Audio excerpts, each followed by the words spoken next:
In the era of digital influence, where internet celebrities boast millions of followers, Chen Nuo finds himself reborn in the year 2004. So what should he do? Chen Nuo resolves to pursue a diploma from Film Academy. How did I, an unknown actor in a makeshift theater troupe, end up winning the Best Actor award? What? You want me to star in the return of the Condor Heroes? He has portrayed a bullied mute, a chivalrous hero, an angel governing memories, and a maniacal villain. He once sold blueberry pies in a New York diner and savored a bowl of sorrowful cold noodles at a street stall in Goose City. He is Chen Nuo, an actor. What the scoundrel label? It was all coerced. Chapter 1. Chen Nuo, this is not a cliché narrative nor tailored for fans. If you notice any inconsistencies, fret not, they will be addressed. I aspire to craft a genuinely substantial tale, devoid of the fast food literary style.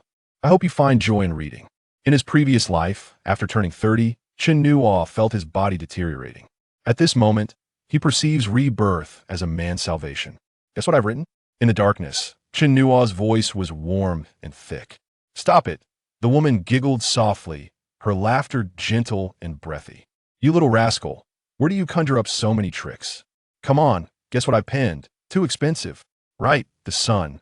After a night of playful banter, Chen Nuo woke up at 6 the next day. In just 3 hours, his body was rejuvenated. He basked in the darkness for a moment, feeling quite spirited for such an early hour. With a satisfied smile, he rolled out of bed and began dressing in the dim light. The woman beside him, her glossy black hair splayed across the white pillow, resembled ink spilled upon snow. Sensing his movement, she stirred and sleepily inquired, "What are you doing up so early?" Chen Nuo flicked on a bedside lamp and bent down to put on his shoes. Going to morning self-study. What's self-study? The unexpected term roused her from her drowsiness, and she propped herself up, looking at him with curiosity. Chen Nuo stood up, fully dressed. Morning self-study. She sat up abruptly, her eyes wide, the blanket slipping to reveal her alluring figure, oblivious to her exposure. Morning self-study? How old are you this year? She then forced a laugh. Are you kidding me? In her eyes, the boy's features were sharply defined, not the typical pretty boy. His cheekbones were somewhat Western in shape, yet still soft, with thick brows and deep-set eyes that lent him a striking profile. While his appearance was undeniably masculine, he remained youthful. Yet, the skilled techniques he displayed the previous night hardly resembled those of a high school student. I'm not joking, the girl I was with last night is my desk mate, Chen Nuo replied with a smile, heading to the bathroom to freshen up, feeling exceptionally cheerful. Since the first day of summer vacation until now, he had nearly been reborn for 3 months.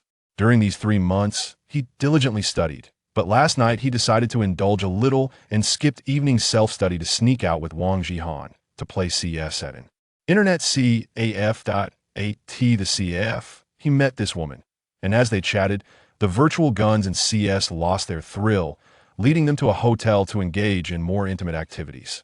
Goodbye, beautiful. After a night together, Chen Nuo left without lingering, simply waving farewell. Emerging from the hotel, he strolled back to school at a leisurely pace, arriving just as the bell for morning self-study rang, perfectly on time. The classroom was filled with students, most of whom were either chatting or sleeping rather than studying.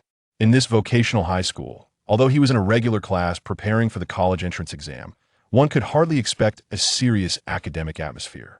Chen Nuo made his way to his seat in the third-to-last row, playfully tapping Wang Jihan's head. I brought you some fried dough sticks, want some? A groggy voice emerged from beneath his desk. Sure. Wait a moment. Chen Nuo placed the bag fried dough sticks on his friend's head. Hey man, Wang Jihan said, lifting his head bleary-eyed. I can't do what you did last night. I can only play CS. After a night of gaming, all I have left is sleepiness. You finish your fun, and what about me? Have a little sympathy. Having shared a desk for 2 years, Chen Nuo knew Wang Jihan well. After graduating from vocational school, he had not pursued further education and, 7 years later, was embroiled in a tragic incident due to romantic entanglements.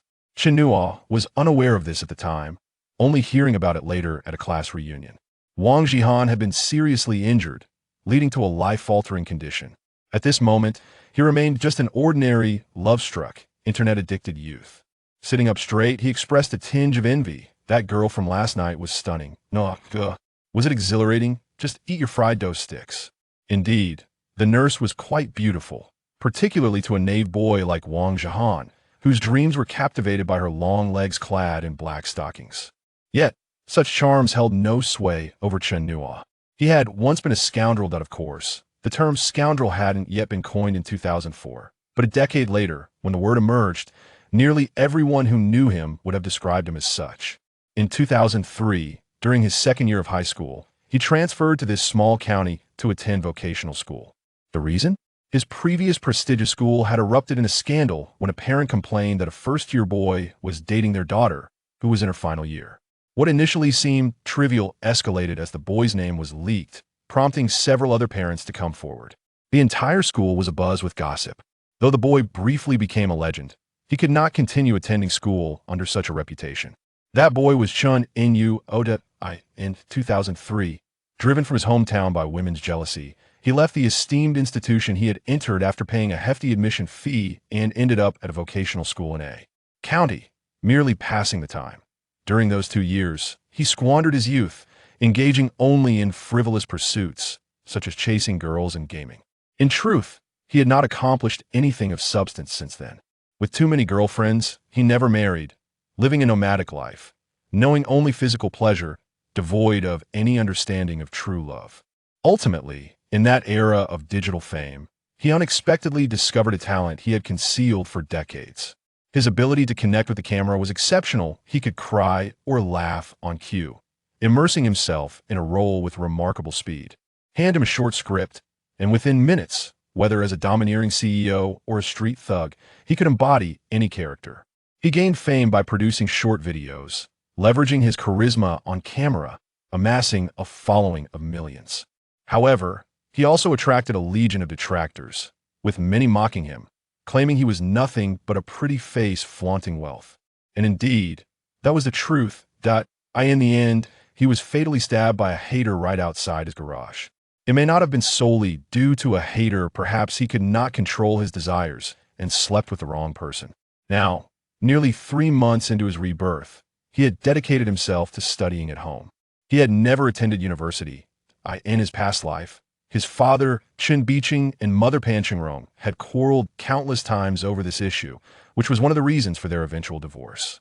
Recently, after the first monthly exam of his senior year, after 2 months of hard work, he soared from 63rd place in the previous semester to second in his class, scoring a total of 623 points, attracting much attention from his classmates. After seeing his results, Chen Nuo excitedly sprinted to the office and asked his homeroom teacher, Mr. Wang, is it Jiaodong University or Fudan? Can I aim higher for Tsinghua or Beida? From that moment on, Chen Nuo harbored some resentment towards Mr. Wang and was reluctant to engage in conversation. Hey, today is the day the countywide exam results are announced, right? Chen Nuo suddenly recalled and inquired of Wang Zhihan. Wang Zhihan yawned and replied, who knows? An uninformed scholar, Chen Nuo said earnestly. I suggest you focus on your studies. That is the only path to success. Wang Zhihan retorted, do you think I don't want to study? But I'm not like you can work hard for 2 months and score over 600 while I still can't even hit a decent mark. Chen Nuo chuckled, preparing to console him, but before he could articulate his thoughts, their homeroom teacher, Wang Yiping, entered the classroom. Wang Yiping, with his prominent belly, appeared quite cheerful as he approached the podium and smiled. Class, quiet down. During this morning study session, I have some good news to share. The results of the countywide exam are out, and 2 of our classmates achieved outstanding scores. They are Chen Nuo and Zhang Moan. Let's give them a round of applause. The applause erupted, and the students turned to look. Chen Nuo felt elated that moment. He had no thoughts of romance or making money. All he desired was to gain admission to a university, fulfilling his lifelong dream and compensating for his mother's regrets. He eagerly watched Wang Yiping, anticipating further remarks. As the applause subsided, Wang Yiping continued with a broad smile. Zhang Mohan scored 393, the highest in the grade. Chen Nuo scored 351, placing 5th in the grade. Both have achieved scores exceeding 300. I will not disclose the scores of the other students. Those interested may come to me after class for details. Now, let's resume our morning study. Chen Nuo was taken aback. After a lengthy pause, he turned to Wang Zhihan and asked, what did Mr. Wang say my score was? 351. Nuo, that's impressive. You're handsome and your grades are excellent. It's no wonder so many girls are fond of you. Stop with the flattery. How can that be? Chen Nuo exclaimed, both shocked and furious. He had worked so diligently for months, and in the end, he only scored 351? Is there no justice? Although he felt the exam hadn't gone well, to drop from over 600 to just over 300, was this a stock market crash? What would one do with over 300 points? It would have been better to score 250 at least, then he could have laughed about it. I also find it hard to believe, Wang Jihan sighed. When will I be able to score over 300 and bring honor to my family? Could you please be quiet? Chen Nuo was now in a state of panic and existential doubt. Mr. Wang. After the morning study session, Chen Nuo hurried to catch up with Wang Yiping. Mr. Wang, is it true? Did I really score 351? Wang Yiping smiled and said, yes, 351. That's a significant improvement, you should be pleased. Last year, none of my students scored over 300. You two are a source of pride for this class. Which of your eyes saw me happy?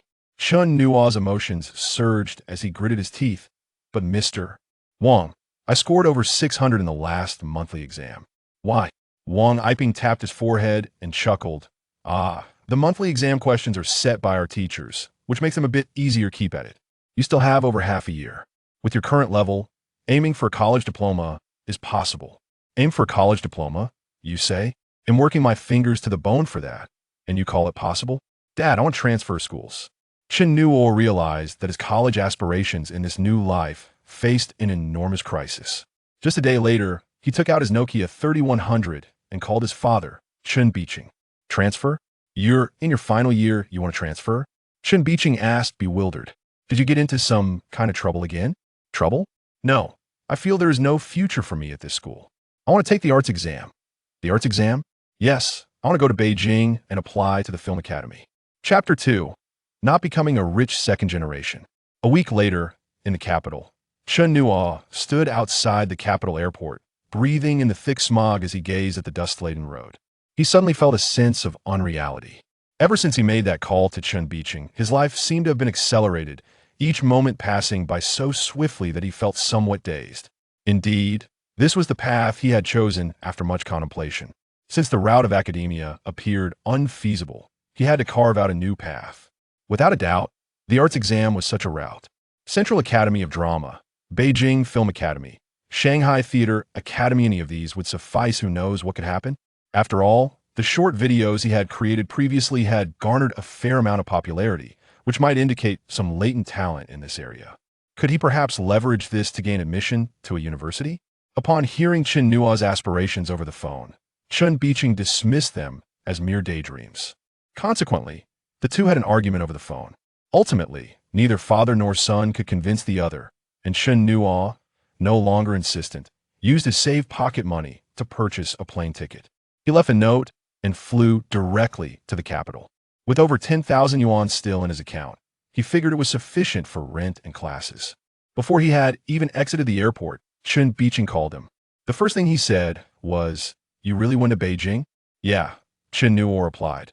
After a moment of silence, Chen Biqing said, "I can't be bothered with you," and promptly hung up. Barely a minute later, his mother, Pan Xingrong, called, "Son, are you really going to that film academy?" Chen Nuo had always had a fraught relationship with Chen Biqing, often arguing, but he had maintained a warm rapport with his mother. He responded softly, "Mom," and determined. "Don't listen to Dad. The Film Academy is not a fly-by-night institution. It's a legitimate university, and after 4 years, it will be recognized by the state." "Mom, I don't want to take over any business. I just want to go to university." Chen Nuo spoke without a trace of hesitation. In his previous life, as Pan Xingrong had predicted, he had waited to take over the family business. He failed to gain admission to university and ended up working in Chen Biqing's company, living a life of leisure as a rich second generation. It sounded delightful, but what was the reality? In truth, it was quite pleasant. However, after prolonged indulgence, one becomes utterly complacent. At first, Chen Nuo sought to achieve something to prove himself, but after facing setbacks time and again, he succumbed to despair. After all, with money to spend and women to pursue, why exert oneself? Then came 2008.by that time. Chen Biqing had transitioned from a coal tycoon to a property developer. Just as he was starting out, he teetered on the brink of bankruptcy. His business crumbled, employee salaries, bank loans, and contractor debts piled up like mountains, pressing down on him. Chen Biqing resorted to drowning his sorrows in alcohol, evading reality. Ultimately, he became entangled with another woman, and one day, Pan Qingrong caught him in the act. Pan Qingrong, already worried about her son's future, often lamented that Chen Biqing should not have allowed Chen Nuo to forego university. When Chen Biqing landed in such a predicament, in a fit of rage, the couple divorced. Subsequently, Pan moved across the Pacific Ocean to open a laundromat in Los Angeles with a friend, living a solitary life. Although Chen Biqing eventually managed to recover, the rift between them could never be mended. In this life, Chen Nuo was determined not to let the story unfold in the same manner. Gaining admission to university was the first step in his plan. The second step was to establish his own career, in an effort to prevent the unfortunate separation of his parents. Back in 2008, Pan Qingrong sighed over the phone, saying, "You're just like your father, both possess a stubborn temperament. He claims not to care about you. Yet just a few days ago, he had everything arranged. You know that Uncle Zhang from Shaanxi, right? He just happens to have a property over there, which your father has rented for you. Moreover, he has used his connections to enroll you in a training program that reportedly guarantees success. I'll send you the address of the apartment shortly. You can collect the key from the property management, just mention Uncle Zhang's name. As for the finances, I will transfer 50,000 to you shortly and make sure to spend it wisely. Your father doubts your capabilities, but your mother believes in you. Go for it, son." Chen Nuo felt a tumultuous mix of emotions and finally responded with a heavy, "Understood." Following Pan Qingrong's directions, Chen Nuo took a taxi. To his surprise, the apartment his father had found was right next to the film academy, situated in a newly constructed elevator apartment complex. Retrieving the key from the property management went smoothly, likely due to prior arrangements. The apartment was on the 21st floor, Unit 02, perfectly avoiding the dust and noise of the lower levels. It was a spacious and well-ventilated two-unit layout, bright and airy. The burgundy security door of Unit 2102 bore a large character for fortune, and a shoe rack at the entrance held several pairs of shoes, hinting that someone had previously occupied the space. Dragging his suitcase to the door, Chen Nuo pulled out the key given to him by Chen Biqing. He inserted the key into the lock, turned it, and opened the door, ready to step inside when he suddenly heard a startled "ah" from within. He paused, staring at the women's shoes on the rack, pondering for a brief 3 seconds. Why was someone here? Could it be a tenant, or perhaps a relative of Uncle Zhang? With such a figure, it surely couldn't be Uncle Zhang himself, could it? Yet, he couldn't call Chen Biqing to inquire, and had only himself to ask. He reasoned that there was no cause for alarm after all. It was just a glimpse of swimwear, and no matter how virtuous, a woman wouldn't attack him. After waiting a moment, Chen Nuo pressed the doorbell. Ding dong, ding dong. The sound of slippers shuffling was heard from inside, and a cautious female voice called out, "Who is it?" Chapter 3. The weakness of a scoundrel. Chen Nuo replied confidently, "It's me. I apologize for the intrusion. I wasn't aware someone was here. The landlord's surname is Zhang, right? He is my uncle, and he didn't mention that you were living here. May I ask what your relationship is with him?" There was a brief silence before the woman responded, "I'm renting from him. The landlord had asked me to move out, but I haven't had the chance to." Chen Nuo discerned that the girl behind the door was likely quite young and seemed a bit flustered, trailing off mid-sentence. He inquired, "Could we discuss this in person? We must meet regardless." After a prolonged pause, the woman finally agreed, "All right." With a creak, the security door opened. Chen Nuo politely greeted her, "I'm sorry to disturb you." "Hello." "Huh?" He was taken aback to find that the girl before him bore a striking resemblance to someone he knew, albeit in a more youthful form. Her chin was less pronounced, and her face hadn't yet taken on a rigid appearance. She wasn't conventionally beautiful, but certainly not unattractive, resembling someone who had just stepped out of an old photograph. The girl initially stared at Chen Nuo's face, momentarily stunned, then, startled by his unexpected reaction, instinctively checked her outfit before asking, "What's wrong?" "Ah, nothing at all." Chen Nuo quickly regained his composure, smiled, and added, "You resemble a friend of mine." "Really?" The girl regarded him with a hint of skepticism. Chen Nuo nodded affirmatively. Indeed, her surname is Yang. The girl appeared surprised. "Oh, what a coincidence, my surname is also Yang." Chen Nuo introduced himself. "I'm Chen Nuo. And you are?" "I'm Yang Mi Mi, as in the beautiful sounds." Most entertainment figures simply alter their names for phonetic similarity, but in this case, it was a complete name change. Chen Nuo wasn't particularly familiar with the entertainment industry, yet her notoriety was undeniable, especially since his girlfriend was a fervent critic of hers, constantly feeding him dubious gossip that made it impossible for Chen Nuo to remain oblivious. Yang Mi's gaze wandered over Chen Nuo's features. Chen Nuo remained unfazed by her scrutiny, maintaining his composure and politely asking, "Shall we talk inside?" "I have no ill intentions. The key was provided by the landlord. I was unaware of your presence here." Yang Mi blushed slightly, glanced at him again, and stepped aside, saying, "Then please come in." The living room was spacious and bright, sunlight streaming through the floor-to-ceiling windows, casting a warm glow on the light green wallpaper. In front of a white leather sofa, a transparent glass coffee table held a simple fruit bowl containing a banana and 2 apples. The balcony was lush with greenery, a pot of white monstera basking vibrantly in the sunlight. Chen Nuo set his suitcase by the door and comfortably settled onto the sofa, his peripheral vision catching sight of water stains on the floor, which stretched from the bathroom to the bedroom door. Everything had transpired so swiftly that he barely had time to take in the surroundings. All he noted were 2 words, white and large. It was no wonder those critics targeted her face and feet, yet overlooked her chest. But where was Yang Mi from? Why was she renting here? At a loss for words, Yang Mi, sitting somewhat uncomfortably on the single sofa, attempted to fill the silence. "Do you eat apples? I can wash one for you, and no need to trouble yourself." Chen Nuo smiled politely. "Thank you. Now, shall we discuss this? Are you planning to stay?" Yang Mi paused. "What do you mean?" Chen Nuo explained, "If you wish to stay and aren't worried about any issues, then by all means, remain. After all, it's such a large place I can hardly occupy it alone. If you prefer to leave, take your time moving out. I won't rush you. We are both from out of town, and helping each other in the big city is only natural." Yang Mi clarified, "I'm not from out of town, I'm a local. I've been renting here since it's close to my training school. A few days ago, the landlord informed me someone would be renting, and he refunded my rent. However, I've been quite busy lately and didn't manage to move, so I didn't expect you to arrive today." Chen Nuo realized the situation, responding, "I had no idea either. Had I known I would meet such a stunning beauty, I would have come sooner, huh?" Yang Mi shot him a sideways glance, not offended, merely retorting, "That's not true, I'm not that attractive." Chen Nuo laughed. "Who says that?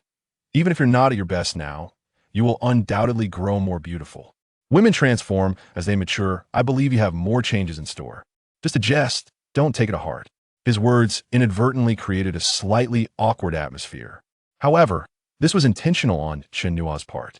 This was a higher-level technique of a scoundrel. Simply offering compliments would not necessarily paint him as a good person, rather. It could come off as insincere. By introducing a silly, awkward joke, sometimes people would find themselves more favorably inclined towards him. Nonetheless, the balance of timing was crucial, as was the ability to pivot and redirect the conversation. Such tactics were not recommended for novices. Chen Nuo, being seasoned, let a few seconds of silence linger.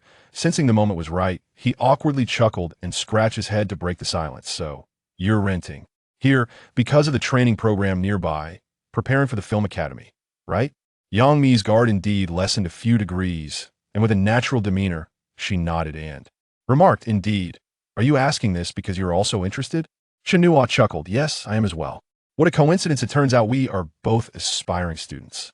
By the way, do you really think the film academy is that difficult to get into?" This was quite elementary, as he sought a topic of mutual interest and was prepared to play along. 20 minutes later, the notorious womanizer and skilled master, Chen Nuo, was tidying up his belongings in the secondary bedroom. Yang Mi stood at the door, a hint of shyness in her voice as she inquired, "Are you truly all right with staying in the secondary bedroom?" "Of course, the master bedroom is too spacious, and despite the heating, I find it quite chilly. Being from the south, I am rather sensitive to the cold." Yang Mi laughed. "How is that possible?" "Well, thank you then. I shall consider it as renting your place. I'll hand you the rent shortly." "Okay." Chen Nuo did not hesitate to agree. After a while, having organized his things, Chen Nuo emerged into the living room, where he found Yang Mi seated on the sofa, engrossed in a television show, an apple in her hand. Upon hearing Chen Nuo's footsteps, she turned and asked, "All set?" "Hey, raised the rent for you." As she spoke, She pulled out several crisp red bills from her pocket and handed them to Chen Nuo.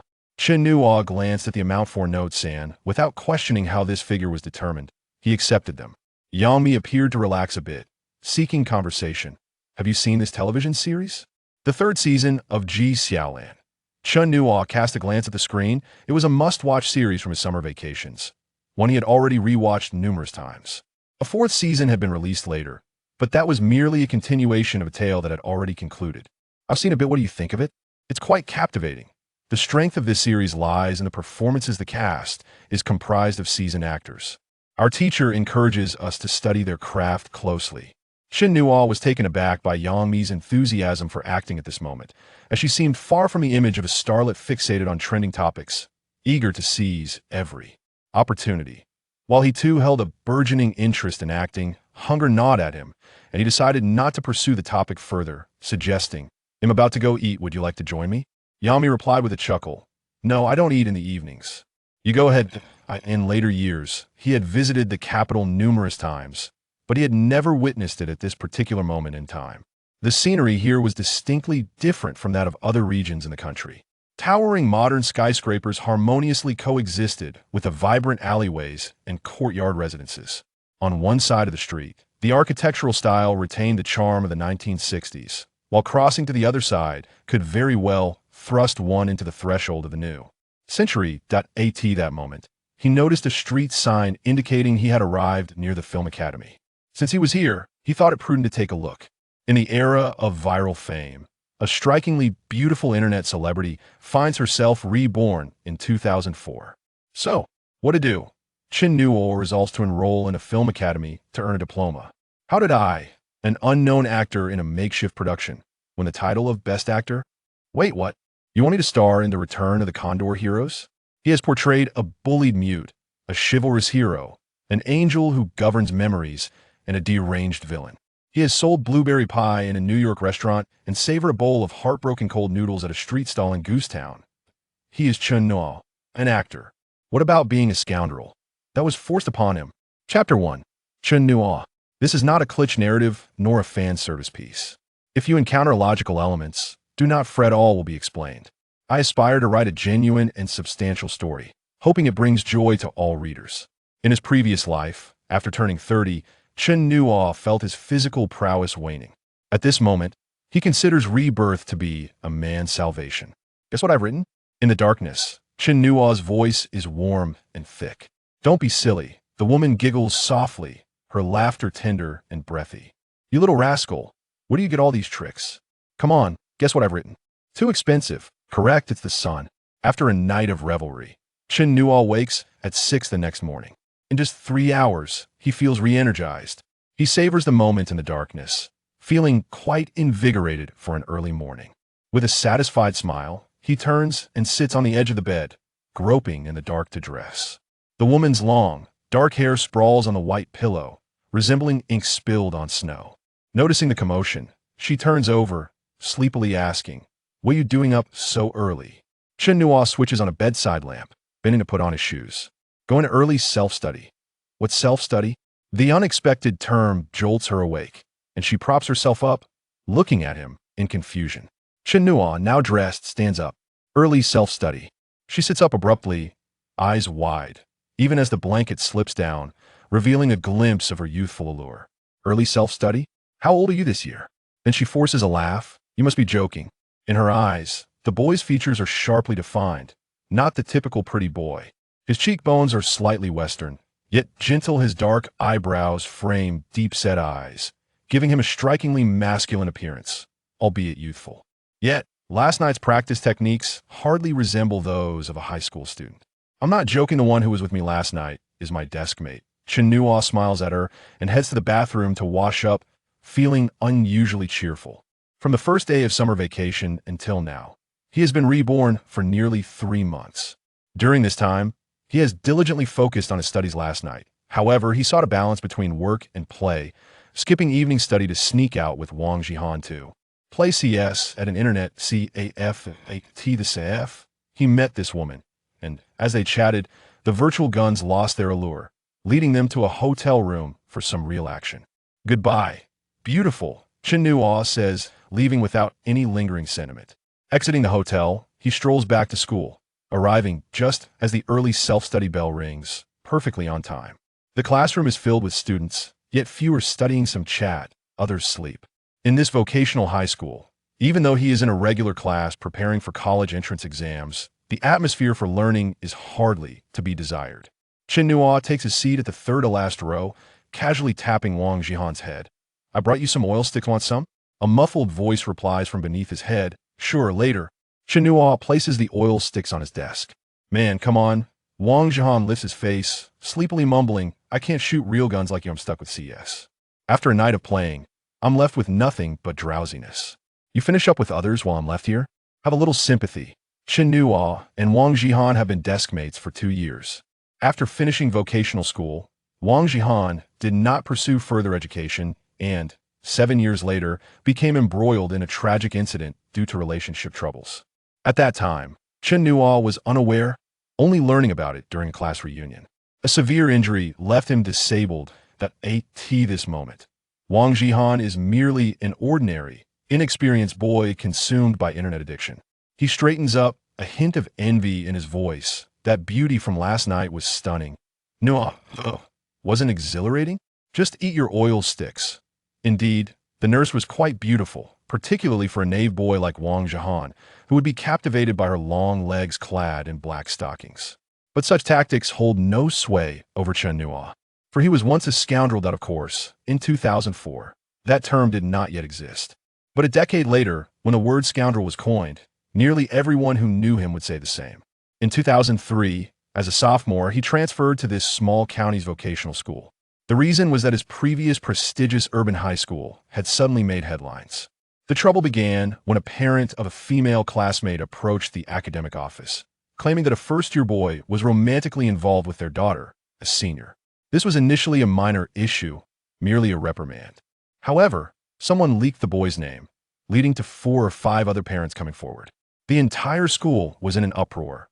Although the boy was momentarily regarded as a legend, he could not continue studying under such a reputation. That boy was Chen Nuo. In 2003, due to a woman's jealousy, he left his hometown, carrying the monthly allowance of several thousand yuan given by his father, Chen Bicheng, abandoning the prestigious school he had paid dearly to attend, and settling into a vocational school in a county to pass the time. During those 2 years, he wasted his youth, engaging only in flirting and gaming, neglecting any serious endeavors. In truth, from that moment on, he never truly pursued anything in life. Because of having too many girlfriends, he never married, remaining homeless, knowing only physical pleasures, oblivious to the essence of true love. Ultimately, in that era of fame, he suddenly discovered talent he had concealed for decades. His charisma before the camera was exceptional. He could cry or laugh at will, immersing himself in roles with remarkable speed. Hand him a short script, and within minutes, whether portraying a domineering CEO or a street thug, he could embody any character. Thus, he became famous for his short videos, amassing millions of followers through his charm and acting skills. Yet, he also attracted many detractors, with nearly every male follower berating him, claiming he was nothing but a pretty face flaunting wealth. And indeed, there was some truth to it. In the end, he was fatally stabbed by a hater at the entrance of his garage. It wasn't necessarily from a hater. Perhaps he couldn't control himself and ended up with the wrong person. Now, nearly 3 months into his rebirth, he has devoted himself to studying at home. For he never attended university in his previous life. Chen Bicheng and his mother, Pan Xingrong, had quarreled countless times over this, and it was one of the reasons for their eventual divorce. Recently, after the first monthly exam following the start of senior year, through 2 months of hard work, he soared from the 63rd position in the previous semester's final exam to second place in the class, with a total score of 623, garnering the attention of many classmates. Upon witnessing the results, Chen Nuo, filled with excitement, swiftly made his way to the office, inquiring with his homeroom teacher, Mr. Wang, "Is it Jiaodong University or Fudan? Could I perhaps reach Tsinghua or Beida with a little more effort?" From that moment on, Chen Nuo harbored a certain discontent towards Mr. Wang, feeling reluctant to engage in conversation. "Hey, Today marks the day when the county-wide exam results are released, right? Chen Nuo suddenly recalled, posing the question to Wang Jihan. Wang Jihan yawned and replied, "Who knows?" Lacking in knowledge, Chen Nuo said earnestly, "I advise you to study hard. Education is the proper path." Wang Jihan replied, "Do you think I don't want to study? But I'm not like you. Even if I study diligently for 2 months, I still can't score well." Chen Nuo chuckled, preparing to offer some words of comfort. However, before he could speak, their homeroom teacher, Wang Yiping, entered the classroom. Wang Yiping, with a prominent belly, appeared quite cheerful as he approached the podium and smiled, saying, "Class, quiet down. During this morning study period, I have some wonderful news to share. The results of the countywide exam are out, and 2 students from our class have achieved remarkable scores. They are Chen Nuo and Zhang Mohan. Let us applaud their achievements." The classroom erupted with thunderous applause, and students turned to glance at them. Chen Nuo felt elated. For him, the desire to pursue romantic interests or financial gain paled in comparison to his singular ambition: gaining admission to a university and fulfilling the dream of earning a bachelor's degree that eluded him in his previous life, thus alleviating his mother's regrets. He eagerly gazed at Wang Yiping, anticipating further announcements. As the applause subsided, Wang Yiping continued with a smile. Zhang Mohan achieved the top score in the entire grade with 393 points, while Chen Nuo scored 351 points, placing 5th in the grade. Both have garnered scores exceeding 300. I shall refrain from disclosing the scores of the other students. Those interested may come to me after class for inquiries. Now, let us resume our morning study. Chen Nuo was taken aback. After a lengthy pause, he turned to Wang Jihan and asked, "What did Mr. Wang say my score was?" 351. "Nuo, that's impressive. You're handsome and your grades are excellent. It's no wonder so many girls are enamored with you." "Cut the nonsense. How can that be?" Chen Nuo exclaimed, astonished and enraged.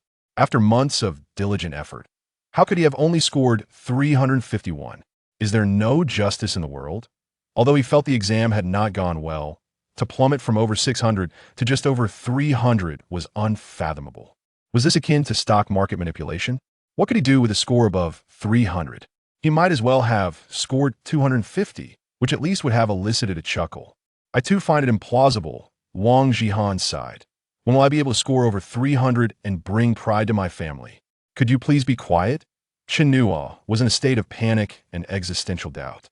"Mr. Wang." After the morning study period concluded, Chen Nuo hurriedly approached Wang Yiping. "Mr. Wang, may I confirm, is 351 really my score? Did I truly score 351? Wang Yiping smiled brightly and replied, "Yes, indeed, 351. That's a significant improvement. You should be pleased. Last year, none of my students scored over 300. You two from this class have achieved that, which brings me great joy. Which of your eyes sees me happy?" Chen Nuo's emotions surged as he gritted his teeth. "But Mr. Wang, didn't I score over 600 in the last monthly exam?" Why, Wang Yiping lightly tapped his forehead, saying, "The monthly exam questions are set by our teachers and are rather simple. Keep pushing. There's still half a year left. If you continue to work hard, you might just manage to get into a vocational college." Dare to dream. Chen Nuo thought, "So I should struggle just to attend a vocational college, and that's merely a possibility? Dad, I want to transfer schools." Chen Nuo realized that his aspirations for university were facing a grave crisis. Just one day after the results, he took out his Nokia 3100 and called his father, Chen Bicheng. "Transfer? You're in your senior year and you want to transfer?" Chen Bicheng asked, bewildered. "Have you gotten yourself into some trouble again?" "Trouble? No, I just feel there's no future in this school. I want to take the art examination." "Art examination?" "Yes, I want to go to Beijing and apply to the Film Academy." Chapter 2. No longer a rich second generation. A week later, in the capital, Chen Nuo stood outside the capital airport, inhaling the thick smog, gazing at the dust-laden roads. He suddenly felt an unsettling sense of unreality. Since he made that phone call to Chen Bicheng, his life seemed to have been accelerated, with each moment passing so swiftly that it left him feeling somewhat dazed. Indeed, this was the path he had sought after much contemplation. Since the route of academia proved unfeasible, he had to forge a new path. Without a doubt, the art examination was that alternate route. Beijing Film Academy, Central Academy of Drama, Shanghai theater, academy, any of these would suffice. What if? After all, the short videos he produced previously garnered considerable popularity, suggesting he might possess some innate talent in this domain. Could he perhaps leverage this to gain admission to a university? Upon hearing Chen Nuo's aspirations over the phone, Chen Biqing dismissed them as mere fantasies. Thus, they had a heated argument over the phone. Ultimately, neither father nor son could sway the other's opinion. Chen Nuo ceased to insist, using his saved pocket money to purchase a plane ticket, leaving behind a note, and directly flew to the capital. With over 10,000 yuan still in his account, he figured it would suffice for rent and classes. Before he could even exit the airport, Chen Biqing's call came through. The first thing he said was, "Did you really go to Beijing?" "Yes," Chen Nuo replied. Chen Biqing fell silent for a moment before saying, "I can't be bothered with you," and promptly hung up. Not a minute later, his mother, Pan Qingrong, called, "Son, are you truly going to attend that film academy?" In his previous life, Chen Nuo often clashed with Chen Biqing, leading to frequent arguments, but he maintained a strong bond with his mother. He gently replied, "Mom, I made up my mind. Don't listen to Dad's nonsense. The film academy is a legitimate institution, recognized by the state. He'll study for 4 years, and it will be the same. Mom, I don't want to inherit anything. I simply want to attend a university." Chen Nuo spoke without the slightest hesitation. In his previous life, he had followed what Pan Qingrong suggested, waiting to take over the family business. Failing to gain admission to university, he ended up working in Chen Biqing's company, leading a life as a carefree rich second generation. It sounded appealing, but in reality, in truth, it was quite appealing. However, once the charm of such a life wore off, one became utterly complacent. Initially, Chen Nuo sought to achieve something to prove his worth, but after facing setbacks a couple of times, he succumbed to despair. After all, with money to spend and girls to pursue, why exert any effort? Then came the year 2008. By that time, Chen Biqing had transitioned from a coal magnate to a developer. Just as he was starting out, he teetered on the brink of bankruptcy. With mounting pressures from employee salaries, bank loans, and contractor payments, Chen Biqing drowned his sorrows in alcohol, escaping reality.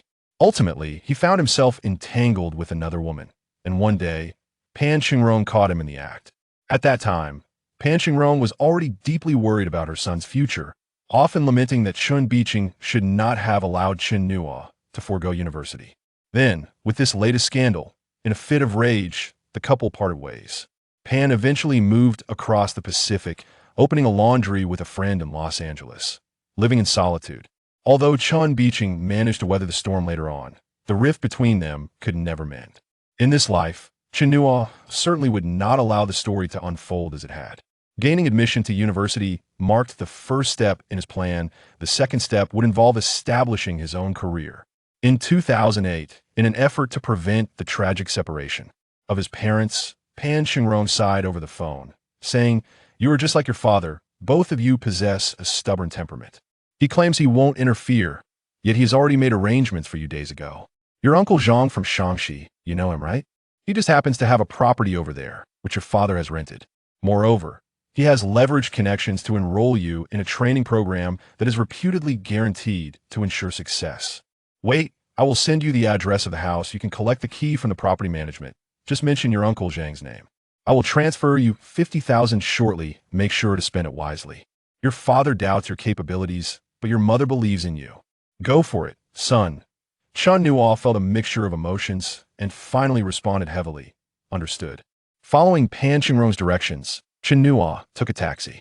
It turned out that the house Chen Biqing had found for him was adjacent to the film academy, situated in a newly constructed elevator apartment complex.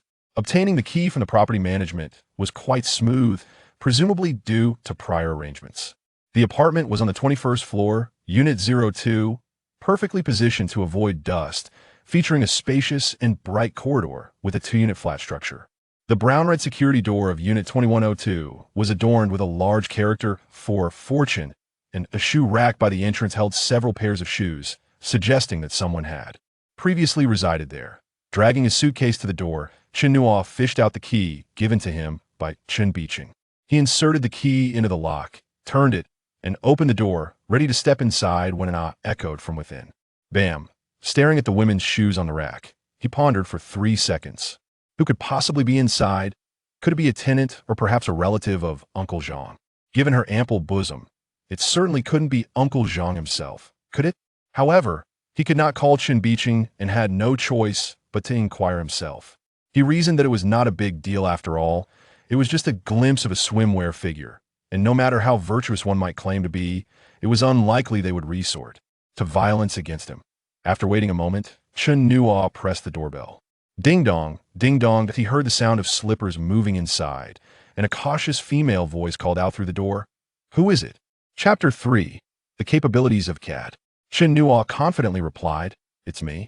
I apologize for the intrusion. I was unaware someone was inside.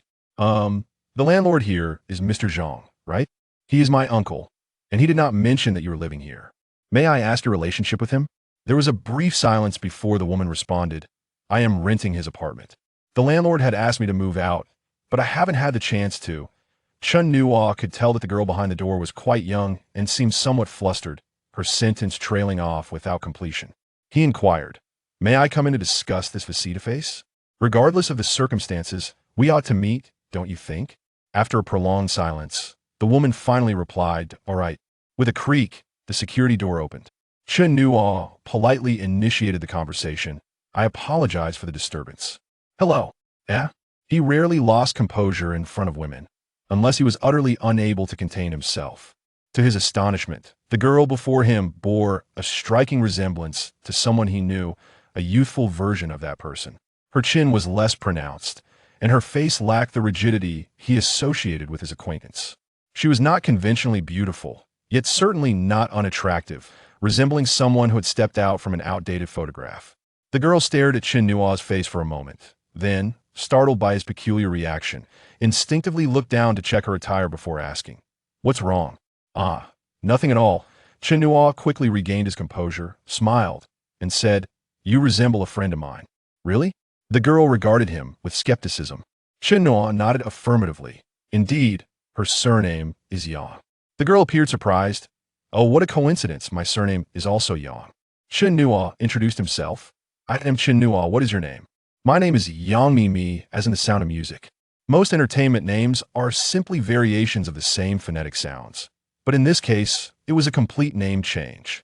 Chen Nuo was not particularly familiar with the entertainment industry, but Yang Mi's fame was undeniable, especially since his girlfriend was one of her ardent detractors, constantly inundating him with dubious rumors, rendering it impossible for Chen Nuo not to recognize her. Yang Mi's gaze lingered on Chen Nuo's face. Not one to shy away from her scrutiny, Chen Nuo maintained his composure and politely asked, Could we discuss this inside? I harbor no ill intentions, and the key was provided by the landlord. I was unaware of your presence here. Yang Mi blushed slightly and glanced at him again before stepping aside. Then please come in. The living room was spacious and bright, sunlight streaming through the floor-to-ceiling windows, casting a warm glow on the pale green wallpaper. In front of a white leather sofa, a transparent glass coffee table held a modest fruit platter featuring a banana and 2 apples. On the balcony, lush greenery flourished, with a pot of white variegated monstera basking vibrantly in the sunlight. Chen Nuo placed a suitcase by the door and comfortably settled on the sofa, noticing water stains on the floor extending from the bathroom to the bedroom door. Everything had transpired so swiftly that he barely had time to absorb the details. All he had seen were 2 words, white and large. No wonder those detractors criticized her appearance. They never seemed to mention her figure. But who was Yang Mi? Why was she renting in this area? At a loss for words, Yang Mi, seated uneasily on a single sofa, attempted to break the silence. Do you like apples? I can wash one for you, and no need to trouble yourself. Chen Nuo smiled politely. Thank you. Let's talk about the situation. Do you intend to stay? Yang Mi paused. What do you mean? Chen Nuo explained. If you wish to stay and are not concerned about my presence, then feel free to continue living here. After all, this space is large enough for one person. If you prefer not to stay, you can find a time to move out. I won't rush you. After all, we are both outsiders in this city, and it is only right to assist one another.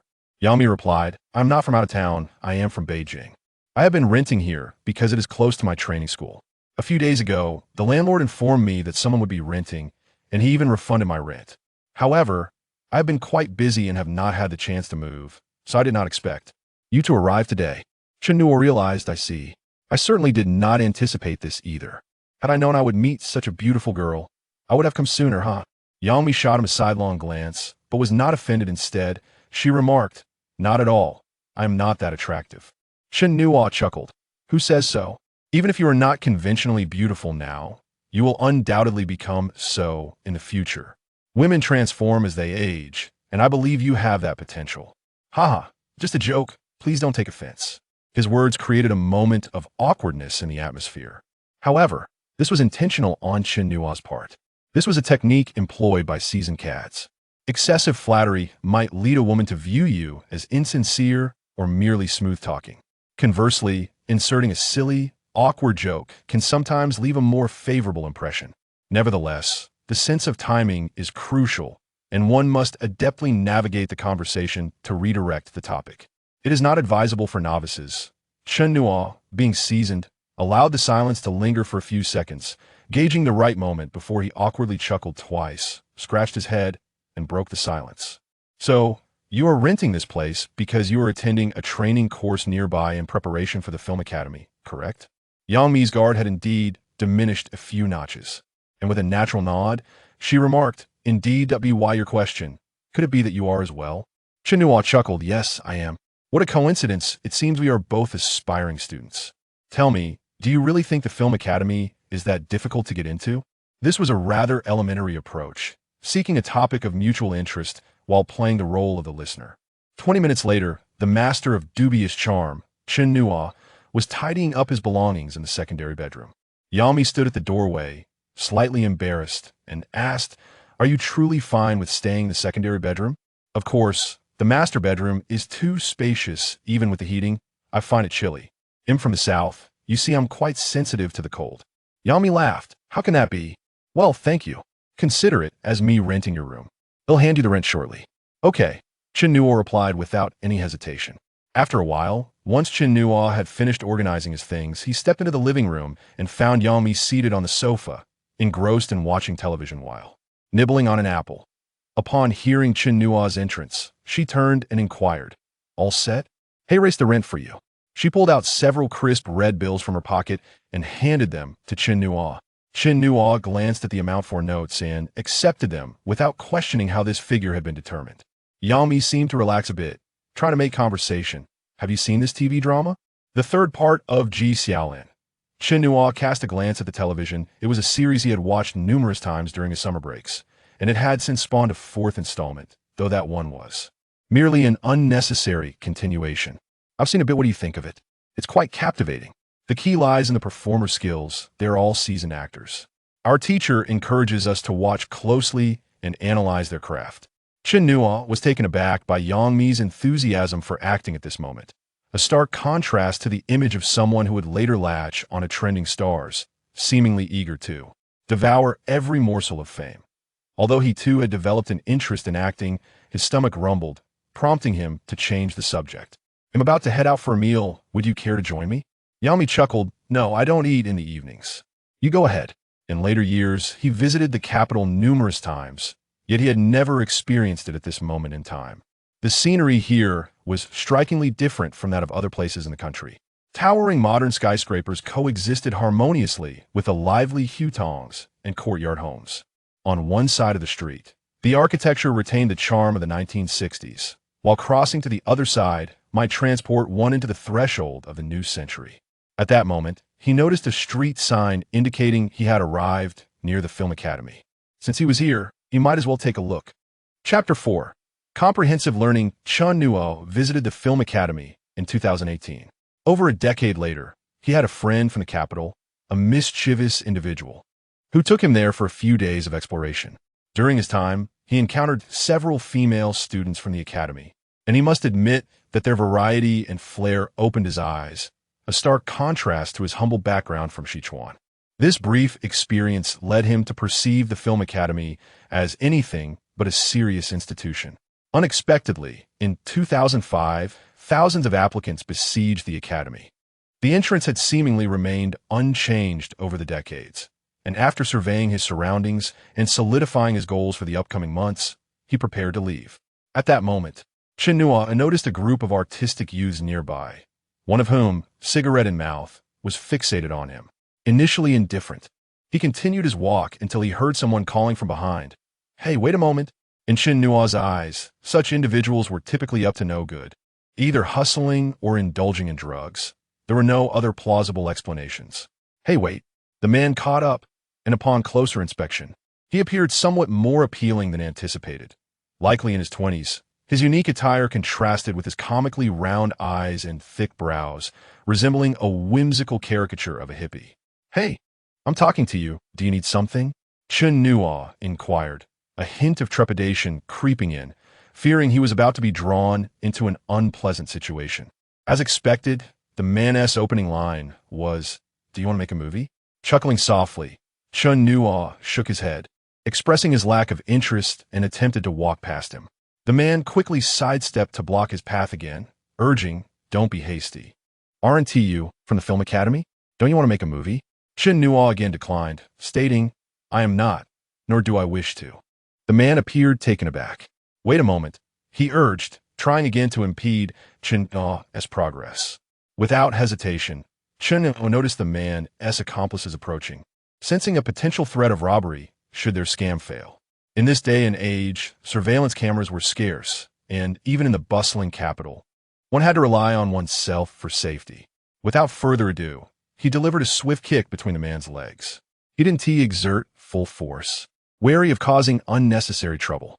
Nevertheless, the man let out a piercing scream that echoed through the night, collapsing to the ground while clutching his groin and writhing in agony.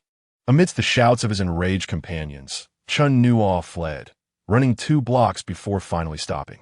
In 2018, a friend who had accompanied him mentioned that years ago, the area outside the North Film Academy was rife with con artists, particularly targeting attractive girls with tales of movie productions. Many naive young women fell victim. His friend lamented that such opportunities were no longer available. However, Chen Nuo realized today that the deception extended beyond women to men as well. Reflecting on the long-haired man, a chill crept down his spine. Upon entering his apartment, he found the living room shrouded in darkness, silent except for a pair of pink slippers at the door, indicating Yang Mi had gone out. The following morning, he was jolted awake by the melodic chime of his Nokia.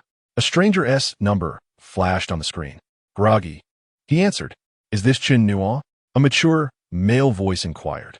Chen Nuo yawned and rubbed his eyes. "Yes, who is this?" "I am Mr. Yuan, a teacher at the Guangying Film and Television Acting School. You previously enrolled in our full-time art examination training program, which commences today. May I ask when you will arrive?" "Ah," Chen Nuo recalled, "all-inclusive learning. I'll head over right now." After receiving the address, which he recognized from his stroll the previous night as a commercial building, he hastily prepared and made his way there. The film school occupied the 5th floor of the building. Upon exiting the elevator and turning left, he spotted a large, gleaming logo affixed to the glass wall, exuding grandeur. The receptionist, a young woman in a tailored suit, greeted him in English, embodying professionalism and sophistication. Guided by her, Chen Nuo entered a spacious room of approximately 50 square meters, where he observed a dozen boys and girls around his age seated on the floor, while a 30-something man animatedly addressed them. The receptionist knocked gently on the door and announced, "Mr. Yuan, Chen Nuo has arrived." Mr. Yuan, a handsome man with slicked-back hair reminiscent of a successful entrepreneur, glanced at Chen Nuo, nodded, and gestured for him to enter. Chen Nuo took a seat on the floor at the back, joining the others. Mr. Yuan resumed his discourse on the very topic Chen Nuo was eager to hear: comprehensive learning. He elaborated on the daunting nature of the entrance examination at the Film Academy, likening it to a perilous journey across a narrow bridge amidst a throng of aspiring stars from across the nation, while the Academy admitted only a handful each year. It was no exaggeration to assert that ordinary students without specialized training stood no chance whatsoever. Why can we confidently assert that students from our art examination training program excel beyond others? He queried. Our instructors are all internal faculty, and the very teacher guiding you today may very well be one of those who interviews you later. With such connections, how could our success rate be anything but high? He continued, the instructor who will teach you shortly is specially invited from within the academy. He is likely to be your interviewer in the future. Therefore, I urge everyone to pay close attention. All right, It is now 9:50. Let us take a 10-minute break, and we will commence our class promptly at 10 o'clock. Chapter 5. After finishing his words, the handsome teacher Yuan exited the room, and the young boys and girls in the compartment instantly became animated. While the others seemed to be under his spell, convinced that they were on the brink of success, Chen Nuo felt that teacher Yuan's words were laden with insincerity. His naturally skeptical disposition led him to suspect that there was something amiss with the training program. Just as his thoughts were spiraling into frustration, a woman's voice interrupted his reverie. "Hello, may I introduce myself?" Looking up, Chen Nuo saw a striking young girl standing beside him. She wore a form-fitting black camisole that accentuated her alluring figure, the tight fabric highlighting her slender waist and ample bosom. The ultra-short shorts showcased her long legs, which appeared exceptionally elongated, her fair skin glistening almost ethereally. Although her features were not conventionally beautiful, her large, doe-like eyes, enhanced by colored contact lenses and thick lashes, exuded a captivating charm that could render any innocent young man speechless under her gaze. However, Chen Nuo was unfazed. He maintained a steady gaze into the girl's eyes. "Is there something you need?" he inquired. She looked around playfully and smiled. "Shall we be friends?" With a slight grin, he replied, "Sure." "What is your name?" she asked. "Are you curious? Come a little closer. I fear others might overhear," he teased. She leaned in closer. "Yem Mayanran. Are you also preparing for the film academy?" Chen Nuo paused, contemplating whether to deny it, but ultimately chose to be forthright. "Yes, indeed." Ma Yanran chuckled lightly. "Don't tease me. What is your name?" He smirked. "Guess." Their conversation meandered, filled with jest and banter, yet his words were devoid of truth. While he seemed to elaborate extensively, it amounted to little more than empty chatter. It was not that he lacked sincerity. Rather, her demeanor reminded him of a tea seller he had encountered in a previous life, prompting him to remain cautious. As they exchanged a few more words, Teacher Yuan returned, ushering in another individual. He stood before the class, clapping his hands vigorously. "Attention, everyone! Allow me to introduce your acting instructor, Zhang Yi." Although relatively young, Zhang is a seasoned lecturer from the Beijing Film Academy, having taught many renowned personalities. Some familiar names include Dong Xian, known for her role in the Snowflake Goddess Dragon, and Huang Shengyi, who will star as the female lead in an upcoming Stephen Chow film, as well as Liu Yifei, who portrayed Wang Yuyan in Demigods and Semi-Devils. Zhang has close connections with major stars like Xiao Yinzi and Chun Cohen. Let's give a warm welcome. The students, all harboring dreams of stardom, erupted into applause upon hearing those illustrious names. The moment Zhang Yi began speaking, however, he momentarily faltered as his gaze locked with Chen Nuo's. "This Zhang truly has character," Ma Yanran whispered while clapping. Chen Nuo twitched his cheek, but remained silent. Zhang Yi spoke about how an actor must concentrate on imaginary elements during a performance. For instance, if a director instructs an actor to perform as if facing a fire, yet only a camera is present, the actor must harness their focus to envision that fire, disregarding external distractions. This necessitates the development of the five senses: sight, hearing, smell, touch, and taste, enabling them to imaginatively engage with the scene, alongside cultivating emotional memory, perceptual insight, imaginative recall, and visual memory. In essence, one must first understand the temperature and color of the fire, then convey how those sensations impact the five senses. At first, Chen Nuo found Zhang Yi's teachings somewhat esoteric, struggling to grasp the concepts. However, Zhang appeared to anticipate this, calling on several students to demonstrate, including Ma Yanran. She was tasked with performing auditory cues, mimicking the sound of a distant car approaching. Observing her exaggerated head movements as she tilted her ears, Chen Nuo could not help but think she resembled a deaf person rather than someone listening intently. In that moment, Chen Nuo began to comprehend Zhang Yi's intentions. Following him outside, they descended the elevator, reaching the entrance of the office building. Zhang Yi retrieved a pack of cigarettes, offering one to Chen Nuo with a gesture. "Thank you, Teacher Zhang, but I don't smoke," Chen Nuo replied, standing resolutely before him. "If you wish to settle a score, just say it. I'll cover any damages, but if you intend to swindle me, I want to indulge you, regardless of your title." Zhang Yi lit the cigarette, inhaling deeply before exhaling a perfect smoke ring that floated gracefully in the air, resembling an unblemished egg. Chen Nuo, I'll cover all medical expenses. Do you need any nutritional supplements? Consider it on my tab. It's all a misunderstanding. Zhang waved dismissively. I'm not seeking money from you. He then scrutinized Chen Nuo. So, you're genuinely not from the film academy. Initially believing Zhang Yi had come to confront him, Chen Nuo was taken aback by his words. Indeed, teacher Zhang, I'm not, which is why I thought you were. A fraud. You struck me hard. And not only did I nearly lose my dignity, but I also faced dire consequences at the hospital. Zhang Yi glanced at his watch, extinguished his cigarette, and stated, let us go for a meal. We'll consider this matter resolved. Chapter 6. The run in the alley. Chen Nuo chose a somewhat upscale Chinese restaurant. Zhang Yi glanced up at the door curtain, but said nothing as he followed Chen Nuo inside. Once inside, Chen Nuo requested a private room from the waiter, and they took a seat at a large round table. After the waiter poured the tea, Chen Nuo raised his cup and said, Teacher Zhang, let us substitute tea for wine, and I apologize once more. Zhang Yi nodded slightly and took a sip from his cup, responding, all right, it's in the past. Chen Nuo smiled, saying, thank you, Teacher Zhang, please order the dishes. As Zhang Yi perused the menu, he inquired, are you planning to apply to the film academy? The acting department? Well, that should be the case. What do you mean should be? Are you just playing around, or are you serious? I'm serious, but I just want to attend university. Zhang Yi scrutinized him for a moment and said, with your looks, it would be a waste to study anything else. Pursuing acting is the right choice. Afterward, they asked the waiter to take away the menu, and Zhang Yi fiddled with his teacup, deep in thought, while Chen Nuo refrained from interrupting him. After a while, the dishes arrived, and they began to eat. Being men, there was no need to worry about appearances. Chen Nuo had not eaten breakfast and was quite hungry.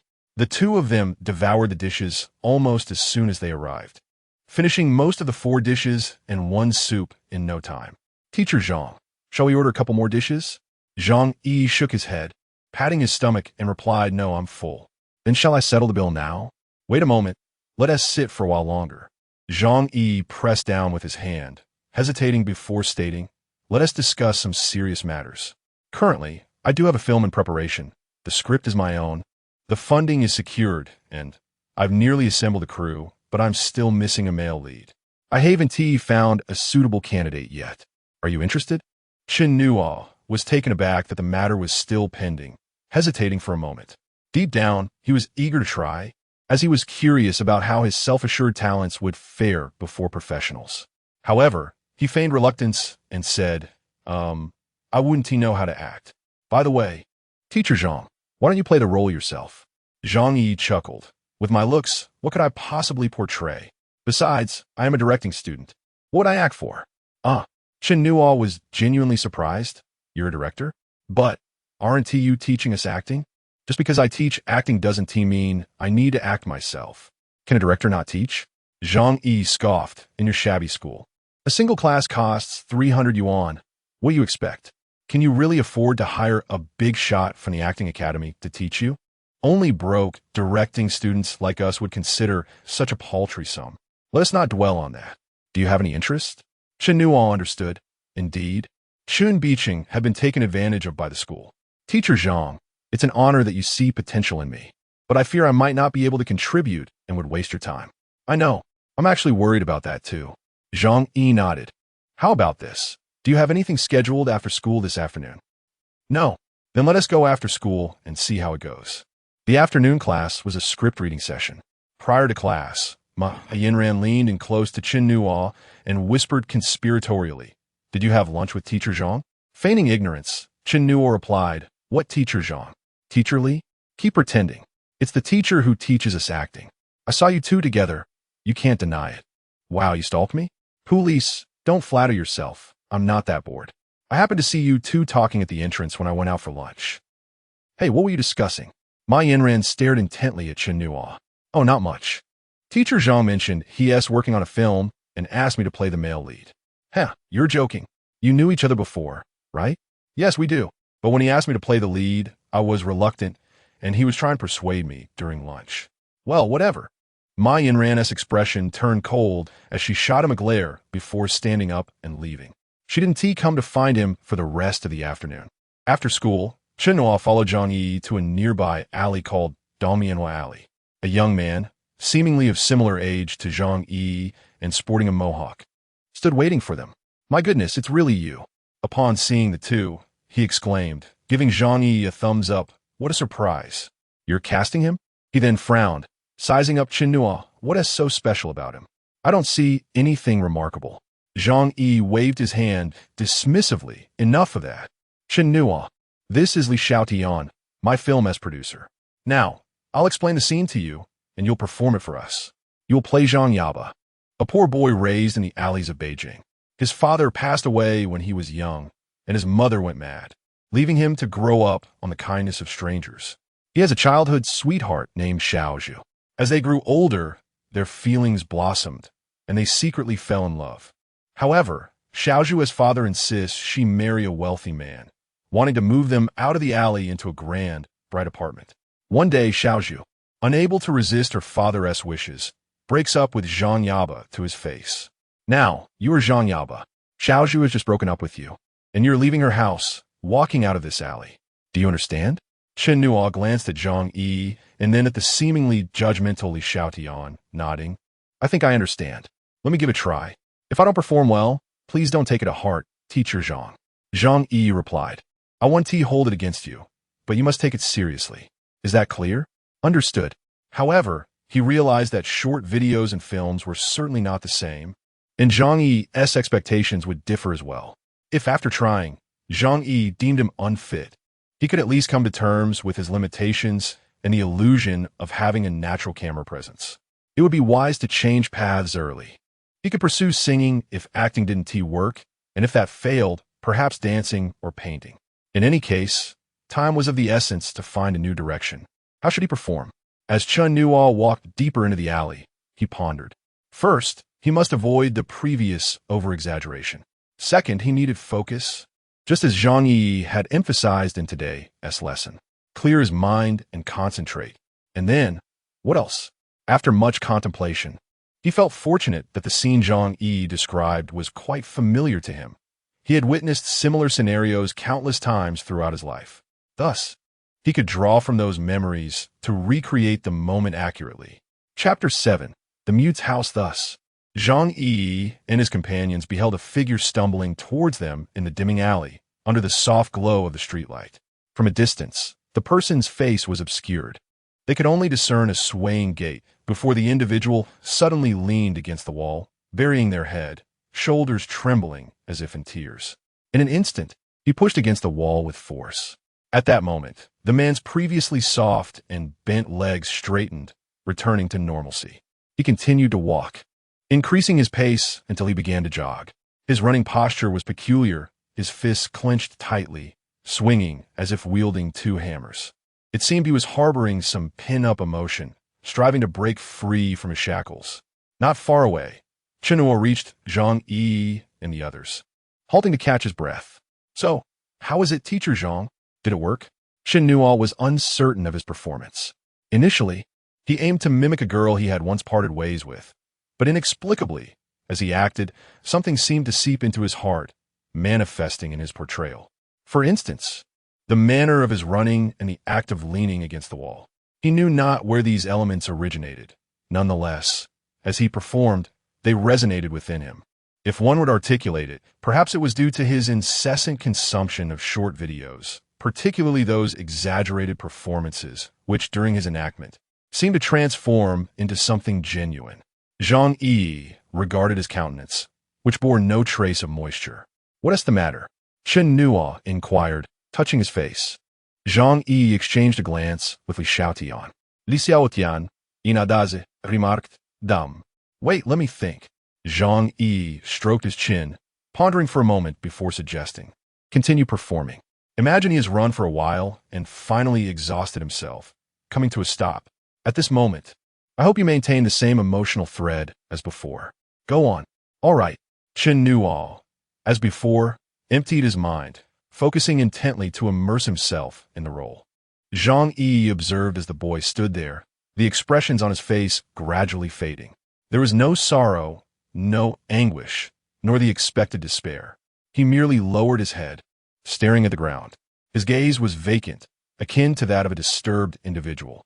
At first glance, it appeared he was looking at the ground, but upon closer inspection, it became evident that he was merely sustaining the pose. Suddenly, large tears began to cascade down his cheeks, rolling from his eyes and splattering onto the ground, forming damp spots. Throughout this process, his face remained devoid of expression, save for the prominent veins in his neck that pulsed, signaling the turmoil within him. After a moment, Chen Nuo lifted his head, wiping his eyes. "Teacher Zhang, is that enough?" He suppressed his excitement, asking, "Hey, how did your tears come so easily?" "Well, I intentionally didn't blink. If I refrain from blinking for a while, tears will flow. I even consulted a doctor about it once. The doctor mentioned my tear glands are quite developed." Zhang Yi opened his mouth, a torrent of thoughts swirling within, yet he could only muster, "Being developed is good, indeed. Perhaps we shall rename you Chen Devil." In truth, the ease with which the tears fell was secondary to Zhang Yi. He valued the restraint exhibited by Chen Nuo in his performance. Only the 101st individual could portray the restrained explosion, the controlled sorrow, and the speechless, choked grief. It was only this person who could embody the lead role he sought. To him, that action represented a quintessential expressionist interpretation. The mute, unwilling to weep before his beloved, thus felt compelled to flee faster and faster. He exhausted the last vestiges of his strength, upholding his dignity. Undoubtedly, this performance exceeded his expectations. "So how did it feel?" Zhang Yi inquired, nodding knowingly, then turning to Li Xiaotian, calmly asking, "What do you think, Tianer?" Li Xiaotian glanced at Chen Nuo, then at Zhang Yi, suspicion lacing his words. "Damn it, Zhang Yi, you're not pulling my leg, are you? This is truly a student from your training class?" "Of course. Who has the time to joke around?" Zhang Yi retorted. "Just tell me if it's good or not." Li Xiaotian replied, "If it weren't for your arrangement." "What could I say? I can only say you have an eye for talent." Zhang Yi chuckled softly, turning to Chen Nuo. "All right, Chen Nuo, I am officially inviting you to join my film crew." "Are you serious, Teacher Zhang?" "Absolutely," Zhang Yi affirmed with a nod. Chen Nuo felt a surge of relief, confirming, "Teacher Zhang, do you think I could get into film school?" Zhang Yi replied, "If you work with me for a couple of months, there should be no problem. However," he added, noting Chen Nuo's expression, "I'm not deceiving you. If you wish to attend film school, it's likely to be futile. That place is merely a scam, with faculty photographs haphazardly displayed. But if you join me in making films, the scenario will be entirely different. The actors I hire are seasoned veterans, tested in the crucible of experience. Just ask them on set, and you'll learn a thing or two. What do you have you for film school?" Zhang Yi waggled 2 fingers before Chen Nuo, his tone laced with temptation. "Furthermore, you'll be paying tuition at school, but with me, not only will I not charge you, but I will also pay you a salary. Look at this figure. Where else could you find such an opportunity?" Chen Nuo gazed hesitantly at the 2 fingers Zhang Yi waved before him, asking, 200,000? "You're insane. 2,000. It seemed he wasn't being deceived. Realizing this, Chen Nuo ceased his hesitation. Was this an opportunity? He was uncertain. However, he understood that when opportunities truly present themselves, one often remains oblivious. Nodding, he declared, "All right, director, I will strive to do my best." "Thank you, director." Zhang Yi smiled in satisfaction, patting his shoulder. "Rest assured, you won't regret this. Your classmates from that training class would wake up laughing in their dreams if they faced what you have." After a brief wash-up, Chen Nuo took the script to bed, beginning to read. The script was rather thin, bound in hardcover, and upon opening the cover, he found the title inscribed, "The Mute's House." Chapter 8. Scene 1. After spending over half an hour skimming through the script, Chen Nuo harbored deep suspicions about Zhang Yi's character, pondering whether he harbored some inexplicable fixation. However, what Zhang Yi had left unsaid was that after being abandoned by Xiao Zhu, Zhang the Mute believed it was due to his lack of a home, which led Xiao Zhu's family to oppose their union. Thus, Zhang the Mute resolved to construct a house for himself. Indeed, he intended to build it himself, but not with bricks and cement. Instead, he ventured to a desolate mountain to excavate a subterranean dwelling. Ultimately, after 5 arduous years and numerous challenges, he managed to carve out a house underground. Yet, when he invited Xiao Zhu to visit, he discovered she had married another man, cradling a child and residing in an upscale apartment. In the end, Zhang the Mute ascended the mountain alone, retreated into his underground home, and never emerged again. Chen Nuo found himself overwhelmed. Setting aside the script's implausibilities, it communicated a singular sentiment: tragedy. It was drenched in a profound melancholy. Chen Nuo could not fathom who would be inclined to watch such a film. If one were to spend money at the cinema, only to be served a bitter disappointment, would Zhang Yi not fear the wrath of his audience? If he had dared to produce such a short video in his previous life, he would have lost 1 million followers that very day.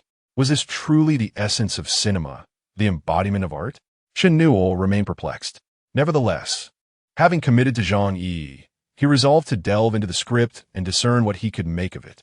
He contacted Chen Bicheng to inform him of his decision, subsequently skipping class the next day to immerse himself in the script. Although Chen Nuo was not particularly scholarly, he could manage to spend 2 months at home during the summer engrossed in reading. Similarly, he harbored a strong aversion to the script's grim undertones. Yet he dedicated 3 consecutive days to it, from dawn till dusk. Initially relying on rote memorization, he diligently studied the script as per Zhang Yi's directives. While some technical terms eluded his comprehension, such as long shots, close-ups, and camera movements, his experience with short videos allowed him to make educated guesses about their meanings. Upon memorizing the script, he took several sheets of paper and sketched out the various shots according to the script's descriptions. He soon realized that this exercise clarified the images in his mind, even animating the characters in his imagination. Intrigued, he decided to illustrate the entire script. For the next week, Chen Nuo devoted himself entirely to this endeavor, indulging in sleep and sustenance only as necessary. By the time Zhang Yi finally called, he was in the midst of illustrating the final scene. Chen Nuo, prepare yourself. We commence filming tomorrow. How has your reading of the script progressed? Chen Nuo gazed at his drawing of a stick figure, Zhang the Mute, lying within a circle representing the underground home. Viewed from above, the mute lay peacefully with his eyes closed. After 5 long years, he could finally rest in his own abode. Got it, director, Chen Nuo replied, his voice slightly strained, as if he were no longer accustomed to speaking. When Chen Nuo arrived at the location Zhang Yi had designated, their first exchange was, "What happened to your voice?" Chen Nuo himself was uncertain. For days, he had been engrossed in the world of Zhang the Mute, communicating with the outside world only for meals and phone calls. His desire to converse diminished with each passing moment. He shook his head. Zhang Yi nodded thoughtfully, choosing not to pursue the matter further. This time, the entire crew assembled, comprising around 10 individuals who each took on multiple roles. The cameraman, a middle-aged man sporting a bushy beard, grumbled about having spent 2 decades in the industry without ever encountering such a makeshift production, where both the director and producer were students with uncertain funding sources. Upon arrival, Zhang Yi instructed Chen Nuo to get a haircut. Sitting at the alley's entrance, a production assistant moonlighting as a stylist hesitantly asked, "Are you sure I should cut your hair?" "Go ahead." The assistant trimmed Chen Nuo's hair into a buzz cut. Initially, he intended to borrow hot water for a wash, but finding it cumbersome, he opted to submerge his head under a faucet at the alley's mouth. Zhang Yi stared at Chen Nuo, rinsing his hair with cold water, and remarked, "Xiao Tian, I have a feeling that from today onward, our destinies will be irrevocably altered. Because of him. After the haircut, Chen Nuo was instructed to change clothes. He donned a tattered outfit adorned with layers of patches, complemented by a pair of ragged shoes, the most outrageous aspect being 2 holes that allowed his big toes to protrude. Yet, Zhang Yi was still dissatisfied, scrutinizing him before stating, "Your face is too clean." The makeup artist and assistant chimed in, "Shall we apply some coal dust?" "Coal dust is too contrived. Just find some dirt from the ground and apply it to his face, neck, and hands." The inexperienced assistant appeared perplexed, unsure of how to proceed. "Let us prepare to begin," Zhang Yi announced. "On the first day, the crew needs to acclimate. We will film 3 scenes in the alley, but should things go awry, 2 will suffice. As everyone took their positions, the stage was set for the first scene. The mute's house, the first shot, the inaugural take. The assistant called out, and with a sharp clap of the clapperboard, Chen Nuo embarked on his maiden cinematic endeavor. This was a close-up shot. The cameraman squatted just a meter away, capturing Chen Nuo as he put on his shoes at the entrance of a courtyard. The door behind him swung open, and a figure emerged. The camera captured only the person's legs, seemingly oblivious to Chen Nuo, who remained crouched, as if he were merely a blade of grass or a stone on the pathway. While sketching, Chen Nuo had been particularly struck by this moment. He had anticipated that Zhang the Mute would react strongly. However, at this juncture, he remained unperturbed. Chen Nuo crouched, momentarily pausing, before hastily donning his shoes. He stood, glanced around, spat toward the courtyard entrance, and quickly departed in the opposite direction, his pace swift, as though fleeing. Throughout, he did not cast a single glance in the direction of the departing legs. Cut! Let us do it again. Why another take? Zhang Yi did not provide an explanation over the intercom, and Chen Nuo did not inquire further, repeating the scene. Again, again, again. Chapter 9. Nini Li Xiaotian was originally holding a reflector on set. After the 4th take, he handed his task to someone else and hurried to the back where the monitor was located. He asked Zhang Yi, "What are you doing?" Zhang Yi was seated in front of the monitor, animatedly watching the footage. Upon hearing the question, he replied, "Come and see. Look at his legs. The angle of the squat has changed this time. The lines are exquisite. It's so expressive." "Stop." Li Xiaotian abruptly pulled Zhang Yi up by his collar, gritting his teeth as he said, "Do you know what you're doing right now? You're not just burning film. You're burning the money for our parents' coffins. Are you trying to drive me to my grave? If you keep acting like Wong Kar-wai, I swear I'll withdraw my investment. You can do whatever you want." After the 4th take, Chen Nuo began to doubt himself. Every director dreams of being a fool in some way. Where had it all gone wrong? One shot had been filmed 4 times. Could he still call himself an actor? Chen Nuo decided that if they needed to shoot another take, he must ask Zhang Yi how to perform it correctly. However, that take had passed. Chen Nuo had no idea what standard Zhang Yi held, as he did not feel that the 4th take was significantly better than the 1st. After an initial hiccup, the rest of the shooting proceeded remarkably smoothly. Other than a minor incident with the extras, Chen Nuo's scenes were mostly completed in 1 or 2 takes throughout the morning. By noon, the crew had no bento boxes. So Li Xiaotian took everyone to a restaurant where each person had a rice bowl for 10 yuan, a hearty meal indeed. At the end of the day, Zhang Yi excitedly called Chen Nuo over, patting him on the shoulder. "Come on, let's go eat at my place." The sky had darkened, and after a long day of filming, Chen Nuo felt a bit tired and declined. "Thank you, director, but it's getting late, and it would take time to travel back. Let's just skip it." "What are you talking about? It won't take long." With that, Zhang Yi pulled Chen Nuo into a nearby courtyard. "Wait this." Chen Nuo looked around. He was in the same courtyard as the first shot of the day. It was mealtime, and shadows flitted in each household. An elderly man happened to emerge from a nearby room, and upon seeing Zhang Yi, he greeted him. Your mother has been stewing pork knuckles all afternoon. I can smell it." "Haha. Uncle Zhang, why don't you come over for a bite?" "Sure." Chen Nuo stared at Zhang Yi, a bit taken aback. "That old man is—" "Yes, it's him. The one who was critiquing me this afternoon," Zhang Yi explained. "He's Uncle Zhang, who has watched me grow up." "You? This is really your home? Where else would I find so many extras?"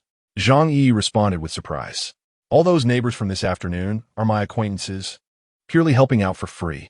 Zhang Yi's family prepared a delicious pork knuckle, tender and flavorful, melting in one's mouth. For Chen Nuo, the only downside was that no amount of northern spices could satisfy his craving for heat. Having been in Beijing for 10 days, he had yet to find a restaurant that suited his palate. Zhang Yi's parents were warm and welcoming, both in their 60s, clearly doting on their younger son. "Little Chen, take good care of Yi. He has been frail and has a bad temper since childhood."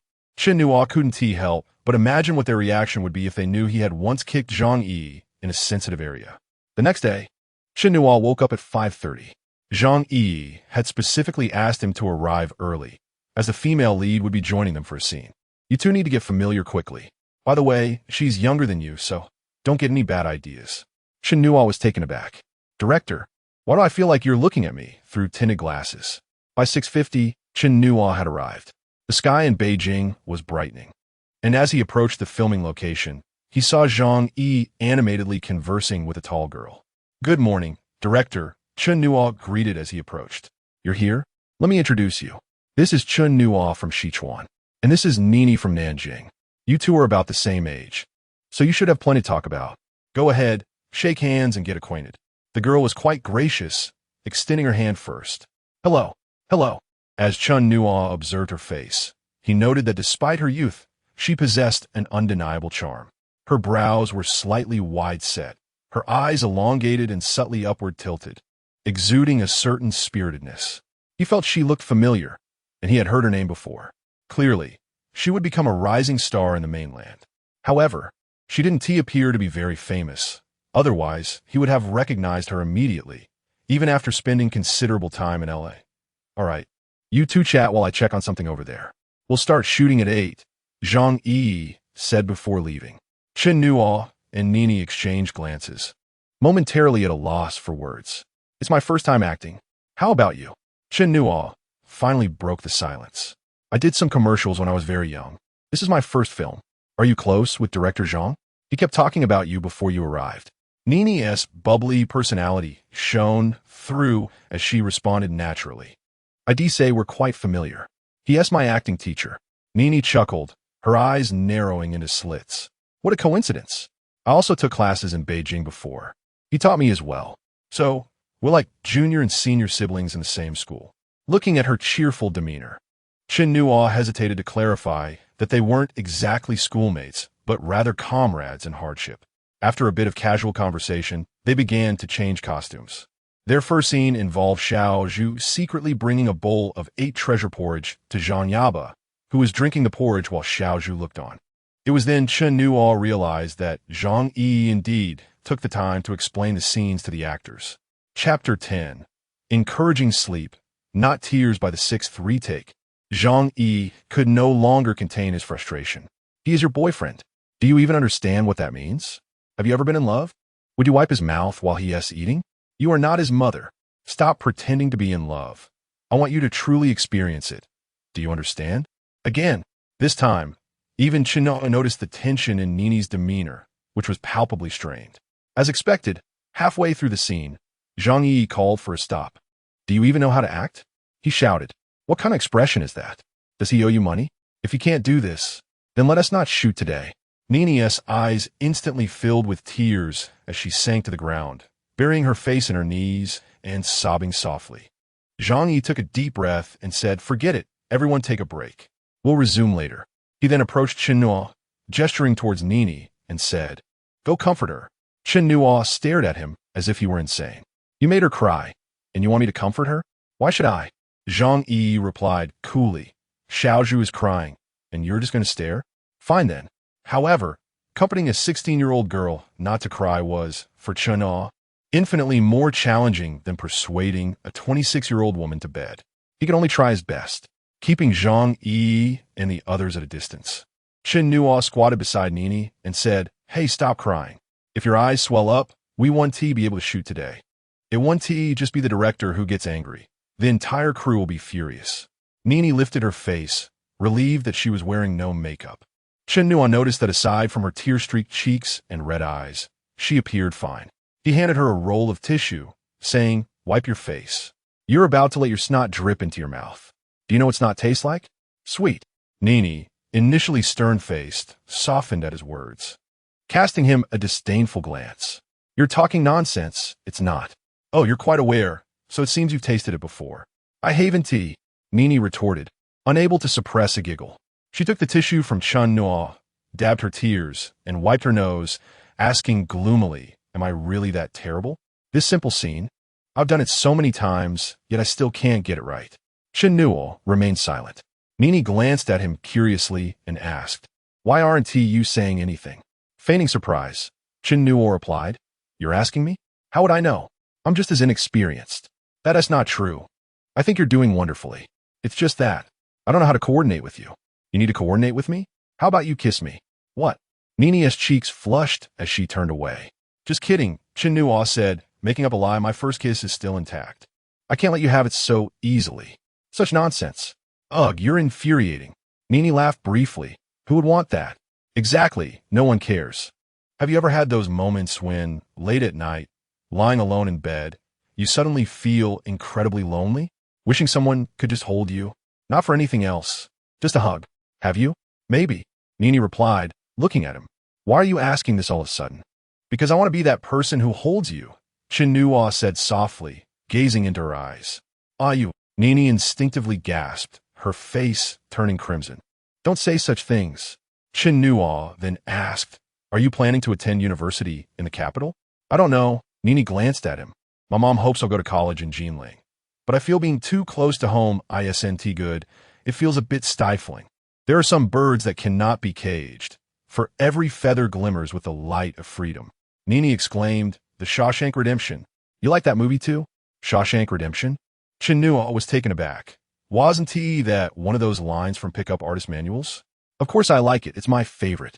Nini's gaze shifted towards him. Her perception altered. I used to think that boys like you, as long as they were somewhat good-looking, were all superficial. Only thinking about deceiving girls. Chen Nuo smirked. You can't generalize.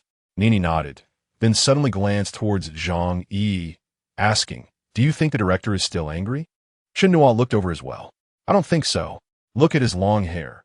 His personality must be similar to a girl's, generous. Nini chuckled again, then whispered, I'm sorry for dragging you into all this and making you eat so much treasure porridge. It's fine. I have a big appetite. And besides, Azuz brought me the porridge. I can't get enough of it. Azuz, I want to be able to speak later. So I'm thanking you in advance for the porridge. Nini quickly averted her gaze, glancing at him, then turned away even faster. Chen Nuo couldn't see her expression, only catching a glimpse of her lightly nodding, her voice soft as she said, eat more. If it's not enough, I'll go get you more. Should I go call the director and tell him we can do it again? All right. When Chen Nuo announced that Nini was ready for another take, Zhang Yi had little hope. However, once they began, he immediately recognized that Nini had found the right feeling. The mute sat on the steps, drinking porridge while watching Azuz. His gaze unwavering, his eyes curved gently, brows relaxed, his affection for Azuz overflowing. Azuz sat beside him, arms wrapped around her knees, chin resting on her arms, looking at him with a faint smile. Eat more. If it's not enough, I'll go get you more. Her voice was so soft, like a kite floating gently into Zhang Yi's heart. This was the love of childhood's sweethearts in his mind. It wasn't as intense as love at first sight, nor did it require the same deliberate pursuit as a man chasing a woman. It was like the string of a kite, long and unbroken, weaving an endless thread of connection. Cut! That's it. Zhang Yi clapped twice, instantly lifting the mood of the entire crew. The cameraman shouted, That's the feeling. I felt it was particularly good this time. To put it in our old terms, this is what we call chemical reaction. The shot turned out beautifully. Chen Nuo smiled at Nini and whispered, He is complimenting you. Nini's cheeks flushed with embarrassment, but her slender eyes sparkled with joy as she softly declared, I'll treat you to dinner tonight. Chapter 12. Madness. Perhaps it is true that a harmonious partnership between men and women yields effortless labor. This day was filled with numerous scenes, yet Chen Nuo felt time pass swiftly. After wrapping up at 7 o'clock, Zhang Yi approached Chen Nuo, saying, Let us go. My mother has made chicken stew. Chen Nuo gestured toward a distance, remarking, Forget it today. They invited me to dinner. Zhang Yi turned her head, her expression growing serious. I know your mother, so please don't. I'll have a hard time explaining. Furrowing his brow, Chen Nuo inquired, Director, I am earnestly asking you, what image do you have of me? Nini, shyly stepping closer to Chen Nuo, asked, What did the director say? When a person from Sichuan and one from Jinling dine together in the capital, what do they typically eat? The answer is singular, Beijing roast duck. Concerned, Chen Nuo asked, What's wrong? It's nothing, just my mother. She tend to worry a lot. Chen Nuo replied with an O, and asked, Did you come to the capital alone? Nini explained, Not exactly. I have relatives here, and I'm staying with them. Why aren't you in school? Took a leave? Yes, I wanted to film teacher Zhang's movie, so I took a leave. Nini glanced at him and asked, What about you? I also took a leave to attend a training class here, preparing to apply to the film academy. Nini smiled, realizing you must really love acting. Chen Nuo was taken aback. How did you figure that out? Because, Nini lowered her voice, when you were drinking porridge today, I could see you were already full, yet you forced yourself to continue. At that moment, I knew you would become an exceptional actor, like Tony Leung or Guyu. Chen Nuo chuckled. Is it really that exaggerated? Indeed, Nini affirmed seriously, her eyes sparkling as she looked at Chen Nuo. Teacher Zhang once said that only those who truly love cinema would force themselves to consume 26 pears, scrub floors 27 times, or devour over 30 plates of pasta. Only such individuals can become top-notch actors. I aspire to be that kind of person, to become an outstanding actor, to perform excellent works, and to be recognized by everyone. But I believe you need not worry, for you are inherently that kind of person. Inside the bustling roast duck restaurant, the atmosphere was vibrant with the sounds of patrons coming and going. Despite the dazzling lights illuminating the hall, they could not overshadow the brilliance in her eyes. Chen Nuo was at a loss for words. Raising his teacup, thank you. I toast to you. May your dreams come true. I toast to you as well. Brother Chen Nuo, truly, you can make everyone enjoy watching you act. I'm certain of it. Nini's role was brief. She had only filmed for a little over a week before wrapping up. On her last day, she gifted Chen Nuo a small present, a keychain styled like a film reel. Chen Nuo attached it to his keys, making them slightly bulkier, yet the weightiness ensured they would not be easily lost. After Nini's wrap, Chen Nuo and the team filmed for a few more days at the alley entrance, completing all urban scenes before the entire crew relocated to the outskirts of the capital to shoot scenes of a mute digging a house. Zhang Yi rented a minibus, transporting the crew to a small county called Laishui. The county was quaint but adorned with picturesque mountains and waters, the streets impeccably clean. The group rented 5 rooms in a guest house, with Chen Nuo and Zhang Yi sharing a room. On the first night, Chen Nuo was kept awake by Zhang Yi's snoring. The following day, the minibus took them to a small mountain adjacent to the county, a location Zhang Yi had selected long ago. The toll of a sleepless night left Chen Nuo's eyes bloodshot and utterly exhausted, feeling as if he had been wrung out, with not a single part of him retaining energy, giving the impression that he might collapse at any moment. Yet under the lens, no one resembled a mute who had dug a hole for 5 years more than he did. Chen Nuo sensed a shift in his state. Though he was indeed fatigued and longed for sleep, in that liminal state between wakefulness and slumber, he discovered himself immersed in a scene. He was the mute. In that moment, Chen Nuo felt an unparalleled authenticity. Zhang Yi quickly noticed the transformation in Chen Nuo. After completing the first shot, Zhang Yi excitedly slapped his thigh, exclaiming, "Perfect! Chen Nuo is surpassing himself today." He promptly called overly shouty on, "Hurry, arrange to shift some of tomorrow's shooting schedule to today. Let us capture as many takes as we can." Chen Nuo is on fire. Li Xiaodian, also from the Film Academy, recognized that such a state for an actor was a rare and fortunate occurrence. In the industry, this phenomenon is referred to as inspiration descending or the character taking possession. This state is one of heightened concentration and immersion in performance, as if the character's soul has genuinely inhabited the actor, allowing their portrayal to transcend ordinary levels. The emotions, actions, and dialogue of the actor seamlessly merge with the character, resulting in astonishing authenticity and impact. As Li Xiaotian issued his orders, every member of the crew became aware of Chen Nuo's transformation, from the cameraman to the lighting technician, from the sound engineer to the production assistant. Everyone was invigorated. In essence, those entrenched in this industry eagerly seek out good directors and talented actors, hoping to have their names associated with award-winning films. If fortune smiled upon them, and they found themselves part of such a project, their lives would be forever altered. Moreover, with a lengthy credits list behind the scenes, Zhang Yi's film would likely involve no more than 20 individuals, should something remarkable emerge. It was too audacious to contemplate. Under these circumstances, the crew's efficiency that day was extraordinarily high. Zhang Yi hardly called for a stop, capturing successive takes until dusk fell. It was only after filming several night scenes that Zhang Yi reluctantly announced, "Wrap."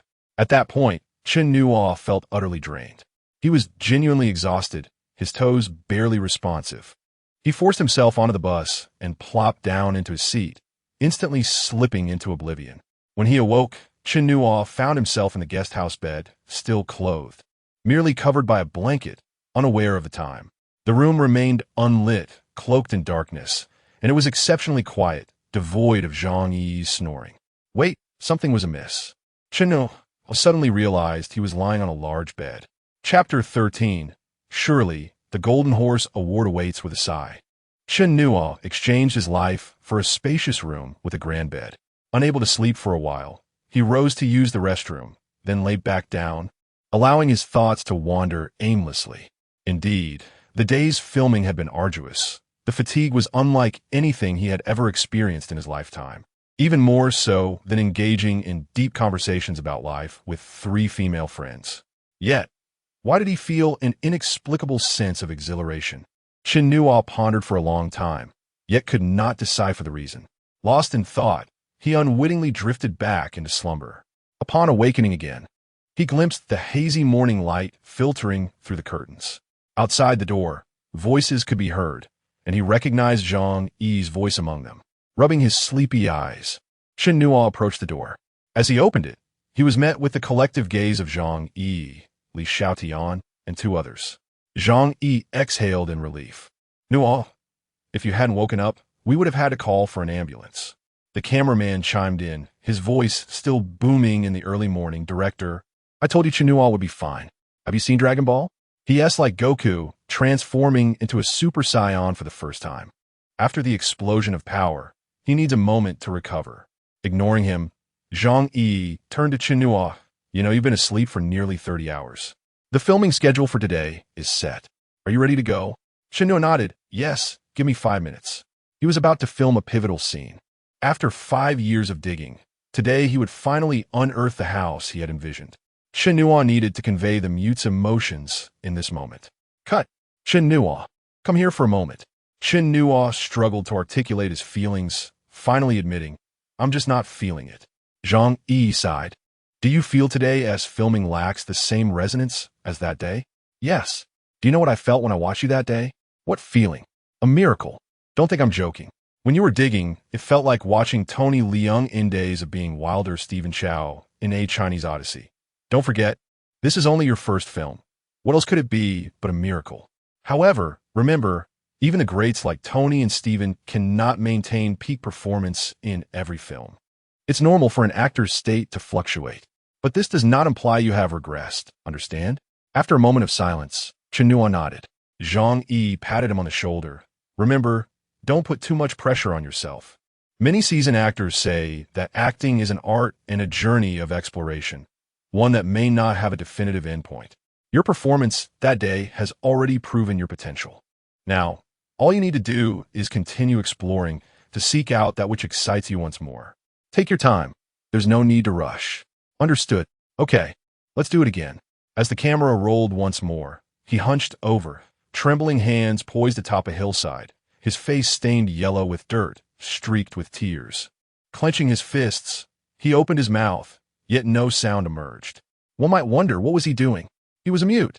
How absurd. Did he still wish to call out? Yet the mute seemed resolute.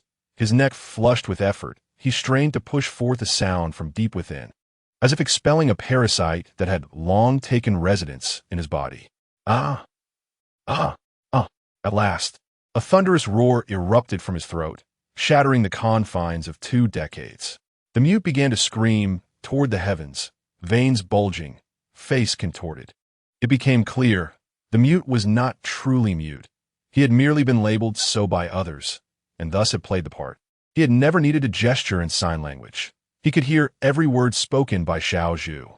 In this moment, the mute was no longer silent. He unleashed his roar against the oppressive sky and the lifeless earth. 2 decades of oppression and suffering seemed to coalesce in that cry. Zhang Yi, watching through the monitor, slapped his thigh in excitement, exclaiming, "Good. Cut. That's a feeling. Chen Nuo, remember this sensation. I promise you will one day win the Golden Horse Award." Even now, in the wake of the green controversy surrounding the Golden Horse, no domestic award exceeds its prestige. On the day of rap, a torrential rain descended upon the county. As Li Xiaotian announced the conclusion of filming, droplets began to fall, quickly escalating into a downpour. The cameraman sprinted to the minibus, breathlessly declaring, "Director, this is incredible. After filming for over 2 weeks without a single drop of rain, it pours the moment we wrap. It feels as if the heavens are aiding us. I believe our film is destined for success. Just make sure my name is spelled correctly in the credits. Su Jun, with the character for Su as in Wu Zixu, not Su. And for the photography credit, don't label me as just a photographer. How could I possibly misspell your name? Su Ge. Rest assured, you'll be credited as the director of photography," Zhang Yi reassured him. He too felt a twinge of apprehension. The rain battered the windows, sounding like a machine gun firing upon them. The pea-sized droplets blurred everything outside, rendering the world beyond the glass a cloudy void. "Let's wait here for a bit. The rain is too heavy to traverse the mountain roads," the driver suggested. "Yes, it is indeed quite frightening. Let us wait until it eases," Li Xiaotian concurred, glancing at the cameraman. "You were right. We are certainly blessed by the heavens. What a remarkable coincidence. There's a saying, when fortune arrives, the heavens assist. But when luck departs, heroes are not free. We are currently in a phase of abundant fortune," a 30-something man interjected, Director Zhang. "I'm Yang, he as in congratulations, Yang as in the willow tree. I'm the lighting and art director. Please don't misspell my name either." Chapter 14. Conversations in the minibus. Zhang Yi chuckled. "You all are just teasing me. Yang Zi, as the art director, what exactly have you directed?" "Little Yang Zi. By your logic, I might as well be the script supervisor and stylist, and also serve tea." "I am too," another chimed in, a producer, production manager, assistant director, executive director, and lighting technician. Li Xiaotian joined in the banter, and amidst the torrential rain that trapped a dozen or so people in the minibus, the atmosphere grew lively as they chatted away. "Director Zhang, I heard that this film was funded solely by you and Brotherly. Is that true?" Someone suddenly posed a sensitive question. The once boisterous vehicle fell silent, all eyes turning toward Zhang Yi and Li Xiaotian. Zhang Yi glanced at the impassive Li Xiaotian, smiled, and replied, "Indeed." For a moment, everyone exchanged glances, no one daring to respond, until the cinematographer Su Jun managed to mutter, "Impressive." Zhang Yi chuckled lightly, retorting, "Impressive? My foot."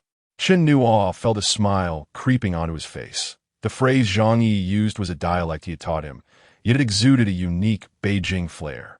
In the film industry, only a fool would stake their entire fortune on a single movie. The very nature of filmmaking is fraught with risk. What you deem excellent, I may find lacking. There are as many opinions as there are viewers. Yet, how many people do films actually reach? Tens of thousands? Millions? Who could confidently proclaim their film would receive universal acclaim and box office success? And who would dare to gamble their livelihood on it? Zhang Yi began an earnest discourse. "But what you don't realize is the hardship we endure as directing students. Take our film academy, where over 20 of us major in directing each year. How many truly emerge as directors? Understanding Western demands, if we produce a film that meets expectations, we won't incur losses. If we excel, there are accolades to be won. Though it feels like we are on our knees, we do earn a living. For those of us following behind, the situation is even grimmer. No need to mention the classmates from my undergraduate days. Some are shooting music videos, others commercials. Even to secure a role as an assistant director, they face rigorous selection. Attempting to independently create a short film is a challenge. Many have changed careers. I know one who now sells insurance. Indeed, we made mistakes with our second film," Li Xiaotian interjected. Zhang Yi continued, "It's not all of us. It's primarily my fault. With a budget of a few $100,000, securing talented actors is nearly impossible, so I had to search myself. Unfortunately, luck was not on my side, and I ended up with an unreliable actor. No matter how we shot, something fell off, which led to investor dissatisfaction, and ultimately, I found myself unable to continue." As he spoke, he glanced at Chen Nuo and suddenly smiled. "You know, I believe our film has divine favor. Honestly, I feel it too. What was meant to take 2 months has wrapped in just over a month, with the shooting schedule continually expedited, leaving Tianer and the others utterly exhausted. However, I can confidently assert that the final product will not disappoint." Su Jun added, "It's primarily due to Xiao Chun.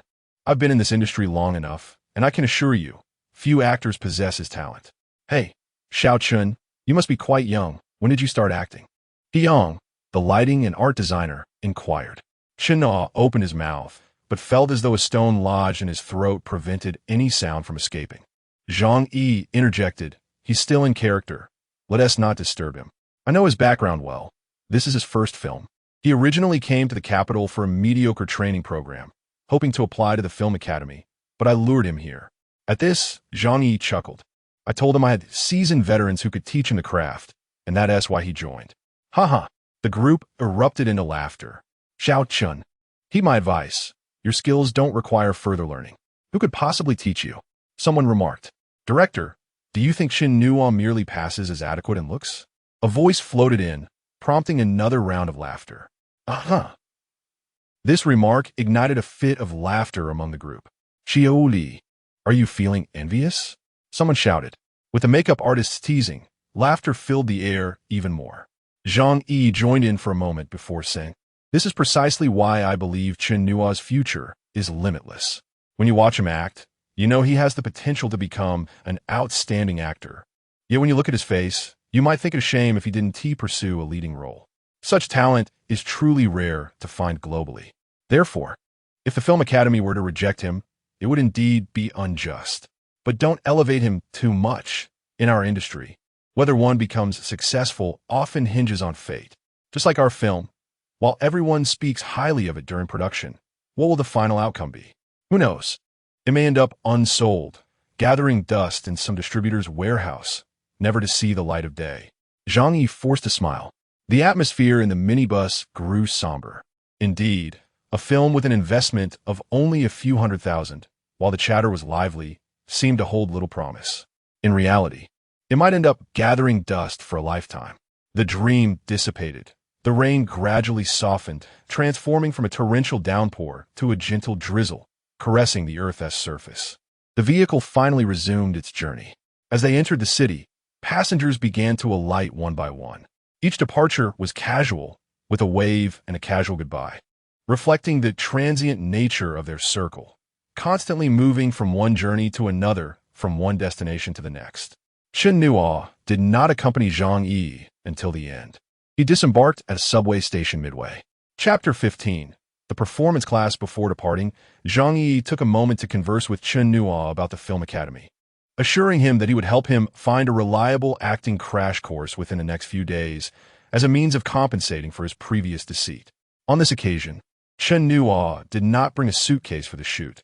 He merely carried a backpack containing some daily necessities and a few changes of clothes, reasoning that he would be in costume for the filming, rendering other attire unnecessary.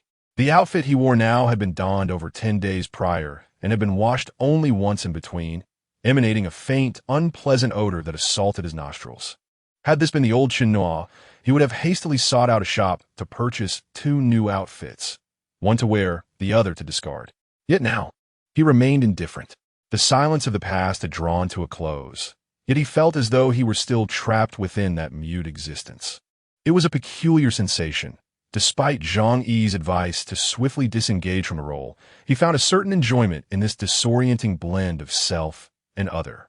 This feeling lingered until he arrived at the threshold of his residence. "You are electric, you are light, you are the singular myth. My affections lie solely with you. You are my superstar. You reign supreme, and I idolize you.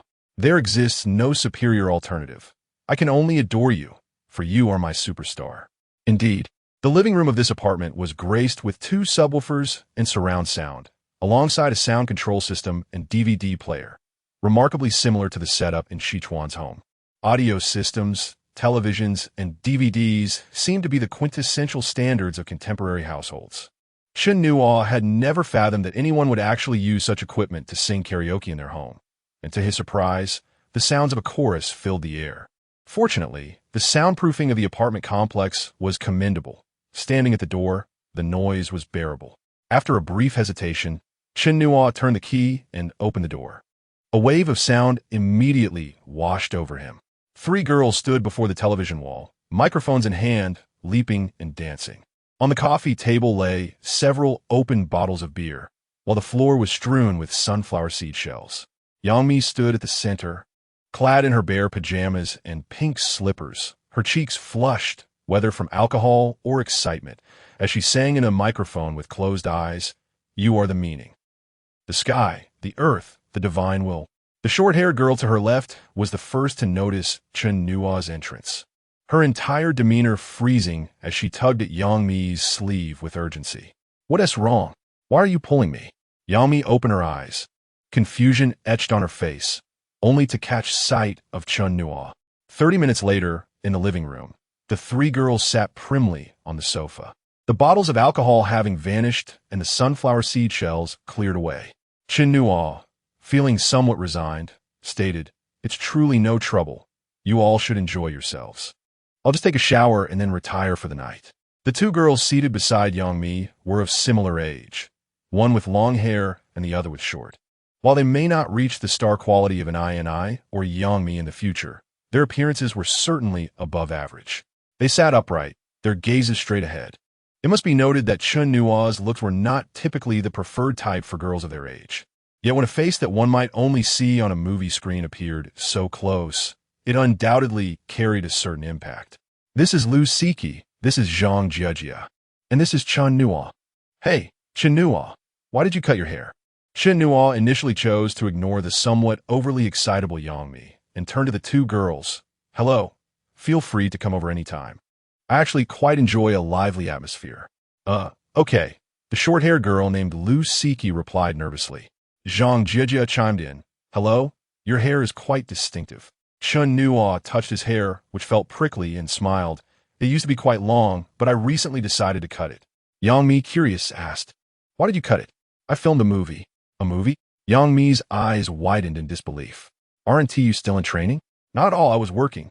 I went south to model, shooting quite a bit, including an MV. By the way, guess who I met?" Yang Mi said with a playful smile. "Who?" "Brother Chung Long. I even shot a poster with him." Yang Mi exclaimed, her face radiant with excitement. He was so approachable, without any airs of a big star. Chen Nuo, astonished, replied, "That's incredible. Did you get an autograph?" Despite Chen Nuo's casual demeanor, it was evident that Yang Mi and her companions could not continue their revelry. Not long after he entered the room, the sounds of the door opening and closing indicated that Yang Mi's friends had departed. Following this brief interlude, Chen Nuo felt a slight distance from his previous silence, though only marginally. He had not anticipated Zhang Yi's swift actions. He received a call the very next day, stating, "I found a suitable class for you, an official performance course offered by our school, conducted on campus. Although the classes had already commenced and registration was closed, I managed to leverage my influence to secure a spot for you, and I even negotiated a discount, originally 3,000, now 2,000. It's a month-long program guaranteed to impart skills." Is that for real? I haven't even fully woken up. Please don't tease me." "All right, understood," Chen Nuo muttered, and in the call. He initially wished to sleep a bit longer, but after tossing and turning for a while and finding it impossible to doze off, he resolved to get out of bed. Chapter 16, the airs in Yang Mi's bedroom door remained firmly shut, as expected. It was barely past 8 in the morning, and it was uncommon for a youth around the age of 18 to rise at such an hour, unless an inconsiderate middle-aged individual had disturbed their slumber with a phone call. Before heading out, he glanced at his reflection in the full-length mirror by the door. The young man depicted wore a light-colored plaid shirt beneath a deep brown woolen coat, paired with simple denim jeans and sneakers, a look that seemed more reminiscent of 2 decades hence than the current fashion. Standing at 180 centimeters, he was neither particularly tall nor short. However, he felt that the coldness in his gaze might be attributed to his hairstyle. Was it merely the hair? Chen Nuo felt somewhat disconcerted by this unfamiliar version of himself. He had always been referred to as a quintessential warm-hearted individual by many girls. After all, perhaps he should blame the silence.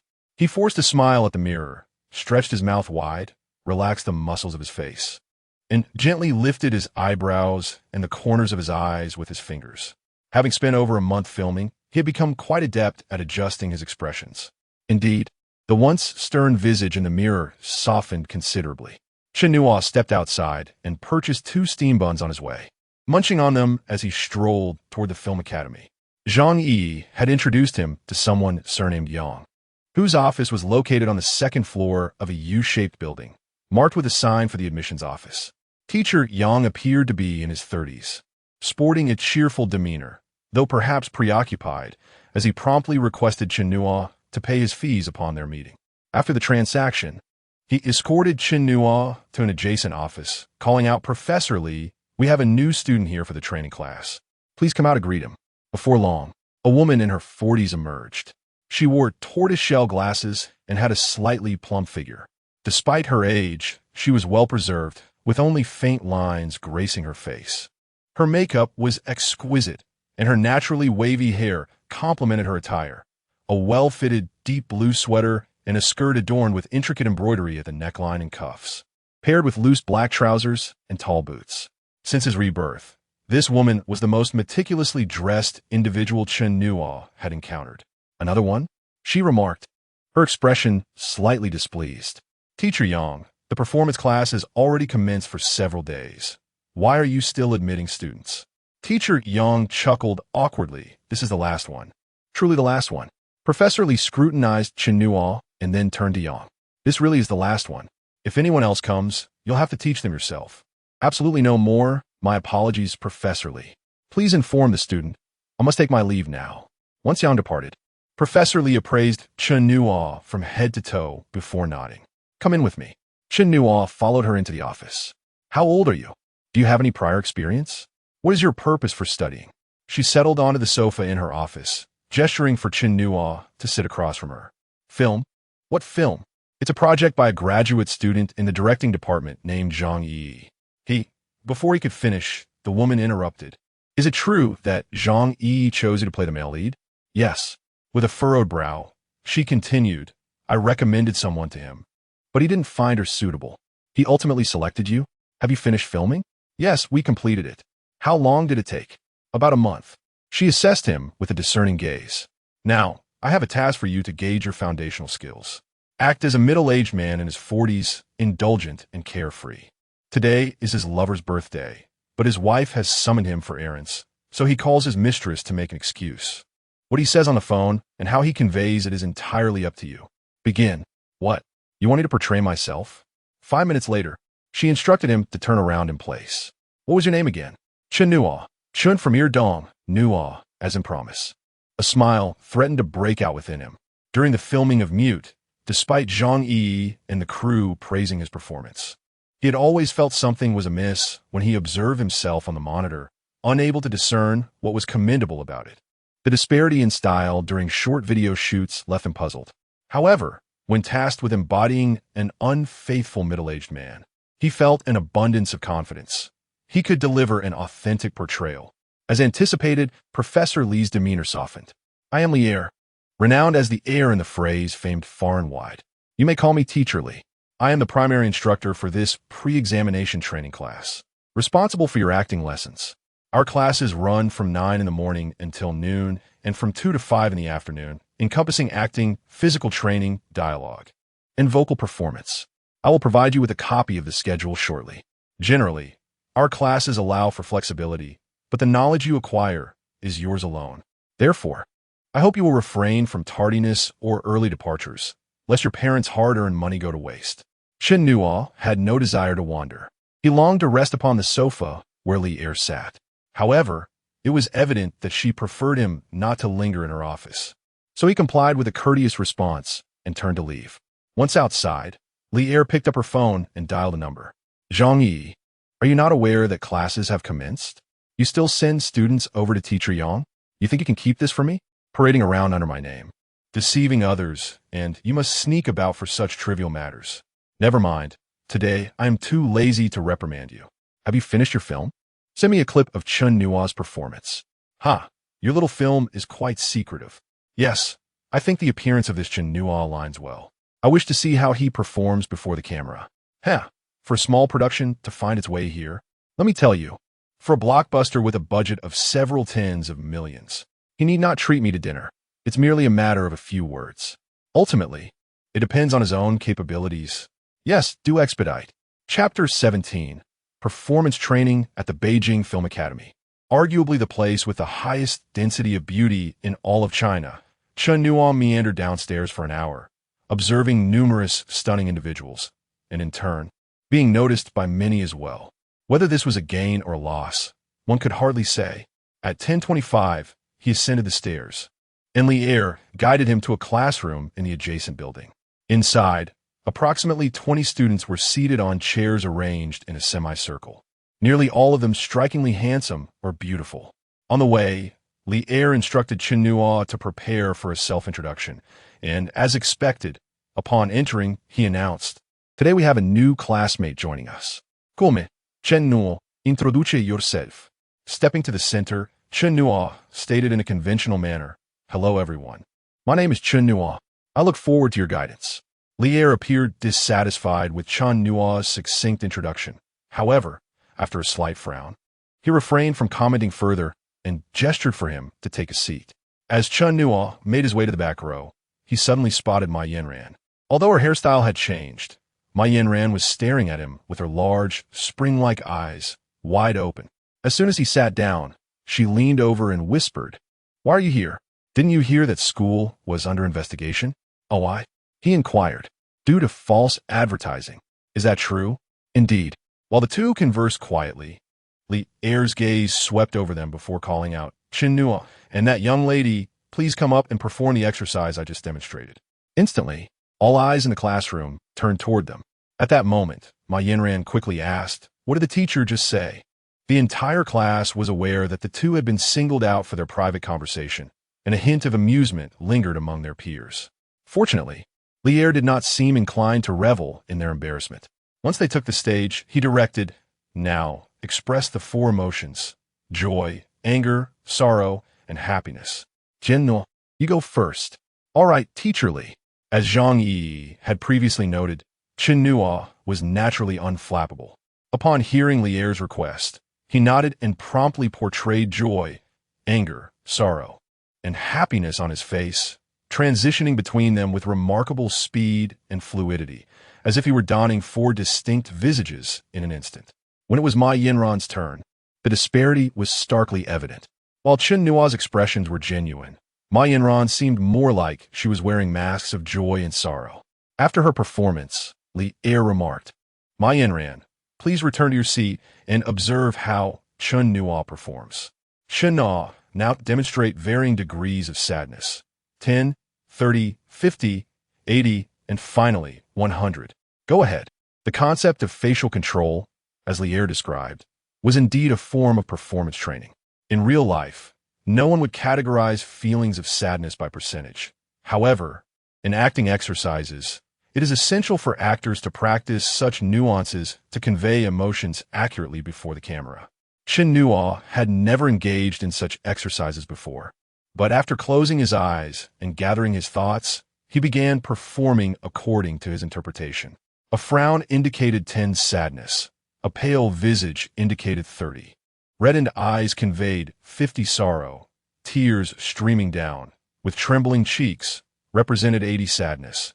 And a contorted expression with open mouth and tears cascading down signified 100 anguish. Lia applauded, starting, "Excellent job." Everyone observed the layers of expression Chen Nuo has demonstrated, which are deeply evocative and allow one to feel the emotional shifts. He is not merely acting, he is truly experiencing the emotions. This is the goal you all must strive for in the future. I have a beautiful aspiration. I hope each of you, after a month of training in our program, can reach such a level. Let's work hard, everyone. Truly captivating performances can touch the heart. At that moment, the students' gazes towards Chen Nuo transformed. Previously, they viewed him as a mere connection, but now their eyes were filled with admiration for what appeared to be a remarkable talent. As the morning session concluded, Li Er departed first, leaving the students still seated. Ma Yanran turned to Chen Nuo and asked, "Shall we have lunch together?" "Perhaps not. There's a male classmate up ahead who seems to be watching you," Chen Nuo replied, nodding towards the front. "It appears he genuinely has something to discuss with you. Let us skip today and plan for another time. We have plenty of time ahead." As they passed by the boy, Chen Nuo noticed his stern expression, seemingly displeased. "Ah, The fish caught by a playboy must certainly experience fluctuating emotions, depending on how they are fed. Quite normal. Chen Nuo, eager to avoid entanglements with Ma Yanran, walked briskly, oblivious to the envious glances from several girls behind him who had witnessed his performance and wished to befriend him. Unaware of the romantic opportunities he had inadvertently overlooked, Chen Nuo intended to head to the Film Academy cafeteria for a meal, as he had a dialogue and movement class in the afternoon, areas he had yet to explore. Speaking of Zhang Yi, had he not been engaged in filming with Chen Nuo, he would certainly be facing the same misfortune as that school. It was time to invite him out for a meal.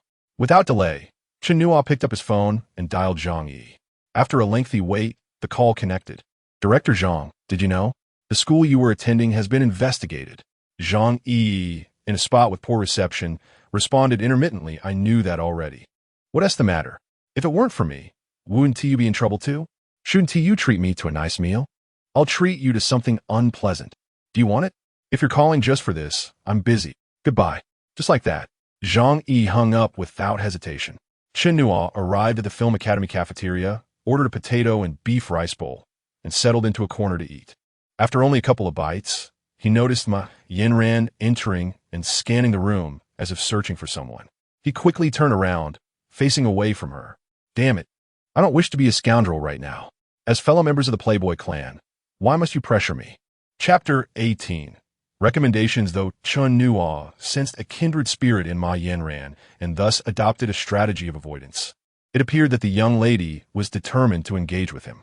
After narrowly escaping an encounter in the cafeteria at lunchtime, he found himself compelled to accept her as a desk mate in the afternoon class. A mischievous side of Chen Nuo began to stir within him. Perhaps he should simply give in.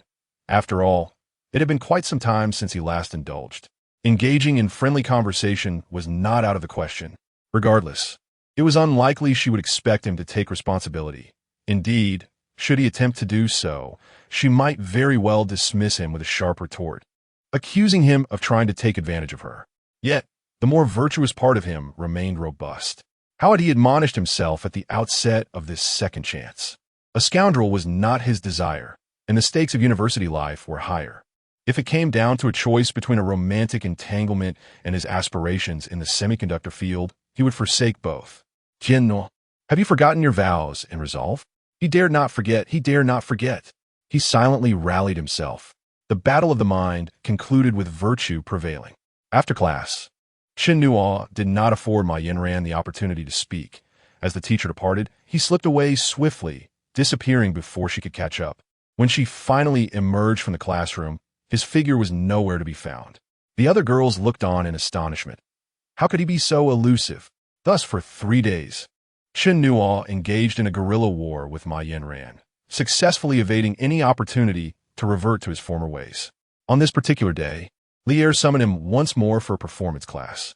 After the lesson, she unexpectedly said, Chen Nuo, come with me. Amidst the astonished and envious gazes of their classmates, Chen Nuo followed Lier to her office. She regarded him thoughtfully and inquired, how well do you sing? Fairly average, he replied. What about dancing? At this, Chen Nuo sensed something amiss, straightened his posture, and declared, I can learn. Lier removed her glasses and sat behind her desk, polishing the lenses in contemplation. After a moment, she replaced them and said, Chen Nuo, I have decided to offer you an opportunity. Whether you seize it depends entirely on you. A vague anticipation stirred within him. Li teacher, what opportunity do you speak of? I shall not disappoint your expectations. She nodded, saying, I hope so. You are aware of director Chen Kursin from Hong Kong, I presume? Yes, I am. What films has he directed? Chen Nuo hesitated. Aside from Comrades, almost a love story. He could not recall others, as they seemed yet to be in production. Comrades, almost a love story, and The Warlords. Lier appeared to have modest requirements. Nodding in approval, knowing about Comrades suffices. He is currently preparing a new drama, with the leads already cast, top-tier stars from Hong Kong and mainland. The only role remaining is for the male third lead, and he remains dissatisfied with all the candidates he has seen. I would like you to audition. However, you must practice your singing and dancing, or at least stretch and run. Understood, lead teacher. Lier regarded him with an expression akin to that reserved for an extraterrestrial. And then? Chen Nuo questioned, puzzled. Aside from agreeing, do you have nothing else to say? Thank you, Li teacher. I will work hard. Lier scrutinized him for an extended moment before remarking, from your demeanor, I might have thought I had asked you to accompany me grocery shopping tomorrow. Never mind, you may leave. Very well, I shall take my leave. Upon returning to the classroom, Chen Nuo noticed that not only Ma Yinran, but many others were casting envious glances his way, as if he were a delectable feast. Damn, I need to make a quick exit after school. As thoughts of romantic pursuits swirled in his mind, he was oblivious to the door swinging open behind him. Yami stood at the entrance, dumbfounded, holding a bag. Moments later, the two of them strolled out together, arms slung around each other's shoulders, raising their voices in laughter. A couple of days passed, and Lier once more summoned him to her office, asking if he owned a suit, preferably formal attire. They were in a rush to begin filming, and if he impressed them with his appearance, there was a good chance he would be asked to audition in makeup. Chen Nuo felt no need for mental preparation, yet his wardrobe certainly did. The suitcase he had brought from Beijing for film school contained no formal wear. Do not attend classes this afternoon. Go purchase a quality suit. Do you have the funds? Lier fixed him with a penetrating gaze. Chen Nuo nodded affirmatively. Then make haste. It would be wise to take along a tastefully inclined female friend to assist you. What on earth are you wearing? Are you directing traffic? What is wrong with my attire? Before leaving school, Chen Nuo glanced in the bathroom mirror, green jacket paired with a yellow sweater, blue jeans, and red AJ sneakers. Nevertheless, he pulled out his phone and dialed. Hello, Young Mi. Do you have plans this afternoon? Yang Mi attended an off-campus training institution and had recently exchanged numbers with Chen Nuo, having conversed about exams and acting, thereby becoming more familiar. He recalled her mentioning that her class had been rescheduled to Saturday due to her instructor's unforeseen circumstances. Indeed, upon hearing Chen Nuo's intention to shop for a suit, she readily agreed to accompany him, suggesting they meet downstairs in an hour. An hour? Chen Nuo was taken aback. Such a short time? In his experience, the more attractive a woman was, the longer she took to prepare. He had once known a woman who began her beautification at 8 a.m. for a 5 p.m. movie outing. Checking the time, he noted it was past noon, so he grabbed a quick bite before arriving punctually at the entrance of Echeng Garden at 1 p.m. He waited and waited, 5 minutes passing. A less experienced young man might have remained patient, but not Chen Nuo. He was all too aware of the nature of women. He refrained from calling, knowing it would be futile. When a woman says 5 more minutes is an abstract concept. He ascended the stairs and opened the door to find Yang Mi lounging on the sofa, legs crossed, engrossed in television, her face adorned with a facial mask. Let me check. Oh dear, it's already 1 p.m.? At 1:30, they finally stepped outside. Yang Mi was dressed in a white leisure outfit, her hair tied in a high ponytail, her bare face glowing with a rosy hue, resembling a freshly plucked apple. Though her attire was simple, her youthful exuberance was undeniable. Chen Nuo certainly could not admit to having eaten a bowl of noodles while she tended to her mask. Instead, he shook his head and said, "You choose my clothes, and I'll treat you to a meal." Yang Mi nodded in satisfaction, understanding the arrangement. With a flourish of her hand, she declared, "Let us depart." Chapter 19. Dining on barbecue, the two individuals traveled 2 subway stations before arriving at the shopping mall mentioned by Yang Mi. The establishment was quite expansive, offering a wide array of merchandise. Upon arrival, they ascended directly to the 2nd floor, where the men's formal wear store was located. After perusing the offerings, Yang Mi tugged at Chen Nuo's sleeve and tentatively inquired, "How much have you set aside for this? The items here are rather pricey. Perhaps we should consider another location?" With over 40,000 in his account, Chen Nuo had allocated a budget of 5,000 for clothing. Having surveyed the store, he felt confident that purchasing a decent suit would be entirely feasible. However, he refrained from stating this explicitly and suggested, "Since we are here, why not try it on?" Yang Mi's eyes sparkled with curiosity as she assessed him. "So, shall we give it a go?" Ultimately, they selected a shop that appeared less ostentatious and entered. The sales clerk was exceedingly welcoming, treating the young men with respect despite their youth. Chen Nuo was drawn to a vibrant light yellow suit, but Yang Mi firmly opposed, insisting he try on a classic black one. As Chen Nuo emerged from the fitting room clad in a sharply tailored suit with impeccably straight lines, the sales clerk remarked to Yang Mi, "Your boyfriend is quite handsome, even more so than Huayu." Yang Mi chuckled and replied, "He is not my boyfriend, but I believe he resembles Dao Ming Si in style." Dao Ming Si can't compare. His face is far longer, Yang Mi added, with a hint of playful rivalry. Indeed, Chen Nuo approached, noticing Yang Mi and the sales clerk engrossed in an animated discussion, and curiously asked, "What are you two so cheerful about?" Yang Mi replied, "We were discussing Meteor Garden. Do you prefer Huayu or Dao Ming Si?" "Neither," Chen Nuo responded while inspecting himself in the mirror. Finding his reflection rather mundane, he asked Yang Mi, "Does this make me look a bit older?" Yang Mi frowned and retorted, "Do you have a misunderstanding about aging? I think it looks quite good." As they debated the pricing, the clerk chimed in, "It's a discount of 20 on a $999 suit, but 2 suits at $999 will yield a 40 discount. Let me check the price on this one. Ah, it's $5,999, which means a 120 discount." 120 is quite significant, Yang Mi remarked, shaking her head. As they continued to bicker over the pricing, Chen Nuo, having reconsidered, decided, "I'll take this suit. Please wrap it up." Yang Mi turned, her eyes wide with surprise. "Wait, you're actually buying it?" "Of course. Did you think I was merely trying it on for fun?" Although it slightly exceeded his budget, Chen Nuo deemed it acceptable given the discount. After purchasing the suit, they contemplated finding a place to dine within the mall. As they walked, Yang Mi suddenly asked, "Is your family quite wealthy?" "Moderately well off," he replied. "Come on, spending 6,000 on a suit indicates otherwise." "I should have guessed. Uncle Zhang is so affluent. Your family must be as well." "Not quite the same," Chen Nuo clarified. "What do you mean? Are you pretending to be a poor nobleman? You need not feign modesty. If you are indeed wealthy, I wouldn't mind." Chen Nuo felt a sense of awkwardness between them. Yang Mi had been away for an extended period, and he harbored doubts about her claims of employment. It was likely she felt embarrassed, considering their shared space uncomfortable. Today, he had invited her to accompany him in purchasing clothing as an excuse to share a meal, hoping to ease the tension between them. Now, Chen Nuo sensed that their conversation flowed more naturally than before as Yang Mi began to jest. He chuckled. "All right, I won't pretend any longer. I'll lay my cards on the table. I am indeed wealthy.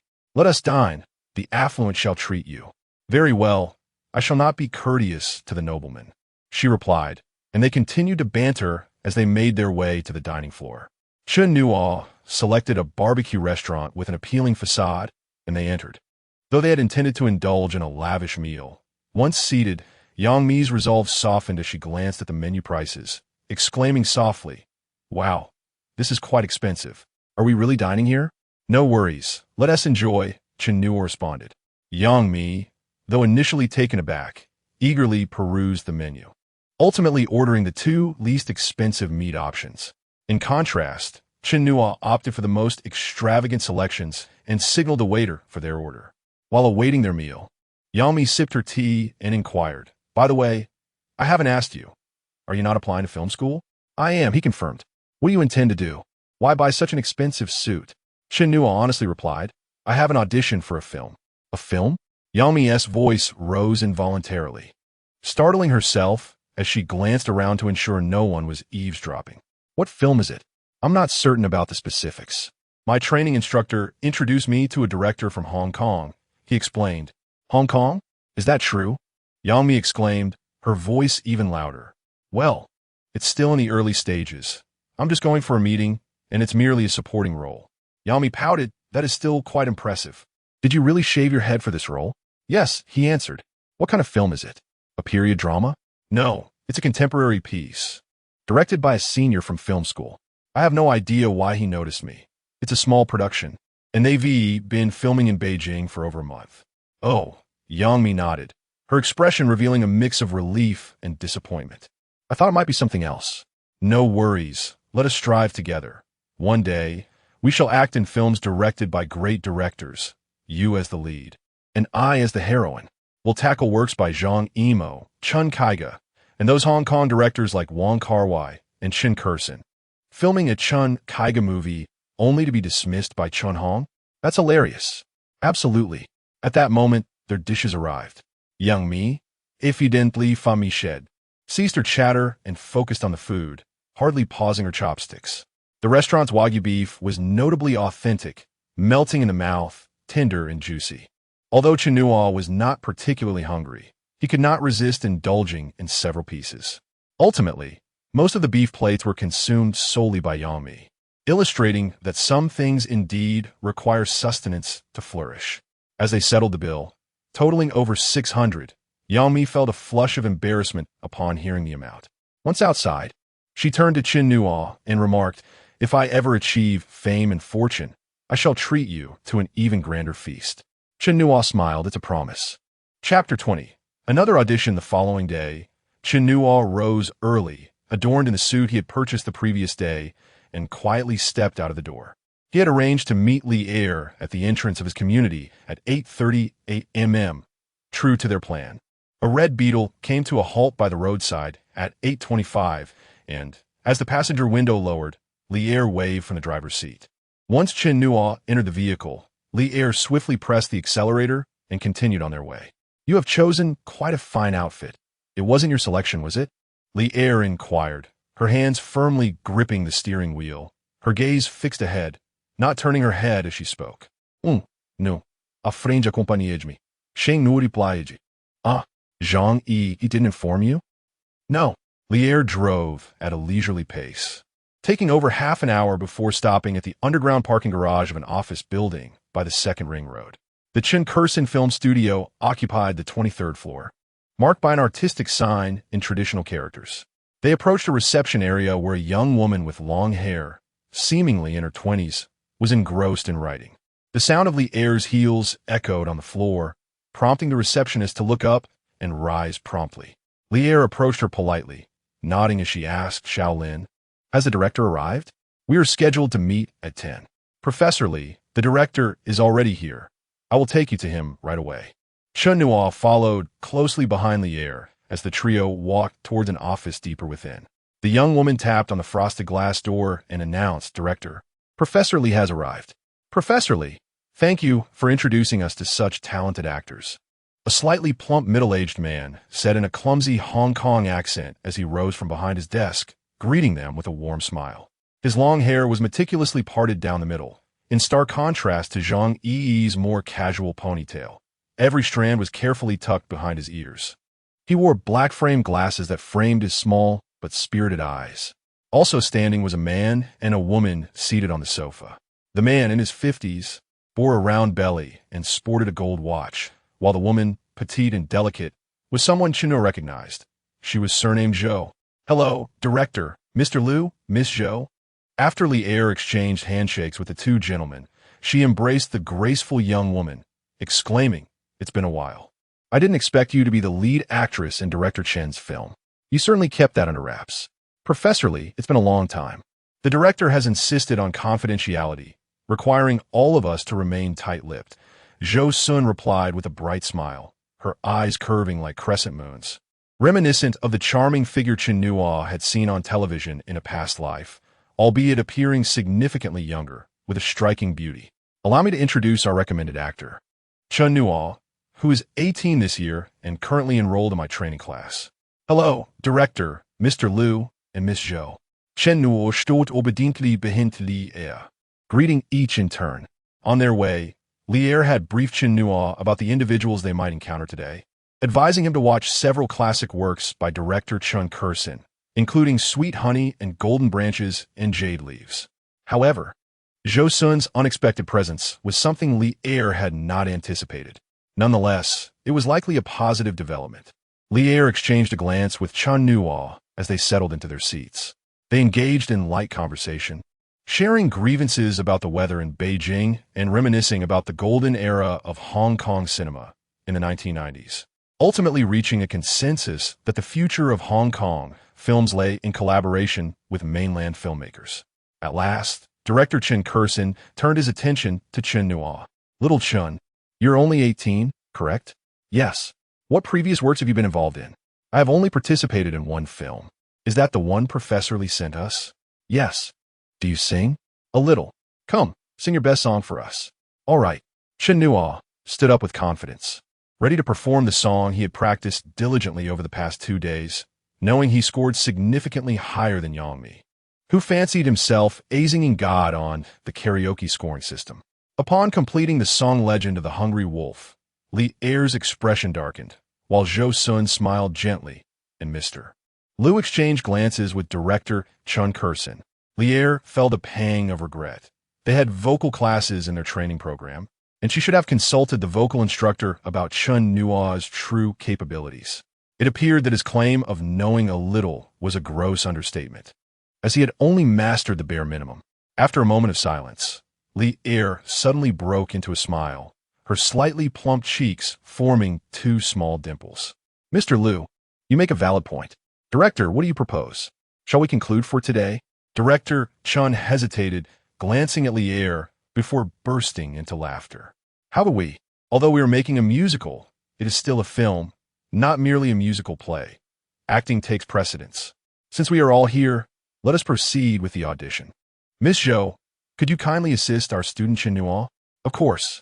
What shall we perform? Zhou Sun readily agreed. With nods exchanged, they prepared to commence. Let's begin. I will count you in. 3, 2, 1, action. Chapter 21. Zhou Sun. Chen Nuo had heard of her. She was regarded as the most talented actress in the mainland entertainment industry. Once Chen Nuo called out action, it became immediately clear why. Lighting a cigarette, he took a puff, exhaling the smoke while casually leaning back in his chair, casting a sidelong glance at her without offering a direct look. Crossing his legs with an air of nonchalance and impatience, he let out a few words effortlessly. Let us get to the point. The presence and aura of a superstar enveloped Chen Nuo with those few words. Yet, to Chen Nuo's surprise, the tall and handsome young man seemed to evaporate, replaced by a bent figure embodying the demeanor of a seasoned professional, adorned with an ingratiating smile. Unfazed by the reporter's unfriendly tone, he forced a grin and stated, Miss Zhou, I have just 2 questions. First, what are your thoughts on the recent rumors surrounding your alleged boyfriend? Li immediately applauded in admiration. Chen Nuo's reaction was astonishingly swift. Despite having observed Chen Nuo's portrayal of a mute character multiple times, she still felt compelled to applaud him at this moment. What defines a good actor? A proficient actor must adeptly catch the burdens thrown by their co-stars while simultaneously being able to cast away their own. A captivating performance is never the sole achievement of one actor. It requires mutual enhancement between performers. That's utter nonsense. Upon hearing the reporter's malicious inquiry, Zhou Sun straightened her back, her eyes widening as she gestured dismissively with the hand holding the cigarette. You journalists are all talking rubbish. Do as you please. Just don't be an eyesore here. A flicker of satisfaction crossed the reporter's eyes, for this was the reaction he sought. With a hint of provocation, he employed a sharply intoned voice.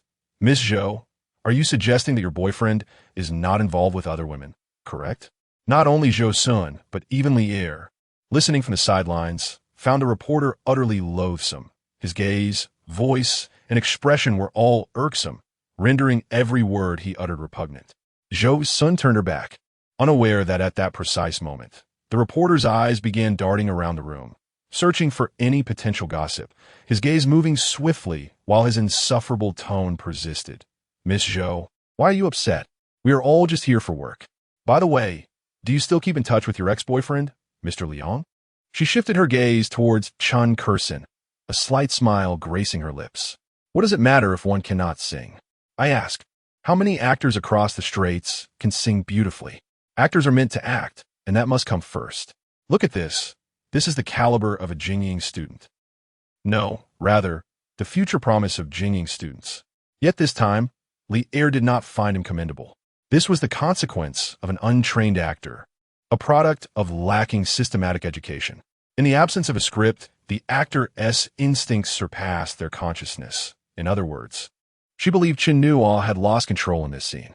However, Li Er failed to notice that Liu, who had been expressionless until then, suddenly brightened at Chen Nuo's somewhat incongruous movement. Cut. As expected, Chen Nuo immediately called for a halt after Chen Nuo's turn. Li Er remarked, Chen Nuo, why did you add that movement at the end? Was it really necessary? Her eagerness to criticize stemmed from a desire to point out Chen Nuo's shortcomings before others could latch onto them. Chen Nuo was about to explain, but Lu interjected. Professor Li, I must respectfully disagree. I thought Chen Nuo's turn was visually striking, and the final pose exuded masculinity. On the big screen, it would be quite impressive. Audiences have an appreciation for beauty. They enjoy such visuals. Hence, I admire this design. Li smiled, Mr. Liu. Regardless of how visually appealing or impressive that movement might be, it remains superfluous. If audiences enjoy it, then it is not superfluous. In commercial films, the goal is to please the audience. How to achieve that is what the director must contemplate. Lier maintained her smile, choosing not to elaborate further. At that moment, Chen Nuo stated, I believe Professor Li has a point. Chen Nuo's movement in this scene is indeed unnecessary, as it distracts the audience from the narrative. However, Mr. Liu is also correct. We must consider marketability and what audiences enjoy. Zhou Sun, what do you think? Zhou Sun chuckled. Professor Li, please don't be upset. Honestly, I quite like his design, primarily because he doesn't come off as oily. Even such exaggerated movements appear comfortable and natural. Therefore, I see no issue. Chen Nuo then smiled. Professor Li, to be candid, my call to cut wasn't due to any perceived flaw in his performance, but rather because it felt like we had reached a good stopping point. Chapter 22. Your satisfaction guaranteed, although I refrain from further contention to secure your role. Let me make this abundantly clear. You must not heed their opinions. They are fundamentally erroneous. What does that fellow Lu Jianjun understand? He is but a producer, blinded by the allure of profit. What do audiences desire? Is it not merely to sell a few more tickets? Right is right, and wrong is wrong. Should a handful of tickets alter this truth? The current state of Chinese cinema, teetering between life and death, is largely attributed to the multitude of individuals like him, those who feign knowledge yet incessantly indoctrinate young actors.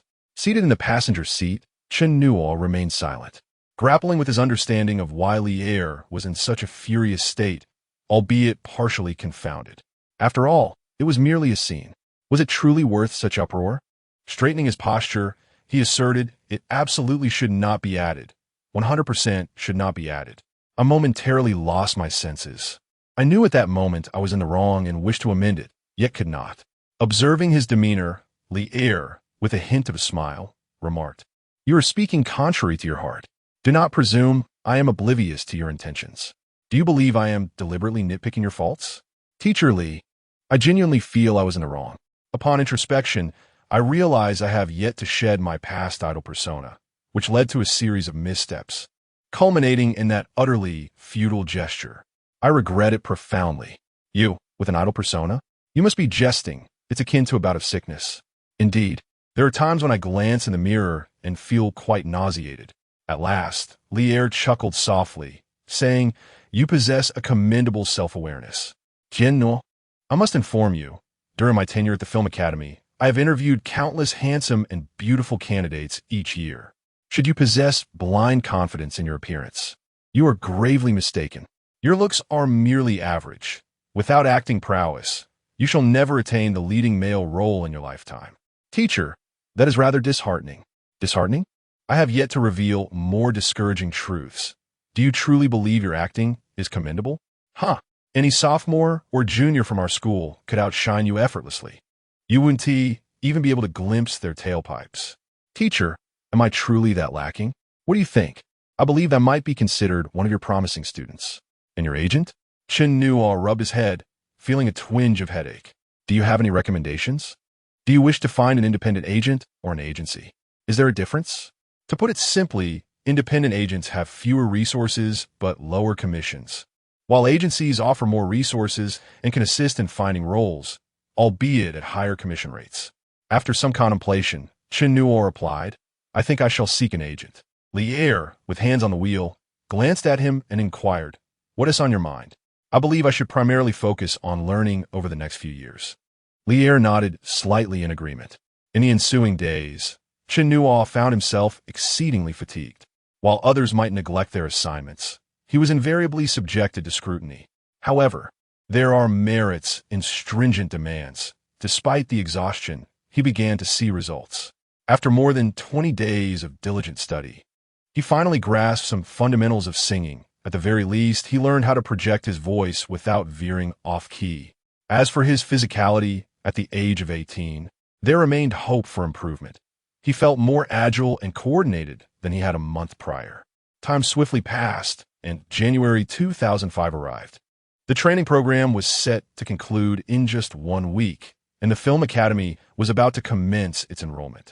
Upon exiting the school gates, Chen Nuo spotted Ma Yinran, clad in a long white down jacket, wrapped up snugly, her face peeking out, slightly reddened by the biting winter wind. She stood at the entrance, stamping her feet to keep warm while peering into the school. When she noticed Chen Nuo approaching, her eyes lit up, and she waved. "Are you waiting for someone?" he inquired as he walked closer. Ma Yinran beamed. "Yes, waiting for you. I have a question to ask." Chen Nuo, taken aback, responded.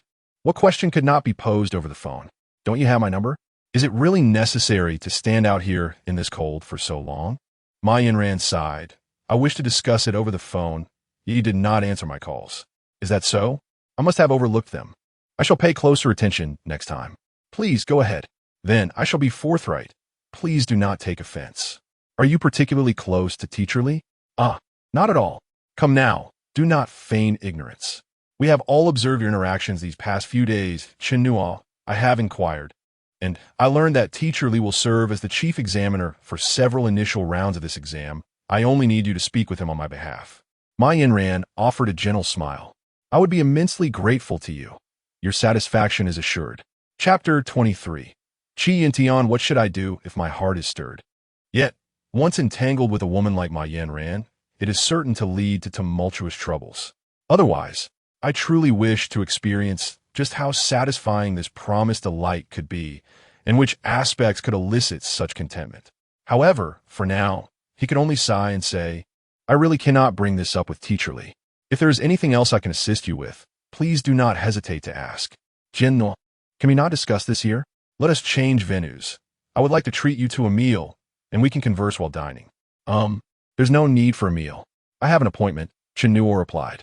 "I know you wish to enter the Film Academy, and I share that desire.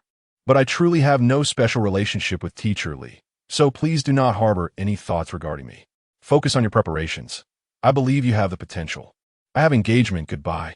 With that, he did not wait for Ma Yinran to respond and walked away. Ma Yinran remained in place, gazing at Chen Nuo's retreating figure, her expression darkening. "I told you, seeking him is futile." A boy approached with a middle part, thin eyes, long brows, and a strong Beijing accent. Ma Yinran looked at him and said, "What? Are you pleased? If he can pass the exam, why would you beg him?" Ma Yinran smiled sweetly, then coldly retorted, "Pan Yu, I will say this once more. Mind your own business regarding my affairs." After saying this, she pushed him away and strode off. Pan Yu stood frozen, watching the direction in which Chen Nuo had left, his complexion shifting from green to pale, his eyes filled with a mixture of resentment and jealousy. Finally, he spat on the ground and departed as well. Oblivious to the events unfolding after his departure, Chen Nuo was heading to a nearby steakhouse. Today, he truly had a dinner appointment. Upon entering, he spotted a vividly dressed individual in the corner, waving at him. "Over here." Why describe him as vividly colored? Because every one of his fingernails was painted a different hue, creating a rainbow-like spectacle as he waved. He appeared to be in his 20s, strikingly handsome, with a head of spiky hair dyed a light golden hue, drawing considerable attention. At least 5 people at surrounding tables turned their heads to observe him. Chen Nuo recalled their first meeting when this flamboyant figure proudly declared, 10 fingers, 10 colors. Red, orange, yellow, green, cyan, blue, purple, and even pink, brown, and black. It took me considerable effort to gather all the nail polishes. "Do you think it looks good?" At that time, Chen Nuo felt a shared sense of fashion between them, and thus signed a contract, appointing him as his manager. Lier had long disapproved of Chen Nuo's decision. "Why are you so late? We've been waiting ages for you." As Chen Nuo settled into his seat, he heard the man complain. While removing his coat, Chen Nuo replied, "Teacher Li had some matters to discuss with me, which delayed me."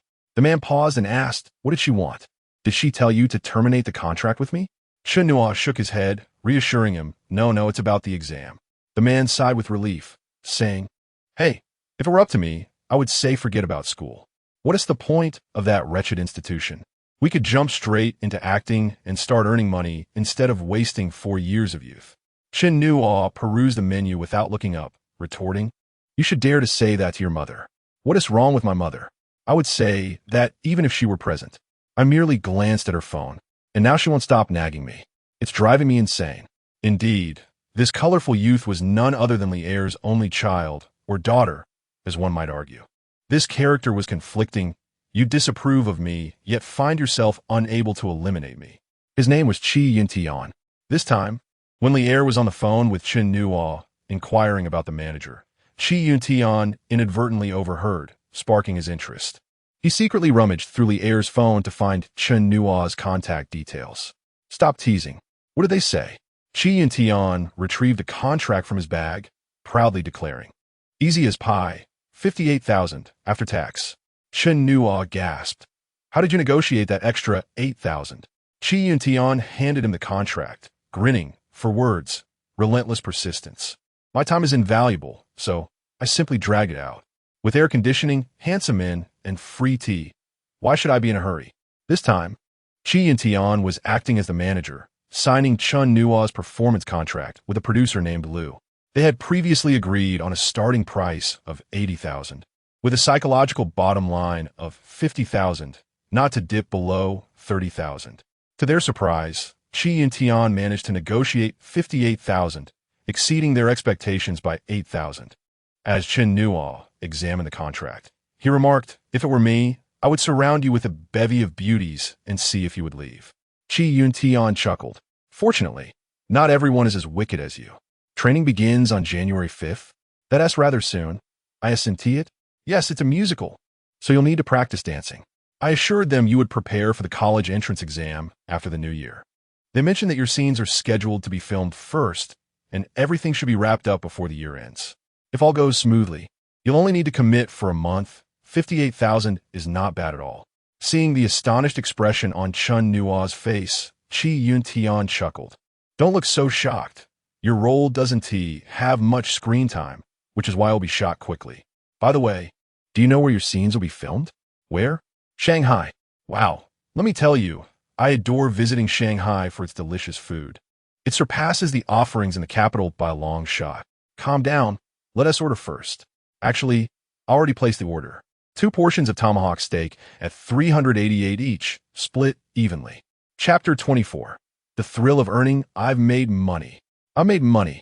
Chen Nuo did not share the expenses with Rainbow ABC. He made the purchase on his own. As he completed the transaction, Qi Yuntian stood by, clapping his hands and exclaiming how impressive it was.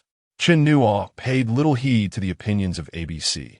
His joy was pure and unadulterated. It wasn't merely the financial gain that thrilled him, but rather the affirmation that he was on the right path.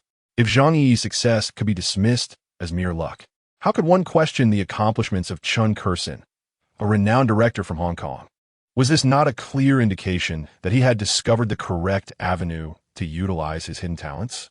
At that moment, Chen Nuo felt akin to the exhilaration of having checked into a hotel for the first time, surrounded by a sky painted in crimson hues and petals swirling down like confetti, a feeling of satisfaction enveloping him. All in all, no one is perfect. After a brief pause, Chen Nuo decided to call his father, Chen Bicheng. Dad, are you busy? Hold on a moment. The noise on the other end faded, and Chen Bicheng's voice returned. I'm out socializing. What's up? This was the first time Chen Nuo had reached out to his father since they had quarreled over university matters. He wished to convey that he had not made a misstep. He had chosen wisely. Out of money. No mishaps. I just wanted to let you know that I'm making money. Making money? What do you mean? Chen Bicheng's voice rose an octave. I'm making a film? When Chen Bicheng uttered these words, it was as if he had never spoken Chinese before. Yes. Chen Bicheng's tone shifted to seriousness. What kind of film are you making? A legitimate film. One that will be shown in cinemas with large screens and sound systems. Chen Bicheng seemed momentarily taken aback, coughing as if he had been caught off guard. Then tell me, what film is it? Oh, it's something you wouldn't understand. Someone has asked me to act. Does Chen Kursin know? Chen Nuo, the director of Sweet Honey? Chen Nuo was astonished to discover that his father was familiar with the film. Yes. Why does he want you to act? Chen Biqing's incredulity was palpable, as if he could scarcely believe it. Is this for real? Haven't you yet passed the entrance exam? Why would Chen Nuo approach you? After a long silence, Chen Biqing finally spoke. Just be prudent with your spending. He hung up. Chen Nuo smiled to himself. Next, he called his mother, Pan Qingrong. Her reaction was far more exuberant than Chen Biqing's. With the speakerphone on, she proclaimed, "Did you all hear that? My son is making money. Yes, Sister Pan, you are truly fortunate. Your husband earns well, and now your son is successful too. Cheers to that. This is fate. We can only envy it. Son, did you hear? Annie Lung and the others are praising you. Mom, take your time. I need to hang up now as I just got home. All right, son, be safe over there.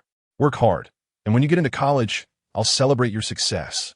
Amidst the cheers of her card-playing friends, Chen Nuo could hear the pride in Pan Qingrong's laughter. Upon entering, he found Yangmi lounging on the sofa with her legs crossed, lazily watching television. It was yet another rerun of the third season of Ji Xiaolan. Chen Nuo furrowed his brow, contemplating, "Is it worth it?" Yangmi replied with a serious expression, "It must be done. Yesterday was exhausting. How can we do it again today?" Of course, don't underestimate the power of persistence.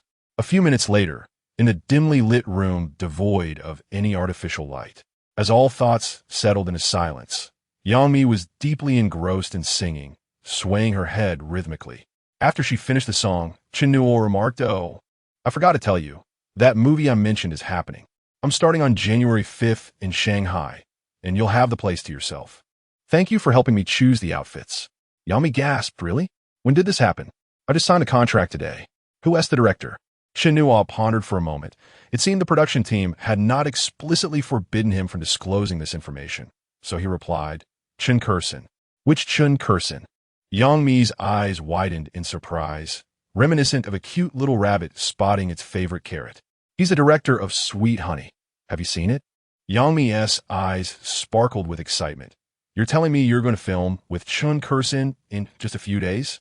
The director of Sweet Honey?" "Yes." "What role are you playing?" "A minor character." "Do you have lines?" "Yes." "How many?" "Quite a few, I believe." "Will you have individual shots?" "Yes." "Who are the leads?" Chen Nuo thought for a moment and decided to be honest. Zhou Sun, Jin Chengwu, and Zhang Xueyou. Yangmi was momentarily speechless, staring in disbelief before finally asking, "Are you serious? You're not joking?" "Not at all." Yangmi exclaimed, "Just a minute ago, you were singing along with me. And now you're telling me you'll be acting in a film with Chen Nuo, Zhou Sun, Jin Chengwu, and Zhang Xueyou?" Chen Nuo touched his nose, chuckling ruefully. "It appears that way. If you're not crazy, then I must be, or perhaps this world has gone mad."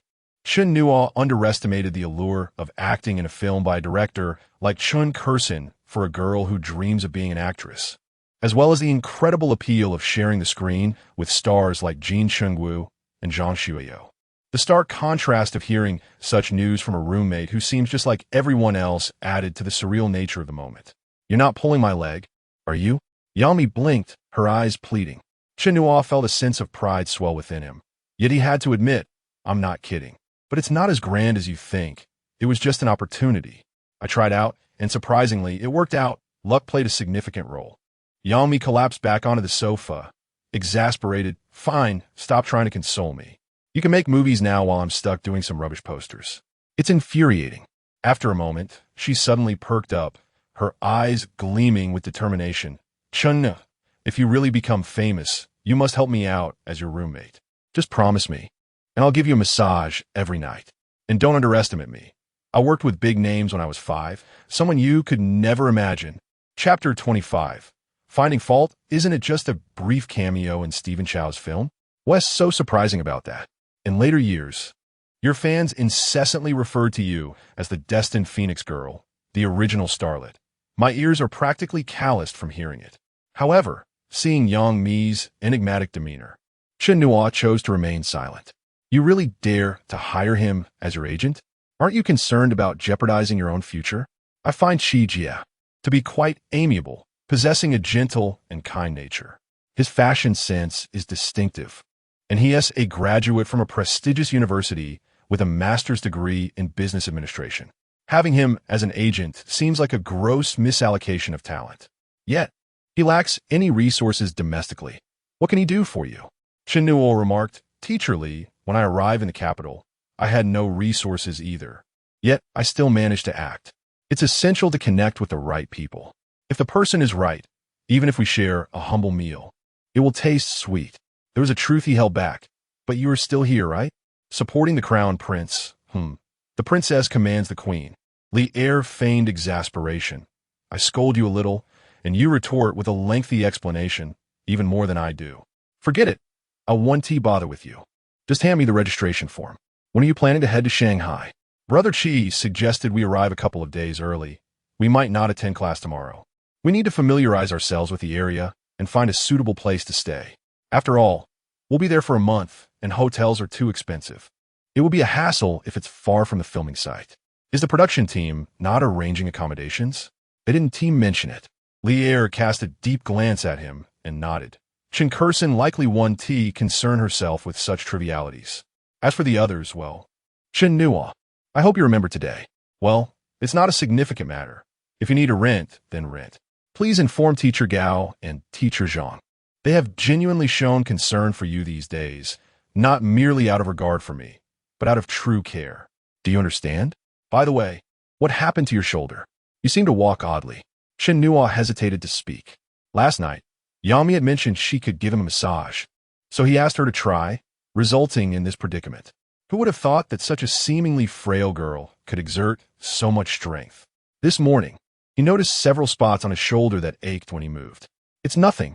I'll inform Teacher Gao later. Goodbye then, Teacher Li. I'll take my leave. Upon exiting Li Er's office, Chen Nuo proceeded to class. The instructor, Ms. Zhang, a woman in her 20s, smiled upon hearing, Teacher Li mentioned you have a bright future. It seems to be true. You're starting quite early.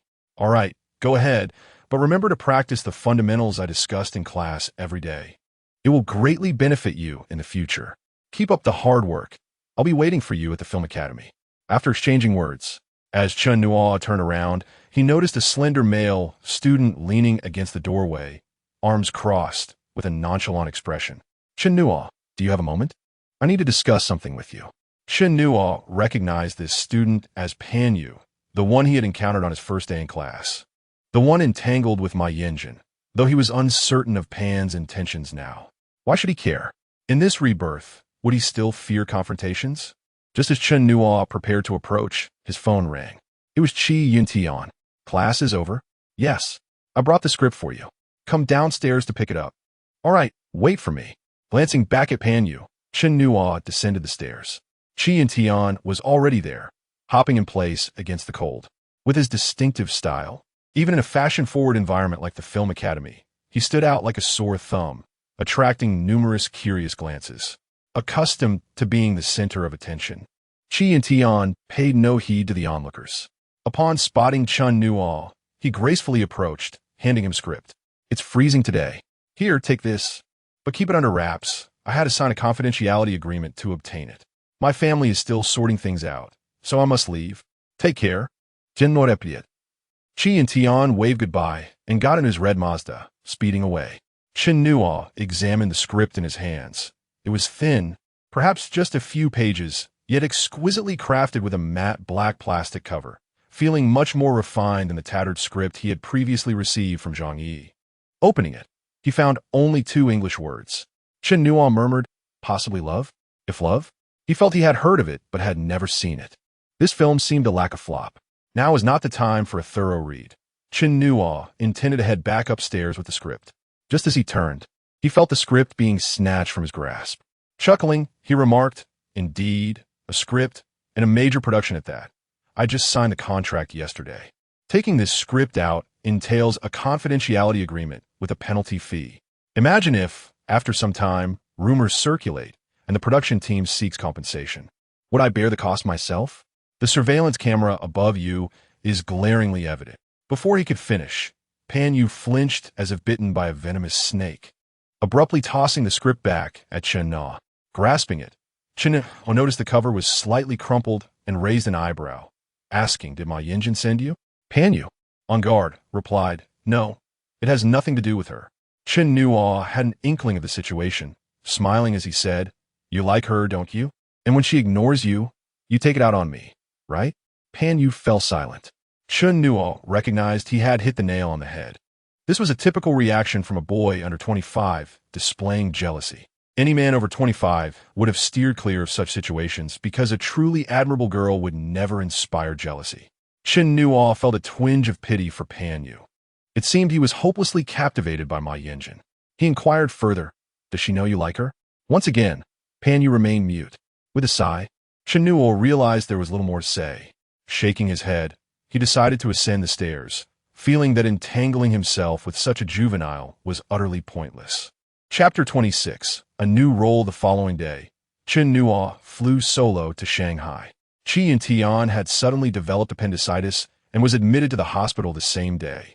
In their phone call, before boarding, Qi lamented incessantly, complaining that the doctors had shaved his hair without consent, infuriating him to the point of unleashing a torrent of curses upon them. Consequently, he received a stern reprimand from Lier, who now hovered over him incessantly, making his days feel like an eternity. "I cannot bear to remain in this capital city any longer.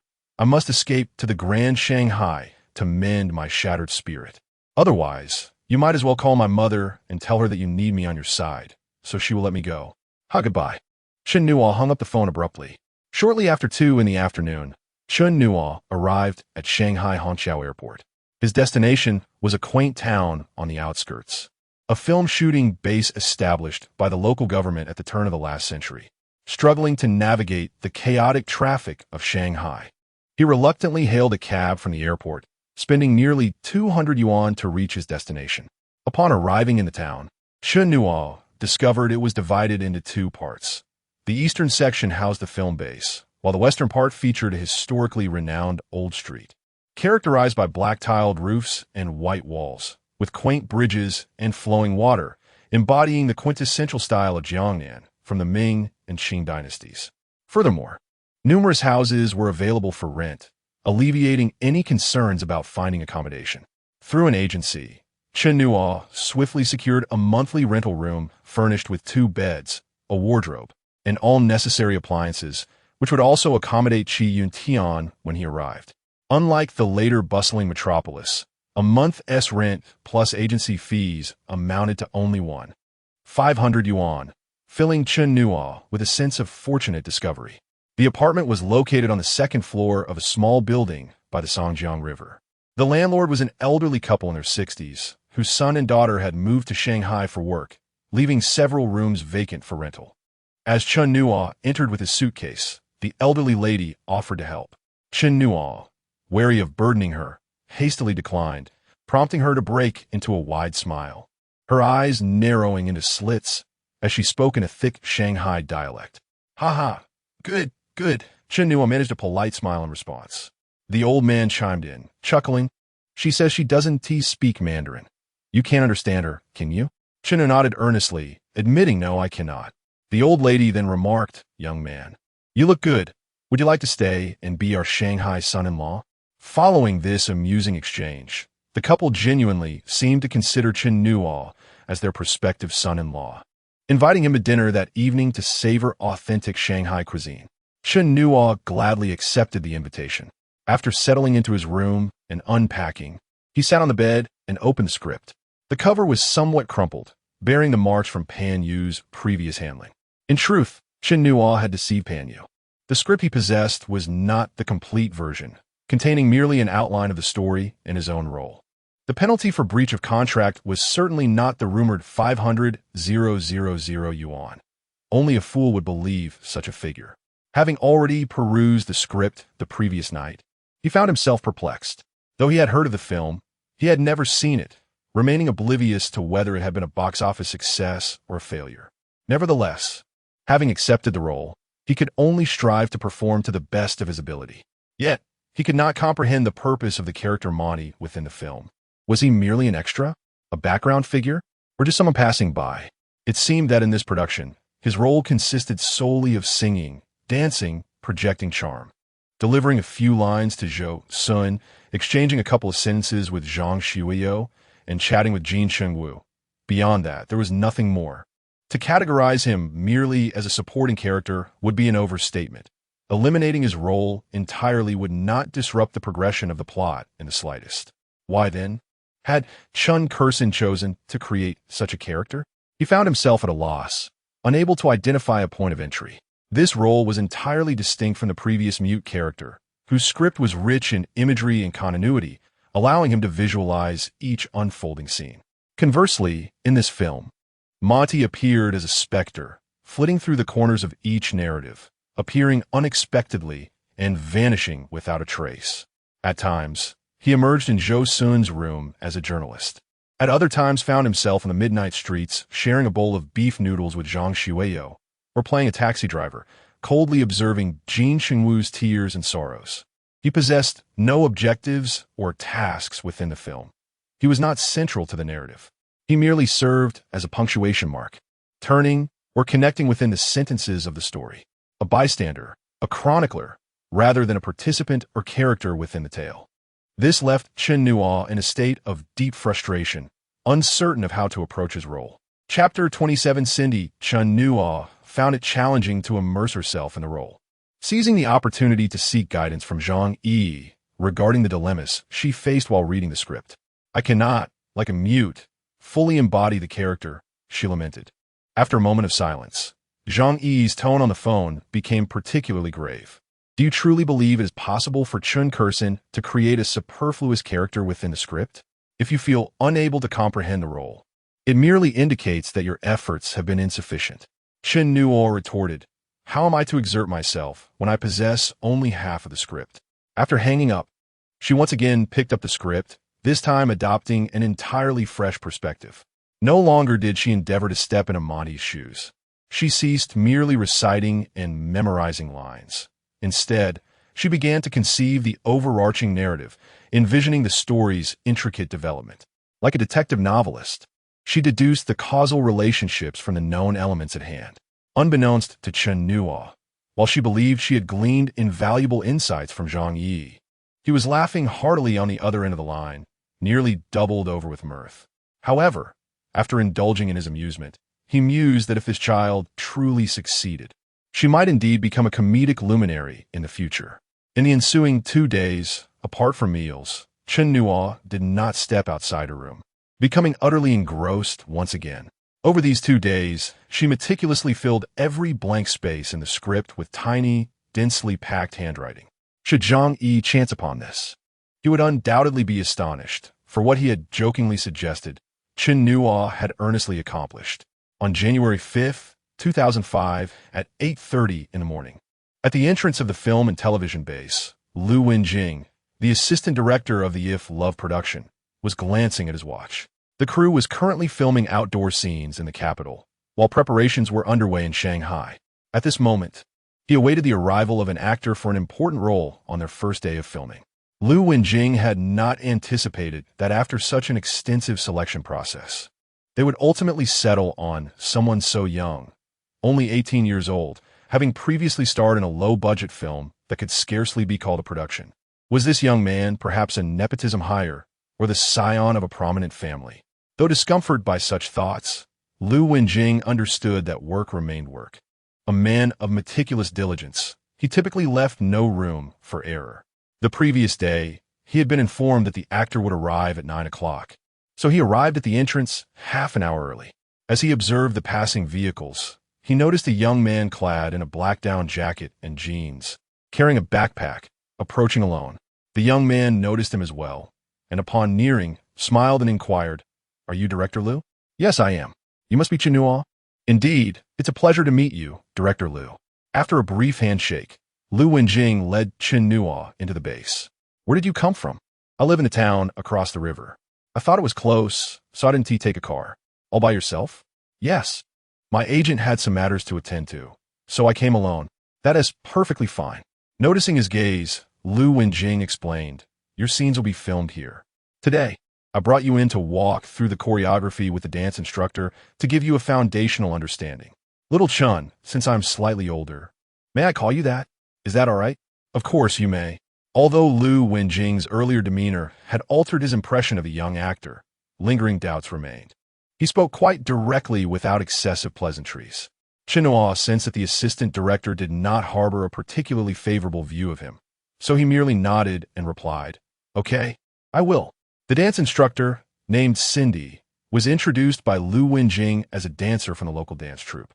With heavy makeup obscuring her age, she wore bright red lipstick and stood at approximately 170 centimeters tall, exuding a slender frame, clad entirely in black, casting a silhouette reminiscent of a street lamp.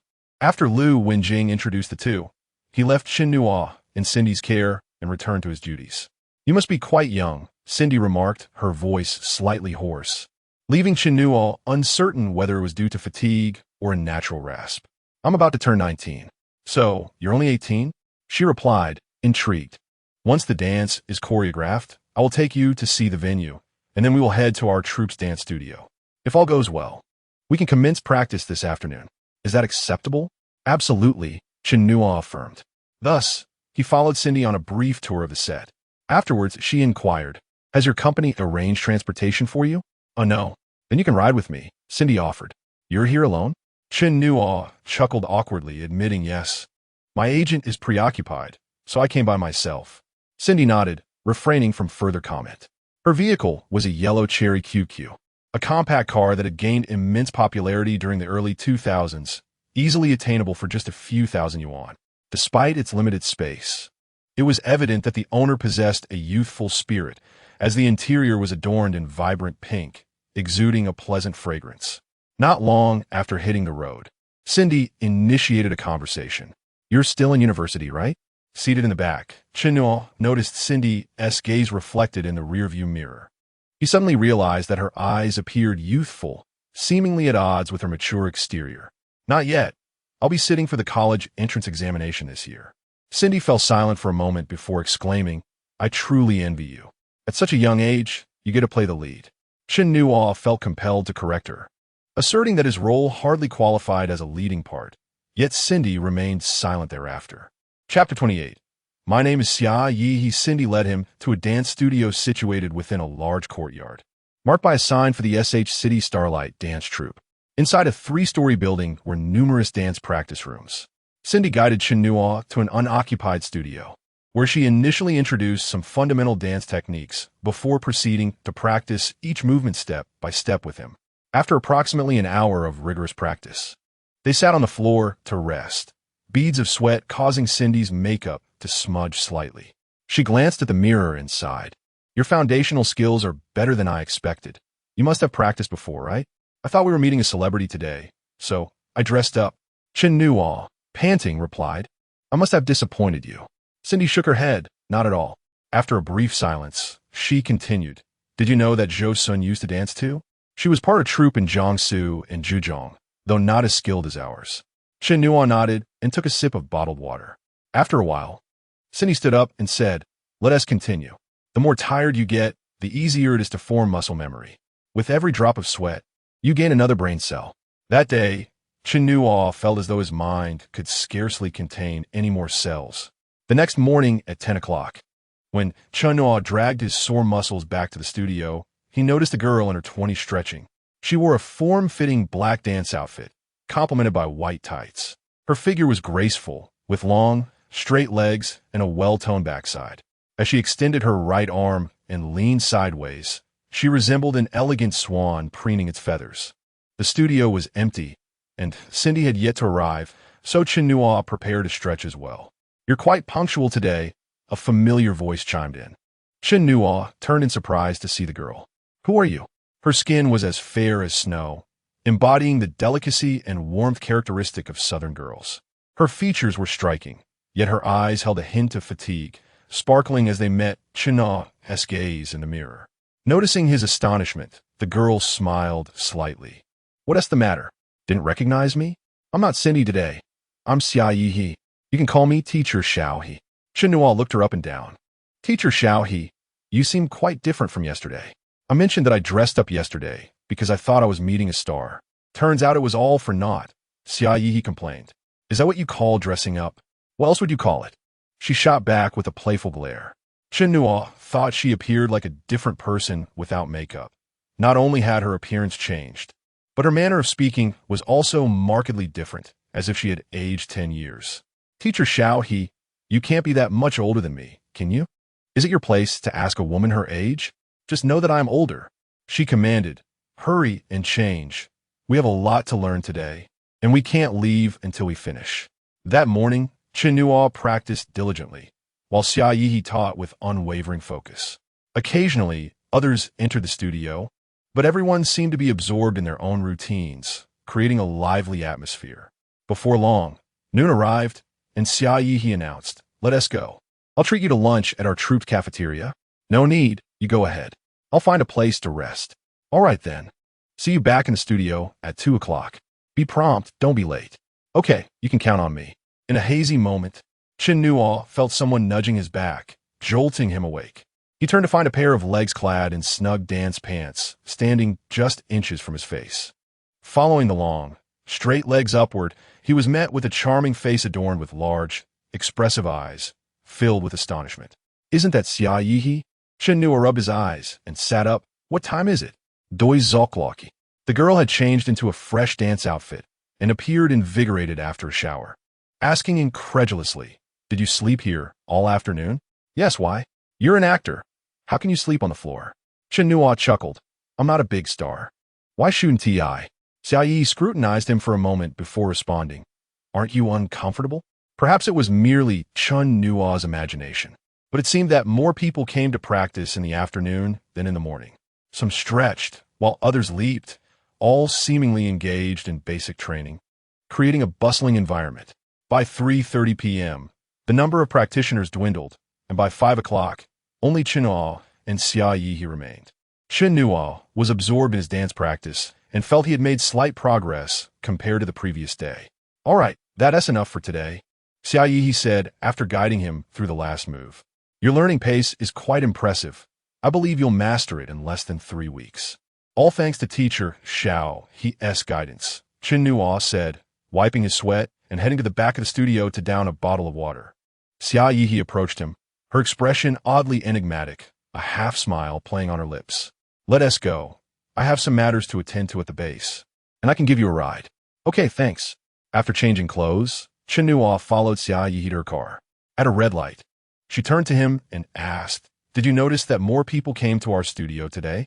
Chen Nuo was lost in thought about his role and didn't hear her. "Huh? What did you say?" "Nothing. By the way, do you have a girlfriend?" "No, why?" "Some girls from our troop wanted me to introduce you." "Forget it." "Why not?" Xia Yi exclaimed. "They're all very pretty and serious." "Serious, my foot. They're all proper until you sleep with them. After that, they can become clingy or even vengeful.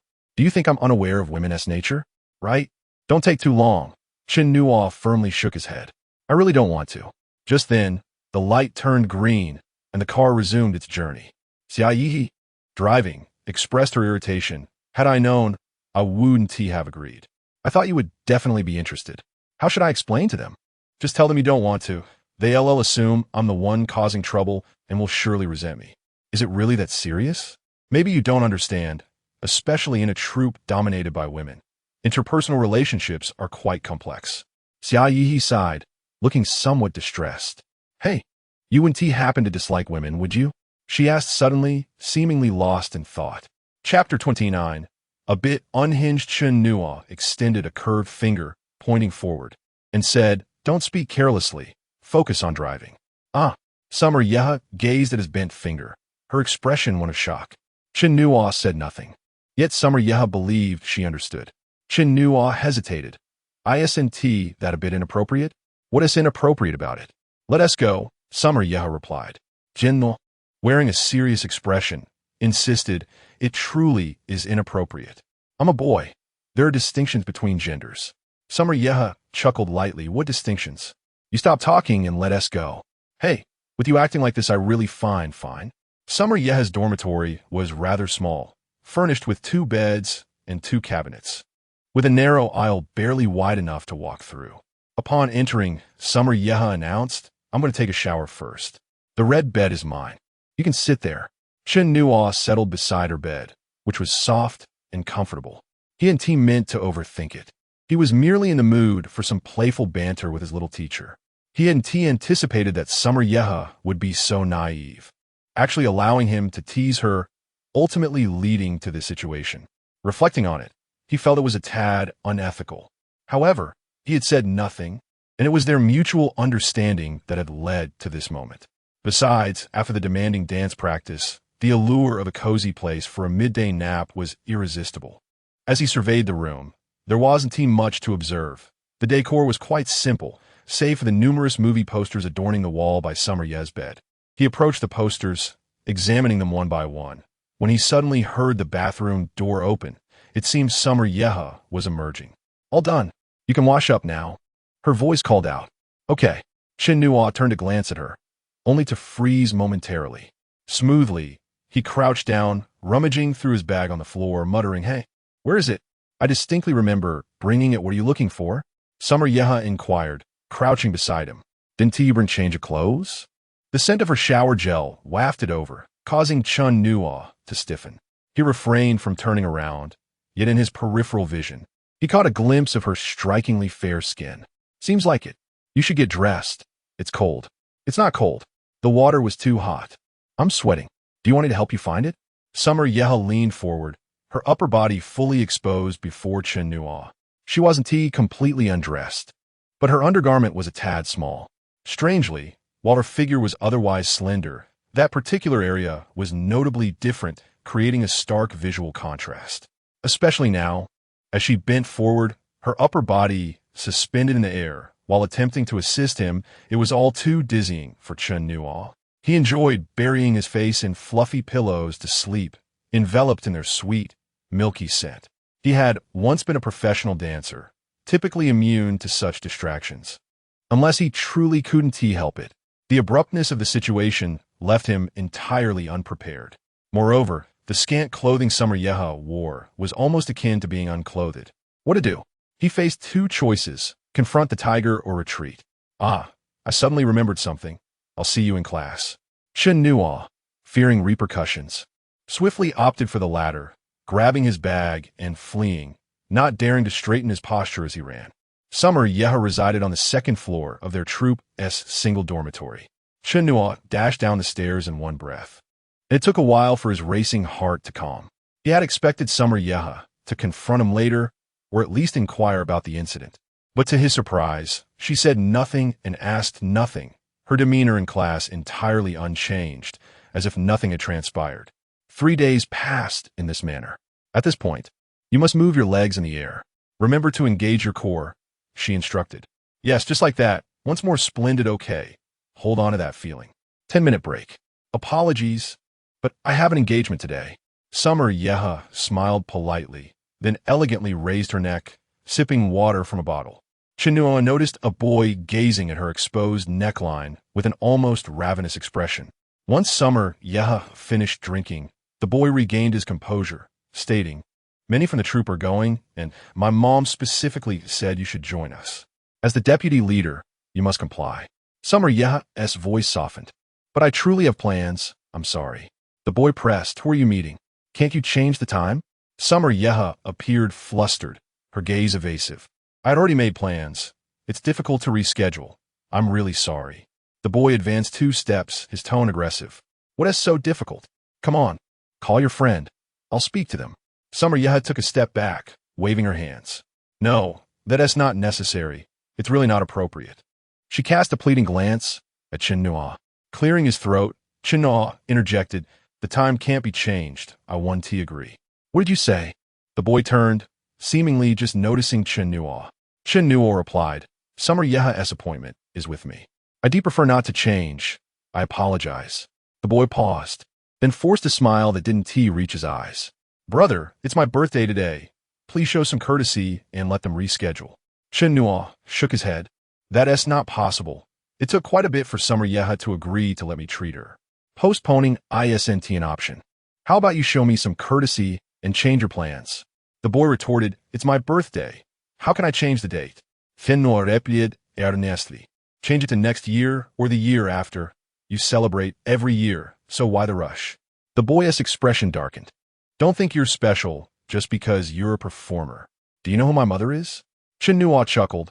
I know the answer to that, but it's best you ask me privately to avoid embarrassment. The boy blinked. Then his face turned pale, pointing at Chen Nuo. You dare repeat that? Chen Nuo smiled. Sure, I'll say it again. Don't inquire about your mother in public. It's likely to earn you ridicule. Would you like my phone number? I can send you the answer, so you can find her tomorrow, little tadpole. The boy clenched his fists, seemingly on the verge of attacking. But Chen Nuo merely regarded him coldly. Upon meeting Chen Nuo's gaze, the boy hesitated, then with a fierce expression declared, You'll regret this. Just wait. With that, he turned and left. Chen Nuo called after him, Sure, I'll wait. Don't you want my number? Once the boy departed, Chen Nuo exchanged bewildered glances with Summer Yeha. Suddenly, Summer Yeha burst into laughter, her mirth uncontrollable as she doubled over, clutching her stomach. Once she regained her composure, wiping away tears from her eyes, she remarked, You're truly incorrigible. Chen Nuo shrugged. What can I say? His question was rather peculiar. I've encountered many who don't know who their father is, but he is the first who doesn't know his mother. Chapter 30. Free Fall. As Xia Yeha cast a glance at him, she remarked, We are even now. Chen Nuo instantly comprehended that she had not forgotten the events of that day. They had lingered in her memory all along.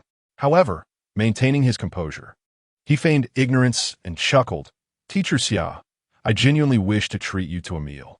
How about you grace me with your presence today? Xia Yeha tilted her head in contemplation, her large eyes sparkling adorably, effortlessly embodying the image of a high school beauty, devoid of any trace of the former Cindy. After a brief pause, she replied, Right, as I mentioned earlier, we should have lunch together today. If Guijun Xian finds out we didn't tea, it would surely lead to complications. Chen Nuo inquired, Then let us depart at once. By the way, what will you do if he continues to pester you? Xia hesitated momentarily before responding with a smile. When the soldiers come, we shall meet them. When the water rises, we shall build a dam. What else is there to do? No matter what, he is merely a deputy captain. Can he truly consume me? Besides, if it comes to it, I can always leave this place. After training for over a decade in dance, I am certain I can find another refuge. Chen Nuo could discern that Xia Ye's smile was somewhat forced, her mood evidently not as carefree as her words suggested. Subsequently, Chen Nuo once again found himself in that small yellow QQ car.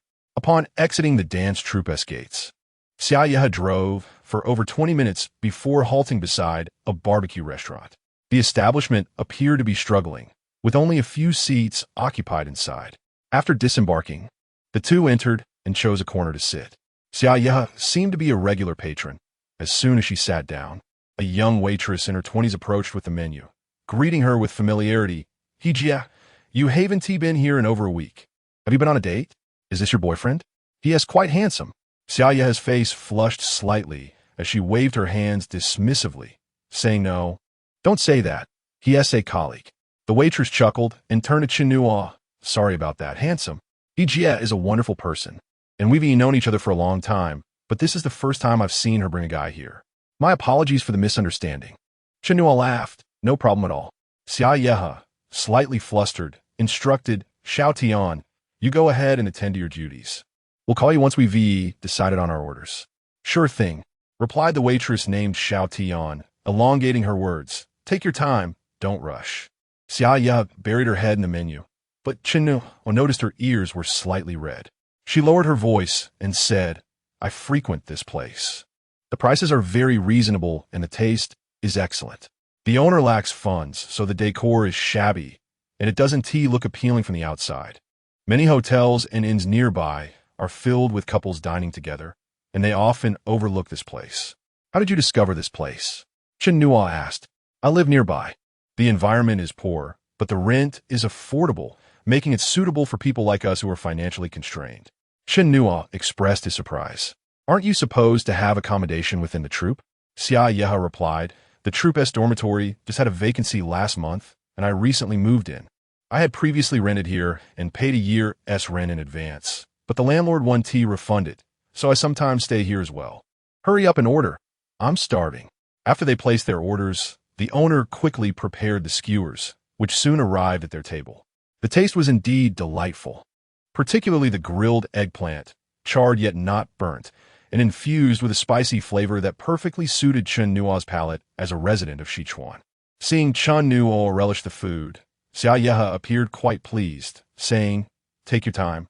If it's not enough, we can order more. The eggplant here is a bargain. Other barbecue places sell it for 8 yuan, but here it's only 350. While speaking, Xia Yehe gestured to the waitress, "Boss, bring us a bottle of erguo too." Noticing Chen Nuo's expression, she explained, "I hail from a seaside area. We are fishermen. There, both adults and children enjoy having a drink or two. I've been accompanying my father for drinks since childhood. Especially in winter, when it's damp and cold, it's uncomfortable without a drink. However, if I drink, I want to be able to escort you home later. A taxi ride will only cost about 10 yuan. That's fine," Chen Nuo nodded. "Would you like me to join you for a drink?" Xia Yehe laughed heartily. "Let us not. You are a future superstar. I wouldn't dare let you accompany me." Despite her words, when the alcohol arrived, Xia Yehe poured a glass for Chen Nuo, encouraging him to sip slowly, while she herself poured glass after glass without restraint, appearing quite unaffected, save for a slight flush on her cheeks and an increase in her chatter. "That day when you claimed to be gay, I actually believed you. Do you know why? Why? Because amidst so many girls, your gaze didn't wander while you practiced. It was simply abnormal." Xia Yehe scoffed. "Yeah, I didn't expect that was all a ruse to mislead me." Just as Chen Nuo was about to clarify, Xia Yehe waved her hand. "No worries. I said we are even. Furthermore, upon reflection, you didn't seem to have intended it. Otherwise, you wouldn't have run away at that moment. Therefore, I've refrained from saying much. Do you think I would allow anyone to take advantage of me so easily?" Xia Yehe's large eyes glinted with a fierce determination as she glared at Chen Nuo. "Indeed, you are magnanimous." Chen Nuo quickly raised his glass in a toast. "Here's to you, Teacher Xia." "I apologize." Xia Yehe, not one to be overly formal, clinked her glass with his and downed it in one go. Afterward, she let out a satisfied belch and turned to call out, "Boss, another bottle, please." Chen Nuo hurriedly interjected, "Perhaps we should call it a day. You've already consumed 2 bottles." Xia Yehe chuckled. "What is this little amount? You have no idea. Previously, Before she could finish her sentence, Chen Nuo witnessed her head drop onto the table, as if in free fall, her forehead meeting the surface with a resounding thud. Thereafter, she remained motionless, her head buried. Chen Nuo was taken aback, springing to his feet. "Hey, what is wrong? Teacher Xia?" He approached, shaking her shoulder and checking for signs of breath. Relieved to find she was still alive, he quickly pulled out his phone, preparing to call for help.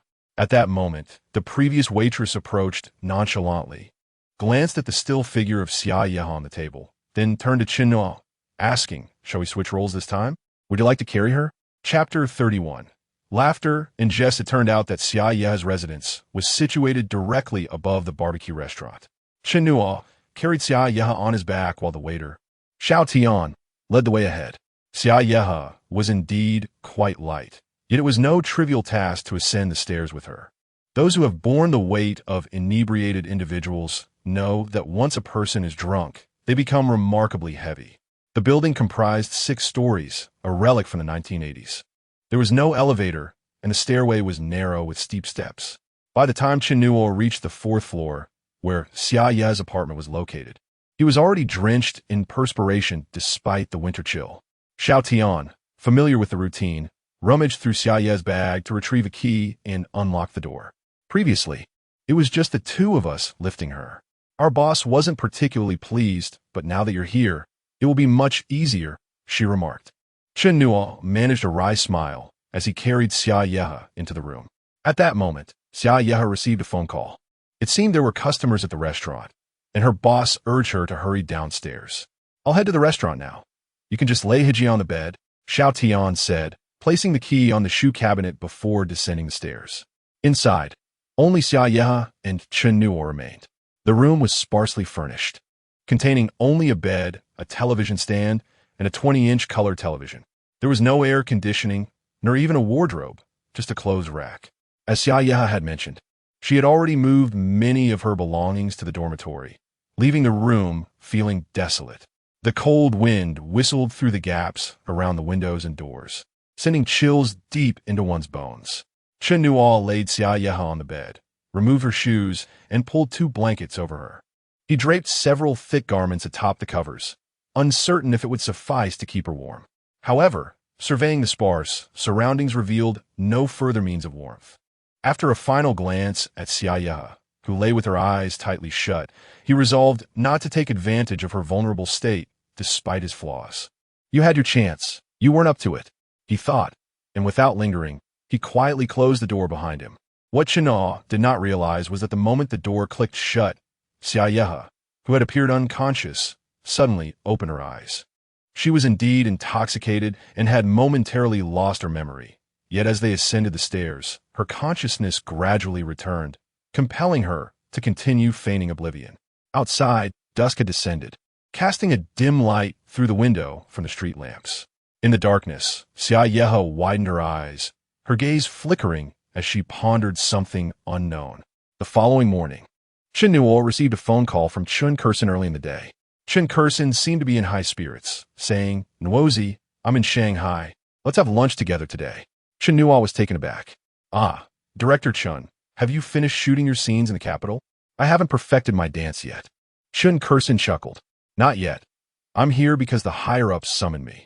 By the way, you're practicing dance at the song and dance troupe, right?" "Yes." "Perfect.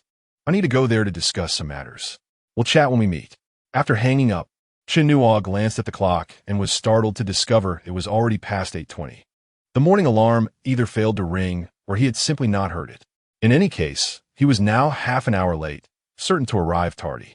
He blamed his peculiar dream from the previous night, vivid and bizarre, which had left him tossing and turning, resulting in poor sleep quality. Indeed, upon reaching the song and dance troupe, it was already past 9:30. Xiaoya was inside, stretching with a few girls, their laughter resonating in the corridor. However, as soon as Chen Nuo appeared in the doorway, the lively chatter ceased abruptly. "Teacher Xia, I'm so sorry. I overslept this morning." Chen Nuo apologized profusely as he entered, feeling quite sheepish. From a mirror, he noticed a girl with a heart-shaped face suppressing a smile. "Teacher Xia, you're amazing. Look at how scared he is. It makes me feel a bit sorry for him." With her leading the charge, the other girls quickly chimed in, "Teacher Xia, how'd you train him so well?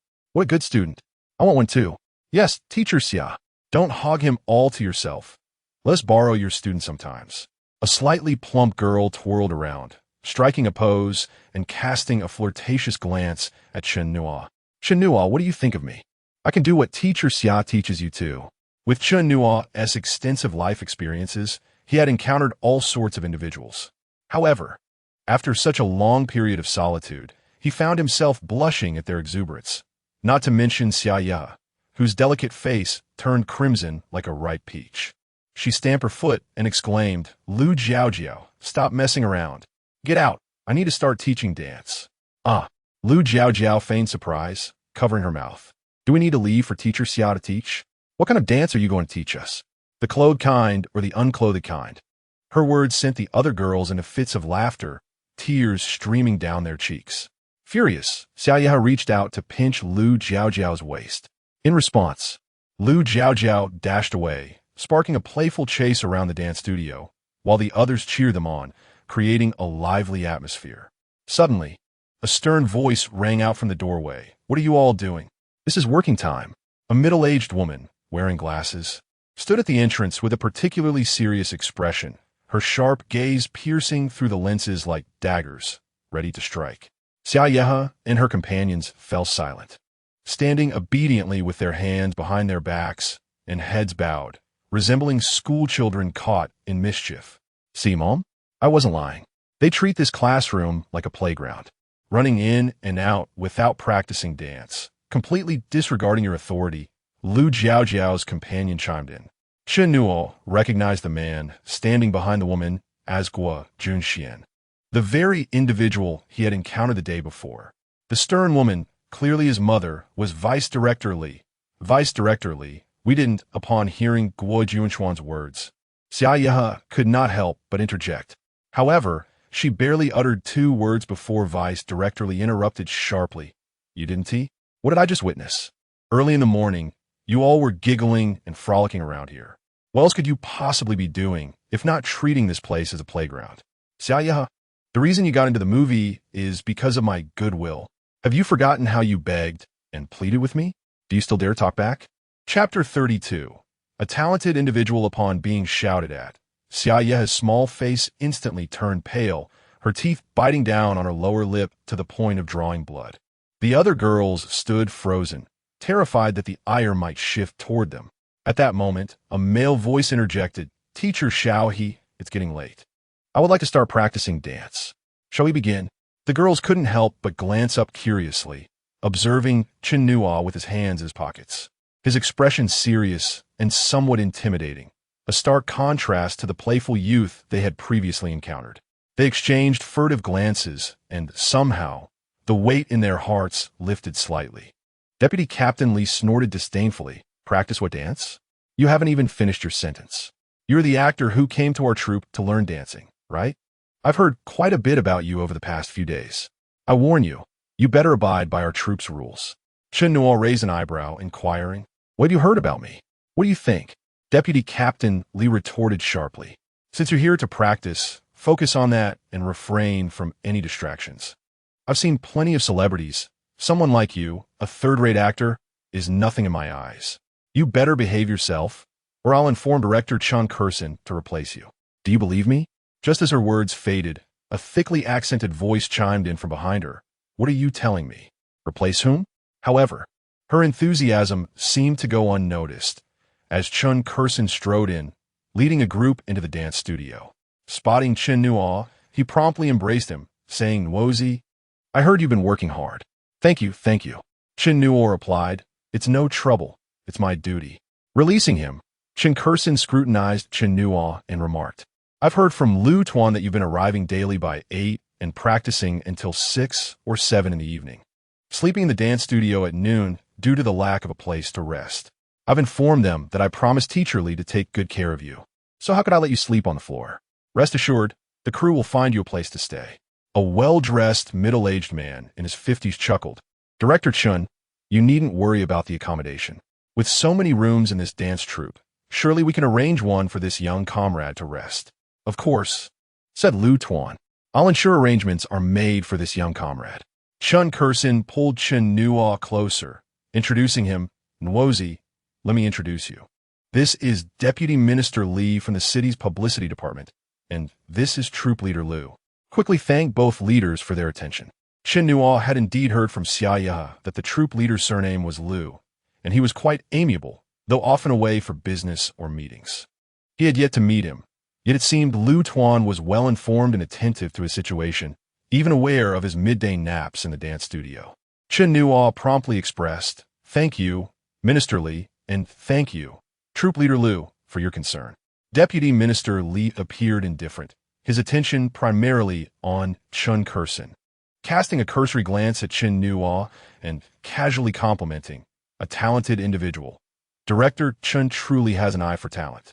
Lu Tuan's demeanor, however, was markedly more earnest as he smiled and said, "Though I am based in Beijing, I've heard quite a bit from many in the troupe about your diligence. Young man, indeed, with such effort, your future is bound to be bright." At this moment, Deputy Minister Li glanced at his watch and said to Chen Nuo, "Director Chen, if you've coordinated with Leader Lu and assessed your actor, shall we head to the ministry now? Minister Wang is expecting you at 11.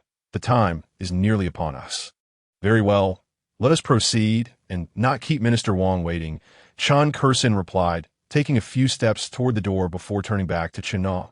"Nuozi, I have commitments during the day, but I'll call you tonight for a late-night snack together." Chen Nuo nodded in agreement.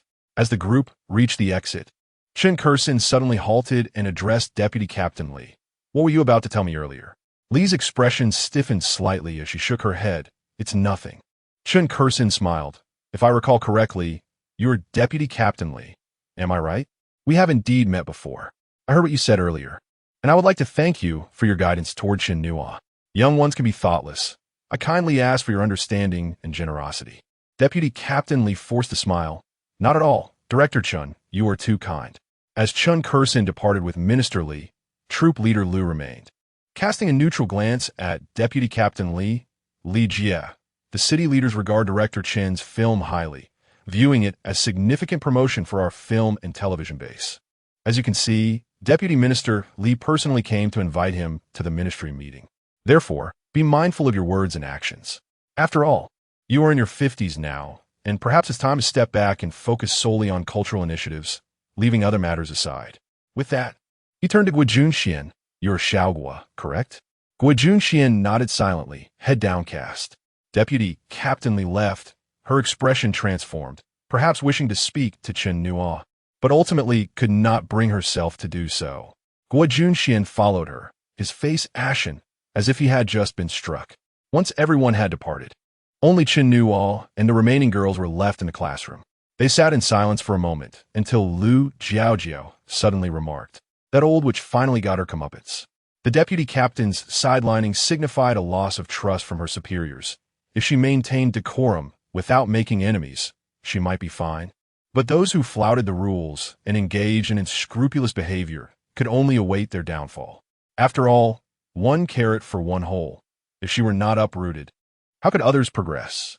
Chapter 33. The hotel room, what a delightful experience. I nearly lost my composure and burst into laughter just moments ago. What a close call. Ha ha ha. Director Chun is truly charming. I must see his film when it is released.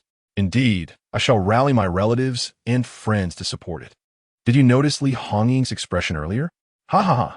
She resembled a chameleon. And that Guo Junxian, did I miss here? Or did Lu Tuan imply that he is not welcome in our group? Yes, that is precisely what Lu Tuan meant. It's about time. That scoundrel is truly despicable. Just the other day, I saw Lu Xia practicing alone. She looked so emaciated, almost a ghost of her former self. All because of him. What a wretch. If this were to conclude the narrative, it would be rather unsatisfactory. After all, when reading a novel, one hopes for a more gratifying experience. We must celebrate today. Let us go for a barbecue tonight, and no one is allowed to decline. Agreed. Including Xia Yehe. Several girls nodded in agreement. Lu Jiaojiao turned to Chen Nuo and asked, "What about you? Why so silent? Are you not joining us?" The girl with the heart-shaped face chimed in. "Didn't you hear Director Chen's words? He said he'd call later to invite you for dinner." Lu Jiaojiao gasped, hesitated, then ultimately shook her head, saying, "Never mind. You go enjoy your fancy dinner." "Fancy dinner? I'd much rather have fun with you all."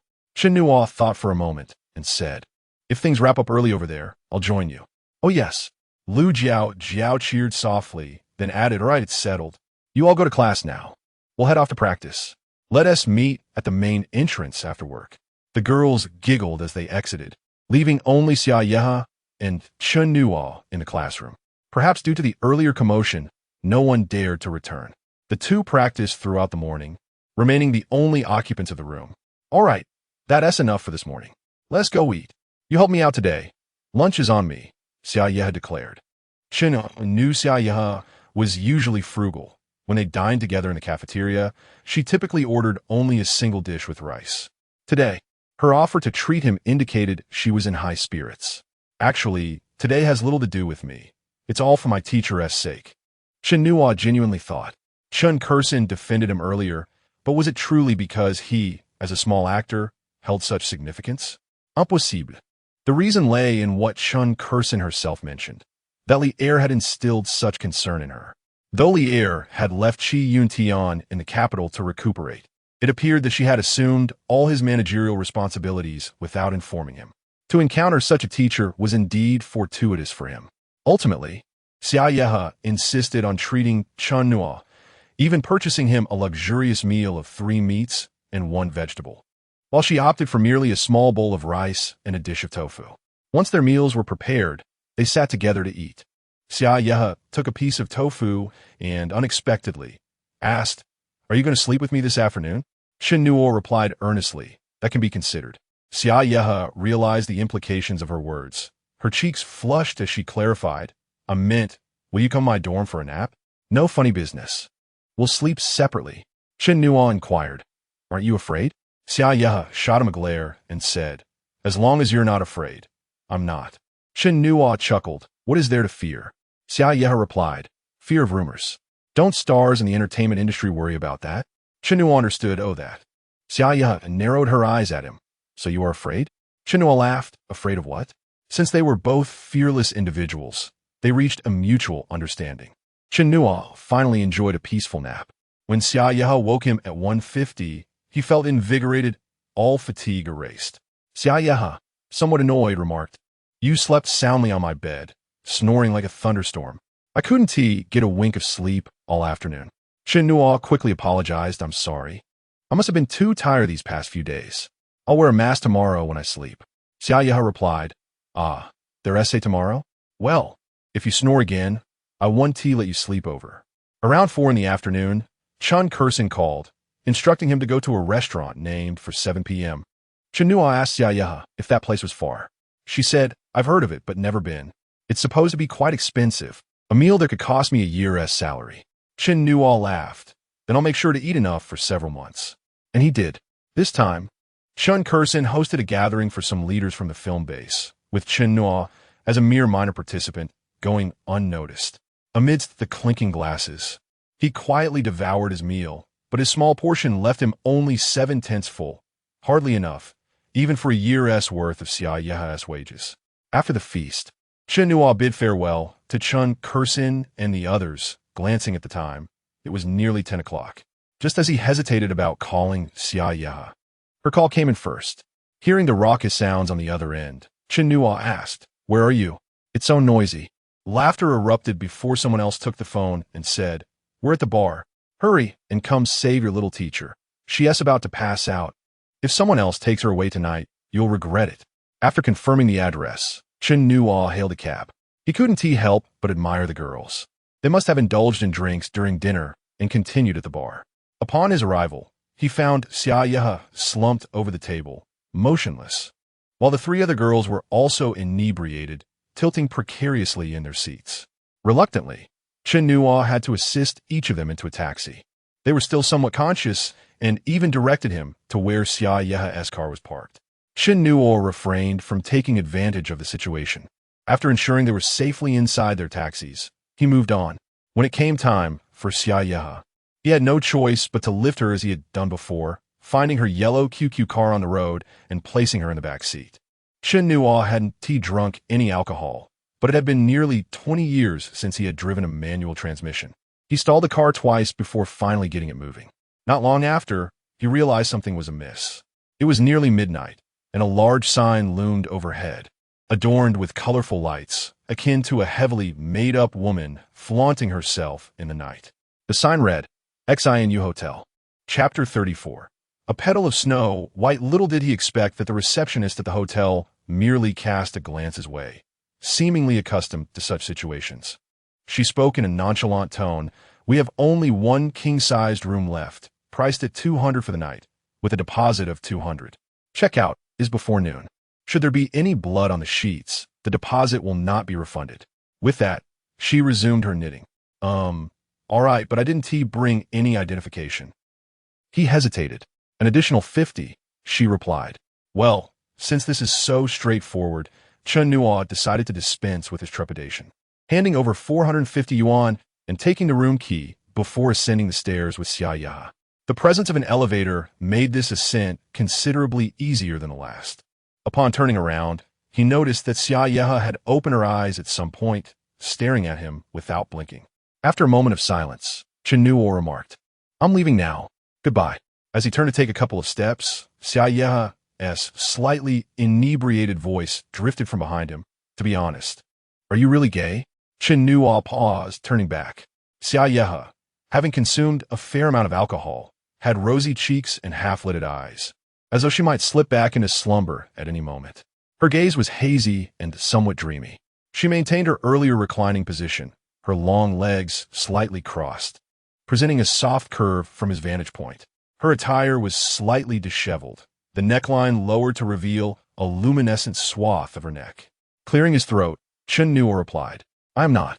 With an air of mischief, Chen Nuo began to rise, standing defiantly. "Did you look down on me?" "Certainly not." Xia Yeha's eyes roamed over his face, as if discerning the truth of his words. "You know, what Li Hongying said was true. I was able to audition for your film because I sought her out in her office. Otherwise, there are so many who wish to dance with you. I wouldn't even have a chance." Finally, adjusting her position, she lay flat on the bed, gazing at the ceiling, her lips curving into a smile. Who would T want to act in Chun Kursen's film? What if I catch her eye? Perhaps the next project would feature me as a supporting role, and I could step into the entertainment industry. Though the opportunity is slim, it's not non-existent, right? Chen Nuo nodded. Indeed. Xia Ya murmured. I want to be like Zhou Sun, acting, becoming famous, earning a great deal of money. With that, she rolled over to face him, asking, how did you start acting? Care to share? Certainly. Chen Nuo rubbed his nose and recounted, I was simply fortunate, spotted while walking down the street, and invited to audition for a film. Was it Chen Kursen who noticed you? Was it this film? No. It was another, a smaller production directed by a graduate student from Jingying named Zhang Yi. We filmed for over a month, and afterward, director Zhang introduced me to a teacher at Jingying, who then taught me acting. Later, she recommended me to director Chen. Xiaoya gazed at him with envy. You're quite lucky. Chen Nuo nodded. Yes, my father claims I have a knack for encountering benefactors. I believe it too. Initially, I had no interest in acting. Why did I come to the capital? Because my grades were abysmal, and I couldn't get into any other school. So my father encouraged me to apply to the film academy. Xia Ya laughed. That is exactly like me. I despise studying, so my parents had me learn to dance from a young age. When did you start dancing? In the 2nd grade. At first, I practiced with our elementary music teacher, and as I grew older, my parents enrolled me in a special interest class in the city, attending twice a week. Back then, my father fished, and my mother sold the catch. We were quite well off, and then, my ailing father, my foolish brother, my cruel stepmother. If I don't assist her, who will? Xia Ya spoke lightly, her expression devoid of emotion. Yet Chen Nuo believed her, though he had heard similar narratives countless times in his previous life. This time it felt genuine. Xia Ya glanced at him and suddenly laughed. Why are we discussing this? Let us not dwell on it. After all, we're managing for now. I feel quite dizzy. Those crazy women, Lu Jiaojiao and her friends, poured so much alcohol down my throat today. Thank goodness I didn't vomit. That would have been utterly embarrassing. Could you help me? I need to use the restroom. Chen Nuo approached. Helping her up from the bed, Xia Ya leaned against him, seemingly devoid of strength, her small face resting against his chest. The warmth of her breath seeping through his shirt, creating a tingling sensation. He assisted her to the restroom, settling her onto the toilet before releasing her. I'll wait outside. Just call me when you're done. Bending slightly, he stepped out and stood at the door. Soon, he heard the rustling sound from within. Realizing the hotel's soundproofing was quite poor, he sensed that soon he might have to crouch down as well. Just as he prepared to distance himself from the door, he suddenly heard Xia Ya scream. Without a moment's thought, he grasped the doorknob and pushed the door open. He beheld Xia Ya leaning forward, her legs slightly bent, resembling a half-squat, her hands clasped at her waistband, yet her trousers remained around her thighs, revealing a glimpse of her soft, round skin. Chen Nuo stood frozen, neither advancing nor retreating. Xia Ya appeared momentarily dazed, maintaining her posture as she turned her head to him, her voice hoarse as she said, there was a cockroach. Oh! Chen Nuo nodded, their eyes locking in an unwavering gaze. Then he stepped into the restroom, slowly approaching Xia Ya, softly saying, cockroaches are troublesome. Don't move. I'll help you deal with it. Chapter 35. Returning to the capital, why must one be wrapped? To dance, one must be wrapped. Alas, slow down. I can hardly bear it. The two lay in bed, conversing for an extended period.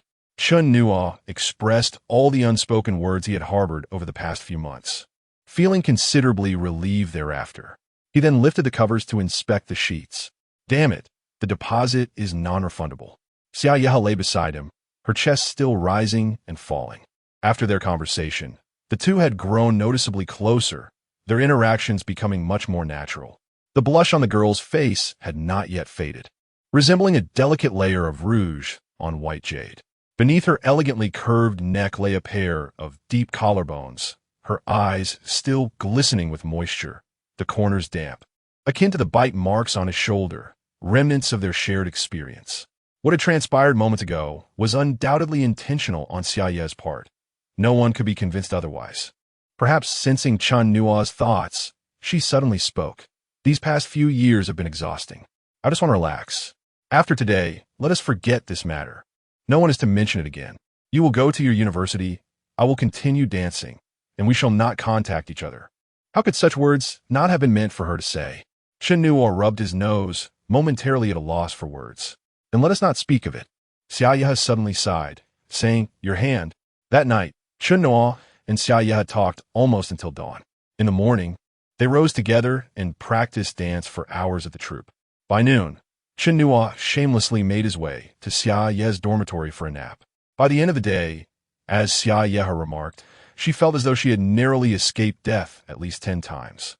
Her absurdity had finally allowed him to cast off the foolish, mute shadow that had lingered in his heart. It was a delightful surprise. He had not anticipated that such occasional indulgence could yield such an effect. Subsequently, the director and the main crew completed filming in the capital and shifted to Shanghai, where Chen Nuo officially joined the cast. He felt that his performance could only be described as adequate. Everything proceeded smoothly, following his notes and interpretations without encountering any difficulties. In this film, he was merely a supporting role, with the most lines shared with Zhou Sun, merely a few sentences, and only 3 lines with Jin Chengwu. The only significant scene was the first one, in which he needed to portray a seductive man as per Chen Kursen's requirements. However, Chen Kursen appeared quite satisfied, treating him to a meal afterward and expressing hopes for future collaboration, words that seemed sincere. Thus concluded his entire engagement in this film. What are you daydreaming about? Shi Yuntian patted his shoulder. I mentioned it over the phone. My mother said not to bother, and she wouldn't even let me tell you where we live. Try it then, Chen Nuo retorted, casting a sidelong glance at him. Don't forget, you are my agent, and I am your boss. Shi Yuntian rolled his eyes, saying, TCH, you men just love playing the domineering CEO. Let us go, woman, it's boarding time. Summer, you carry my bag. Goodness, do you not have a shred of humanity, asking such a stunning beauty to carry your bag? If you keep talking nonsense, I'll have you carry me. You actually jumped on me. You'll crush me. Chen Nuo, Chun Bicheng and Pan Xingrong arrived in the capital on the 28th day of the 12th lunar month. They did not stay at Chen Nuo's rented apartment, which relieved him greatly. If they had seen Yang Mi in the room, they would surely have overthought, believing he had returned to his former ways. When Shi Yuntian learned where they were staying, he jested, your family is in the coal business. His tone carried a hint of humor, but upon seeing Chen Nuo's expression, he was taken aback. Your family really is in the coal business? The small coal mine contracted by Chun Bicheng was taken over after his layoff in 1997. At that time, state-owned enterprise reforms were underway, and this mine was considered a hot potato by the city. Thus, Chun Bicheng invested his entire fortune and borrowed extensively to acquire it. For the first 5 years post-acquisition, he struggled to make ends meet. It was not until 2002, with China joining the WTO and the rapid economic growth that followed, that the demand for coal skyrocketed, and prices soared, leading to their current prosperity. In truth, from 2002 to 2008, coal magnates were synonymous with wealth in this land, flaunting their wealth across various industries and creating countless golden legends. Chen Nuo denied, what coal magnate? The coal is nearly exhausted. Shi Yuntian expressed envy and jealousy. You must have made quite a fortune. When they finally met Chun Bicheng, he and Pan Xingrong were enjoying tea in the hotel lobby. The elegantly designed lobby, with its solid wood furnishings and a stream flowing through, created a tranquil ambience. Despite being in the city center, it retained a touch of pastoral charm, with sparse foot traffic and only the occasional well-dressed couple entering and exiting, starkly contrasting the usual bustling hotel lobbies. Chen Bicheng was surrounded by 3 impeccably dressed individuals, holding what appeared to be promotional materials, explaining something to him. They're coming, as the doorman opened the door. Upon entering the lobby, Chen Nuo and Shi Yuntian were quickly greeted by Pan Xingrong, who had sharp eyes and swiftly approached them. Chen Bicheng also stood up to follow.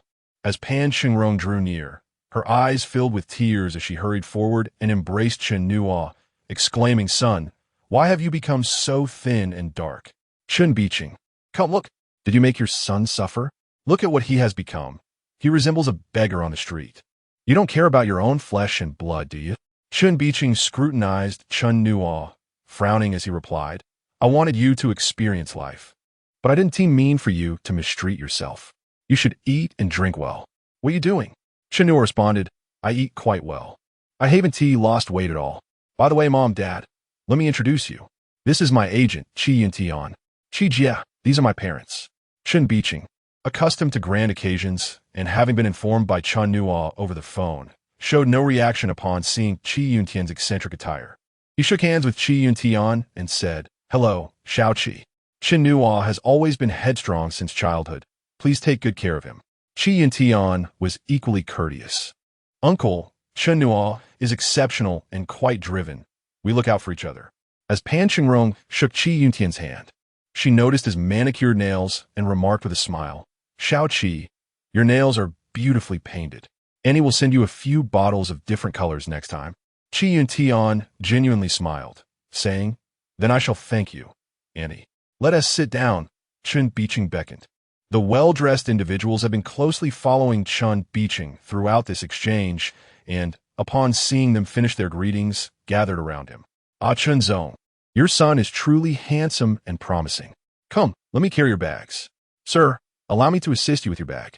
Chi Yuntian's bag was nearly snatched away by a striking woman in a fitted skirt and blazer, leaving him empty-handed as he followed behind, smiling at Chen Nuo and silently mouthing, "Wealthy man," while mimicking a gesture for counting money, prompting Chen Nuo to glare at him fiercely. Chapter 36, Purchasing a Car Mister. "Chen, you're..." The middle-aged man wore a solemn expression, as if prepared for sacrifice. "Very well, we shall send someone to Germany to negotiate," urging them to expedite the process and ensure timely delivery of the vehicle.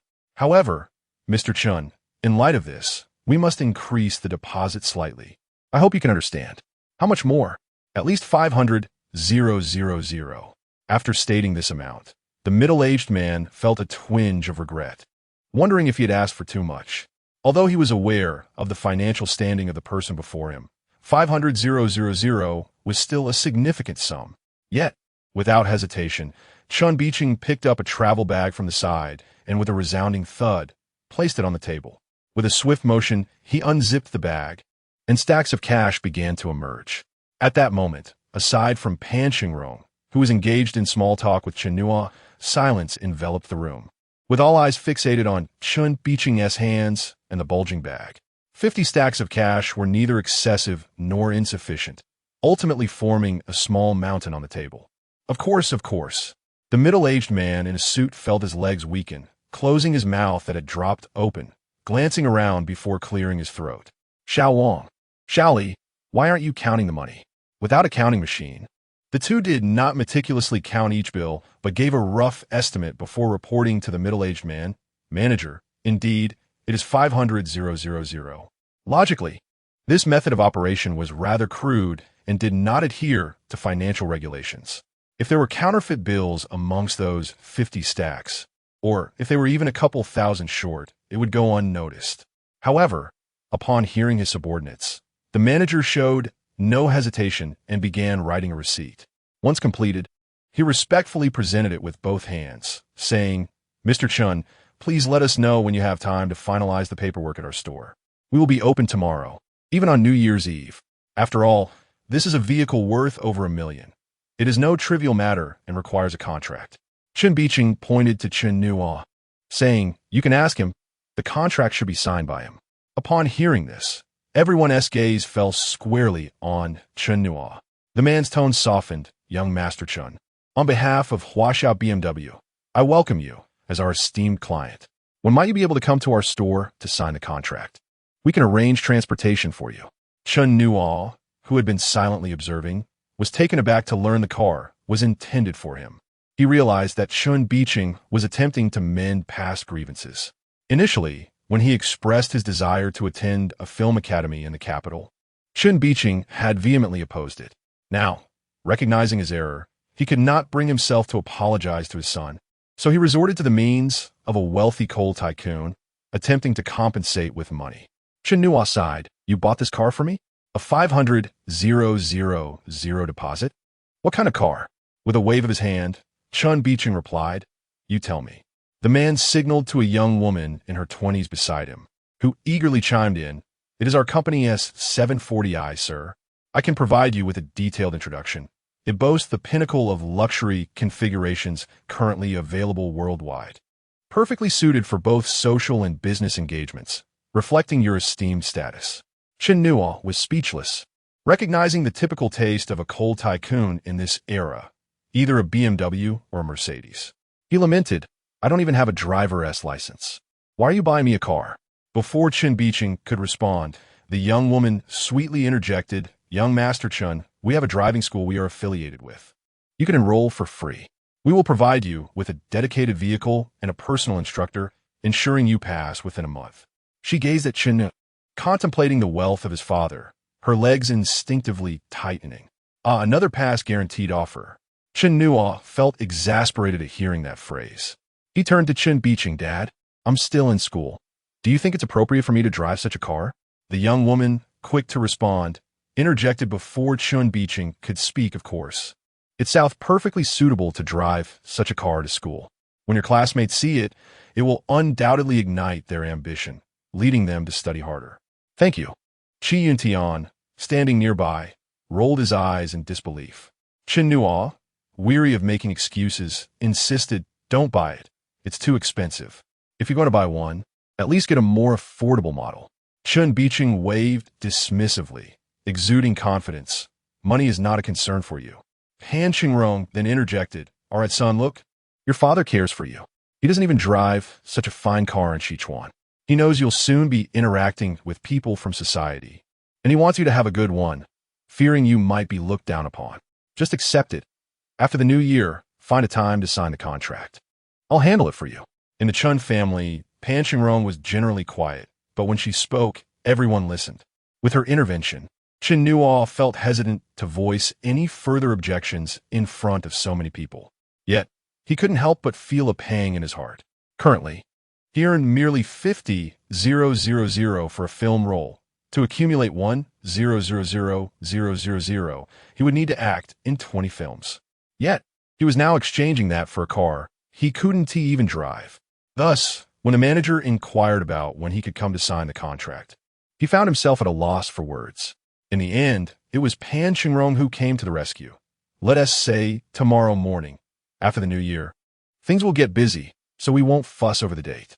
The next morning, a 5 Series vehicle was sent from the 4S dealership to pick up the 3 of them to sign the contract.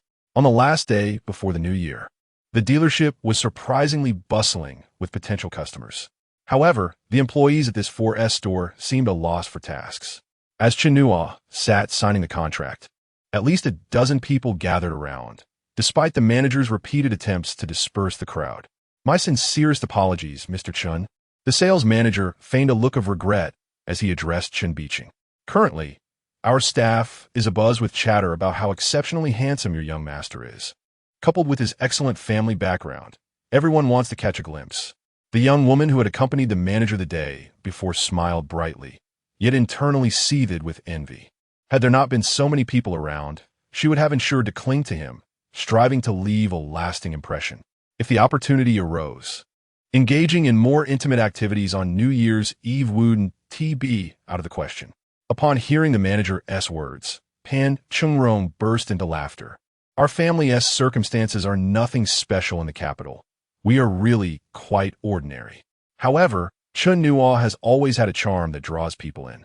Meanwhile, Chen Nuo, feeling increasingly uncomfortable, hastily completed the signing process. Although there was supposed to be some ceremonial aspect, he firmly declined any such formalities. Chapter 37. The New Year celebration. Chen Biqing ordered the most extravagant set meal available. By 7 p.m., the living room was adorned with a lavish spread, far more sumptuous than the New Year's Eve dinner prepared by Pan Qingrong, featuring abalone and lobster among other delicacies. Yet, Pan Qingrong remained critical, asserting that Chen Biqing lacked culinary judgment, indulging in such extravagance when they could instead enjoy a lively hot pot together as a family. In this era, Uncle Benshan had yet to retire, and the Spring Festival Gala remained a staple. After dinner, the family of 3 gathered around the television. Although they claimed to be watching, they could hardly sit in silence for 5 minutes. Chen Biqing's New Year greeting calls had begun at 6 and showed no signs of abating. It was not just others wishing him well, but he too had to reciprocate. Pan Qingrong joined in after 8 p.m. as her housewife friends, having completed their New Year meals, began exchanging gossip over the phone. In contrast, Chen Nuo found himself less occupied. He first attempted to call Zhang Yi, but the line was disconnected. Suddenly, he recalled that during his most grueling days of dance practice, Zhang Yi had called to inform him that the post-production of his film had been completed. He had also sought out several film distributors alongside Li Xiaotian, but the offers were unsatisfactory, with suggestions to enter international film festivals instead. "I'm still filming, I want to go," he had said, sounding rather pretentious. However, it was not a firm rule. If it could be pushed aside, then so be it. Zhang Yi, understanding his reluctance, did not press the matter further. After all, their venture lacked financial backing and was entirely self-funded, inviting Chen Nuo solely to save on travel expenses. Chen Nuo had been utterly exhausted at the time, and after that call, he had cast the matter from his mind. Now, recalling that Zhang Yi and the others had been abroad for nearly 2 weeks, he wondered about their circumstances. In an age devoid of WeChat and where international calls were exorbitantly priced, maintaining contact became exceedingly inconvenient once someone traveled overseas. Chen Nuo could only silently wish them good fortune. Following Zhang Yi, he reached out to Li Er. The situation with Li Er was somewhat intricate. Chen Nuo first extended his New Year wishes, after which both Chen Biqing and Pan Chengrong followed suit. Subsequently, Qi Yuntian also wished to speak with her, and after their conversation, he too expressed New Year greetings to Chen Biqing and Pan Chengrong. After this flurry of calls, Chen Nuo's Nokia 3100 was left with barely a sliver of battery. Wang Zhan's message read, "Destiny blooms like peach blossoms, wealth flows like waves, life blossoms with happiness. Romance entwines like morning glories, and careers rise like climbing flowers. When in love, do not be frivolous. When in wealth, do not squander. Share your unexpected fortune with me. Happy New Year." To his surprise, Ma Yinran had also sent him a message. Without opening it, he deleted it immediately. Then he noticed a message from Yangmi. "As the year of the rooster dawns, may your life be as vibrant as a rooster's comb. Your career resonate like it's crowing, and your love be as colorful as a cocktail. Happy New Year, and best wishes for the year of the rooster. I'm a Beijing native, busy making dumplings at home. Seeing your sincerity in personally texting me, I shall call you. How is your preparation coming along?" "What preparation?" "For the exam, of course." "Oh, I'm nearly ready. How about you?" Chen Nuo felt a pang of embarrassment. He had prepared nothing. Since graduating from the training class, he had spent a month dancing and filming. "I don't know. I feel like it's all up to fate. Although they are recruiting 30 individuals this year, I've heard that the number of applicants is significantly higher than before, making the competition fiercer. So we are rivals now. How can I compete with you? You are so beautiful. You will surely outshine me.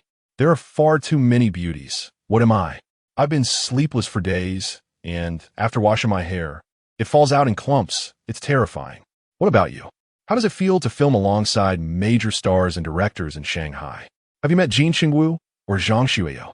"I have, but felt quite ordinary. Everyone was rather normal." Yang Mi sighed wistfully. "When will I have such an experience?" When others ask me, Yang Mi, "How was it filming with Jin Qingwu and Zhang Xueyo?" I respond, "Oh, it was nothing special. Everyone was quite normal." Chen Nuo chuckled. "It's more likely that one day someone will ask me, 'Chen Nuo, what is it like living with Yang Mi?' And I'll say, 'Oh, nothing special. She's quite normal.'" After finishing his conversation with Yang Mi, Chen Nuo pondered and realized there was still someone else he could contact. However, he decided against it. After all, the other party had indicated a wish to forget, and he would refrain from imposing. Yet, as Chen Nuo prepared for bed after the midnight vigil, his phone emitted a notification. Upon checking, he found a text from Xia Yehe, simply wishing him a happy new year. On the second day of the new year, Chen Nuo's family brought an assortment of local specialties from Sichuan to visit others. Their first stop was Zhang Yi's courtyard. Although Zhang Yi was not present, Chen Biqing insisted that Zhang Yi was the first benefactor Chen Nuo had encountered. Thus, they must pay their respects first. Zhang Yi's parents welcomed the family warmly, and after exchanging greetings, they enjoyed a delightful lunch together. Initially, Chen Biqing's family intended to decline the invitation to stay for the meal, but they could not resist the hospitality of Zhang Yi's parents. leading to a communal dumpling-making session. As they departed, Pan Qingrong remarked that it was the most comfortable meal he had had since arriving in the capital. In the afternoon, they visited Li Er's home. The items they brought were nearly identical to those they had taken to Zhang Yi's, save for a massage device that had been exchanged for skincare products chosen by Pan Qingrong. Li Er lived not at the film academy, but within the faculty compound of Renmin University, as her husband was a professor there. This fact evoked a sense of reverence from Chen Nuo and Chen Biqing. The residence, though somewhat aged, was adorned with lush, evergreen ivy, evoking a sense of the cultural richness born from long years. However, Li Er's interior was tastefully modern, featuring an authentic Mediterranean style. Upon their arrival, Qi Yuntian greeted them with a smile. The young master has arrived. Li Er's reprimands toward Qi Yuntian were likely audible throughout the building.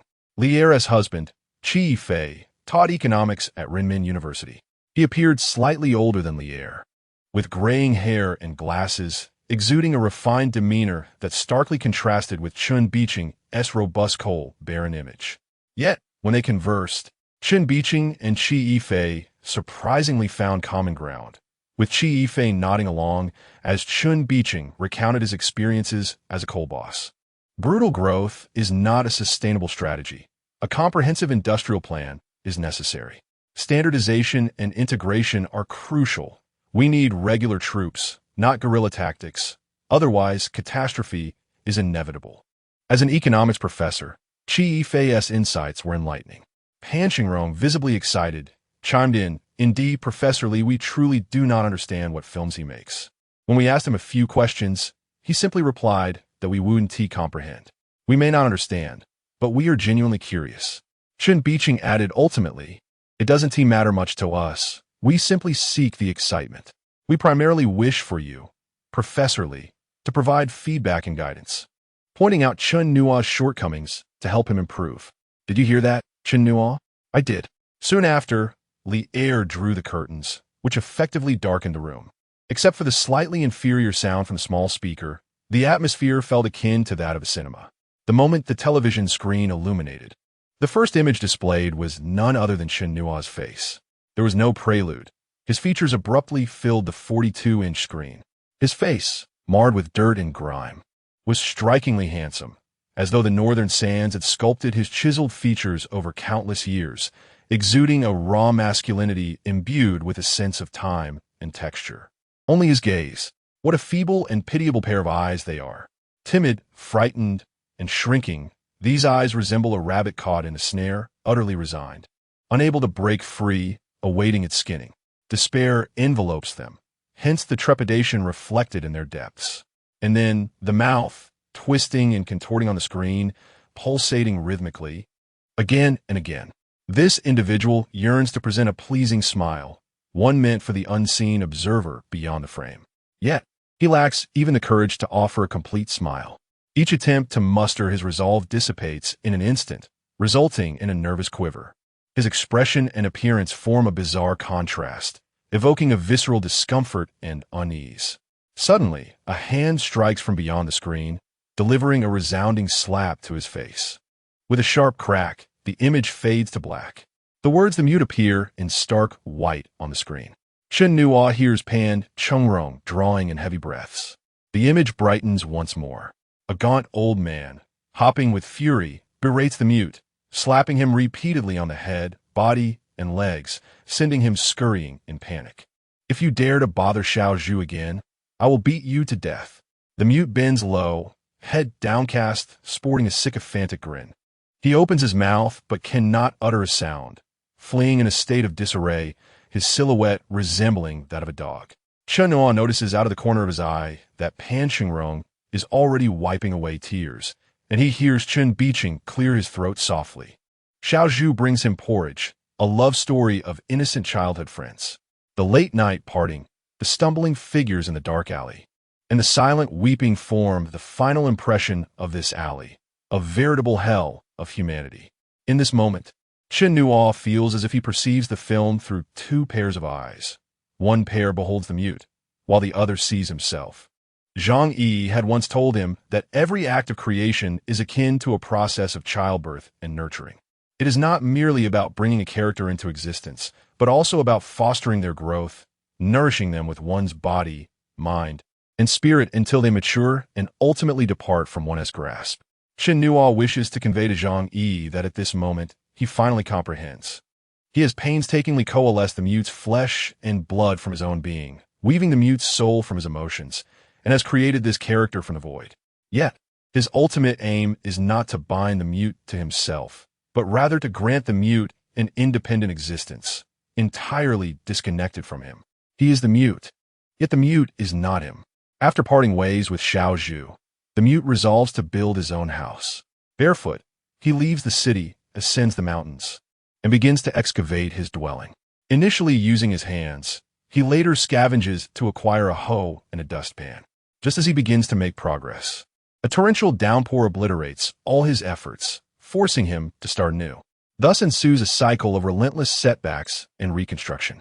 The mute's efforts become increasingly efficient and resilient.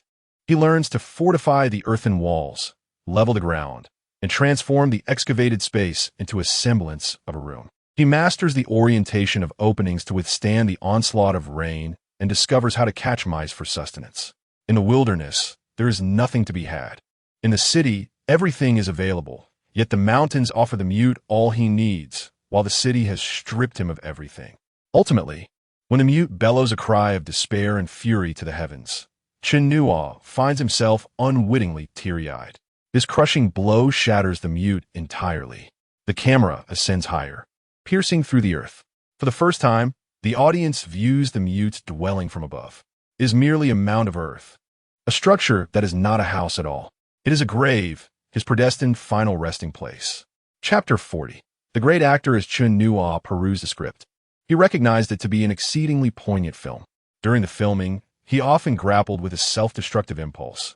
Thus, he was psychologically prepared. Pan Qingrong, on the other hand, wept incessantly from the start to the end of the film, a box of tissues clutched tightly in her hands, the number used unknown. From the moment the mute character began to excavate, an oppressive silence enveloped the room. Qi Yuntian's nose seemed stuffed with stones, his heavy nasal voice resonating throughout the space. Well, that essay wrapped. Qi Fei's voice emerged, raspy and strained. He seemed aware of his condition, clearing his throat twice. Xiao Dian, please draw the curtains. As Qi Yuntian opened the curtains, Qi Fei removed his glasses, leaning back against the sofa, rubbing his eyes. Ahem, Chen Biqing coughed twice. Chen Nuo's performance appears rather tragic, doesn't it? As an outsider, I might be mistaken, but what do you think, Teacher Li? To be honest, I struggle to grasp much of it.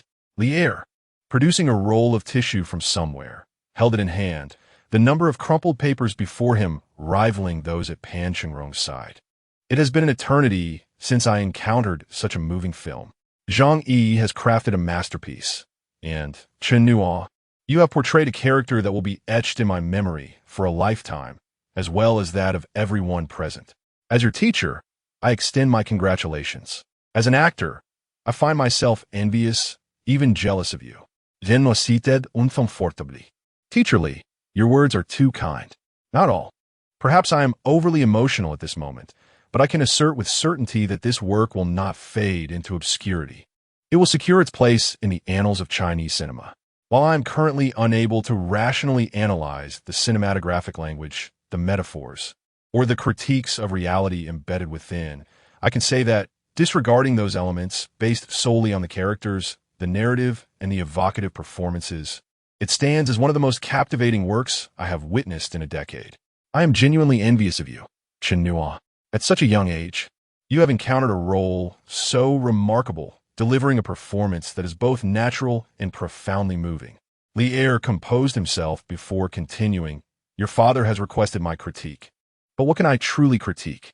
My tears serve as my critique, and the tears of everyone here are also a testament to its impact. In the presence of a great work, any words are superfluous. A good piece speaks for itself. It requires no annotations or clarifications from others. It articulates its message clearly, and whether one is a professional, an amateur, knowledgeable about film, or not, whether a professor, a worker, or a farmer, all can comprehend its essence because humanity is interconnected. and emotions resonate universally. The power of art transcends age and gender. Chi Fei interjected, "Allow me to add a thought. Although I do not watch films extensively, I can discern the quality of a film. Chen Nuo's work encapsulates innumerable elements, deconstructing our lives and even our existence. The director's vision is commendable. Yet without Chen Nuo's brilliant interpretation, conveying such complex ideas would be exceedingly challenging." Lier replied solemnly, "Old Chi, you are correct. Had another actor been cast instead of Chen Nuo, this film might not have been completed or would have been incomprehensible. The inherent contradictions in the mute character must resonate with the audience. Otherwise, the film's foundation would crumble, severing its logical flow." Chen Biqing coughed lightly, stating, "Chen Nuo, the high praise from your two teachers stems from their care for you. Do not let it inflate your ego. Without the guidance of teacher Li and director Zhang Yi, would you even have the opportunity to act? You wouldn't even gain entry." Lier spoke earnestly, "Chen Nuo, in front of your parents, I shall reiterate some words for you and for them. You possess a natural talent for the cinematic arts. While outsiders may not recognize it, those in the know immediately see it. Why else would director Chen Kursin make a decisive choice after merely 2 minutes of your performance? Why would Zhang Yi spot you on the road? Such talent is rare and sought after by many. You possess this precious gift, and I urge you to cherish and nurture it rather than squander or disregard it. Strive to become an outstanding actor, not merely a box office champion. There is a saying in the industry that I do not entirely endorse. Actors from the Central Academy of Drama, stars from Beijing Film Academy. Chen Nuo, I hope you will one day change the prejudices of the Film Academy, and that in the alumni records. Your entry will read the great actor Chen Nuo, not merely a list star. Chen Nuo, do not follow the path of many today who are solely driven by financial gain, willing to act in any subpar film for money. I hope you pursue artistry, that you cherish the love for film and performance. That, I suppose, is my modest expectation for you. Why should I support those art film audiences who wish for someone like me, a commercial film viewer? Isn't that a contradiction?" As finances were mentioned, Chen Biqing became restless. Once Lier finished speaking, he almost thumped his chest in assurance. "Rest assured, Teacher Li, though we are not wealthy, we will never allow him to compromise his integrity for money. If he dares to act in anything substandard for financial gain, I shall break his legs." "Chen Nuo, did you hear that?" Pan Chengrong interjected. "Why are you shouting in Teacher Li's home? Lower your voice. However, Teacher Li, you can indeed rest easy. From a young age, we have never allowed Chen Nuo to worry about money. This child is certainly not of the greedy sort. Should he ever disappoint your expectations, as his father has said, we will ensure he is properly educated." Chapter 41. A good film. Lier nodded slightly and said, "In this regard, I truly hope that you, as parents, can comprehend and support my aspirations as a teacher. It is not that I wish to prevent Chen Nuo from earning a living. After all, one must sustain oneself, and acting does not require him to live like an ascetic. However, there are certain paths that should not be taken, for once the floodgates are opened, they become impossible to close. Having been in this industry for many years, I have witnessed numerous such instances. Many individuals find early fame only to fade into obscurity because they succumb to temptation and gradually spiral downward. In this respect, I hope you will monitor Chen Nuo closely and guide him wisely." As the three of them exited Lier's home, a heavy silence enveloped them as they walked slowly through the biting winds of the capital. Upon leaving the gates of the family compound, Chen Biqing's first question was, "Have you thought it through? Are you truly willing to pursue this path?" This question was not a dilemma for Chen Nuo. Chen Biqing believed he had options, but in reality, he did not. He understood himself all too well. His only talent lay in this singular pursuit. Fortunately, this talent still seemed to catch the attention of individuals like Zhang Yi and Lier. If he did not rely on this, what else could he do? Gamble on the World Cup? What if chaos ensued? Or wait a decade to delve into mobile internet? I made up my mind. I want to give it a try. Chen Biqing fell silent for a moment before responding. "This path is fraught with difficulty. I see you enduring beatings and digging in the dirt in films. The elements have darkened your complexion and thinned you considerably. Ultimately, the financial rewards are meager. There is no necessity for you to endure such hardships. Our family does not require you to risk your life for this. If you don't want me to be an actor, then why did you buy me such a nice car? Chen Biching was suddenly enraged and exclaimed in dialect. I bought you a car because I thought you were becoming responsible and understood the need to work hard and make money.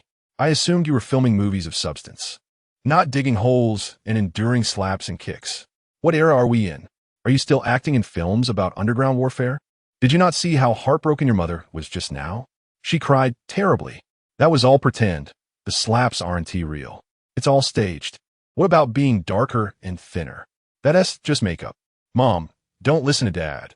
He confuses reality with fiction and thinks he knows everything, but he understands nothing. You. Chen Biching was so furious he could hardly speak, rolling up his sleeves, ready to confront him. Pan Qingrong shouted, "What are you doing? He has grown so big, and you still want to hit him? Are you planning to hit me too? If you kill him, you can just find another." Chen Biching, deflated, said, "Your son is here. Focus on his matters, and don't bring up anything else." Chen Nuo shook his head. "No, I want to forge my own path." Pan Qingrong turned to Chen Biching and said, "Old Chen, our son wants to rely on himself. What do you have to say about that?" Chen Biching scoffed. "Rely on oneself, huh? It sounds nice, but I wonder if he can truly achieve it and persevere." Pan Qingrong frowned. "Speak to me respectfully, or you'll provoke my anger." Clearing his throat, Chen Biching stated, "As a man, if you wish to venture out on your own, I will certainly support you. However, I hope you won't give up halfway. If you commit to something, see it through to the end, even if you make mistakes along the way. The real fear lies in abandoning it midway." Pan Qingrong nodded in agreement, saying, "Son, what your father says is also what I wish to convey. Go ahead and explore. Both your father and I will support you. It's okay to make mistakes. We're your steadfast backing." Unbeknownst to Chen Biching and Pan Qingrong, their support may not last long, while Chen Nuo contemplated how to become their unwavering support. The preliminary examination for the Film Academy was set for February 9th, the first day after the New Year. The exam comprised 3 segments. The next day's preliminary consisted of a simple self-introduction followed by a poetry recitation lasting about half a minute. According to Lier, it was quite straightforward. As long as one had no accent and possessed some distinctive features, passing was almost guaranteed. Therefore, the night before, Chen Nuo decided to watch a film. Since he had chosen to embark on an acting career, he resolved to study some good films for inspiration. He called Lier, who was delighted to recommend several directors: Bresson, Orson Welles, Akira Kurosawa, and Ingmar Bergman. "I suggest you watch films by all of them. Bresson is a master of minimalism.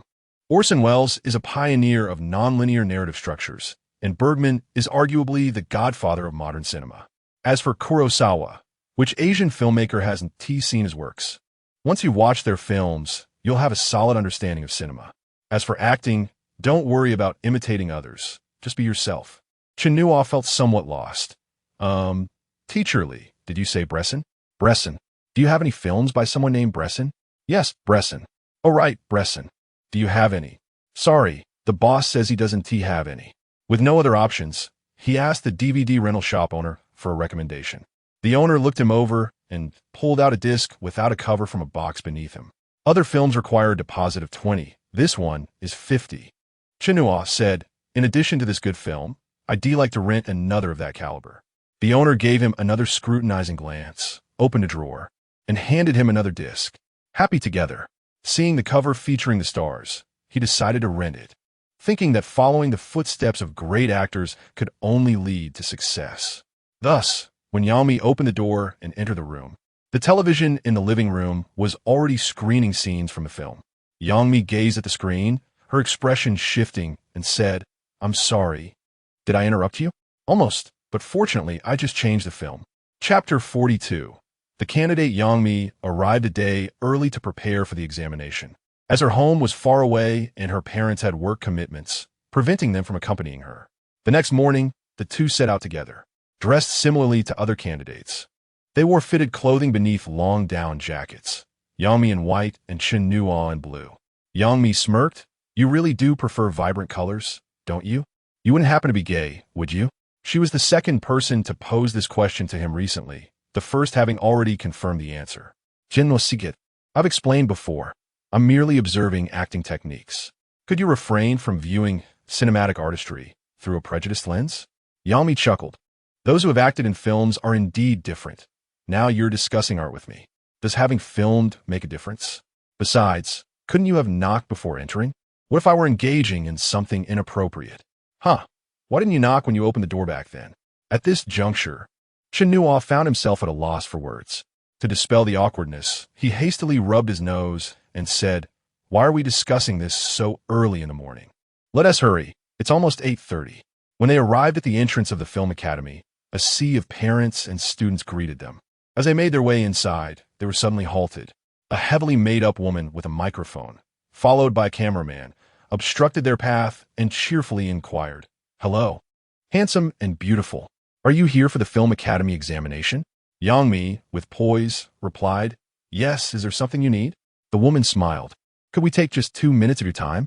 We are reporters from Jingxing Television, and we noticed your impressive demeanor and appearance. We would like to conduct a brief interview with you. Is that all right?" "Thank you." Yami glanced at the time and nodded, "Sure, go ahead." Chen Nuo, reluctant to participate, felt obliged to stay since Yangmi had agreed, and he stood by, listening. "Thank you," the woman said. Once the camera was ready, she held the microphone out to Yangmi. "Are you both here for the preliminary exam at the film academy?" Yangmi replied candidly, "Yes." "May I ask your names?" Yami, noticing Chen Nuo's silence, the female reporter prompted, "Handsome, what is your name?" "I apologize for the trouble. We just have a few questions."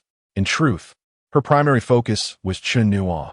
Amidst the throng, she had immediately noticed him, confident that viewers would not change the channel during his segment.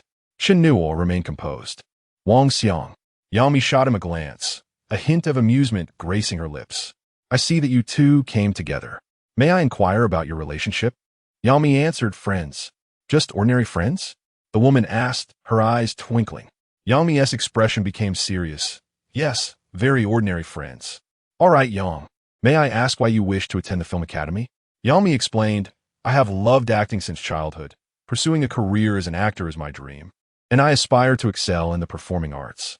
The woman turned her microphone towards Chen Nuo, sincerely asking, "And what about you?" Chen Nuo thought Yangmi had articulated her points well, recognizing her ability to navigate the conversation. No wonder she was destined for fame. However, when a reporter suddenly directed a question at him, he momentarily faltered and replied off script, "I want to go to college." The woman's eyes lit up, interrupting, "What do you mean? Could you elaborate?" Realizing the potential misunderstanding, Chen Nuo retorted, "What's there to explain?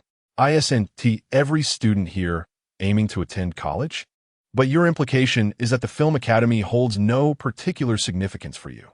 You merely wish to attend a university, correct?" The woman pressed, not allowing Chen Nuo to continue. He shook his head. "What kind of comprehension is that? When did I say such a thing?" The reporter persisted. "What do you know about the history and development of the film academy itself?" "Of course, I can discuss it with you another day." "All right, that's enough. We have an exam to attend, goodbye." The reporter inquired once more, "Do you have anything else to add?" "Farewell." As they walked away, the reporter felt a twinge of frustration. She had come to interview students, not to hear meaningless chatter. Initially perceiving him as somewhat simple-minded, she soon realized he was more elusive. Once she teased him, he slipped away like a fish. She turned to the cameraman. "Do you think that guy is usable?" The cameraman, a man in his 40s, understood her intentions and smiled. Actually, with some editing, he could work. Yami laughed as they strolled. "You're quite mischievous, using a pseudonym. If I hadn't I might have been trapped by her questions." That woman clearly intended to provoke. Yami grinned. "I should learn from you." "No, I need a pseudonym for myself. I know you'll come up with something." Yang Zishi. The preliminary exam at the Film Academy was straightforward. Candidates gathered outside and, based on their exam numbers, were escorted into the waiting area in groups of 20. Each candidate would then introduce themselves and recite a poem, with the entire process not exceeding 2 minutes. As they were outside, Yangmi and Chen Nuo found themselves separated due to their distant exam numbers, leaving Chen Nuo to await his turn alone. Following a young male examiner to the examination area, the examiner reiterated the rules. Upon entering, do not whisper to one another, and do not state your name or exam number during your introduction. You may only mention the number you receive. For instance, he pointed at Chen Nuo.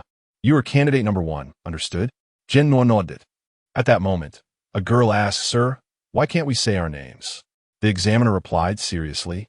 Some individuals attempt to exploit the examination or take shortcuts. Thus, to ensure fairness, candidates are prohibited from stating their names or exam numbers.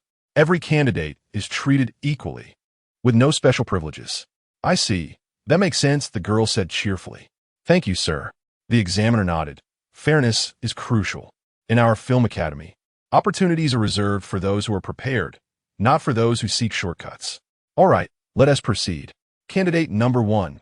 Once you enter, you may begin your introduction. Thus, Chen Nuo stepped into the examination room, standing in the center before the 5 judges. He addressed them, Good day, esteemed teachers. I am candidate number 1, standing at 180 centimeters tall and weighing 142 pounds. The chief examiner, Lier, nodded solemnly. Candidate number 1, you may now commence your poetry recitation.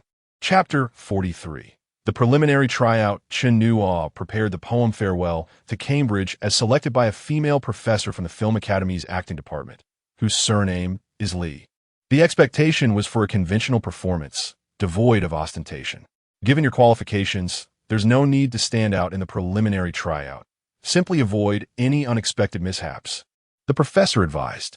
Chen Nuo expressed his gratitude to the teachers for their attentive listening, then stepped aside to join other candidates still awaiting their turn. Biding time until the examination concluded. He paid little attention to the unfolding events in the examination room, his thoughts drifting to Zhang Yi and the others in Berlin. He worried they might be in over their heads, particularly concerned about their potential escapade into the Rhine. Chen Nuo pondered whether the impending dominance of the traffic economy in the domestic film industry could be linked to artists like Zhang Yi exhausting their fortunes in pursuit of their craft. Many experimental and socially conscious filmmakers had seemingly vanished, leaving only a handful of established directors in the artistic film realm, with scarcely any newcomers emerging. The landscape was now dominated by creators of commercial blockbusters, where the mantra of survival of the fittest reigned. Yet, he mused, might this not be a tad monotonous? Unbeknownst to him, his contemplative musings were increasingly reflective of a professional filmmaker's mindset. As he was lost in thought, a voice broke through. I think you have no chance. Startled, Chen Nuo turned slightly to see the second candidate beside him, a striking young man with long hair, large eyes, and a fair complexion, a style that would later be dubbed Little Fresh Meat. The second candidate wore a smug smile as he continued. I observed the chief examiner while you recited. She didn't even crack a smile. Chen Nuo found the remark perplexing. Was it a good thing for Lier to smile? In their long acquaintance, he recalled the only time he had seen her genuinely happy was during a heated exchange with a certain Lu in Chen Kerson's office, after which she had thoroughly lambasted him. Noticing Chen Nuo's silence, the second candidate grew increasingly delighted. His animosity stemmed from a simple truth. He was candidate number 2, while Chen Nuo was number 1. He had stood beside Chen Nuo and observed the female candidates casting glances toward Chen Nuo, none paying him any heed, which hurt him immensely. Determined to further belittle his rival, the second candidate remarked. Even the dialogue instructor shook her head. She doesn't go by dialogue instructor. Her name is Zhang. She graduated recently and is now a lecturer, having just broken up with her boyfriend. Her favorite snack is from the old brand outside the North Gate. I've bought it for her thrice. The second candidate reveled in his own words, adding, I suspect the physical instructor also disapproves of you. She kept watching her feet. Didn't you stand a bit pigeon-toed just now? Ms. Gao was not scrutinizing my feet. She was observing my flats, Chen Nuo replied. Those shoes were a gift from her during training. She claimed they had a soft sole and were odor-free. When I offered to pay her, she refused, and I ended up bringing her breakfast for nearly a week. You're finished, the second candidate laughed. Daring to choose farewell to Cambridge. How utterly laughable. Do you know what I picked? Neruda. Have you heard of him? The Film Academy requires hard skills, you know? Chen Nuo silently acknowledged the truth in that statement. Indeed, hard skills were essential. The examination proceeded swiftly, with the second candidate persistently buzzing in his ear, but soon enough. The 20 candidates had completed their preliminary tryouts. A male staff member had been directing them to line up for exit when suddenly, A male instructor who had been stationed behind the camera spoke up. Candidate number 2, please stay behind. The second candidate halted, bewildered by the instructor's serious demeanor. Sir, what is it? He stammered. He was taken aback when the instructor replied coolly, you may have another chance. Next year. Chen Nuo noticed Yang Mi, standing nearby with a beaming smile, indicating her successful performance. As she approached him, ready to converse, her gaze suddenly shifted behind Chen Nuo. Wait, is someone crying in there? Did I hear that correctly? Yang Mi was astonished, exclaiming, really? Is there such a person? What would be wrong with them? Don't they know they cannot speak? Why did no one warn them? Chen Nuo replied, I did try to signal him, but he seemed too confident in his abilities to notice. By the way, how'd you fare? Yang Mi chuckled, I think I did quite well. Never mind, let us go eat. Chapter 44. Lu Xiaohong in 2005. The number of applicants for the Film Academy's acting department surpassed 6,000 for the first time. Among them, 3/4 were eliminated during the initial examination, leaving only around 500 candidates for the second round. A fierce competition, indeed. However, this was merely the beginning. Following the second round, there was a third examination, and ultimately, the undergraduate class would only enroll 30 students, resulting in an admission ratio of 200-1. The news broadcast on television brought a slight smile to Lu Xiaohong's lips. The ever-increasing number of applicants was undoubtedly linked to his achievements as the deputy director of the admissions office. Every year at this time, he would faithfully tune in to the 6 p.m. news on the capital's television station, as if it were a report summarizing his annual work. Our reporters also arrived at the Film Academy's admissions site. Let us observe their live coverage. The television screen shifted to a female reporter standing at the Academy's entrance, microphone in hand, stating, we are currently at the site of the Film Academy's initial examination, where we can see a sea of people.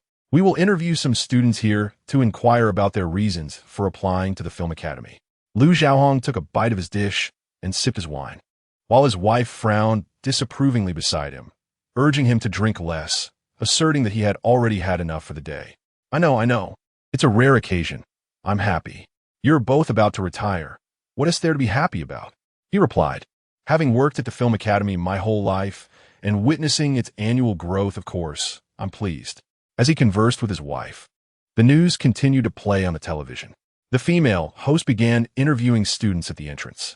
A pair of young individuals appeared on the screen, prompting Lu Xiaohong to nod silently. This year's freshmen seemed to possess better qualities than those of the previous year. He considered that admissions were akin to farming. The yield depended on the weather, inherently unpredictable. Since the class of 96, the Academy had seen a decline over several batches, with only the class of 02's Lu Tianxian showing promise. He hoped for improvements with the class of 05. May I ask your names? Yang Mi Wang Xiang. What motivates you to apply to the Film Academy? I have loved acting since childhood. Pursuing a career as an actor is my dream. I wish to enter the Film Academy and eventually become an outstanding performer. Lu Xiaohong smiled. This young man was articulate, confident, and possessed a distinctive appearance.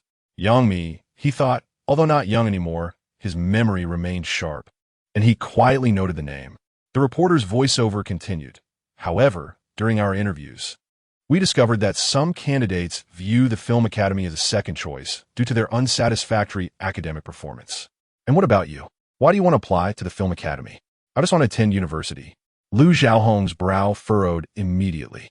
What kind of statement is that? Can you elaborate? What is there to explain? Are you implying that the Film Academy holds no special significance for you? No.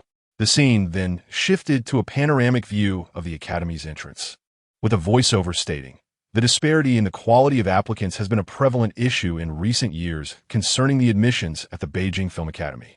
Identifying those who genuinely cherish the film industry among these candidates is paramount to ensuring the continuous legacy of exceptional filmmakers. Reported by Yin Yin from Beijing Television. Lu Xiaohong downed the remaining half glass of white wine. Having worked at the Film Academy for nearly 3 decades, it had become his foundation. His aspiration was to establish the capital's Film Academy as the foremost institution for film studies in China. Since the class of 78, he had glimpsed a ray of hope, and after many years, he encountered the class of 96. Lu Xiaohong had poured his heart and soul into this endeavor. feeling that his long-sought goal was within reach. Yet, how had the institution been reduced to mere triviality in the mouth of that young man? Is this a candidate? Can this truly be a candidate? This person seems to have emerged from nowhere. What will the leadership think? What will the public think?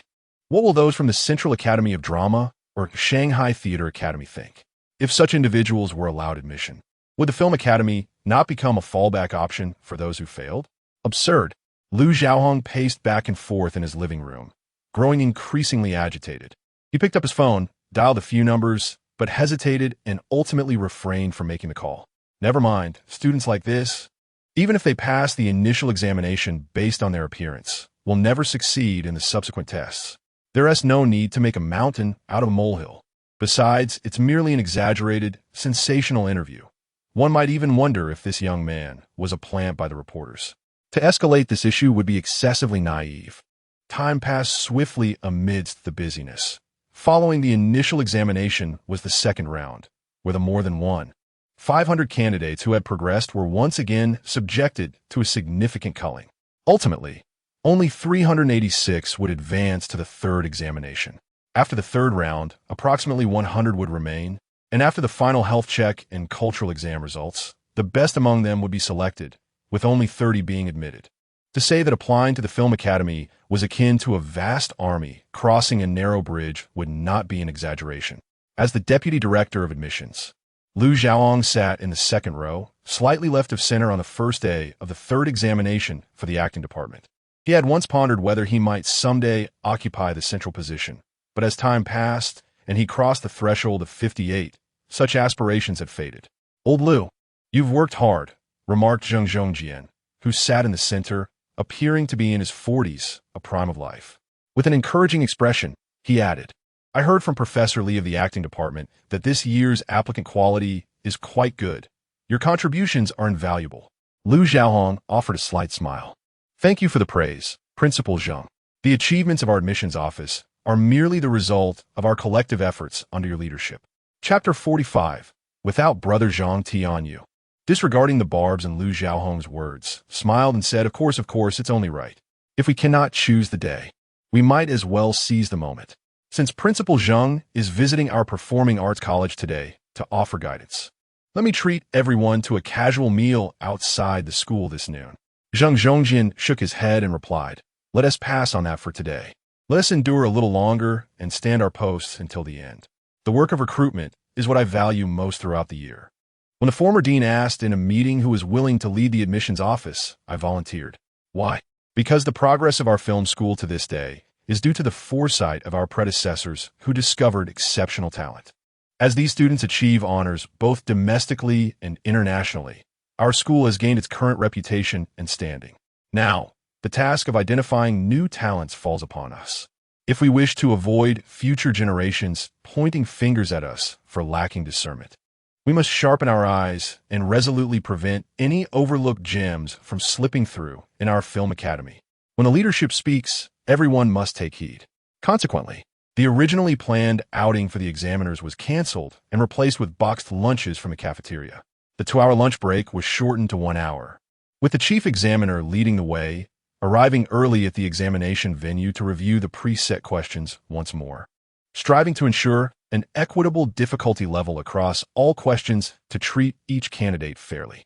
Amidst such busy preparations, the first day of the third round of exams came to a close. The entire 3-day examination period would span 4 days, during which numerous examiners would assess candidates across various disciplines, including dance, singing, character simulation, and improvisation. On the first day, a girl named Yuan Shanshan caught Lu Xiaohong's eye. She was exceptionally charming and stood out among the many handsome men and beautiful women. He immediately recognized her potential for greatness in the future. On the second day, however, Lu Xiaohong did not encounter any standout candidates. There was a tall, slender girl with the surname Zhang whom he found mediocre, yet Lier, in charge of the acting assessment, inexplicably favored her. At the summary meeting that followed the day's examinations, Lier insisted on including the girl, Zhang Xiaofei, in the final shortlist. Zhang Xiaofei? Lu Xiaohong had reservations about this. Lier possessed some talent and had a notable presence in the acting department. Yet he was known for his arrogance and defiance. If Lier had made any special contributions to the Film Academy, it would be a different matter. But none of the currently famous young stars hailed from his class. So why should Lier dismiss Lu's opinions, claiming that he lacked understanding of acting? Lu Xiaoyong thought to himself, I may not be an expert, but didn't I play a role in the recruitment process? Never mind, one quota is inconsequential. I shall tolerate it this time. On the third day, Lu Xiaoyong encountered a familiar-looking girl among the candidates. Upon closer inspection, he realized she was the one from the interview the other day. Indeed, she had advanced to the third round. Impressive.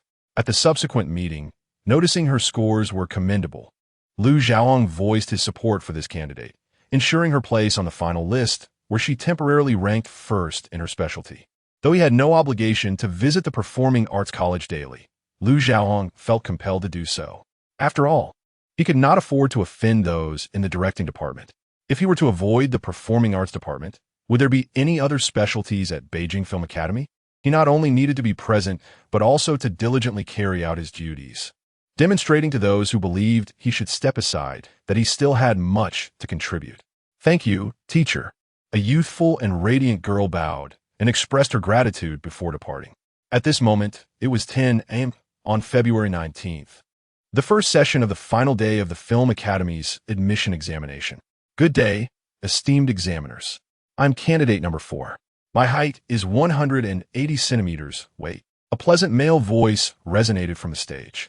The voice flowed like water past Lu Xiaohong's ears, but he paid it no mind, engrossed in his notes. Stiff in movement, lacking fundamental skills. Do you have a dance prepared? No. Very well. Teacher, you will demonstrate 5 movements. Please follow along.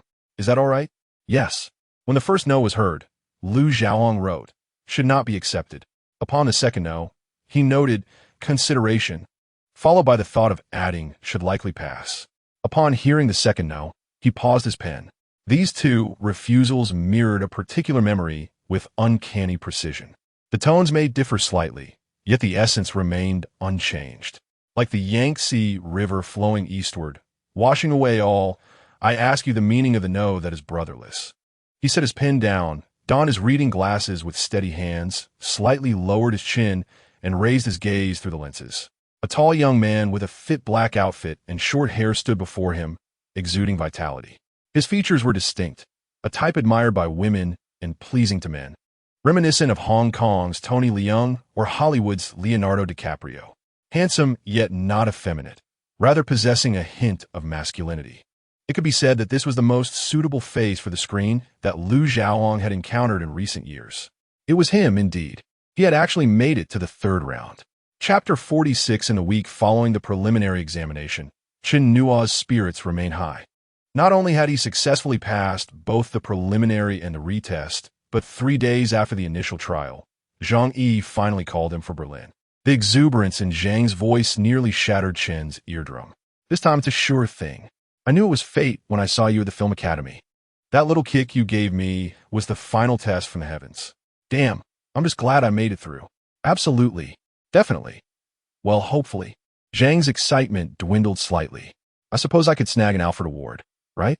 Otherwise, why would they select us? Chen Nuo understood. Despite the progress, the outcome remained uncertain. The call was costly, and Zhang hung up after just a few words. However, knowing that Zhang was well allowed Chen Nuo to refocus on his examinations. Chen Nuo was perplexed as to why a tiger was considered a character. The other students had drawn equally bizarre subjects. When it was his turn, he entered the stage, crawled around, and let out a couple of roars.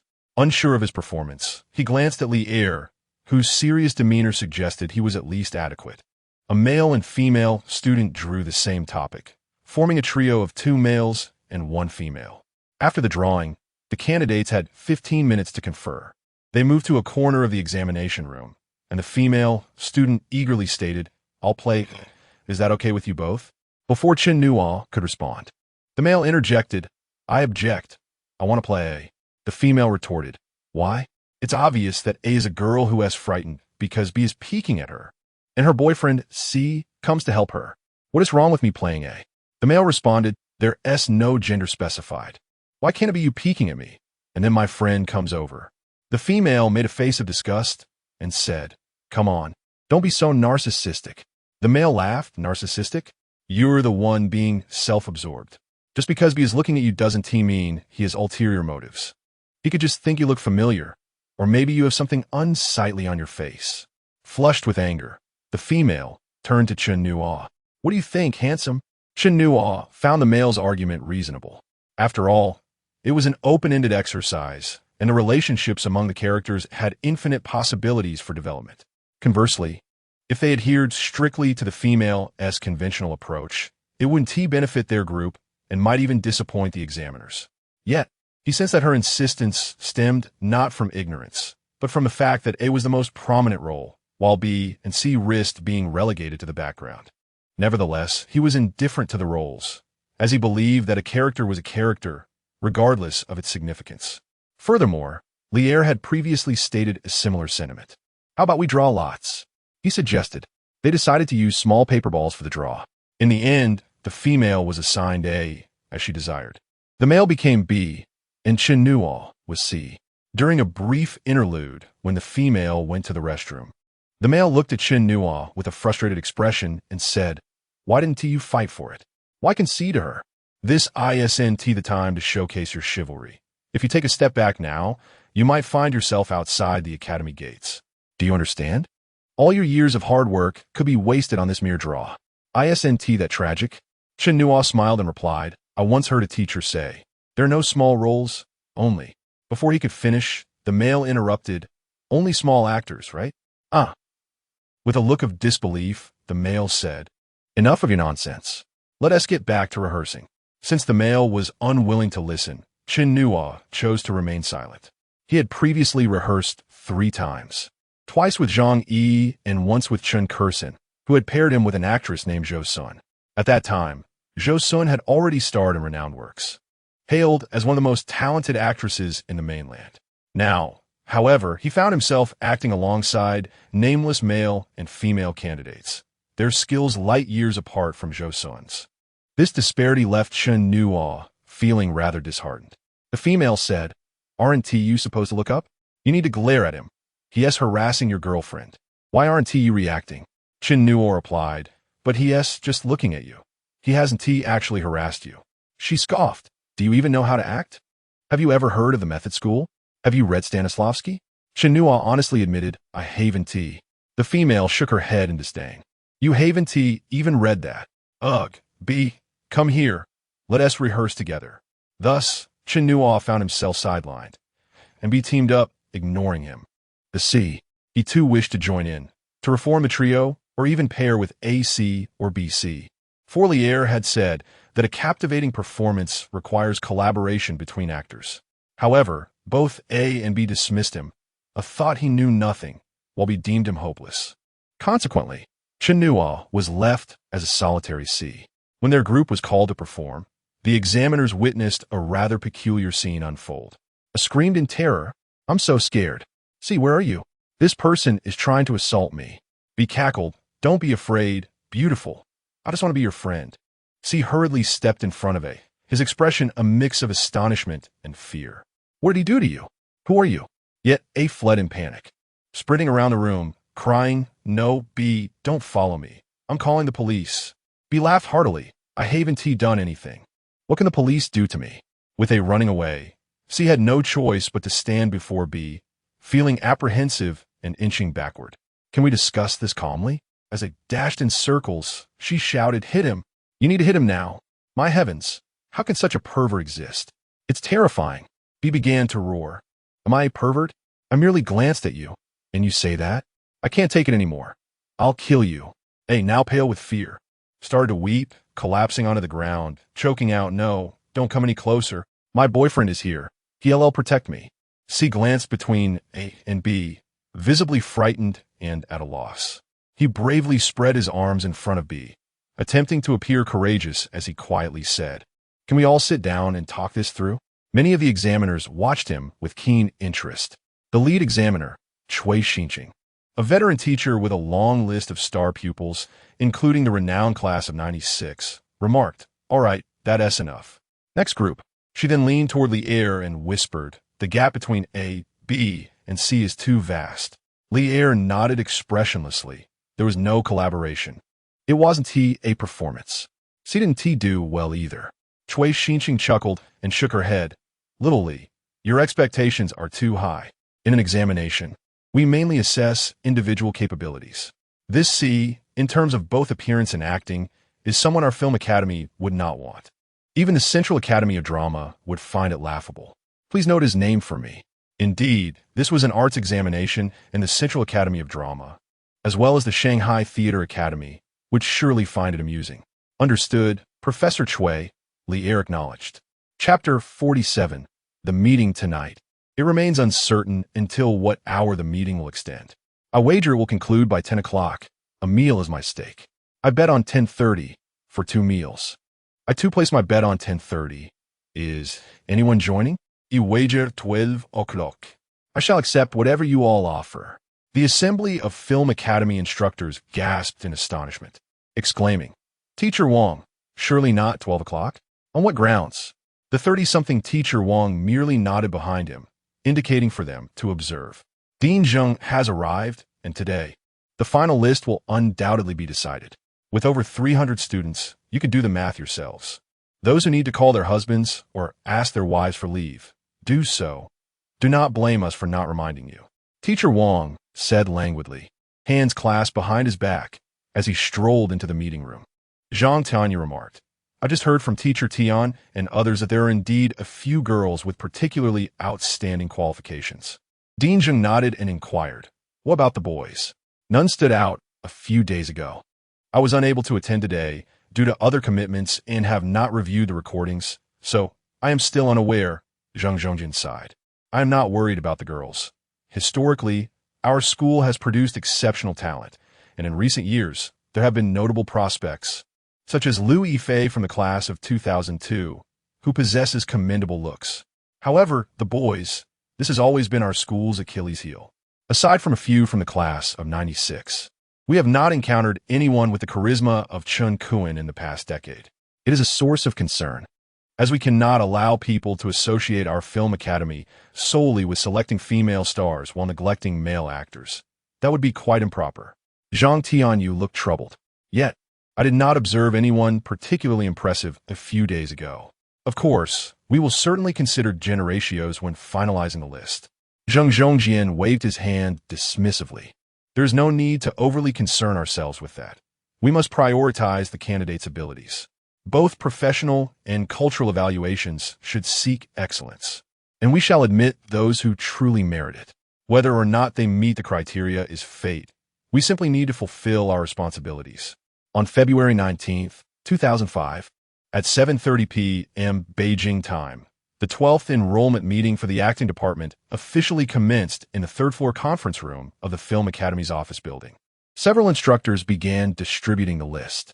This was a compilation of over 300 candidates ranked according to the total scores accumulated over the past few days.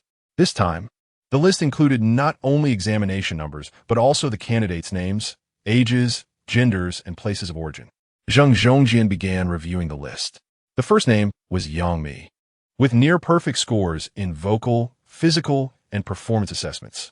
The second name was Yuan Shanshan, slightly inferior to Yang Mi in terms of specialty, but still boasting a high total score.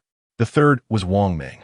As Zheng Zhongjian continued down the list, it became evident that this year was once again characterized by a preponderance of female candidates. From first place Yang Mi to ninth place, all were girls, with a male candidate named Chen Nuo appearing only at 10th place. Chen Nuo, male, hailing from Sichuan, stood 179, 5 centimeters tall, born on February 28, 1986. With scores of 66 in vocal, 70 in physical, 95 in appearance, 75 in diction, and 75 in performance. Zheng Zhongjin noted that his scores were rather average, sighing, when will the Film Academy encounter another Chen Nuo? Following this, discussions regarding the list commenced. In truth, upon the unveiling of the names, this list had already become the final version. So why was discussion necessary? It was because, after the names were revealed, various matters could be placed on the table for discussion, such as certain celebrity candidates potentially receiving high scores or controversial students needing to be deliberated upon to at least inform the school of any possible risks associated with them. The Film Academy publicly promoted an anonymous system, but that was during the scoring phase. By this final juncture, names could be matched to individuals. Sometimes discussions were sparse, such as in years when no celebrity candidates were present, nor were there any with corrupt parental connections. At other times, discussions could be plentiful. This time, however, it seemed to be one of those occasions with little discussion. Initially, no one spoke. Then Liu Xiaohong cleared his throat, since no one wishes to speak. I shall take the floor. However, before I proceed, I ask you all to view a video. He then retrieved the tape from his bag and handed it to a young instructor, requesting, "Please play this on the television." The screen flickered with static before the video commenced. It was brief and swiftly concluded. Following the playback, the instructors exchanged amused whispers. Li Er's expression darkened abruptly. Zhang Tianyu coughed lightly and said, "Deputy Director Liu, please remain composed." Liu Xiaohong retorted, "How can I remain composed? If such a person were to infiltrate our school, where would our dignity reside?" Zhang Tianyu remarked with a knowing smile, "This student indeed has certain issues. However, Liu, our current list does not contain anyone by the name of Wang Xiang. Perhaps you have made an error." Liu Xiaohong was taken aback. "Impossible." Zhang Tianyu chuckled. "Director Liu, why not take a look at the list in your hand?" The assembled instructors wore expressions that suggested they wanted to laugh, yet refrained. Liu Xiaohong, flustered and angry, was about to speak when Li Er interjected, "May I say a few words?" All eyes turned to him, as none anticipated Li Er would interject. Zhang Tianyu prompted, "Professor Li, please proceed." Li Er casually stated, "Let me mention one thing. In Zhang Yi's film, this Chen Nuo is the male lead." Instantly, the room erupted in a commotion. The directing department had recently launched a satellite project, and everyone was aware of it. Zhang Yi, a second-year graduate student in the directing department, had a film nominated for the main competition at the Berlin Film Festival. This was undoubtedly a monumental occasion for the Film Academy. To think that the male lead was this Chen Nuo? Chapter 48. The Berlin Film Emperor Zhang Tianyu was taken aback and asked, "Professor Li, are you serious?" Li Er nodded affirmatively. "Indeed." Liu Xiaohong interjected, "So what? If you claim he acted in it, fine. If I'm not mistaken, the award ceremony is tonight.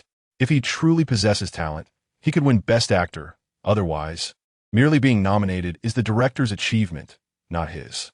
His words elicited laughter from everyone in the conference room. At 35, Guyu had won the Best Actor award in 92 for his performance in To Live, while the 17-year-old Xiaoyu had triumphed at Venice in 94 with Sunny Days. Both actors are a source of pride for Chinese cinema, for in the 11 years since, no other mainland male actor has claimed accolades at the 3 major European film festivals. Although Zhang Yi's The Silent House and Gu Chongwei's The Peacock were both nominated for the main competition at the Berlin Film Festival, the details regarding these films remained largely unknown. Rumors, occasionally surfacing from the cast of Zhang Yi's production, were bizarre and absurd. Thus, while excitement lingered, from the highest leadership to the students, few held hope for their success. It was said that the total investment was less than 500,000. With just over a month of filming, merely being nominated was impressive enough. Winning was inconceivable. Li Er shared this sentiment. Despite her faith in Chen Nuo's performance in The Silent House, she still did not dare to dream. An 18-year-old Berlin film emperor who had not even attended the ceremony. Such a dream. Unless one were mad, who would dare to entertain it? Today, Deputy Director Liu was truly at odds with Professor Li.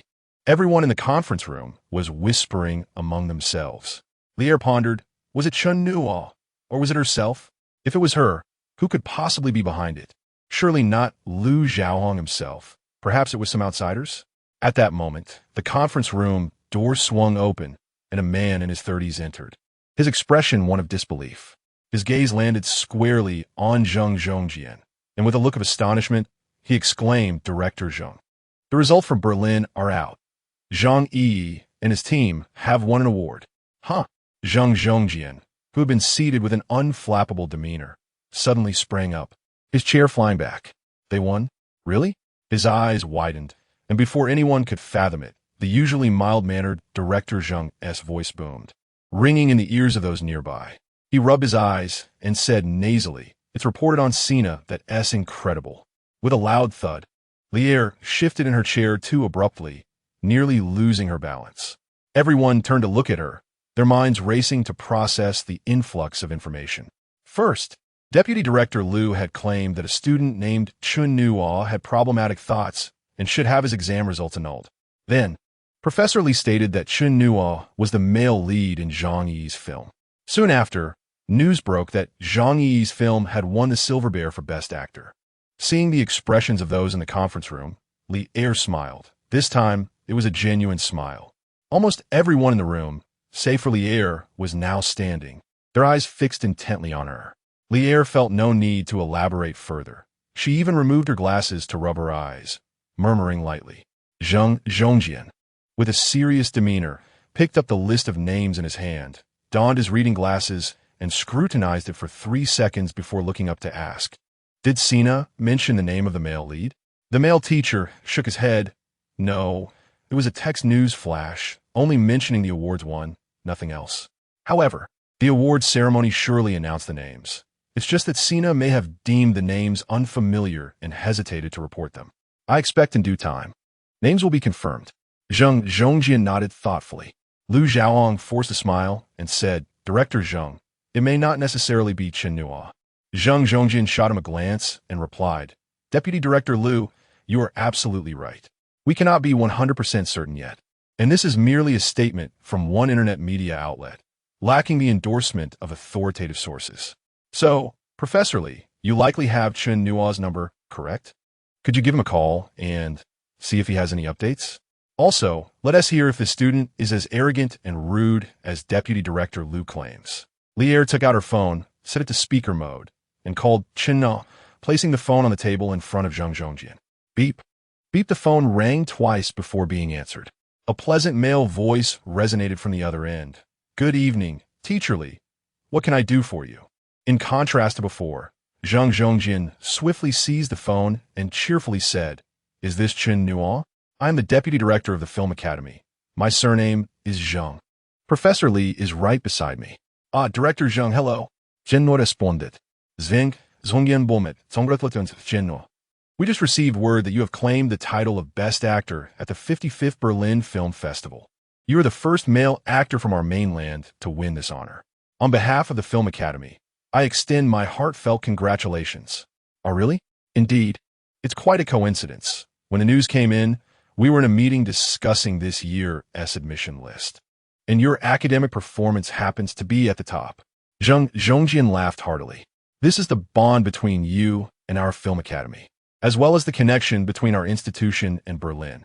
Upon your acceptance to our academy, you secured the title of Berlin Film Emperor, a glorious moment for both you and us." "Ah, have I been accepted? Thank you, Director Zhang. Thank you, esteemed teachers." The young man seemed even more exhilarated than upon receiving the Berlin Best Actor accolade. Zhang Zhongjian squinted, revealing a satisfied expression. "No need for thanks. Our Film Academy values true capability over anything else. Your achievements stem solely from your own merit. By the way, many teachers from our academy are present. Would you like to say a few words to them?" "No, thank you, I wouldn't dare." "Very well, we shall see you at school then." Zhang Tianyu nodded, assuring, "Director Zhang, rest assured." Zhang Zhongjian continued. "Secondly, the fact that Chen Nuo ranks first in national professional scores is determined by initial assessments, not by our arbitrary decisions. And certainly not because he won the Berlin Film Emperor title. Prior to the announcement of his win, he was already the top performer in our entrance exams and had secured his place in our Film Academy. This sequence of events must remain intact." As everyone nodded in agreement, Zhang Zhongjian added, "Thirdly, Deputy Director Liu, you are to personally lead a team to the Beijing television station tomorrow. We will not permit anyone to tarnish the reputation of our Film Academy. I have just interacted with this student, and I can confidently assert that he would never utter such words. Thus, this news must be a deliberate misrepresentation by ill-intentioned individuals. You must negotiate with them thoroughly. The process may have been flawed, but the result was correct." Chapter 49. The call from Zhang Yi came after Chen Nuo had fallen asleep. "Chen Nuo, ha ha ha!" Zhang Yi began with a hearty laugh. his exuberant guffaws traversing thousands of kilometers through the phone line, partially dispelling Chen Nuo's drowsiness. Chen Nuo yawned in response. Do you know you won the Silver Bear for Best Actor? I went on stage to accept the award on your behalf. Did you know that? I was utterly unprepared. Well, I had prepared for Best Director, but I completely forgot your acceptance speech and ended up stumbling over my words in both Chinese and English. I should have spoken in French, right? Yes, came the amused interjection from Li Xiaotian beside him. In the end, he only managed to say a few words, thanking himself and thanking me, leaving the journalist initially confused, thinking he was you, calling out Chen repeatedly. Haha. Chen Nuo couldn't help but chuckle, replying, then you should have just gone along with it. Zhang Yi laughed triumphantly once again, while Li Xiaotian, with genuine sentiment, interjected, Chen Nuo, I must tell you that when Yao Er first approached me about casting you, I was quite skeptical. I never expected we would journey to this point together. I remember when we began filming, Yao Er told me he felt our destinies would be transformed by you. Looking back, it rings true. So, thank you, Chen Nuo. Truly, thank you.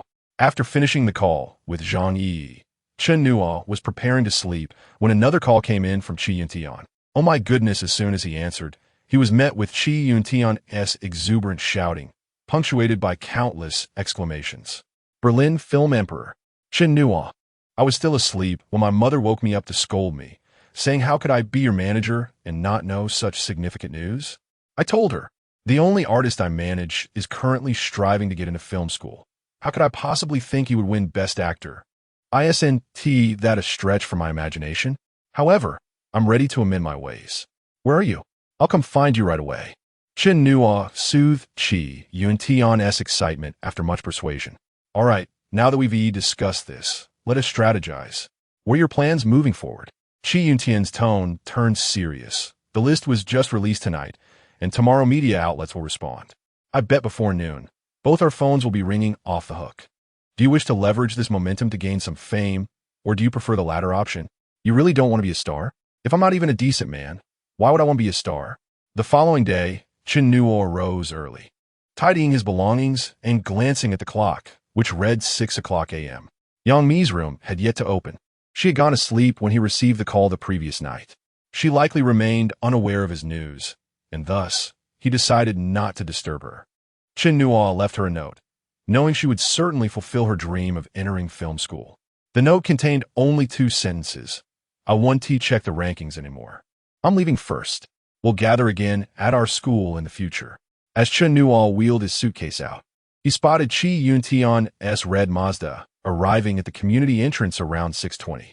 Upon meeting, Qi Yuntian enveloped him in a warm embrace, exclaiming, Let me bask in your good fortune. Chen Nuo smiled and returned the hug. All right, enjoy it. Qi Yuntian released him, shaking his head in astonishment and asking, Are you really leaving? Yes. All right then. On their way to the airport, Chen Nuo received a congratulatory call from Chen Kursin. Glancing at the clock, it was only 7:30. Chen Nuo agreed, saying he would contact him when necessary. Stop joking around. Qi Yuntian hesitated before asking, What about that person named Xia? It was just that once. Qi Yuntian sighed in relief. That's good. From now on, you must be cautious. If anything happens, give me a heads up. I certainly don't want to wake up one day to find your photo splashed across the front page of a newspaper with someone else. Understood. All right, let us schedule a time for them to come. Tu Jingwei, a host from CCTV Channel 6, began her career at the age of 19 as an outdoor host for Macau television, working diligently for over 3 years before finally being spotted by the Central Station and relocating to Beijing to host the China Film Report on Channel 6. The Mute's House, a film currently renowned within the industry, has gained a reputation louder than a peacock in the sky. Yet only a select few have truly seen it. The lead actor, Chen Nuo, is merely an 18-year-old student from the Beijing Film Academy, still preparing for admission exams in his hometown and has rarely ventured out for external shoots. As Tu Jingwei and her team arrived at the given address, they surveyed their surroundings. The entrance to a large, newly constructed residential complex stood before them, a striking sight among the neighboring buildings, comprising elevator apartments that seemed to tower above the rest. Is this it? Tu Jingwei inquired. The group consisted of 4 people. The host Tu Jingwei, a cameraman, a lighting technician, and a young assistant. 42, Dongping Street, Tianqing Garden entrance. That S right, it must be this one, the assistant confirmed. This community is quite impressive. Before coming, I checked, and this city has no significant industry. It relies solely on coal mining for income. These houses are considered quite nice in Beijing. And here, I suspect only the affluent can afford to live in such luxury. I wonder if they treat us to a fine meal tonight. Sichuan cuisine is famous nationwide. Haha, I love that. Tu Jingwei and her colleagues bantered as they noticed a young man, around 20 years old, emerging from the complex. He glanced around before approaching their group. Are you Miss Tu? The young man asked. Tu Jingwei nodded. Yes, I am. Chen Nuo. Welcome to Long'an. Chapter 50. I am not in a hurry. Tu Jingwei followed Chen Nuo into the residential complex, proceeding to the innermost unit. As they ascended slowly in the elevator, Tu Jingwei, unable to contain her curiosity as a journalist, ventured to inquire. Chen Nuo, may I address you by your first name? Certainly. Thank you. So, Chen Nuo, how old are you this year? I will turn 19 in a couple of days. That means you're only 18, quite youthful. I have heard that this is your first film, and you've already won an award? Is that true? Yes, more or less. Have you not participated in any previous works, such as music videos or advertisements? No. Tu Jingwei gasped in astonishment. Wow. Chen Nuo chuckled and replied, well, we've arrived at my home. Please come in. As the elevator doors opened, Tu Jingwei was greeted not by the expected corridor, but by a spacious living room, spanning at least 100 square meters. The walls and columns were artfully adorned in a style reminiscent of Roman architecture, exuding a rich European charm. Even more breathtaking was the row of 270-degree panoramic floor-to-ceiling windows that offered a breathtaking view of the entire city. Despite her worldly experiences, Tu Jingwei had not anticipated encountering such an impressive residence in a small city. Momentarily taken aback, she asked an unprofessional question. Is this your home? Yes. My father enjoys gardening, which is why he purchased 2 floors. Please make yourself comfortable. I will bring you some tea. Seated on a plush leather sofa, Tu Jingwei held a cup of fragrant ame bamboo leaf green tea, taking a gentle sip that seemed to dissolve her travel fatigue. Instinctively, she probed further. With such a large home, do you not employ a housekeeper? Chen Nuo nodded. No. However, we have a part-time lady who comes to clean a few times a week. It's mainly my mother. She prefers not to hire a housekeeper. What does your mother enjoy doing in her spare time? Does it have a significant influence on you? Tu Jingwei inquired. Chen Nuo candidly replied. She enjoys playing mahjong, but it does not greatly influence me. A hint of awkwardness crept in as Tu Jingwei exchanged glances with her team members, then said, Chen Nuo, we are here to conduct an in-depth report on you, which will require about 3 days. Let me introduce our team. Chen Nuo was taken aback by the woman's boldness. 3 days? And she spoke so quickly, as if fearing he might react. Wait a moment, he interrupted. My agent informed me that you would only interview for a day. At most 2 days, Chen Nuo insisted, but then I have other commitments. May I ask what those commitments are? Recalling a request from director Chen Kursin 2 days prior to promote her new film, he replied, I need to go to Shanghai to shoot director Chen Kursin's new movie. At that moment, the cinematographer and lighting technician found their positions, and Tu Jingwei nodded, signaling the interview to commence with this question. Once again, she found her expectations shattered. This boy was neither a spoiled rich heir nor a prodigious talent striving for success. He seemed like an ordinary neighbor, a child of the common folk. He was not especially diligent or arrogant. He was simply a regular person, fortunate enough to possess good looks and some acting talent, who accidentally stumbled into the film industry and astonished the world.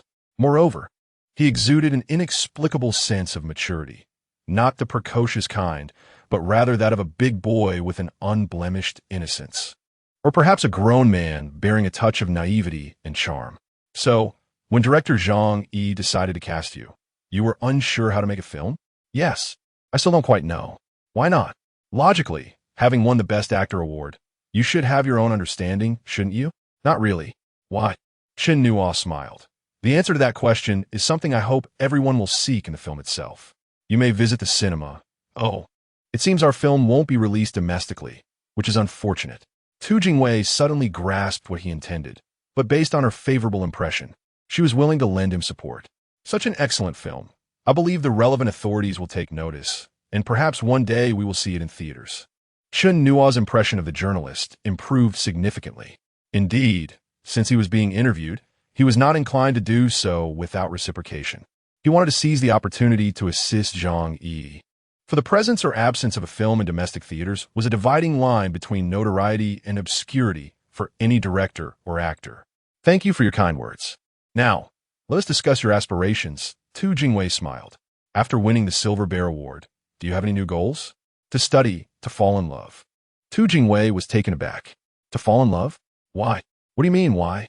From what I understand, it seems that young actors and actresses in the entertainment industry, especially someone like you, are reluctant to discuss such matters for fear of affecting their fan base. Oh, I'm not concerned. Why not? Because I have no desire for fans at all. In my previous life, I was harmed by fans.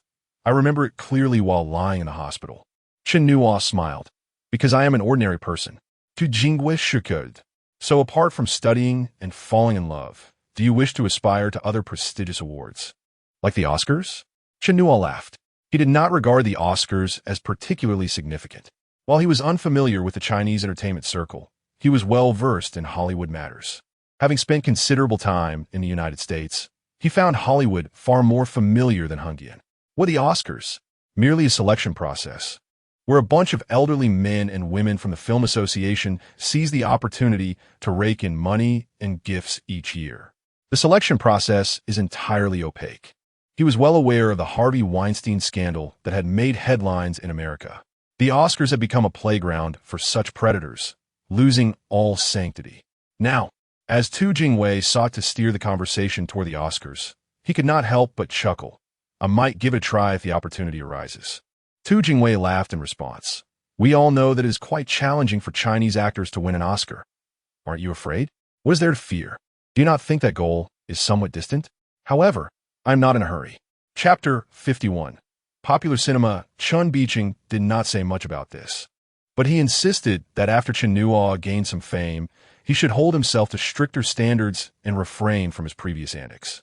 You shouldn't act like before either, signing up for a training class only to be treated like a pig for slaughter. This nearly drove Chun Bicheng to take a taxi himself. Listening to the applause, Chen Nuo and Qi Yuntian crossed paths at Shanghai Airport. Upon their meeting, Chen Nuo was taken aback and rendered speechless. The vibrant international beauties had vanished, replaced by a man with black hair, adorned with eyeshadow, and sporting flamboyant pink nails. You! Chen Nuo exclaimed, pointing at his fingernails in astonishment. What happened to you? Have you turned straight? Ugh, it's you who is turning straight. This is for the image of our studio. Studio? Indeed. I have decided to establish a studio. Oh, aren't you curious about its name? What name? Chen Nuo Film Studio. Did you decide to establish it, or did I? Qi Yuntian chuckled. It was you. Do you know why you decided to do this? Because your commercial value is set to rise, and your fame will likely grow. Are you planning to keep everything under wraps? Moreover, in the future, there will undoubtedly be numerous scripts seeking us. Will you and I be able to manage all of them on our own? Thus, establishing a studio, as my father would say, is the necessary path to our growth and strength. Of course, we have another option, to seek refuge in a large agency, but that would curtail our freedom. You said it yourself, academics come first in the coming years. Qi Yuntian smiled brightly. I knew you wouldn't abandon your sister. Rest assured, when you go to school, I will manage the studio well for you. By the way, speaking of university, my mother asked me to remind you to study hard for your cultural subjects. Otherwise, if you score merely over 200 points, it would truly make national headlines. The headline would read, Berlin Best Actor, shockingly a poor student, scoring only 200 points surpassing human imagination. You're talking nonsense. Don't look down on others. 200 points is absolutely impossible. As they exited the airport and entered a taxi, Qi Yuntian was astonished to see Chen Nuo pull out a high school mathematics workbook from his bag and begin studying it. Are you serious? Qi Yuntian exclaimed.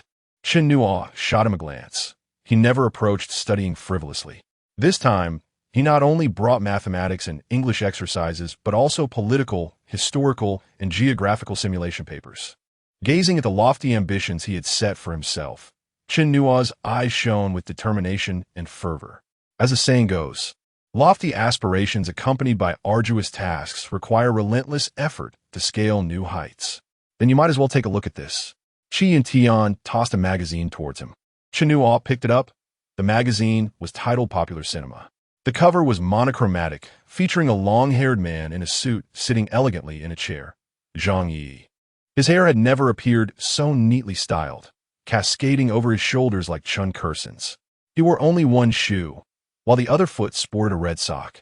One foot rested on the ground, while the other lay casually on the chair, his expression notably relaxed, adorned with a subtle smile, angled 45 degrees towards the lens. A beam of light shone from above, perfectly illuminating his face within a radiant circle. A prominent headline accompanied the cover, "The Dawn of Chinese Art Cinema." "Impressive, isn't it?" Qi Yuntian remarked. "This is the latest issue, just released today. I bought it before boarding." The cover featured a national-level film magazine spotlight on Zhang Yi, with all content and headlines portraying him positively. Chen Nuo opened the magazine to find that an extensive 6 or 7 pages were dedicated to an interview and photographs of Zhang Yi, showcasing him grinning, leaping with his silver bear trophy, and posing with Li Xiaotian. The background indicated that the photos were taken in Germany. Zhang Yi's shamelessness was one thing, but did the photographer not realize that the award was meant for the actors? Why was a director embracing the trophy? Zhang Yi certainly knows how to keep his lips sealed, Chen Nuo remarked, unable to contain himself. Qi Yuntian replied, "I suspect that the magazine sent someone over for an interview on the day he won the award." However, whether the interview would be published remained uncertain, and naturally, he couldn't say anything. Ultimately, it made it into print.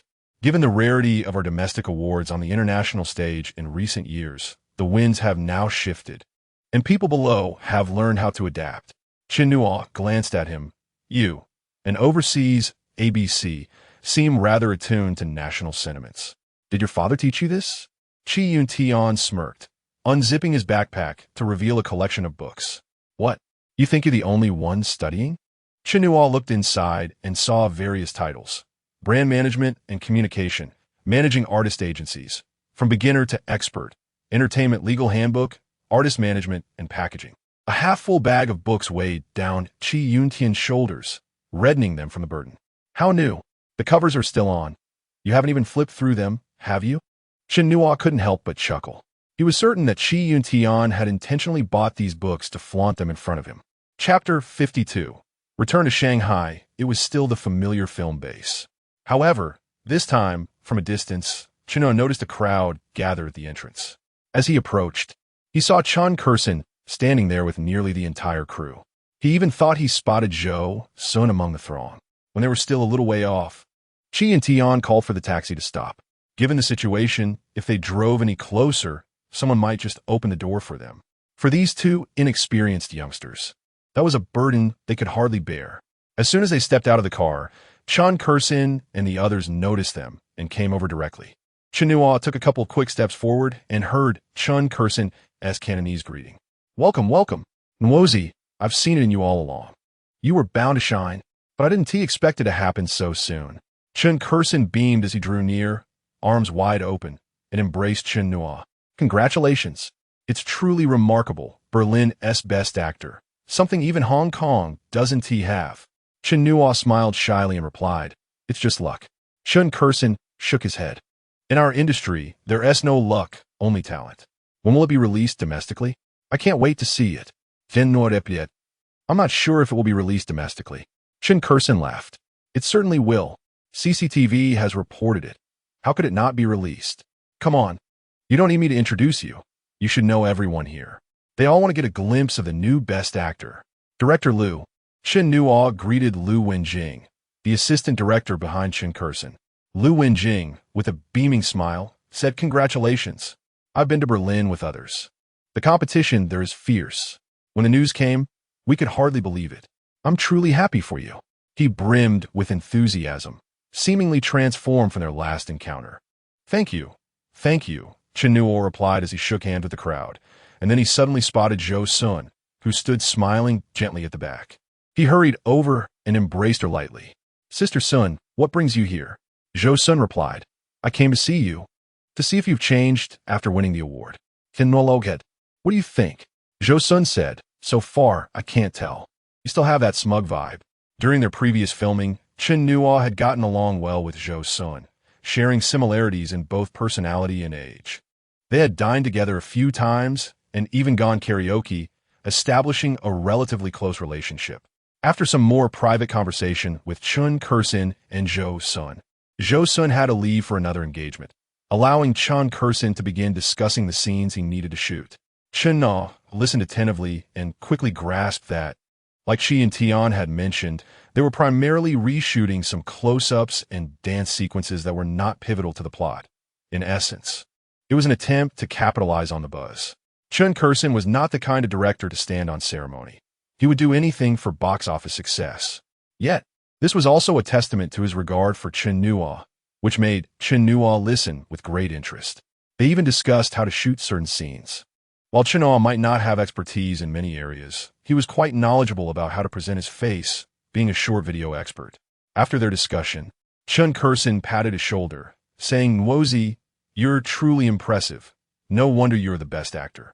Chen Nuo could only accept the compliment with a bashful smile. After scheduling to return the next day for filming, Chen Kursin had Lu Wenjing see Chen Nuo and Qi Yintian off.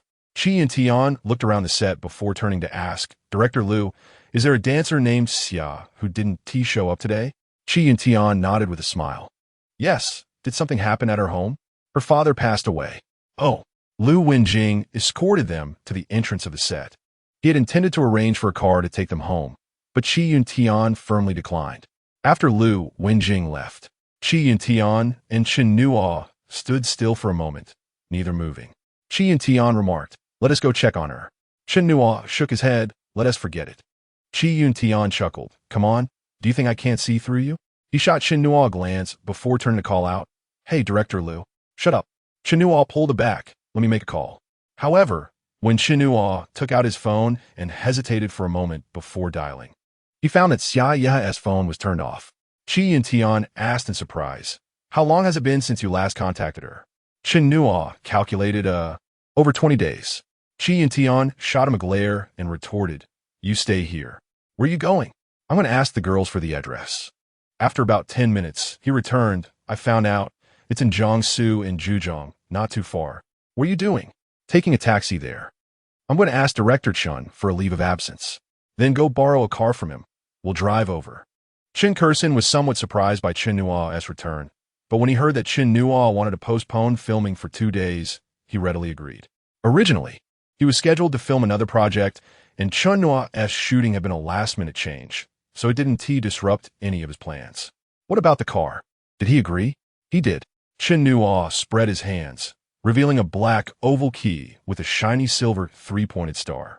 Chen Kursin had lent him a G-Class, likely his own, as Chen Nuo had seen him take the key from his pocket. Chen Kursin had asked nothing and simply tossed the key to Chen Nuo. Can you drive any faster? This is Shanghai, brother. How do you expect me to go faster? This is a G-Class, not a jet, okay? Arno, slow down. There are cameras everywhere in Shanghai. Chapter 53. Farewell to Xia. Chen Nuo felt a growing impatience, having requested multiple times for someone else to take the wheel.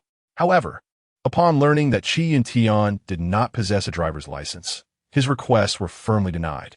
Consequently, Qi Yintian drove for over 6 hours, finally arriving at the coastal town where Xia Yeha hailed from.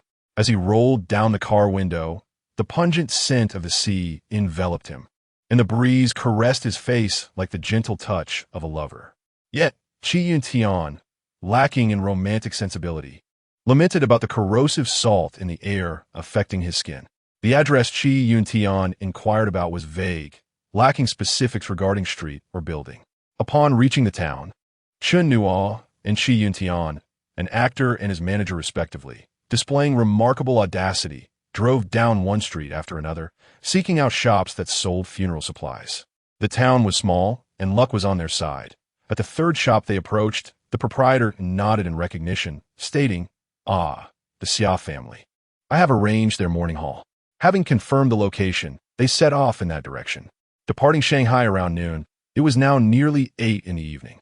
As they navigated the rural roads, the sounds of funeral music and rites echoed from afar.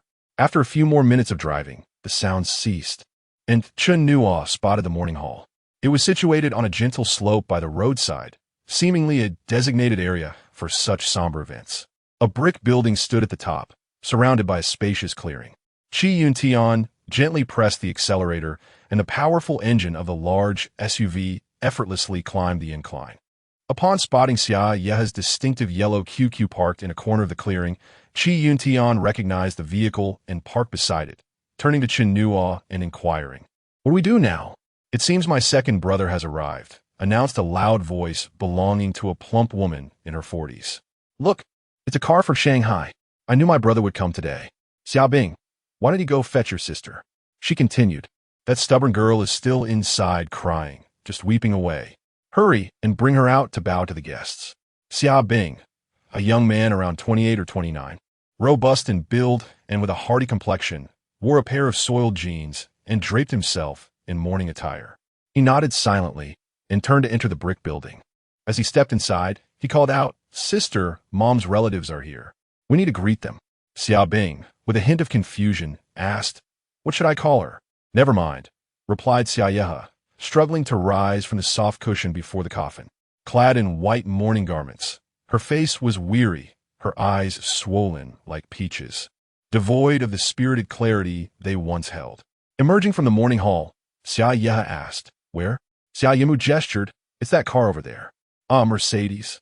She'll surely boast about it for days," Xia Yeha remarked. According to local customs, relatives arriving from afar must kneel and bow to welcome the deceased children before they can approach, and no one else is permitted to greet them beforehand. Thus, the plump woman remained rooted in place, refraining from advancing.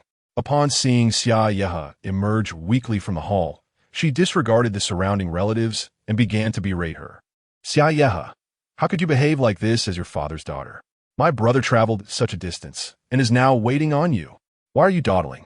Did you not eat lunch? Oh dear, Xia Yeha, how could your father have given birth to a daughter like you?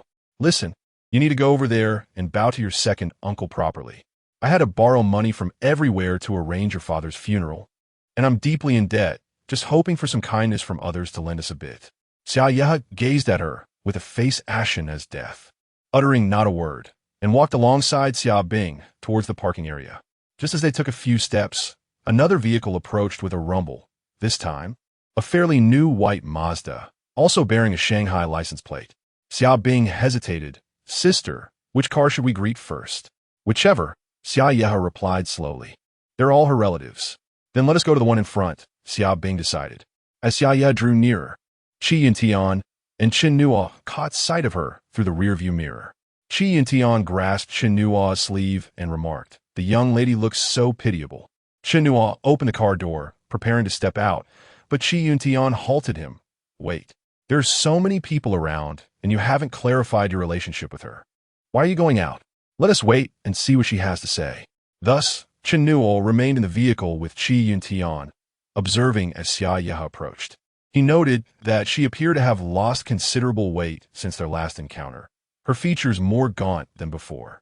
Her once bright eyes now seemed larger and more hollow, her chin sharper, her entire visage shrouded in shadow, nearly unrecognizable. Chen Nuo had always held a favorable impression of Xia Yeha, appreciating her dedication in teaching him to dance and her straightforwardness in their brief encounter. This was precisely why he had chosen to come. Yet, seeing her in such a state stirred a sense of compassion within him, despite his otherwise cavalier nature. A vehicle appeared to have parked beside them, but Chen Nuo paid it no heed, his gaze fixed upon the frail silhouette reflected in the rearview mirror. As Xia Yeha reached the back of their car, she vanished from view. Chen Nuo opened the door and called out, "Xia Yeha." Upon hearing her name, Xia Yeha instinctively prepared to kneel, believing someone had stepped out of the passenger seat, likely her stepmother's brother, who was unfamiliar with the customs here. As she bent her knees, she heard the familiar voice calling her name, one that haunted her dreams over the past month. She had traveled to many places and experienced countless moments with the owner of that voice in her slumber.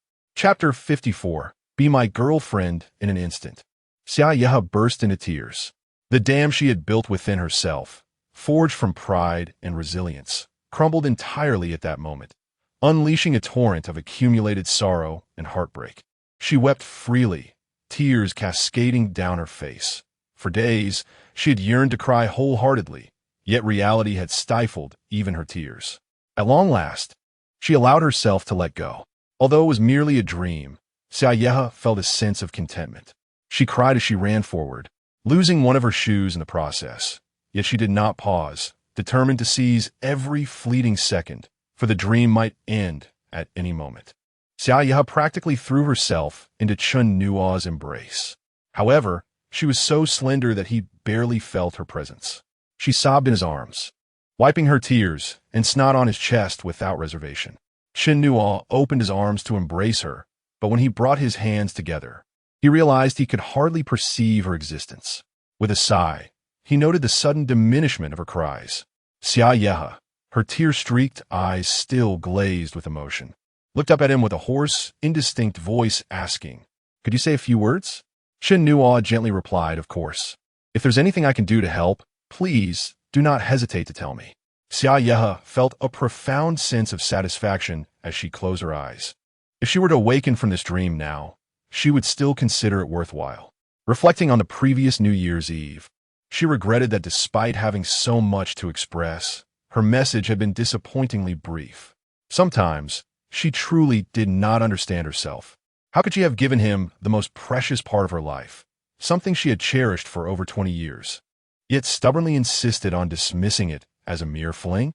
She had scolded herself countless times for being foolish, yet she ultimately chose to remain that fool. Little did she know that love operates in such a manner.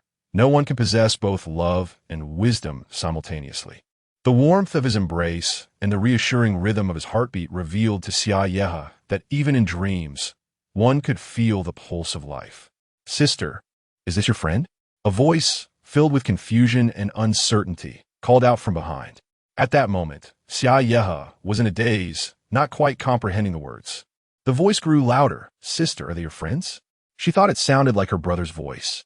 Sister? Indeed, it was her brother, reluctant to leave the comforting embrace.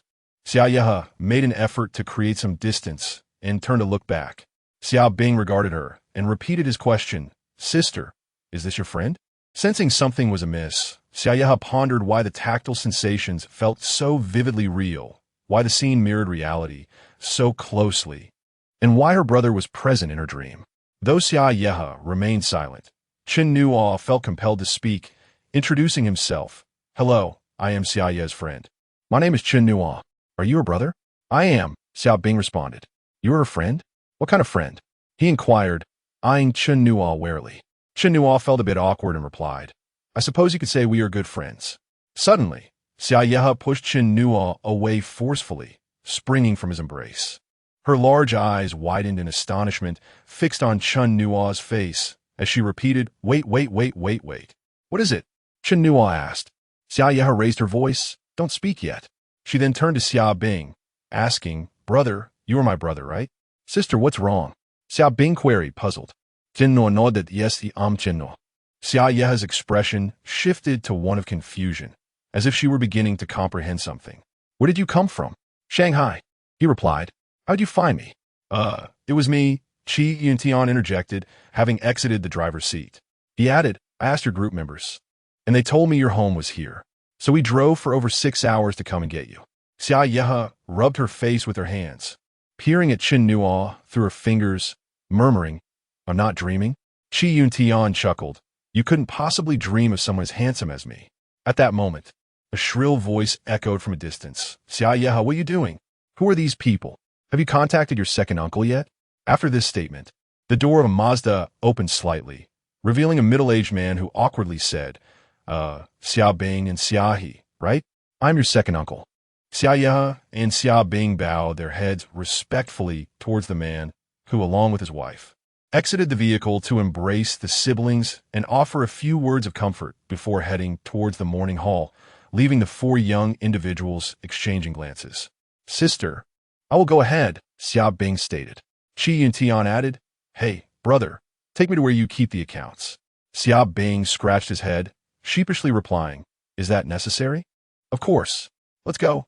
Qi Yuntian insisted. As Xiaobing and Qi Yuntian departed, Chen Nuo observed Xia Ye's frail form and inquired, Are you tired of standing? Would you like to sit in the car?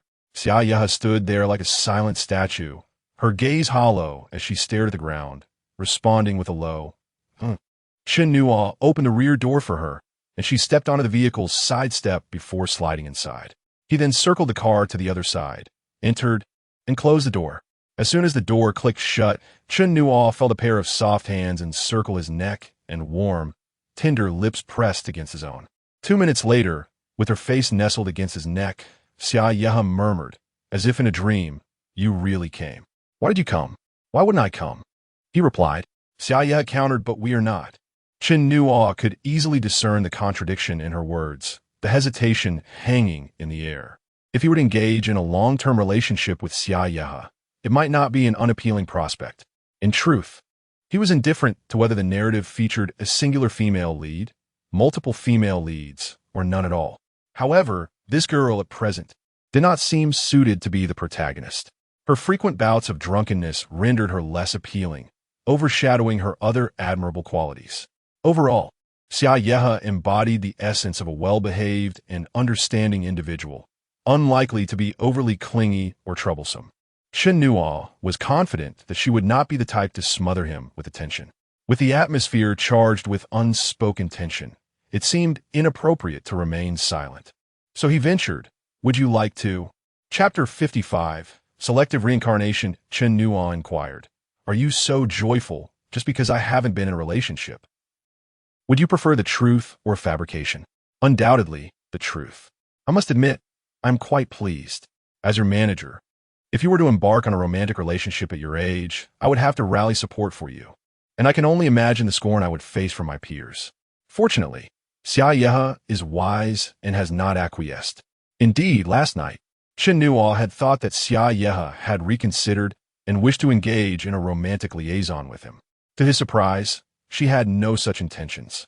Nevertheless, while Xia Ye didn't wish to be his girlfriend, she also did not want to sever ties completely. Wasn't that compelling him to be a scoundrel? By the way, Xia Ye sent me a text. Would you like to know what it said? Why would she text you? Because I'm her close friend. She is concerned you might be despondent or misunderstand her, so she asked me to clarify things with you on the road. In essence, she feels that being your girlfriend is too burdensome, and thus has chosen to take a step back for broader horizons. If I were in your shoes, I would find it utterly amusing. Additionally, she mentioned she has no ulterior motives regarding your finances. Her own funds suffice. Qi Yuntian glanced at Chen Nuo and remarked, You know, the more I spend time with you, the less I feel I can understand you. Why is that? Shouldn't we consider a salary reduction for you? You tell me. First, if you become involved with someone, you must inform me. I don't want to find out about your escapades through the headlines. Promise me, all right? Fine. Second, while you may have your fun and entertain multiple relationships, please refrain from making any public announcements until you are 30. Can you manage that? All right. Third, I understand women. Should you find yourself in a predicament with multiple partners, I can assist you in navigating those waters. Much like with Xia Ye, you need not worry. Trust me, I will keep an eye on things. However, I cannot manage a pregnant woman, so ensure you take proper precautions. Okay? Absolutely no risk of that. Chen Nuo realized that selecting a game manager had its distinct advantages, particularly in this domain. It was akin to having a chief steward in ancient times. Adept at managing a harem, an expertise indeed. How do you know she doesn't aspire to be the queen? As they conversed, they drove until midday when Qi Yuntian found an exit and left the highway. Not far along the road, they spotted a modest establishment named Neijiang Catfish. The restaurant was small, and the owner was indeed from Sichuan. Chen Nuo ordered a spicy garlic catfish in Sichuan dialect, only to turn and see Qi Yuntian intently focused on the television mounted on the wall. The host asked, Don't you find it somewhat difficult? A young boy responded with a smile, But I'm not in a rush. The television's commentary concluded, and Qi Yuntian, with a look of incredulity, remarked, The Oscars? You truly dare to say that? Chen Nuo replied, What is there to be afraid of? Chi Yuntian, with a serious demeanor, asked, "Do you believe you can achieve that?" "Huh. So many have tried and failed. Why should I succeed? Then why are you seeking trouble?" Chen Nuo chuckled, "But how will anyone know unless I try?" Chi Yuntian pondered, "If you genuinely pursue this goal, once you graduate from university, we shall venture to Hollywood. I happen to have acquaintances there." Chen Nuo laughed, "Sound good. I have connections there too. You have me. I am your connection." Chi Yuntian thought Chen Nuo was jesting, but in truth, Chen Nuo genuinely had acquaintances in Hollywood. The two casually set what appeared to be an audacious goal, yet they did so without a care, settling down to await their meal. 5 minutes later, the owner's wife served the fish, and upon tasting it, Chi Yuntian exclaimed, "Wow, this fish is incredibly spicy." "Chen Nuo, are you not aware that I cannot handle spice?" "Huh, if you cannot endure spice, how can you expect to conquer Hollywood? Embrace your youthful bravado and eat up." Chen Nuo laughed. "Thank you, proprietor." Seeing Chen Nuo so agreeable, the owner was pleased and even gifted them a bag of peanuts to enjoy on the road. Had it not been for the lack of camera-equipped phones during that era, they would surely have taken a celebratory photograph together. After finishing the spicy garlic catfish, they resumed their journey. On the road, Chi Yuntian's lips swelled to the size of sausages, yet he suddenly felt inspired to perform an impromptu act with Chen Nuo. "Come on, Chen Nuo, imagine we're on the Oscar stage. I am the host, and now announce the winner of the Best Actor Award at the 87th Academy Awards is..." Chen Nuo. "Ha! I fear I might break into laughter. Regardless, you must thank me. Did you hear that? Now it's your turn to take the stage and deliver your acceptance speech. Be serious, or I might turn against you. I cannot perform on cue." Before Chi Yuntian could continue, his phone rang. He answered, and it seemed to be a call from a media outlet, prompting a tone of seriousness from Chi Yuntian that Chen Nuo had never witnessed before. Speaking in a crisp Beijing accent, he was both courteous and pleasant, yet upon reflection, he had neither conveyed much nor committed to anything. Chen Nuo was certainly on board, but the media was not quite as agreeable. For 3 solid hours, until both of Chi Yuntian's phone batteries were depleted, the calls continued without pause. It appeared that the recent interview with Chen Nuo broadcasted by CCTV had acted as a signal flare, and now, like moths to a flame, media outlets flocked to them. During a brief stop to purchase a case of water, by the time they reached the entrance of the Shanghai film base, Chi Yuntian had consumed nearly half of it. Sitting in the car, they gazed at the throng of individuals wielding various recording devices gathered at the base's entrance, exchanging glances of astonishment. It was evident that the reporters were aware of their filming endeavors. What should they do now? Shall we simply drive through them? Chapter 56. Wang Cafe and Wei. It was impossible to collide. In the days that followed, Chen Nuo found himself besieged by the media in Shanghai, who seized every opportunity to intrude upon his life. Aside from a film set and his hotel, he could scarcely venture anywhere else. Yet Chen Kursen was elated. He felt as if fortune had unexpectedly smiled upon him. The casting of Mani had taken an extensive amount of time and resources, ultimately selecting a relatively obscure young actor. Initially, there had been considerable dissent within the crew, with some believing this young man was less suitable than certain stars from Korea, questioning his compatibility with the likes of Jin Chengwu and Zhang Xueyou. However, now, those critics had fallen silent. The previously pressured Liu, now exuding the confidence of a talent scout, often recounted, "When I first saw Nwozi turn his head during the audition, I knew this young man possessed flair and potential. He was someone we could utilize. As newcomers, if we do not afford them opportunities, how will they rise?" Little did he expect that Nwozi would gain international recognition so swiftly. Indeed, it seemed the foreign judges possessed a discerning eye. In light of this, Chen Kursen chose to turn a blind eye to the reporters relentlessly pursuing Chen Nuo, as long as their actions did not impede filming. If they wished to capture Chen Nuo, so be it. After all, any resulting articles would inevitably mention his film. During his 5 days of shooting in Shanghai, Chen Nuo celebrated his 19th birthday. On that day, both Chen Biqing and Pan Qingrong called to wish him well, and Chen Kursen arranged for a birthday cake on set, with everyone singing happy birthday, creating a warmly festive atmosphere. That evening, upon returning to his hotel, Chen Nuo opened the door to find Xia Yehe adorned in nothing but pink ribbons, presenting herself as a birthday gift. Xia Yehe recounted how, following Chen Nuo's departure, her stepmother transformed entirely, showering her with warmth and concern, and all prior disputes were suddenly forgotten. On the third day after her departure, Chen Nuo completed the reshoots. As he left, Chen Kursen handed Qi Yuntian a bank card. The two, inexperienced in such matters, could hardly contain their excitement and rushed to a nearby bank to check the balance. Qi Yuntian, wide-eyed, counted the zeros on the screen, his expression grave as if the sum were not 200,000, but rather 200,000 bombs. To avoid being blacklisted, Chen Nuo was forced to alter his plans and board a flight to the capital. On March 7, 2005, the day before International Women's Day, the prominent agent Wang Jinghua led a mass exodus of top-tier artists from Huayu to Chengtian, shaking the very foundations of the mainland entertainment industry. It was on this day that a modest venture named Chen Nuo Performing Arts Studio opened its doors in a nearby office building. In stark contrast to the former's tumultuous upheaval involving nearly half the industry, the latter's inauguration was attended by a mere 8 individuals: Zhang Yi, Li Xiaotian, Qi Yuntian, Li Er, Qi Fei, Chen Biqing, Pan Qingrong, and Chen Nuo himself. Zhang Yi and Li Xiaotian departed after an hour, engrossed in an unending series of interviews and meetings. Indeed, as Chen Kursen had mentioned, Mute had a genuine chance of being released domestically, albeit with significant cuts. Zhang Yi remarked that any opportunity for release was a pleasant surprise, and he was prepared to make the necessary edits. After their departure, only Qi Yuntian and Chen Nuo remained, engaged in idle conversation in the office. Both were only children, now embarking on their entrepreneurial journeys. Li Er and Qi Fei had cleared their schedules for the day, and Chen Biqing had exerted considerable effort to ensure the studio's swift establishment.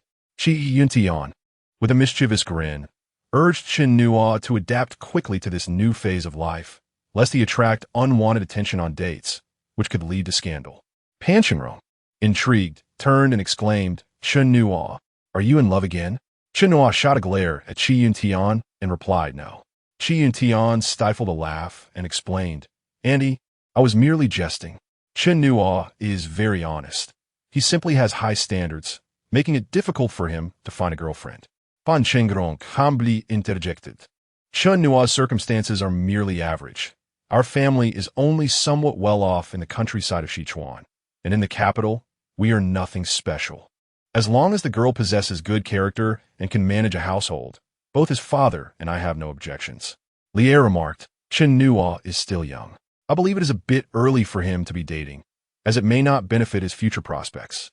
However, I do not agree with the secrecy some stars maintain regarding their relationships. If he truly meets someone he likes, he should acknowledge it openly. There is nothing wrong with that."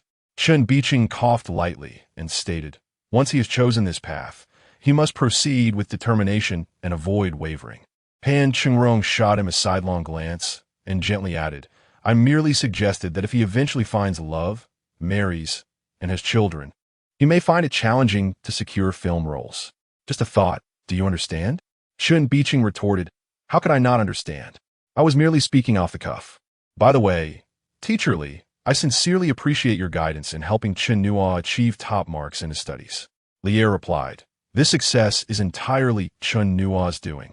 I have contributed little." She shot him a look and asked Qi Yuntian, "Who made that phone call?" "Wang Cafe?" Li Er murmured, pondering the name. "Oh, and there was another call. Who was it?" "I pushed that one aside," Qi Yuntian said, nodding towards Chen Nuo. "They wanted you to play some role akin to Yanghua, and they planned to start filming in the first half of the year. I knew without a doubt that you would be reluctant." Chapter 57. Zhang Jizhong in recent months. Zhang Jizhong has been plagued by an unsettling sense of misfortune. The return of the Condor Heroes stands as a monumental IP among aficionados of Jin Yang's literary works, being one of the most influential and renowned pieces in his repertoire. However, the adaptation of this tale into a television series proves to be a formidable challenge.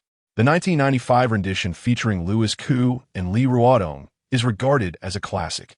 Any failure to capture the essence of the story could lead to severe public condemnation, reminiscent of the backlash faced after his adaptation of The Legend of the Condor Heroes. After completing The Legend of the Condor Heroes, Zhang Zhizhong spent a considerable amount of time preparing before daring to mobilize funding for this beloved martial arts narrative.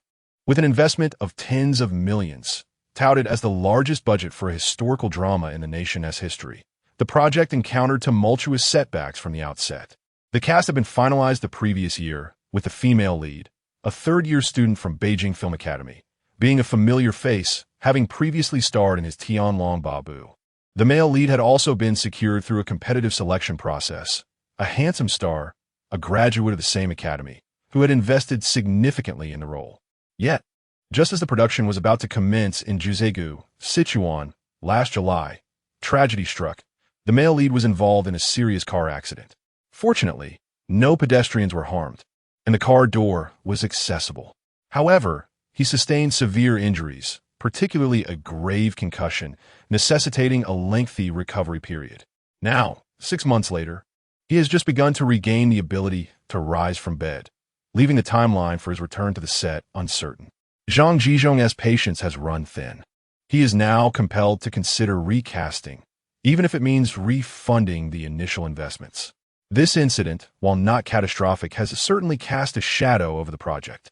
Under the discreet mediation of the original male lead's agent, the production team has opted for a low-profile approach, quietly screening potential male actors. However, Zhang Zhizhong is no ordinary producer. He balances financial acumen with a profound appreciation for the arts. When selecting the youthful male lead for Yanghua, he felt ambivalent about the initial choice, as Louis Koo had embodied the character with unparalleled charisma. To surpass that performance would require an unconventional approach. Yet, the chosen actor exuded a certain slickness that was ill-suited for the youthful portrayal. He managed a mediocre representation of middle-aged Yanghua, but the prospect of him playing a 16-year-old was simply unacceptable. This dilemma has become a thorn in Zhang Zhizhong's side, yet he refrains from voicing his concerns, having scoured the market for suitable actors. Ultimately, he acknowledges that the current selection, while not financially motivated, is indeed misguided. Similar to the previously considered Nya, who once appeared promising, the actor now seems to lack the necessary appeal. Zhang Zhizhong finds himself in a state of exasperation, pondering whether he might have to resort to casting Li Yapeng as Yanghua once more, having portrayed Ling Huchong and Guo Jing previously. Would the public not question the lack of available male actors? Moreover, the actor's appearance does not align with the character's description. Jin Yong clearly delineates Yanghua as a handsome youth with a sharp face, not a square-jawed figure. As Zhang Zhizhong continues to bide his time, hoping for the original male lead's recovery, a thunderous revelation emerges from Berlin. An unknown actor has won the Best Actor award. While this may seem trivial to the masses, it holds significant weight within the entertainment industry. Even amidst his hectic schedule, Zhang Zhizhong finds himself intrigued. Initially, the prestigious film festivals like Berlin and can seem far removed from his ongoing project. However, serendipitously, he comes across an interview with Chen Nuo broadcasted on Channel 6 while enjoying a rare day off with family. Captivated by Chen Nuo's visage for 5 minutes, he loses his appetite, immediately reaching for his phone. He contacts everyone from producers to stylists, urging them to watch the broadcast. That very afternoon, a meeting is convened. Yet, casting for such a grand production demands careful deliberation. They cannot proceed with fanfare without knowledge of the actor's previous works. Unfortunately, the film featuring this promising talent has yet to be released domestically, nor are there circulating recordings. Fortunately, the large production team has connections within the review circles and, fortuitously, a colleague has just encountered Zhang Yi during a screening. After a scathing critique of Zhang Yi's film, the colleague promptly relayed to Zhang Zhizhong's team, stating, "His performance was remarkable. He is definitely worth considering." "It's settled then. Reach out to him and arrange for a test shoot," Zhang Zhizhong declared. "But what if his schedule doesn't align?" one casting director hesitantly inquired. Zhang Zhizhong chuckled softly, stroking his white beard. "Is that even a possibility?" "Certainly not. The allure of such a significant investment would compel any actor to accommodate, even if it meant incurring penalties for contract breaches. As the casting director departed to make contact, the atmosphere in the room lightened as the team engaged in casual conversation, enjoying refreshments while awaiting confirmation. Suddenly, a voice broke through Director Zhang. They mentioned that today is the college entrance examination, and they are unavailable. Zhang Jizhong's immediate reaction was one of disbelief. How audacious it was for someone to play hard to get with him. His demeanor shifted coldly. What did you communicate to them? The casting director cautiously replied. I introduced myself as part of the Condor Heroes team, inquiring if Chen Nuo had any interest in the role of Yanghua. And then, Zhang Jizhong pressed. The agent inquired about the schedule, and I mentioned that we would commence filming shortly. They responded that Chen Nuo is occupied with his examinations and cannot attend. The director noted that the agent was rather polite despite the circumstances. Zhang Jizhong let out a soft chuckle, stroking his beard as he contemplated. Hand me the phone. I shall call him myself. Once the call was placed, it rang twice before being answered by a melodious, soft-spoken male voice. Hello, this is Qi Yintian. Recognizing this as Chen Nuo's agent, Zhang Jizhong replied, Greetings. I am Zhang Jizhong. The agent's tone shifted to one of eagerness. Director Zhang, it's an honor. I have long admired your work, especially your adaptations of The Legend of the Condor Heroes and Water Margin. No, I meant the heroes. Haha, my apologies. Chapter 58. Contemplation. Jin Yang's martial arts novels are often heralded as the epitome of romance for Chinese men. Yet, ironically, Qi Yintian is not a man at all. He is an ABC, having gone abroad since middle school. And while he has heard of the legendary tales, such as the legend of the Condor Heroes and the return of the Condor Heroes, he possesses only a vague recollection of Yanghua. In fact, even Chen Nuo surpasses him in this regard. After being subjected to a barrage of education from Lier, when Director Zhang Jizhong personally called, he promptly adopted a courteous demeanor. Director Zhang, I will come over with Chen Nuo tomorrow morning. Yes, indeed. All right, see you then. Goodbye, Director Zhang. Lier remarked, you should also meet Wang Jiawei. Although, according to his style, he wouldn't typically cast a newcomer like you. I cannot fathom his intentions in bringing you on board. But if given the chance, his expressionistic techniques are worthy of your study. Relying solely on an experiential acting approach can be quite detrimental to an actor's health. It is essential to learn various methods to extend your artistic lifespan. Chen Biqing laughed. What artistic lifespan? Haha. Lier assumed a serious tone. That is not the way to think. Countless illustrious artists throughout history have achieved fame at a young age, though it is true that he will require more works to substantiate his talent. Zhang Jizhong was in a state of urgency. The anticipated filming duration for his television drama was extensive. As the executive producer, he bore the responsibility not only towards the investors, but also concerning the schedules of the other actors.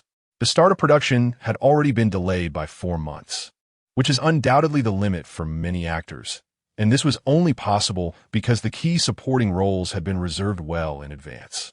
However, if it had not commenced soon, the issue would not merely be about recasting the lead, but the entire crew might need to be reassembled. Thus, upon meeting Chen Nuo and Qi Yintian, after some pleasantries, Zhang Jizhong urgently inquired, the college entrance examination is in June, Xiaochun. Do you truly require that much time to prepare? Chen Nuo rubbed his nose and suggested, Director Zhang, would it be possible for me to try out for a role again? Zhang Jizhong waved his hand. No need for auditions now. It is merely a matter of time. Qi Yintian interjected, Director Zhang, we genuinely find ourselves in a difficult situation. After a moment of contemplation, Zhang Jizhong stated, if I'm not mistaken, Xiaochun, you hail from Sichuanlongan? Yes. Zhang Jizhong stroked his beard and continued, the situation is as follows.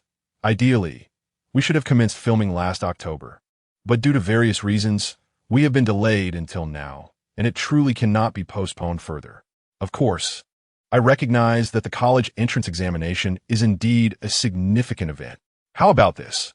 Our crew has a set of outdoor scenes in Juzhegu, which is not far from your home. We initially planned to shoot there right away. Once that scene is completed, you will have about a month left before the examination. Afterward, we can shoot the subsequent scenes at your convenience. What do you think? Zhang Jizhong is no small figure in the domestic television market, and his words carried weight. It seemed that declining was not an option. However, After private discussions, they refrained from finalizing their agreement, leaving the conversation open-ended for consideration. Both Chen Nuo, the reincarnated individual, and Shi Yuntian, a business graduate, were not entirely unfamiliar with the entertainment industry, and they understood the nuances of negotiation quite well. Particularly after Li Er had previously mentioned that Director Zhang was not known for his generosity. Nodding too quickly might lead Director Zhang to underestimate their bottom line, resulting in a reversal of roles that could backfire. Thus, they decided to wait until Director Zhang drafted the contract to review the terms before proceeding. The following day, Chen Nuo and Shi Yuntian hurriedly flew to Shanghai. Their meeting with Wang Mojing was rather unremarkable. Chen Kursen was busy filming and did not make an appearance, merely directing them to a hotel to meet Wang Mojing. Besides Wang Mojing, there was also a foreigner, along with assistants and translators. Their encounter seemed to be little more than a casual meeting. The group sat together and chatted for over an hour before parting ways. The foreigner appeared particularly interested in Chen Nuo, frequently engaging him in conversation, but unfortunately, the dialogue was in French, a language Chen Nuo did not comprehend. Even with a translator present, communication proved to be cumbersome. This foreigner had been to Berlin and had seen Chen Nuo's performance as a mute character, making him a minor fan, thus sparking curiosity about Chen Nuo's age and experiences. He had expected Chen Nuo to resemble the impoverished youth depicted in the film, yet the reality was starkly different. Ultimately, they did not discuss any new projects or film contracts, nor did they engage in the auditions they had anticipated prior to their arrival. Chen Nuo understood that Shi Yuntian had likely already been informed of his rendezvous with Xia Ye. Chapter 59. Liu Yifei and Chen Nuo were not surprised that Shi Yuntian was aware of Xia Ye's rendezvous with Chen Nuo. Before she ventured out with him, she would always first inquire about Shi Yuntian's thoughts. Just like on her birthday, it was Shi Yuntian who had informed her that she could attend. This pair seemed to regard him as a public figure, but Chen Nuo thought their concern was unfounded. Though the mourning period had passed, the loss of a loved one was not a wound that could be easily erased. Xia Ye still refrained from wearing vibrant attire, opting instead for simple black skinny jeans paired with a black hoodie and a gray cotton jacket, the hoodie adorned with a print of Zhang Manyu's portrait. With a serious expression, Chen Nuo remarked, "Had it not been for Shi Yuntian's intervention, I would have come yesterday." Xia Ye chuckled, linking her arm with Chen Nuo's. "I was still back home during the day. I only arrived last night." Chen Nuo was taken aback. "What do you mean by last night? Why would I seek you out during the day?" Xia Ye playfully pinched his arm, calling him a little rascal.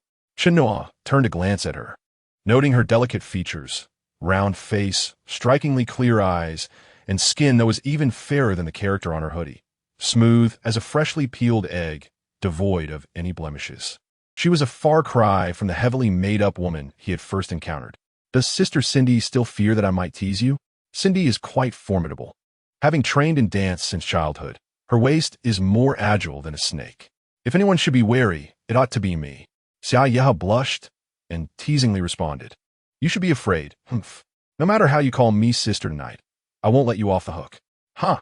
I assure you, even if you scream, I won't relent." Chen Nuo yested. Unable to withstand his flirtation, Xia Ye pinched him sharply on the waist. "No more nonsense. Where are we headed now?" Chen Nuo suggested a stroll along the Bund, but Xia Ye disagreed. "It's too crowded. What if someone recognizes you? That would be awkward." Chen Nuo nearly burst into laughter. "Wow, you really do think I'm a celebrity? Do you believe that if I stripped down right here, hardly anyone would bat an eye?" Chen Nuo frowned at the sky, declaring with utmost seriousness, "It's still early. I'm not tired." Xia Ye stood on her tiptoes, disregarding the bustling streets of Shanghai, and whispered into his ear, "Are you truly not tired?" Indeed, Chen Nuo was not weary. It was barely past 5 in the afternoon. He usually retired by 10:30 and arose at 7:30, having enjoyed a full 9 hours of restful slumber. Today had been uneventful, just a plain ride and some tea. No exertion or bloodshed, so why would he feel fatigued? Yet, he did not mind taking a moment to rest. After resting for over an hour, they finally broached the topic at hand. Xia Ye playfully traced circles on Chen Nuo's chest with her tongue, her face glistening with sweat, as if their earlier respite had not been entirely restful. "Huh? You're leaving tomorrow?" she inquired softly, biting him playfully. "Then why are you here?" Our filming is nearing completion. I could come find you in Sichuan. Chen Nuo gently stroked her hair. It doesn't matter. Seeing you is all that matters. Xiaya paused, suddenly pinching his waist and twisting it with force. You're lying. You're not that kind of person. Be honest. Why are you really here? Did director Chen send you to reshoot some scenes? You almost had me fooled. Ouch. Be gentle. Chen Nuo grasped her hand and replied, I thought you knew, given what you're wearing. What does my outfit have to do with this? Don't you really know? Did Sister Chi not inform you? No. I just usually send her a message to check if it's convenient for me to see you. Then why not ask me directly? I was afraid you wouldn't tell me the truth. Hee. Now, quickly tell me, what brings you to Shanghai? To meet the director of that film. Xia Yehe furrowed her brow, blinking in confusion. Then realization washed over her. Which film? The one on your hoodie. I just watched it last night. A phase story. Chen Nuo was astonished to discover that Xia Yehe was a fervent admirer of Wang Mojing. Her reaction to his meeting with the director was more exuberant than if he had won the Berlin Silver Bear Award, leaving him restless throughout the night. The following morning at 8, he was jolted awake by a call from Wang Jihan, who was bringing joyous news. On the phone, he informed Chen Nuo that Anxiang Vocational School had hung up 8 banners, repeatedly proclaiming his acceptance into Jingying and his win as Berlin's best actor. The entire school and even the county were aware that a talent of international caliber had emerged from their vocational institution. With this, any lingering doubts about taking on the role in the legend of the Condor Heroes seemed to dissipate. Let's film, he thought. Learning as I go. A mere 400 points won't be that difficult. However, there was still a procedure to follow before signing the contract. Zhang Jizhong required them to visit the studio that afternoon for costume fitting, during which he would also invite the female lead to see if they had chemistry. In contemporary terms, this would be akin to assessing their on-screen chemistry. But Zhang Jizhong's phrasing was slightly different. While he was notoriously frugal with money, his demeanor remained earnest. It's essentially just a formality. We want everyone to meet. You're both alumni, right? Of a similar age, you should have plenty to talk about. After their meal, Qi Yuntian sighed while flossing his teeth. This guy is too stingy. OMG, 10,000 apiece? 40 episodes amount to 400,000, and we still have to shoot for half a year. Meanwhile, director Chen Nuo paid us over 200,000 for less than a month's work. It seems we should collaborate more with Hong Kong directors. If someday you truly make it to Hollywood, that would be a lucrative venture. The only downside is that the noodles in LA are atrocious. All those 4 noodle shops. Qi Yuntian cast him a sidelong glance. Is this how you converse with a beauty? Chen Nuo retorted. Mind your manners, beautiful. Flossing is one thing, but don't go picking your feet in public, all right? Qi Yuntian scoffed. Is that picking? I'm merely pampering my feet. Chen Nuo shared Qi Yuntian's viewpoint. 400,000 for 6 months was indeed paltry, particularly since Chen Nuo had spoiled his expectations. However, he disagreed with Qi Yuntian's perspective on Hollywood as a lucrative path, for he was unaware of how the economy in Huayu would soar over the next 2 decades. The domestic market and advertisers held the true potential for growth. As they sat in the restaurant, unperturbed by the waitress's repeated eye rolls, their posteriors glued to the chairs as if cemented, they held their bladders with steadfast resolve. Finally, as the hour approached, they sprang to their feet, the first order of business being a dash to the restroom. Once they had relieved themselves, they made their way upstairs, arriving precisely at 3 o'clock. The female lead and her mother had already arrived. As Chen Nuo and Qi Yuntian approached, Zhang Jizhong was engaged in conversation with the 2 women in the conference room. You should all be acquainted with this individual. He is, after all, your junior, Yifei. I've seen his work, and while his experience may not match yours, objectively speaking, his acting surpasses yours. You ought to learn from him. Her mother responded, Director Zhang. Rest assured, my daughter and I discussed this before coming. We are here with the right mindset, eager to learn from each other. Zhang Jizhong nodded, adding, in my interactions with him, he strikes me as somewhat proud. But being young and recently awarded, that's quite normal. I hope that as a senior, Qianqian can be a bit more accommodating. Her mother replied, Director Zhang, we collaborated before. You know Qianqian's temperament. She is very magnanimous. Zhang Jizhong nodded in agreement. I understand. I hope you create a pleasant working atmosphere. Don't expect others to cater to you. Why should they? He's a Berlin best actor, after all. ISNT that right? Lu Yifei lowered her head slightly, her face inscrutable, merely responding with a soft Yet, inside, she was seething with frustration. Should she comfort him instead of waiting for him to appease her? After all, she was a girl.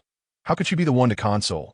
Raised in the palm of her mother's hand since childhood, the boys around her had always regarded her with adoration. When had she ever performed such an act? Zhang Jizhong, stroking his beard, was about to say something when he caught sight of Chen Nuo. Instantly, he sprang to his feet, smiling as he approached the door. Chen Nuo has arrived. Come, let me introduce you all. This is Chen Nuo, the latest recipient of the Berlin Film Festival's Best Actor Award, and this is his agent, Xiao Qi. Chen Nuo, meet our leading lady, Lu Yifei, who plays the role of Zilong Nu, and this is her mother, Ms. Lu. Lu Yifei raised her gaze slightly, stealing a glance at the young man before her. He seemed markedly different from the men who had previously auditioned. He was younger, and in the presence of the esteemed director Zhang, he lacked the greasy, superficial smile. Instead, he wore a polite smile that conveyed a sense of dignity without subservience. Hello, senior sister. I am Chen Nuo, he said with a smile, extending his hand. Lu Yifei lifted her head to meet his gaze and replied, hello. As she spoke, the frustration surged within her, prompting her to add, but you haven't even passed the exam yet. Chapter 61 in this chapter, Lu Yifei, the mother of Yang Mi, quickly interjected, assuring everyone that there would be no issues. With such remarkable talent, being the top of the art examination, she is guaranteed admission to the Film Academy. The atmosphere grew somewhat awkward, prompting Zhang Jizhong to break the silence. Since we are all acquainted, let's not delay any further. We should commence with the makeup process immediately. This was the first time Chen Nuo had ever worn a wig. Qi and Tian stood by, initially stifling laughter, but later moved behind Chen Nuo, gazing at the reflection of Gua Er in the mirror with amazement. Chen Nuo, you look far more enchanting with long hair than with short. I suggest you consider adopting a style akin to Brad Pitt.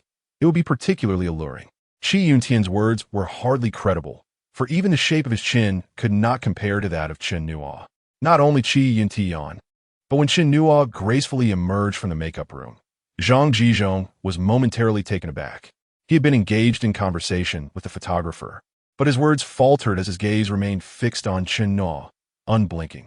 Upon approaching Zhang Jizhong, Chen Nuo announced, Director Zhang, I am ready. Chen Nuo reassured him. No need to rush, Director Zhang. As a woman, it is natural for me to take a little longer. Zhang Jizhong sighed.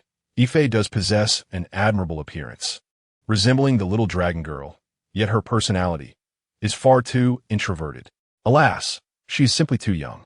You may critique her acting skills, but to claim her character as flawed would be sheer negativity. Chen Nuo could only smile in response. Zhang Jizhong continued, by the way, as this is your first time filming a period drama, we will have a dedicated etiquette instructor and a martial arts coach to provide you with specialized training. They will teach you the etiquette required for our production, as well as the martial arts moves we have devised. With your aptitude, I am certain you will grasp it in no time. After exchanging insights about filming period dramas, Chen Nuo felt immensely enriched by the brief yet insightful conversation, a testament to Zhang Jizhong's expertise in martial arts dramas. Shortly thereafter, a middle-aged man approached and spoke with Zhang Jizhong for a moment before departing. Zhang Jizhong sighed towards Chen Nuo. Look at this large production. It never allows for a moment's respite. Every day, it's either one issue or another.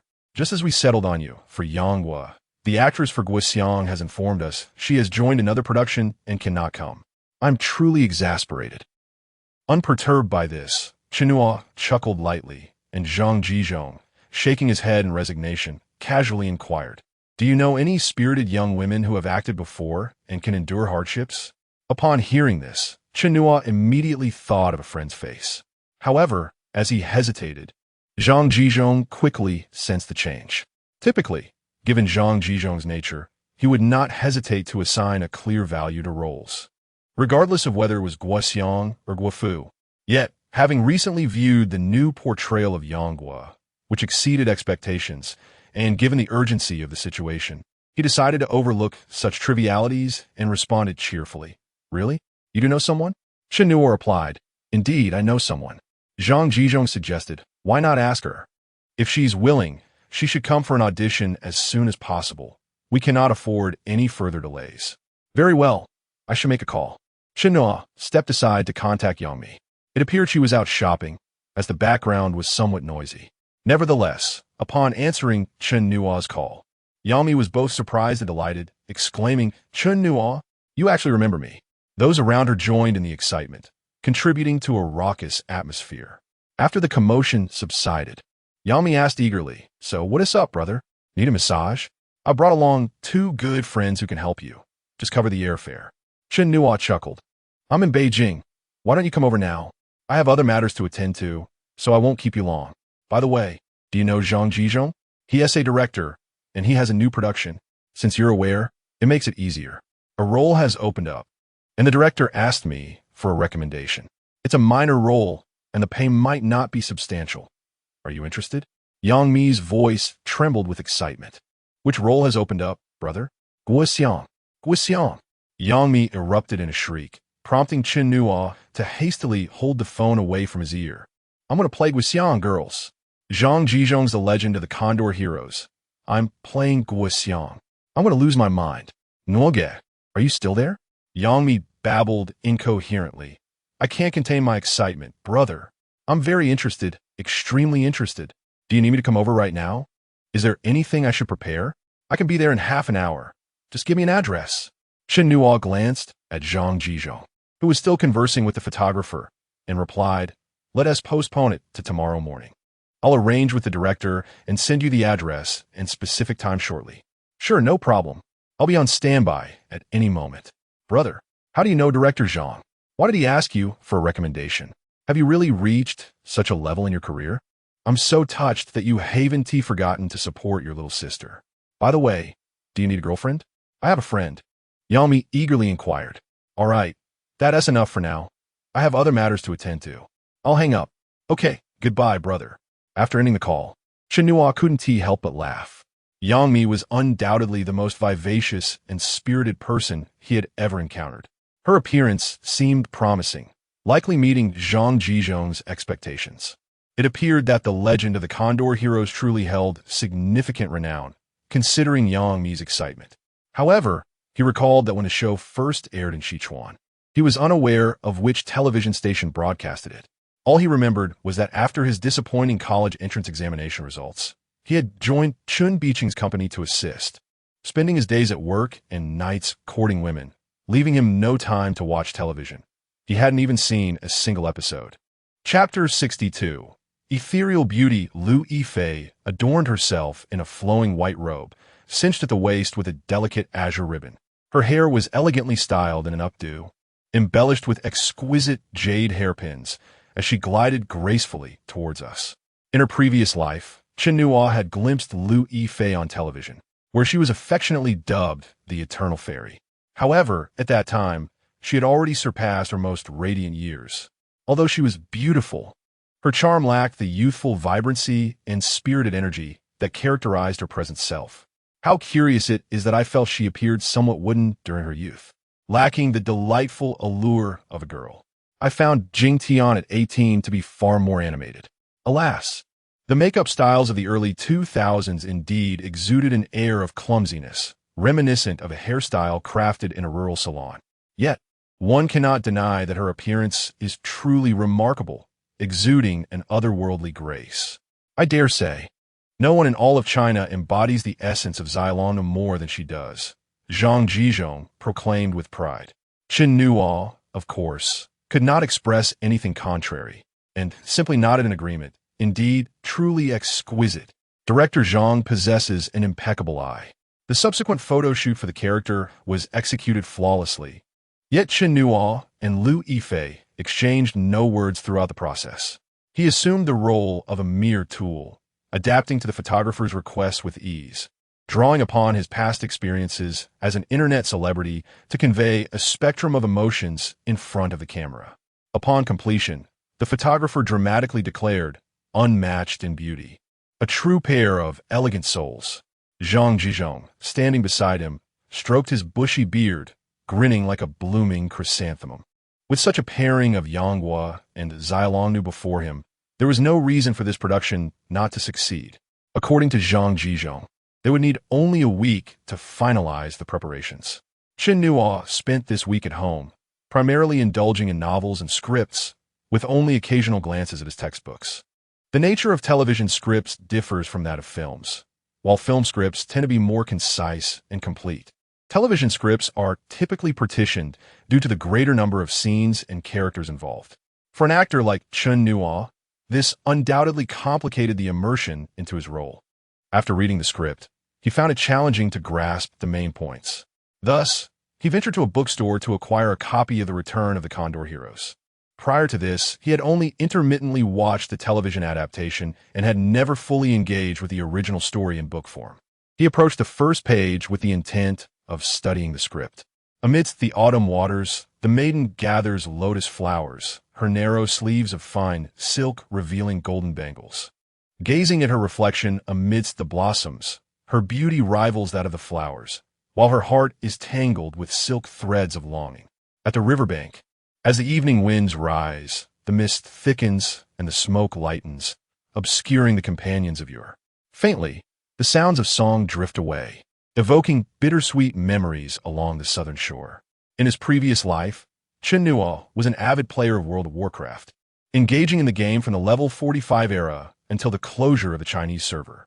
In this life, however, he opted to create an undead mage account, completing quests in Death Knell until reaching level 10. On this particular day, he retired early for the night, awakening bright and early the next morning to resume reading the script. During this time, Yang Mi called to express her heartfelt gratitude, informing him that she had secured the role of Guixian. The schedule for joining the crew had yet to be determined, but she would not be participating in the filming in Juzhegu. As he immersed himself in the script and reviews, the week passed swiftly. Zhang Jizhong and his team could wait no longer. After finalizing Chen Nuo as the male lead, they promptly began transporting a multitude of equipment to Juzhegu. It is worth noting that Juzhegu is not a place easily accessible, particularly in 2005, when the only route from Chengdu was a winding provincial road that twisted through mountains and along rivers, with craggy cliffs looming overhead and deep valleys lining the roadside. While people could fly, the equipment relied solely on trucks. As Zhang Jizhong later recounted, the cost of transporting the filming equipment from Beijing to Juzhegu exceeded 600,000. Nevertheless, a grand production is not hindered by such expenses.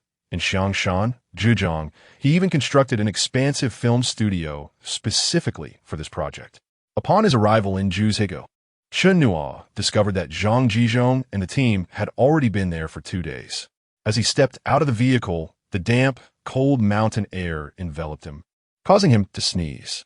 Prior to his arrival, Zhang Jizhong had cautioned him about the harsh mountain climate, advising him to prepare adequately. Thus, Chen Nuo donned thermal pants and a down jacket, feeling the biting wind against his face, yet not finding it excessively cold. At that moment, Lu Yifei happened to emerge from the hotel, spotting the sneezing figure of the big white bear nearby. She seemed to have just arrived and decided to approach him. Lu Annie followed closely behind, eager to greet him. Lu Yifei swayed slightly, hesitating to move forward. "Chi-Chi, what's wrong?" she inquired, initially believing that she had come specifically to welcome him. Lu Annie interjected, "Chi-Chi, you and him are colleagues. Be a bit more cordial. Come on, let's go say hello." As Chen Nuo listened to Qi Yuntian grumble about the weather while unloading his luggage, a striking woman approached him with a warm smile. Lu Yifei followed closely behind, pouting slightly, her demeanor one of reluctance. "Hello, Aunt Lu. Hello, Senior Lu. No need for assistance. We can manage just fine," Qi Yuntian remarked dismissively. Lu Auntie, accustomed to beauty from her years abroad, responded with a smile. "Little Qi is quite the beauty, even more so than our Chi-Chi." Qi Yuntian waved his hand, surprisingly refraining from agreeing, instead asserting, "Not at all. We possess different styles." "Chi-Chi, come greet Chen Nuo and Xiao Qi," Lu Annie prompted, with an expressionless countenance. Lu Yifei stepped forward and softly greeted, "Hello." Chen Nuo and Qi Yuntian exchanged a glance, sharing an awkward smile before responding in kind and proceeding to the hotel to settle in. Chapter 63. The first scene ends in a fall. The production team arranged for Chen Nuo and Chi Yuntian to share a standard double room with 2 single beds. It was an ordinary accommodation, perhaps a typical 3-star in larger cities, but in Juzhegu, it was akin to a 5-star luxury suite. After settling in, Chi Yuntian received a phone call that evening and wandered off, lost in conversation. Chen Nuo paid little attention, knowing Chi Yuntian. It would be more peculiar if he remained in the room quietly. Thus, Chen Nuo occupied himself with a book until around 10 o'clock, where he decided to take a shower and retire for the night. On March 22, 2005, the long-anticipated filming of The Legend of the Condor Heroes officially commenced. During the opening ceremony, Zhang Jizhong, with tears brimming in his eyes, held 3 incense sticks aloft, offering a silent prayer to the heavens. May all evils dissipate, and may everything proceed smoothly. Since the inception of the project, he had not enjoyed a single night of restful sleep. From the casting process onward, various complications had arisen, and reaching this point felt surreal. Chen Nuo awakened at 5 that morning to apply his makeup. However, upon donning his costume, he sensed an unsettling feeling. In short, he found himself devoid of inspiration. In truth, Chen Nuo did not fully understand himself. Prior to filming The Mute, director Zhang Yi had inadvertently granted him a 10-day hiatus, and Yang Mi's departure had left him in an exceedingly solitary environment. This not only aligned with the character's emotional state, but also afforded him the time and space to delve into the script, leading to his subsequent immersion and breakthrough. Though merely a supporting role this time, he had spent several days alone before portraying Monty, allowing him the opportunity to envision the character's past, present, and future. Therefore, Chen Kursin held no disappointment in him. Yet this time was different. To put it plainly, an immersive actor must focus intently on their role to deliver a compelling performance. However, Chen Nuo seemed unaware of this necessity, or perhaps he recognized it but arrogantly dismissed its importance. In a certain sense, the accolades from Berlin had inadvertently become a double-edged sword for him, before he could devise a remedy for his disquiet. His first scene culminated in an unexpected fall from his horse. This scene depicted Yang Guo being pursued by the king of Gold Wheel, with Chen Nuo leading the charge on horseback while the actor portraying the king pursued from behind.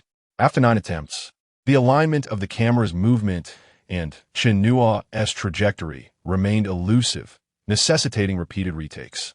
Eventually, Yumin readjusted the camera's position and track, leading to a promising trial run. Yet, calamity struck during this final adjustment.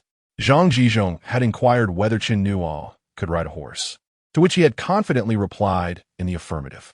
He had indeed ridden many times in a past life, yet he had forgotten that this body was considerably lighter. Consequently, when the horse became startled due to the repositioning and abruptly halted mid-gallop, Chen Nuo was unceremoniously thrown off. As Chen Nuo fell, Zhang Jizhong felt as though his heart had ceased to beat.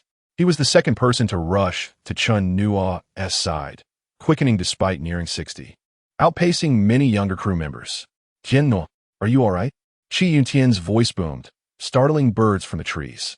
Chen Nuo felt a jarring impact on his back, as though he had landed on a small stone, causing a sharp pain that nearly took his breath away.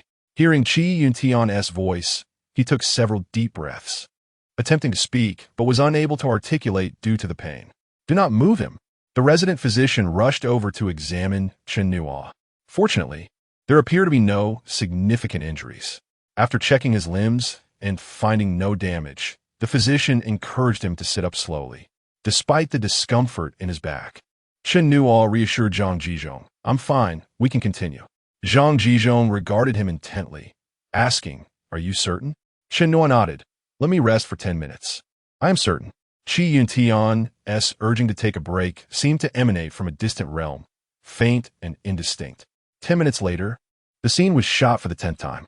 Chen Nuo mounted the horse, gritting his teeth against the pain, synchronizing his movements with the horse's rhythm as they galloped, seamlessly coordinating with the camera's movement.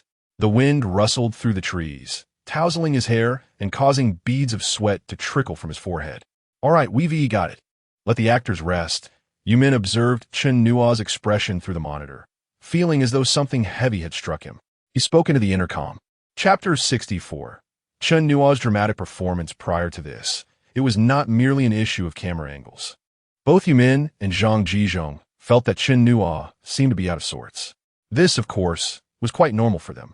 As seasoned directors, they could discern an actor's state with remarkable clarity from the monitor. Zhang Jizhong nodded, but did not echo Yumin's sentiments, merely hoping that Chen Nuo's back was fine. After all, they had been filming here for over a month, with more than 100 scenes. The actor's state would eventually align. The physical condition was paramount. Liu Yifei's first scene with Chen Nuo took place the day after his fall from the horse. It was not a pivotal scene. Rather, it depicted the characters of Xialong and Yang Guo escaping the pursuit of Li Macho and finding refuge in a small wooden cabin built in a meadow outside the ancient tomb, where they would live and practice martial arts. Liu Yifei sat on a swing constructed for the scene, with distant snow-capped mountains, lush green meadows, and a meandering blue stream flowing nearby, all beneath a canopy of verdant pines and amidst blooming flowers, albeit made of plastic. Chen Nuo sat on the steps of the wooden cabin and cheerfully remarked, "Auntie, the cabin is complete. In 10 days to half a month, once your injury heals, we could descend the mountain." Liu Yifei replied with a placid expression, "But we have not yet finished practicing the Jade Maiden Heart Sutra." Chen Nuo said, a contemplative look crossing his face, and then with a hint of complexity in his gaze, he softly said, "Then let us practice the Jade Maiden Heart Sutra before we descend." Liu Yifei maintained her calm demeanor. "Since we have the 9E manual within the tomb that surpasses the Jade Maiden Heart Sutra, what shall we do if we encounter skilled adversaries upon descending?" Chen Nuo responded, "Then let us practice the 9E manual before we descend." He then looked up, a knowing expression in his eyes. "Annie, do you wish to remain on the mountain?" Liu Yifei continued with her serene demeanor. "I have never descended the mountain. I feel somewhat afraid, and I do not wish to encounter outsiders." Beside the monitor, Yumin spoke into the intercom. "All right, cut. Let's take a break." She then inquired of Zhang Jizhong, "Is it not working?" Zhang Jizhong pondered. "It's not quite right. What shall we do?" He himself was uncertain. The pressure was immense. Not merely a light burden, but a crushing weight, as if Chen Nuo were a mountain pressing down on the 18-year-old Liu Tianxian, reducing her to mere fragments. "Is this how you instructed Chen Nuo to perform?" Zhang Jizhong contemplated before asking. Yumin offered a wry smile. "Indeed. The script originally had Yang was shirtless, building the house and conversing with Xialong. However, since Chen Nuo fell yesterday, it would be unreasonable to have him carry wood today. Using foam props would appear too artificial. Hence, I revised the scene to be purely dramatic. Who would have known? It seems this lad excels in dramatic scenes.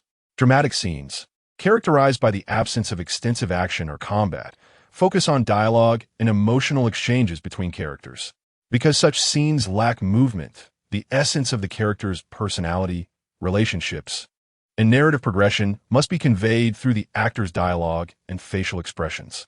Consequently, camera placements for dramatic scenes are typically close to the actors to capture subtle changes in their expressions. In Yumin's view, Chen Nuo performed remarkably well under such scrutiny. Truly, he was a product of the film industry. Among television actors, aside from select few seasoned veterans, she had not encountered anyone capable of conveying 3 or 4 emotional shifts within a single line. When Liu Yifei said, "What shall we do if we encounter skilled adversaries?" it resonated with Yang Guo's character. A person who had endured scorn and neglect since childhood would naturally be sensitive to the emotions of others, particularly when speaking to the woman he cherished. When Xialong uttered evasive words, he should have sensed certain emotions. Yu Min believed this portrayal of Yang Guo was indeed more fitting than the original script's depiction of a bare-chested Yang Guo flaunting his muscles and foolishly asking Xialong if she wished to descend a mountain. That would render him a mere buffoon. Yumin could only empathize with Liu Yifei. How could a character who displayed only a single expression throughout the entire narrative engage with someone like this? Uncertain of how to proceed, she continued to consult the executive producer, Zhang Jizhong. "Shall we have Chen Nuo carry the wood and shoot more medium shots?" Zhang Jizhong replied, "You go and explain the scene to Liu Yifei." Although she found the male lead somewhat unsatisfactory, Liu Yifei believed she had performed admirably. With this being her first scene, she was quite pleased with herself.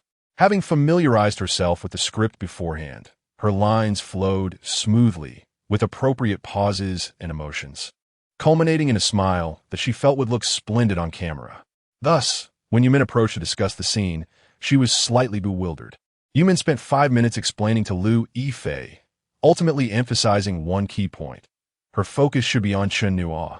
As a third-year student at Beijing Film Academy and a leading actress in several productions, she understood the importance of genuine listening and feeling. Yet she harbored some discontent toward Chen Nuo, having hardly paid him any attention thus far. Traditionally, such matters were trivial. How vexing it was that, even in the first scene, the director demanded such stringent expectations. Chapter 65, it is quite evident that they must love you dearly. In fact, during the filming of this scene, Chen Nuo was enduring considerable back pain. The spot where a small stone had pressed against him was severely bruised. As Chi Yun-tian observed this morning, he still cannot bend his waist freely, having applied 8 patches to alleviate the discomfort. Fortunately, the director altered this scene to a more subdued, dramatic one. Otherwise, he would have been at a loss for what to do. Throughout the shoot, the pain occupied a significant portion of his focus. He remembered Zhang Yi's previous advice, echoed by Lier, emphasizing the importance of an actor's authenticity. Yet, he felt anything but authentic as he was tasked with portraying a robust young hero while grappling with his own physical discomfort. After another take, the director called for a halt. Zhang Jizhong remarked, "This one do. The performance lacks coherence. Yifei is acting in a romantic drama, while Chen Nuo is in a film." He pondered further. "We are aware of Yifei's capabilities. Yet our choice to cast her as Xylon was not predicated on her acting alone. The audience is indifferent to that. If Yifei cannot connect, then tell Chen Nuo to hold back a little." Yumin, taken aback, questioned, "Will that even work?" Zhang Jizhong replied, "Why wouldn't it? The audience comes to witness the romance of the protagonists, not to see Yanghua overpower Xylon. Inform him to align with Yifei's energy." Consequently, after Liu Yifei, Chen Nuo was also summoned by Yumin for guidance.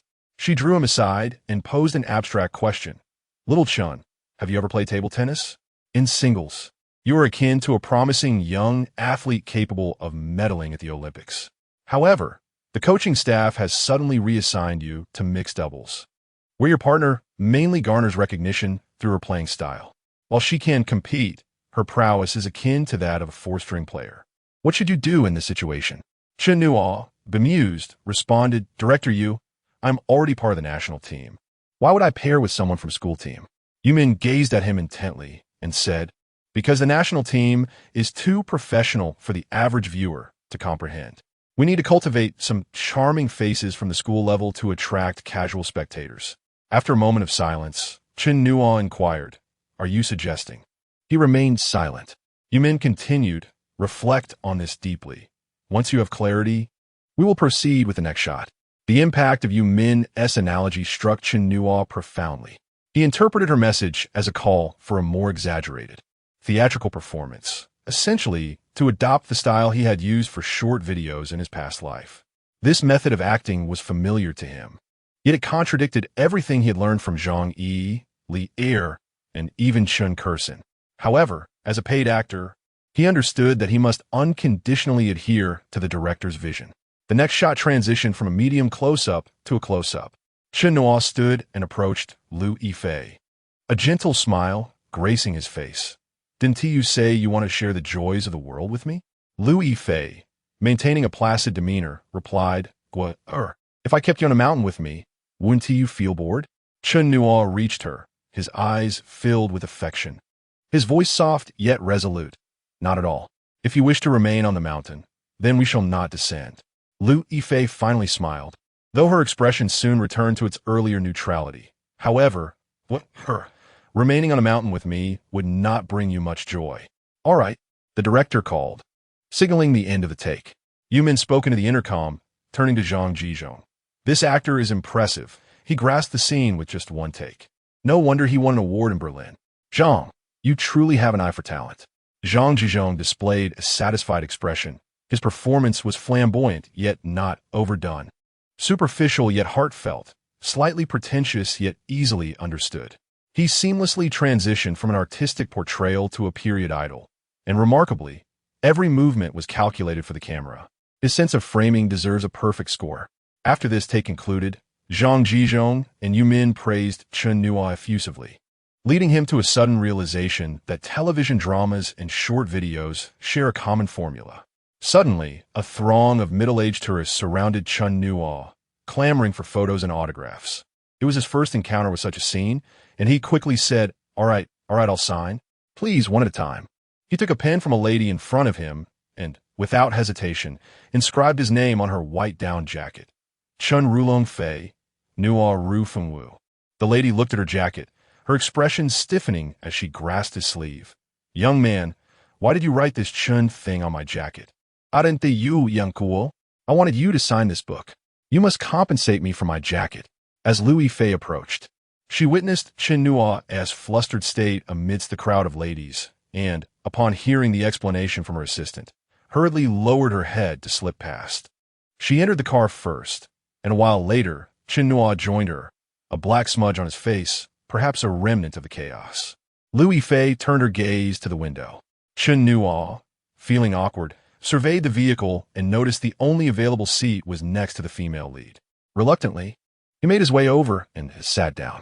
Wow, those fans are incredibly enthusiastic, Chen Nuo remarked, closing his eyes to feign sleep. Louis Fei hesitated, but ultimately spoke softly. It's clear to see, they must love you very much. Ha ha ha. Chapter 67. Premiere. Louis Fei is indeed not as simple as she appears.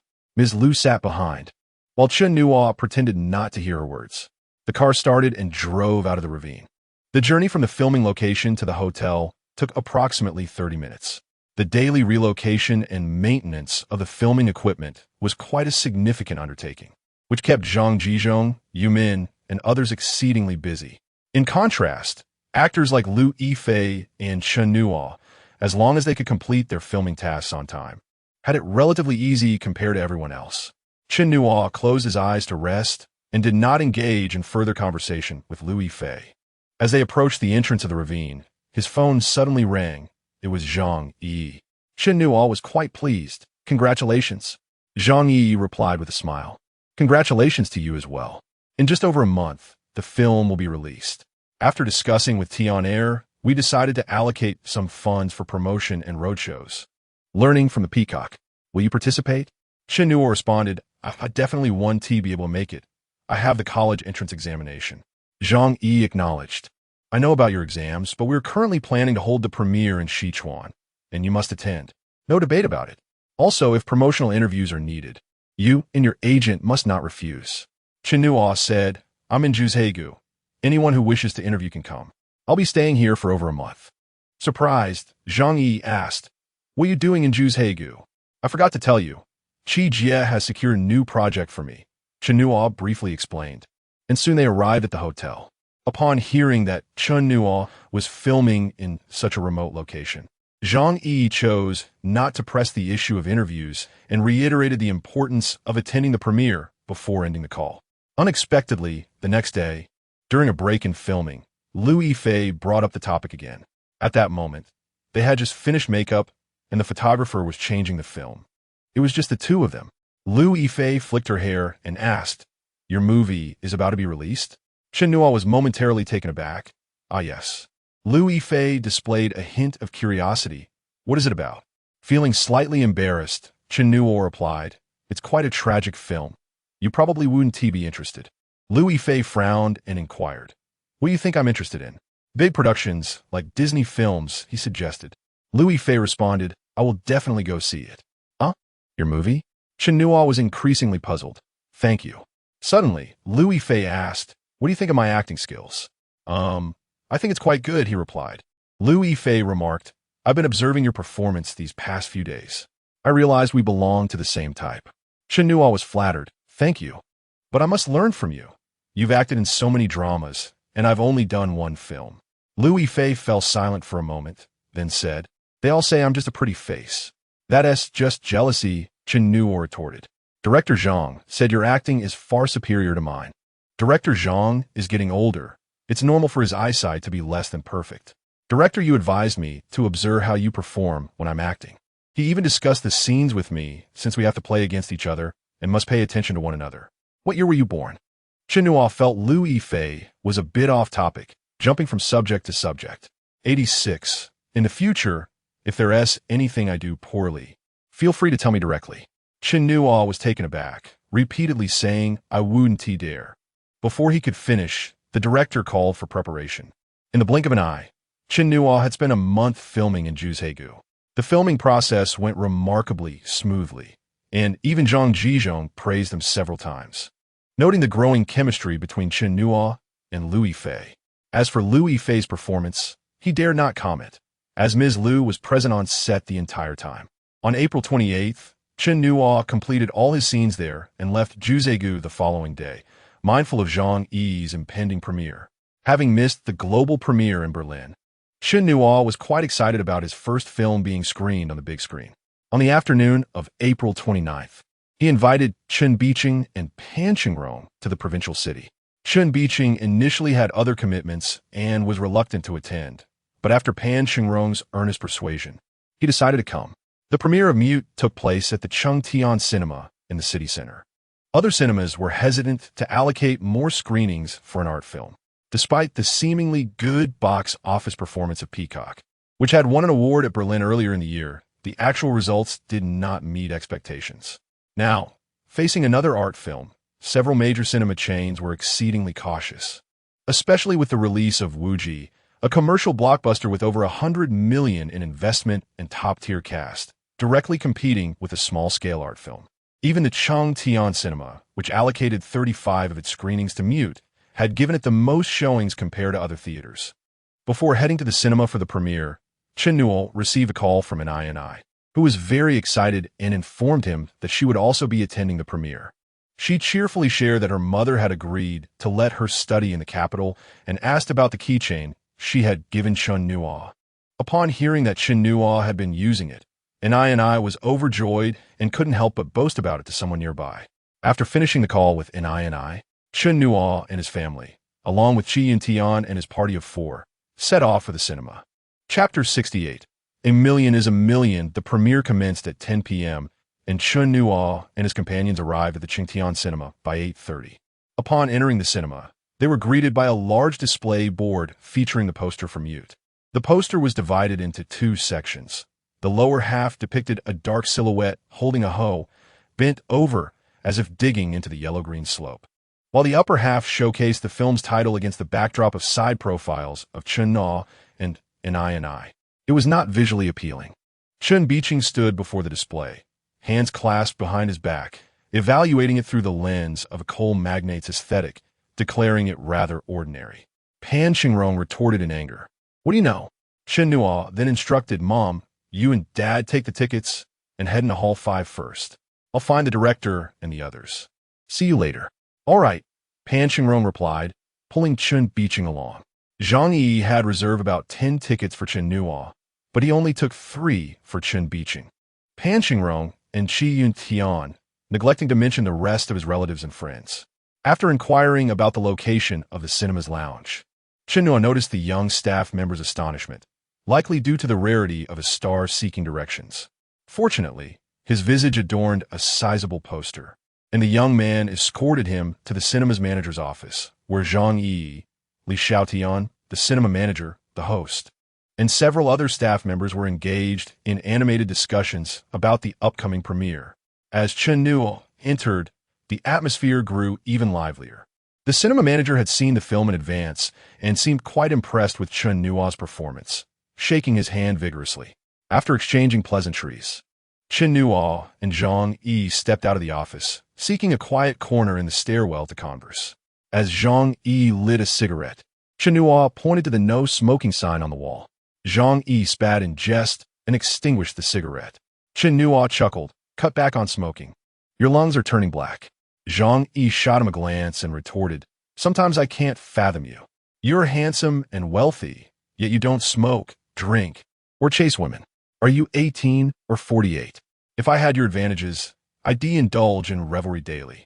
Consider me 48, Chen Nuo replied.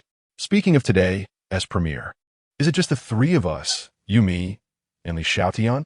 Zhang Yi rolled his eyes. Who else? And Iona's class. Photographers and makeup artists? Do you think that that's appropriate? Chen Nuo countered. If I don't attend, doesn't that leave you too? Zhang Yi laughed. If you don't attend? What is the point of having a premiere? Perhaps it was the film's success that had bolstered his confidence. Observing Zhang Yi now, Chen Nuo couldn't help but recall the artistic youth smoking outside the film academy just months prior. He seemed a different person altogether. We don't have high hope for the box office. It's an art film. Just getting released is a victory. If we achieve 1 million, that's a million. If it reaches 10 million, that would be unprecedented success. Nonetheless, we must do everything we can because we're the first independent film to successfully release in domestic theaters. And we owe it to future creators to set an example. Although we're financially constrained, with limited promotional funds and no red carpet, no autograph wall, and media photography taking place within the cinema itself, I am undeterred by those who might mock us as a makeshift troupe. Since we are pioneers, we must embody the essence of pioneering. As Zhang Yi spoke, Chen Nuo gazed at him intently. It seemed he had not changed at all, still brimming with enthusiasm when discussing film. The movie was set to release at midnight, with the premiere starting at 11 p.m. As Zhang Yi had mentioned, the premiere was to take place entirely within the screening hall. Fortunately, Chantian Cinema had allocated a relatively large theater for them, and the spacious hall was filled to capacity with 400 to 500 seats, creating a powerful visual impact from the front. Zhang Yi peered from backstage, and Chen Nuo noticed his excitement, prompting him to jest. Isn't the Berlin scene larger than this? Why are your legs trembling? Zhang Yi fervently shook his head. It's different, entirely different. This film isn't meant for foreign audiences. Though those foreigners awarded you Best Actor, the film's core essence is comprehensible only to us. They're merely here for the spectacle. Zhang Yi's words felt profound, yet Chen Nuo summarized it as, a prosperous man does not return home, akin to wearing fine garments in the night. Once the host concluded the introductory remarks, Chen Nuo followed Zhang Yi onto the stage beneath the screen. As the trio made their entrance, the audience warmly applauded, some even rising to their feet. Chen Nuo's keen eyes spotted Qi Yuntian in the third-to-last row, cheering and whistling, while Chen Biqing and Pan Qingrong sat beside him, appearing somewhat bashful yet smiling. As the applause subsided, the dapper male host beamed. Welcome director Zhang Yi, producer Li Xiaotian, and our leading man, Chen Nuo. Gentlemen, please greet our audience. Thus commenced the premiere. They had rehearsed their lines in advance, and after exchanging pleasantries, the host remarked, I've heard a rumor that you chose Chen Nuo for the lead role by sheer coincidence, almost as if you picked him up outside the film academy. Is that correct? As soon as the words left his lips, Zhang Yi interjected, Indeed. I recall it was around 8 or 9 p.m. when I, along with Xiaotian and a few friends, were chatting at the school gate when I spotted him. I'm still unsure of his purpose for being there. I saw a young man standing with his hands in his pockets, ready to leave. Instantly, I felt he was the person I needed, so I hurried after him. At this point, Zhang Yi paused. The host, eager for more, prompted, and then Zhang Yi continued. He didn't believe me, thinking I was a fraud. I felt wrongly accused, and as we spoke, our tempers flared, leading to a physical altercation. A fight? Such a thing happened? The host exclaimed dramatically, eliciting laughter and murmurs from the audience. Zhang Yi chuckled. Yes, but it was just a few playful exchanges. I'm considerably older than him, so I couldn't take it too seriously. Why did director Zhang Yi choose to reveal his history of a street fight with the Berlin Best Actor to the public? The host exclaimed, Who would have thought that director Zhang might possess martial skills? Zhang Yi humbly replied, Just a bit. Their banter resembled a comedic duo, while Chen Nuo remained impassive, having overheard their dialogue during the rehearsal. Now, let us interview another party involved. Chen Nuo, is what director Zhang said true? Did you engage him physically? Yes, I was quite young back then. Chapter 69. Shi Ningwei is a blogger renowned for his film critiques. In 2005, as the digital age was burgeoning, the absence of platforms such as Weibo, Maoyan, and the nascent Douban, then merely a personal website, marked the beginning of a transformative era in media. The introduction of blogs by various major portals represented a significant breakthrough for traditional media. Since the end of 2004, the proliferation of blog users surged dramatically, with reports indicating that by July 2005, one-third of internet users had engaged with various blogs. A pivotal moment for Chen Nuo occurred in July 2004, when his review titled "Who is Trapped in the Ambush" was published on Huayu Film, significantly elevating his profile. When Sina launched its blogging platform, the film and travel sections emerged as key operational focuses, thus drawing Chen Nuo into their spotlight. Following the receipt of a signing fee, he commenced sharing his film critiques on Sina's personal blog.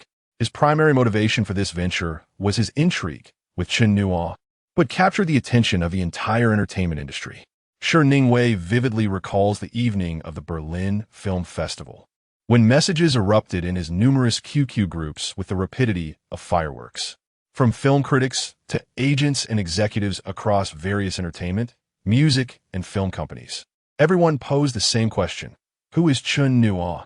While director Zhang Yi's name was also unfamiliar, the news of his accolade prompted some to claim familiarity. Recalling a graduate from Beijing Film Academy who had previously attempted a low-budget film that ultimately failed. Surprisingly, this time, he had achieved a remarkable turnaround. However, knowledge of Chen Nuo was virtually non-existent. The scant information available consisted of exaggerated rumors. The earliest rumor suggested that Chen Nuo was a retired professor from Beijing Film Academy, coaxed out of retirement by Zhang Yi to create what was purported to be his sole film, which unexpectedly succeeded. Many initially believed this tale, but once the poster for Mute circulated, the rumor dissipated, as it was evident to anyone with discernment that Chen Nuo was quite youthful, likely decades away from retirement. Consequently, new rumors emerged, alleging that Chen Nuo was merely a sophomore at the Film Academy, already somewhat famous within the institution, and rumored to have had a romantic liaison with Liu Yifei. However, individuals from the Film Academy quickly refuted these claims, asserting that no such person existed. Yet, it was revealed that he had indeed applied to the Film Academy this year and had even made an appearance on Beijing TV for an interview, where he had achieved the highest marks in the professional entrance examination. Chen Nuo watched with astonishment, nearly spilling water on his keyboard as he regarded his expensive Asus laptop. Chen Nuo left an indelible impression on him, youthful, handsome, and charismatic, as showcased during the interview. Following that, he diligently watched the character feature broadcasted on Channel 6, and in his mental database, he added a phrase that encapsulated Chen Nuo: "A young calf fears no tiger."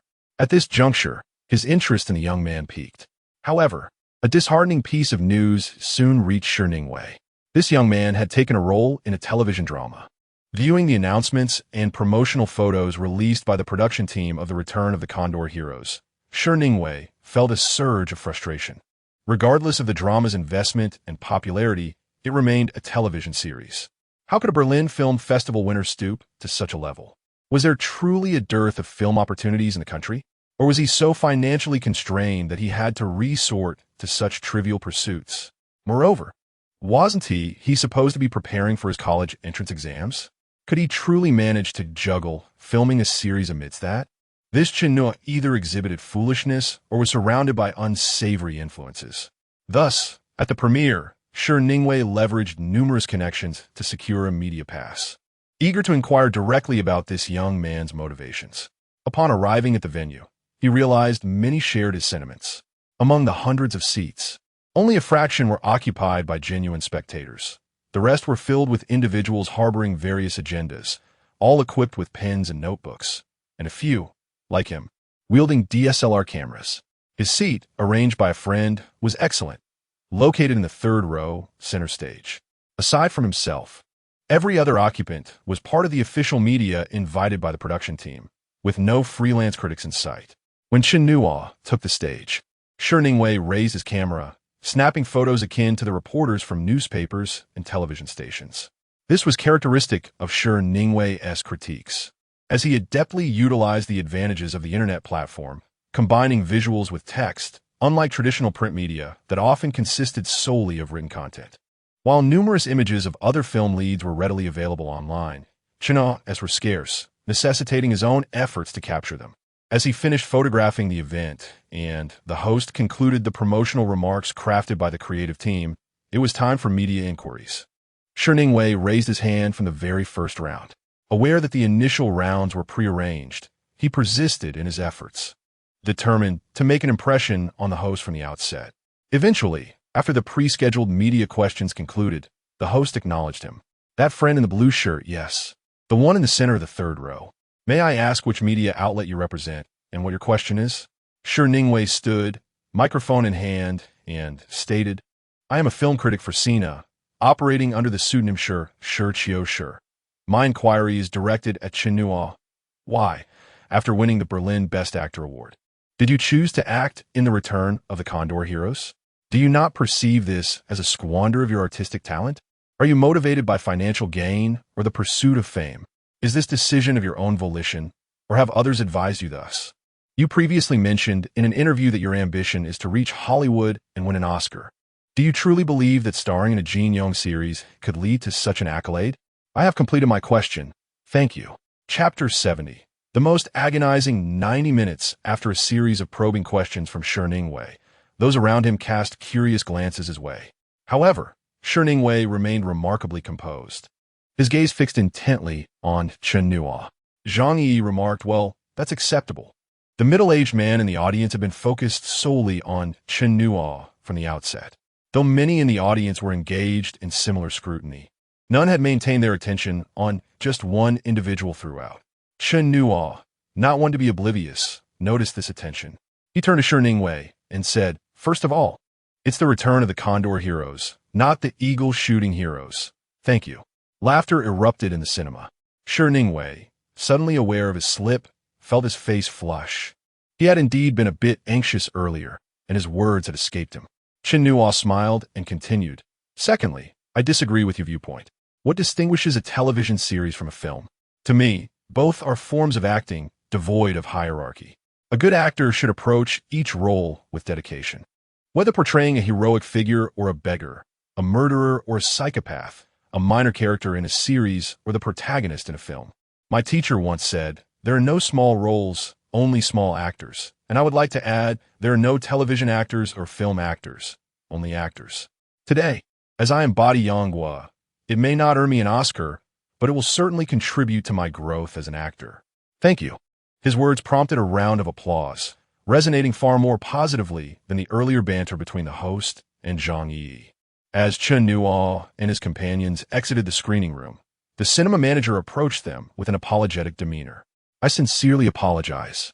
The individual who posed the question was not on the guest list, and I am unsure how he managed to join us. I truly regret the oversight. However, Mr. Chen, your response was exceptional. I observed many veteran media members applauding you. Chen Nuo chuckled lightly. Thank you. In the lounge, the others were preoccupied with their own affairs, leaving only Zhang Yi and Chen Nuo in conversation. Zhang Yi asked with a smile, so, do you genuinely believe that films and television series are the same? Chen Nuo replied with a chuckle. What do you think? Zhang Yi laughed heartily. You may be young, but your diplomatic rhetoric is quite impressive. You were indeed born for this profession. After filming The Return of the Condor Heroes, will you still take on television dramas? Chen Nuo responded, not in the immediate future. But if the compensation is substantial, why not? Zhang Yi laughed again. Well said. A fool who turns down money is a fool indeed. As Chen Nuo and Zhang Yi chatted in the lounge, the film was progressing smoothly in the theater. Chen Wei, having absorbed Chen Nuo's earlier remarks, found himself feeling less irritated. After all, he did not harbor malice. Recognizing that Chen Nuo understood the purpose of his performance brought him a sense of relief. Behind Chen Wei sat a young couple, engaged in hushed whispers during the film. After 10 minutes, their conversation became audible, revealing that the young man had received a text which the young woman had seen, igniting a quarrel that clearly agitated Chen Wei. Despite his annoyance, he refrained from turning around to confront them.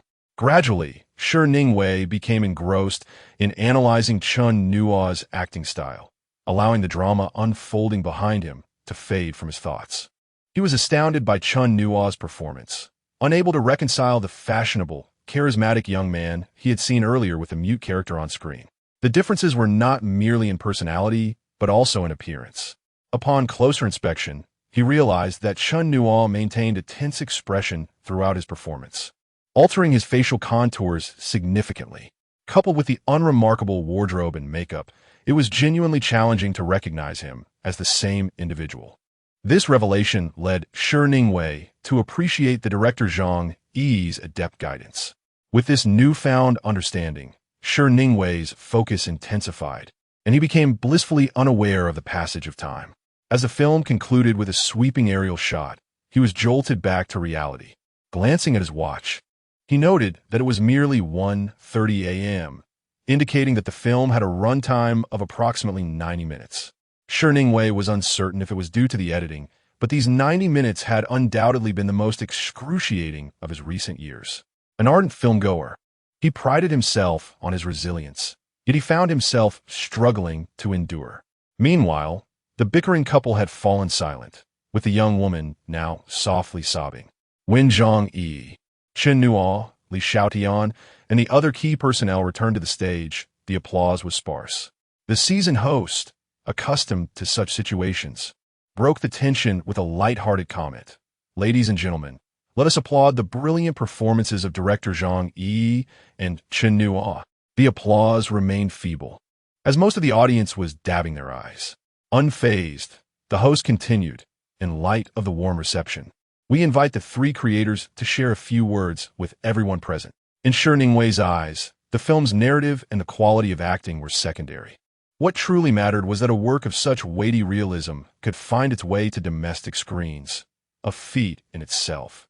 His thoughts flowed like a torrent, and he composed a nearly 3,000-word review in one sitting. To his astonishment, it had taken him less than 2 hours, a miracle in its own right. Upon reviewing and refining his prose, he concluded that this was perhaps the most profound and insightful film critique he had penned in recent years. After copying and pasting, he hesitated momentarily while crafting the title, ultimately settling on, "Each of Us is Mute."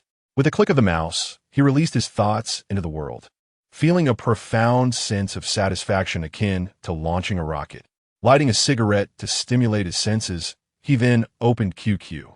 As expected, over 500 messages awaited him, continuously updating at this early hour of around 4 a.m.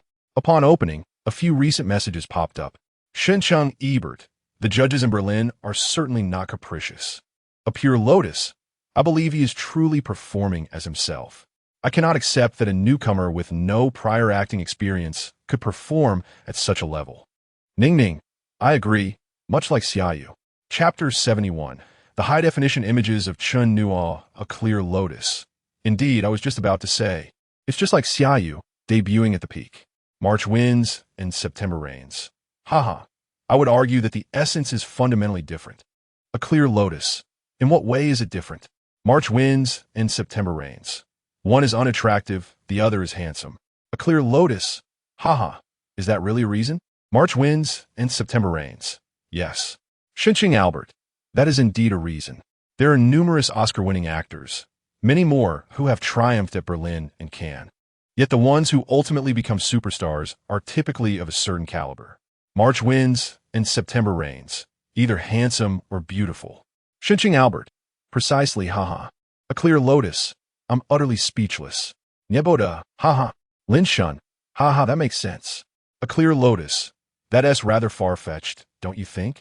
What kind of reasoning is that? Shinching Albert. Sister Lien, don't be agitated. If you think about it, you'll realize it's true. This world at its core is one that judges by appearances. Moreover, if there are 99 levels of appearance-based judgment, the entertainment industry undoubtedly resides at level 100. Nyeboda, haha. Linshun, ha ha ha ha. Ning Ning, I can't stop laughing. Shi Ningwei also joined in the laughter, typing. I attended the premiere, and Chen Nuo is quite different from what one might expect. Ning Ning, senior brother has arrived. Nyeboda, senior brother. Please share some photos from the event. Lin Shun, brother, quickly send the pictures. I can't wait all night. March winds and September rains. Master, please share the images. Shinching Albert, Haven Team many photos already circulated from the Divine Eagle side. Why are you ladies still so eager? Lin Shun, Exactly. Men understand nothing. Senior brother, please send them. I'm begging you. Lin Shun. Ning Ning. There's nothing, though. Shi Ningwei paused for a moment and typed. What do you mean, nothing? Xinqing Albert. You didn't T-post it. Check again. Perhaps there's a network issue preventing it from being published. March winds and September rains. Seriously, I checked, and there's nothing. The screen flashed. Publication successful. Thank you for your diligent writing. The blog is our shared haven, requiring our collective upkeep. Is this acceptable now? Shi Ningwei refreshed the page. And the latest post read, we are all mutes. Returning to the QQ group, senior brother. Okay, I suspect it's due to poor internet at the hotel. Check now. Ning Ning. Still nothing. March winds and September rains. There was something. I kept refreshing, and it appeared for a second. But as soon as I clicked, it turned into a 404 error. Xinqing Albert. Right? It must have been deleted. Senior brother, quickly contact Sina to check if there were any prohibited terms. A sense of dread washed over Shi Ningwei. Deleted? No way. He hastily opened the website and refreshed. Indeed, the latest post was back to Chengdu. His initial excitement plummeted into despair. He had hoped this piece would be his first to surpass 100,000 clicks. It had truly been deleted. To his surprise, the phone rang only 2 or 3 times before it was answered. Teacher, hello. The other party seemed unfazed and, from the sounds, appeared to still be at the office. Shi Ningwei wasted no time with pleasantries and inquired directly. My Z, I just posted a blog, and it was deleted immediately from your backend. Can you check what went wrong? I'll revise and repost. My Z replied, Teacher, please don't be upset. To be frank, a directive came down from above, prohibiting any commentary on the plot of the mute film. It's not just you. We've been working overtime tonight to enforce this. For every one that comes out, we're eliminating one, and our hands are getting weary. Shi Ningwei was taken aback and furious. If that's the case, then why allow it to be released in theaters? Just cancel it outright. At that moment, Shi Ningwei felt utterly defeated. Disheartened, he contemplated shutting down his computer and going to bed, but hesitated. If he waited until tomorrow to post, he would miss the initial wave of excitement. What would be the point of attending the premiere so far away? He began to laugh heartily, but midway through, he paused to nibble on a mooncake and sip tea. He clicked publish. This time, he lacked the motivation to verify whether it would be deleted again. In the QQ group, he casually mentioned, I've posted the images on my blog. Those who want them can download them themselves, and then went straight to bed. He dozed off, only to awaken around noon, having not slept well. In his dreams, he had been engaged in a fierce battle with a mythical beast, only to find himself utterly outmatched, torn into 404 fragments. At over 30 years of age, after nearly pulling an all-nighter, he awoke feeling utterly drained. However, his return flight was already booked for 3 p.m. that afternoon, so he had no choice but to rise. After freshening up, he habitually opened his computer, intending to glance at his blog notifications before shutting down to head to the airport. Then he saw his latest post. 130,021 clicks, 204 comments, 228 shares, and 601 favorites. Chapter 72. Yang Guo and the enchantment of Zilong Nu. Shi Ningwei felt as though his eyes had betrayed him. He rubbed them and opened them again. Yet the numbers remained unchanged.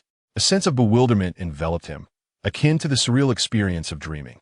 It is worth noting that the previous night, he had merely intended to share something casually, providing convenience for others in the group to download. However, he had written nothing of substance. Was there a glitch? What on earth was happening? Confused, he instinctively clicked on the comment section. To his astonishment, one comment had garnered over 1,000 likes and had been propelled to the top. The comment read, "The beauty of Chen Nuo makes one want to lick." What audacious words! As a straightforward man, Shi Ningwei felt a shiver run down his spine, his skin prickling with goosebumps, his mind swirling with questions. He stared at the screen, exhaling deeply as he reclined back in his chair, continuing to scroll through the comments. The second highly praised comment stated, "Longhua is my D, a compilation from the Divine Condor." It had over 600 likes and more than 100 comments. The third comment read, "Finally found the high-definition image. The poster is a good person, wishing you peace for life," with over 400 likes and 60 comments. The fourth comment exclaimed, "Guo is mine. receiving over 200 likes and 100 comments. The fifth comment asked, "What movie is this? Can someone enlighten me?" garnering over 100 likes and 20 comments. As Chen Nuo continued to read, he began to grasp something in a daze. Was Mute a good film? Undoubtedly. But was it popular? Among the common populace, those who neither purchase specialized film magazines nor follow industry news, and who may have never read a single film review in their lives, could the unkempt, dirt-streaked portrayal of the protagonist, facing the dirt and tilting towards the sky, compete with the captivating image of Guer, who was resplendent and striking? With the sensational news of the first Berlin film emperor refreshing the historical void of mainland cinema, coupled with the live enchantment of Yang Guo and Zilong Nu, along with Liu Yifei's silent yet expressive demeanor, generate more buzz? How many would pay attention to an art film devoid of stars or gimmicks? Indeed, with favorable reviews, Mute might achieve 100,000 clicks. But in selling the rather elusive and rare appearance of Chen Nuo, a monthly income of 10,000 was not beyond reach. Gazing at the astonishingly high clicks, Chen Nuo felt he had an epiphany. What use were professional critiques, in-depth reports, or unique perspectives? A few simple images could captivate far more than 5,000 words could convey. Chen Nuo considered himself a person of sentiment. The position of cinema in his heart was undeniably significant. However, after the dual blows of the previous night's disappointment combined with the harshness of reality, he questioned his purpose in writing film reviews. What good would it do to pen thoughts when, amidst such fierce competition, accumulating over 100,000 clicks in a mere half-day seemed an unattainable feat? Should he critique Japanese AV films instead? Perhaps he would be better off taking photographs. While Chen Nuo was engulfed in a blend of joy and sorrow, his phone suddenly rang. Upon answering, he recognized the voice of editor Mai Zi. "Hello, teacher Sure. Have you awakened?" Mai Zi's tone was exuberant, brimming with energy, leading Chen Nuo to wonder if he ever slept. "Awaken, what is it?" Chen Nuo felt more bewildered. Mai Zi's voice was enthusiastic, akin to a wildfire igniting in a spring grove. "Teacher Sure, I told you possess talent. The film review you posted has surged into the top 3 of our overall rankings in just 3 hours. This is a first for our review section and has even caught the attention of our chief editor. I'm here to share the good news with you." "Oh." Chen Nuo was at a loss for words, responding instinctively before suddenly awakening to the reality of the situation. "Is there anything you need me to do?" Mai Zi laughed, a sound reminiscent of a chicken clucking in his childhood countryside. And it was the first time in half a year that Chen Nuo heard him laugh this way. "Teacher Sure, you really captured it beautifully at the premiere. It's worth noting that you're not the only one who attended or posted pictures. However, no one has managed to capture the essence as you did. Your high-definition images are unmatched. Teacher Sure, you truly have a gift. I wish I could give you a high five." Unable to endure any longer, Chen Nuo abruptly hung up the phone. After a moment's reflection, he worried about offending Mai Zi. So he sent a text message, accidentally pressed the hang-up button. "Sorry. First generation, brother? Do you think those young girls, at such a tender age, do not study?" Chen Biqing spoke while driving, engaging in conversation with his co-pilot, Pan Qingrong. "Don't their families care?" Before Chen Nuo could respond, Chen Biqing continued. "You don't understand.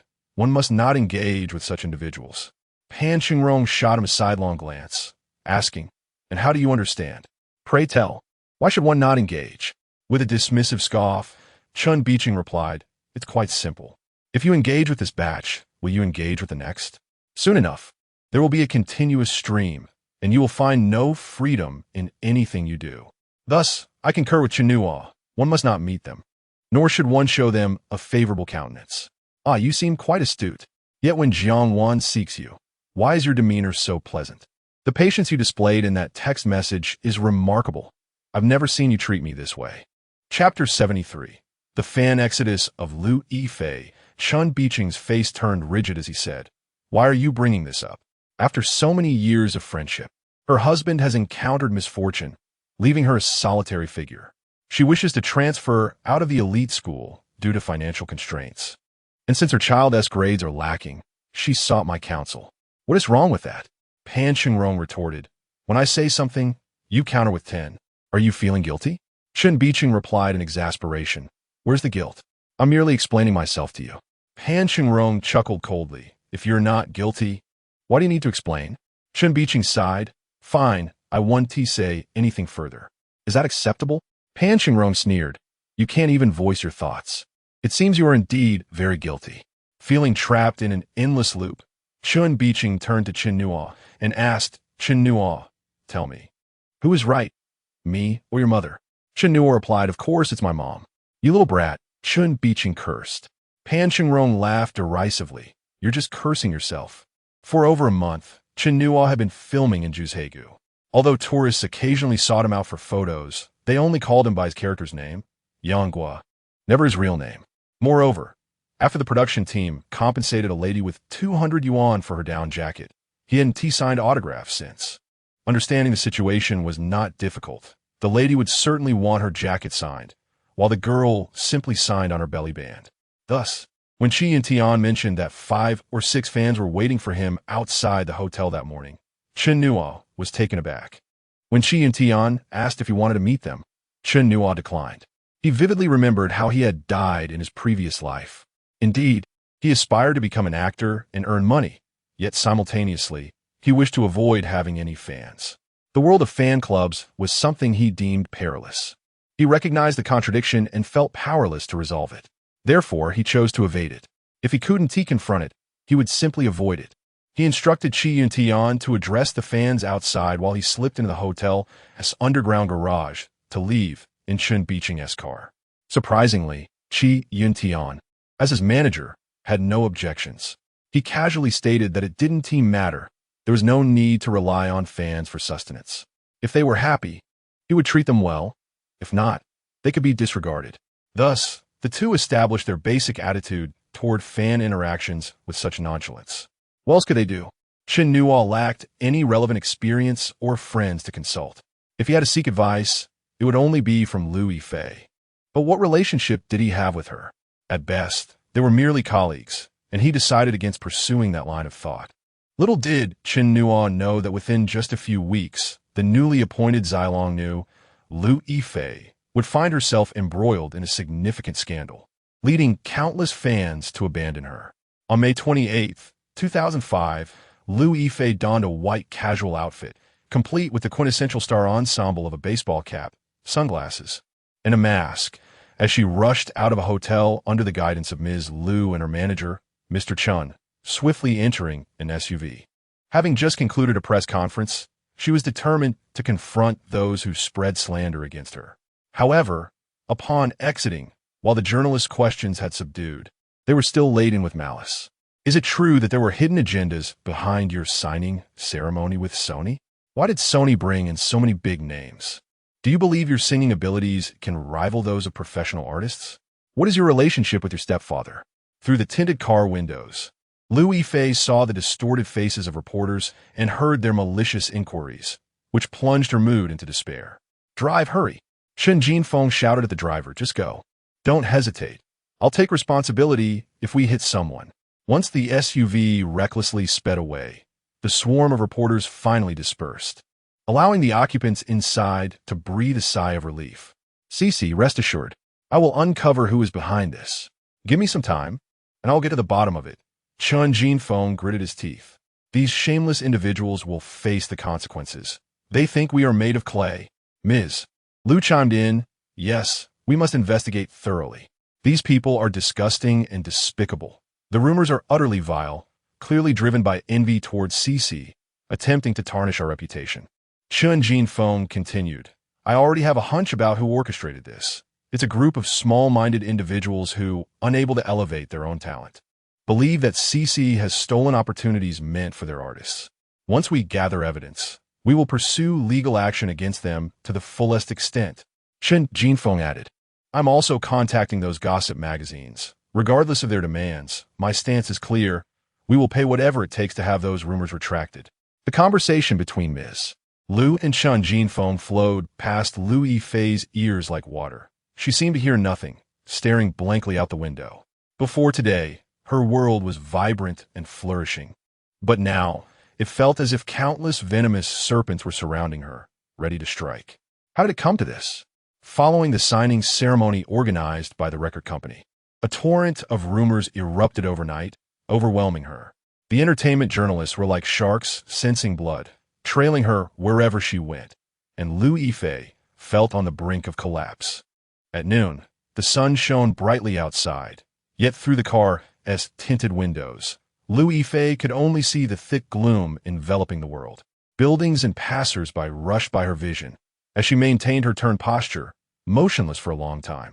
Yet, upon seeing the posters hanging outside the film city, an inexplicable desire to take a look surged within her. Chapter 74. What is Guer doing now? Mom, would you accompany me to the cinema to watch a movie later? Liu Yifei suddenly interjected, interrupting the conversation between Ms. Liu and Chen Jinfeng. How long does the company require to resolve this matter? Liu Yifei inquired. Chen Jinfeng hesitated momentarily before replying. It is truly difficult to estimate, but the company's deadline is before you leave for the filming in Jiangxi. This issue must be settled. That means there is still over a month, Liu Yifei stated flatly. Noticing the dissatisfaction in Liu Yifei's tone, Chen Jinfeng helplessly turned to Ms. Liu and remarked, Qian feels the time is too long. In truth, we share her sentiments. However, there are numerous complexities involved. We can only follow the clues. It is not merely a matter of identifying the perpetrator, but also gathering evidence of their defamation, which is essential for efficacy. This process indeed requires time. I hope you can understand. Ms. Liu nodded and said, Qian, did you hear that? Adult matters are quite intricate. Mother wishes for the rumors to dissipate by tomorrow, but it will not be so simple. Please be patient. Do not rush. Those malicious individuals want us to be anxious, as haste leads to mistakes. Exercise patience. Liu Yifei fell silent, turning her head away. A sense of disorientation washed over her. When she portrayed the defiled Xilong, it felt similarly burdensome, like a stone pressing upon her chest, heavy enough to stifle her breath. Yet, she and her character were both victims. The true wrongdoers were those individuals. Why must they bear such burdens? In that moment, a sudden thought crossed Liu Yifei's mind. What is Guer doing now? Chen Nuo is currently in Shanghai. He believes that once he has the means, he will purchase a home in this city, as it seems to have forged an indelible bond with him since the days of Xiaya. It is May 25th, 2005, and there are 2 weeks until the college entrance examination. However, Chen Nuo found himself flying to Pudong at this time. How did you learn the news? My salary does not classify me as a white-collar worker, you know? When I first learned he was selecting actors for a new film, I did not hesitate to submit your information. After more than a month had passed, I assumed there was no chance. Yet yesterday, I received a call stating that Director Ong Li was in Shanghai and wished to meet you. He wanted to know if you were available. What could I say? Should I tell him you are preparing for the entrance exam and request that he contact you after it concludes? Impossible. This is Ong Li we are talking about. I have watched Brokeback Mountain at least 30 times. Indeed, that is the reason. However, it is true that having directed Crouching Tiger, Hidden Dragon, and Brokeback Mountain, the esteemed director Ong Li's call would not be met with refusal by any actor worldwide, especially not by a fledgling Berlin Film Festival winner. Nonetheless, Chen Nuo contemplated declining the offer. He was aware of the film Ong Li was preparing and knew that he could not participate, although he had not seen many films. He had watched Lust, Caution. The mere mention of Ong Li did not evoke Crouching Tiger, Hidden Dragon, or Life of Pi. It was this particular film that sprang to mind. Moreover, considering the timeline, it was evident that director Li was casting for Lust, Caution. Yet, he still attended the meeting, unable to find a valid reason not to. Within 10 minutes of meeting Ong Li, Chen Nuo understood that the role in question was that of Kwang Yuman, originally played by Wang Lihong, who is a classmate and secret love interest of Tang Wei's character. Ong Li is a quintessentially cultured and refined individual. Speaking sincerely and displaying great respect for Chen Nuo, the unknown actor. Chen Nuo, I just watched Lust, Caution in Shanghai yesterday. I was impressed by your performance, which prompted my decision to invite you to audition on short notice. I apologize for the lack of prior arrangements. Please do not take offense. Chen Nuo quickly replied. Director Li, please do not say that. It is an honor for me. Of course, Chen Nuo nodded. They were situated in a suite of a 5-star hotel, where Ong Li instructed everyone to move the sofas in the living room, creating a 10 square meter space in the center. He then asked everyone to retreat to the walls. Chen Nuo, you're a young revolutionary student with a girlfriend. You have just told her to employ her beauty to seduce and assassinate a traitor. She loves you dearly, but under your persuasion, she agrees to accept the mission. She has just left, leaving you alone in this room. This space represents the room, and all necessary props are available for your use. Are you ready? After a brief moment of contemplation, Chen Nuo nodded. I'm ready. Action. Having encountered numerous talented actors, many of whom could be deemed geniuses, Ong Li was nonetheless cautious, given that this was an impromptu audition and Chen Nuo was still very young. Although he found Chen Nuo's performance in Lust caution to be exceptional, he did not harbor overly high expectations. However, upon the command of action, Chen Nuo's previously casual demeanor transformed instantaneously. In that fleeting moment, he metamorphosed, triggered by a single motion. He gazed toward the direction of the departing woman, his expression blank, then opened his mouth to reveal his pearly white teeth. With his right thumb against the tip of his index finger, he slowly inserted it into his mouth, beginning to gnaw at the nail and skin. Ong Li nearly exclaimed in awe. It was extraordinary. Chapter 75. The corruption of Lu Yifei. Ong Li was certain that no one had divulged the details of the audition to Chen Nuo, as even he had only decided on this audition a day prior.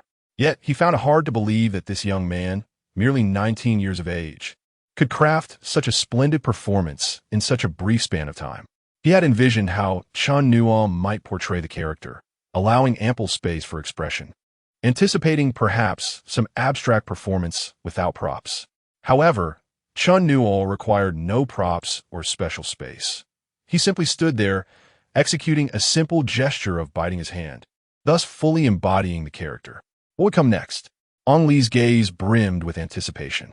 If the biting gesture revealed the character's dark and twisted side, what about his idealistic aspect? Chen Nuo gnawed upon all 5 fingers, leaving his nails ragged, before his shoulders began to heave. Unlike a mute's silent weeping, his cries resonated like a wounded lone wolf in the wilderness, licking its wounds while softly whimpering. His breaths came in gasps, and from his throat emerged a gurgling sound, as if someone were excavating his heart and hollowing out his lungs, gradually emptying his body until only a shell remained. The anguish in his cries was so profound that it evoked memories of a time when he too had cried in such torment.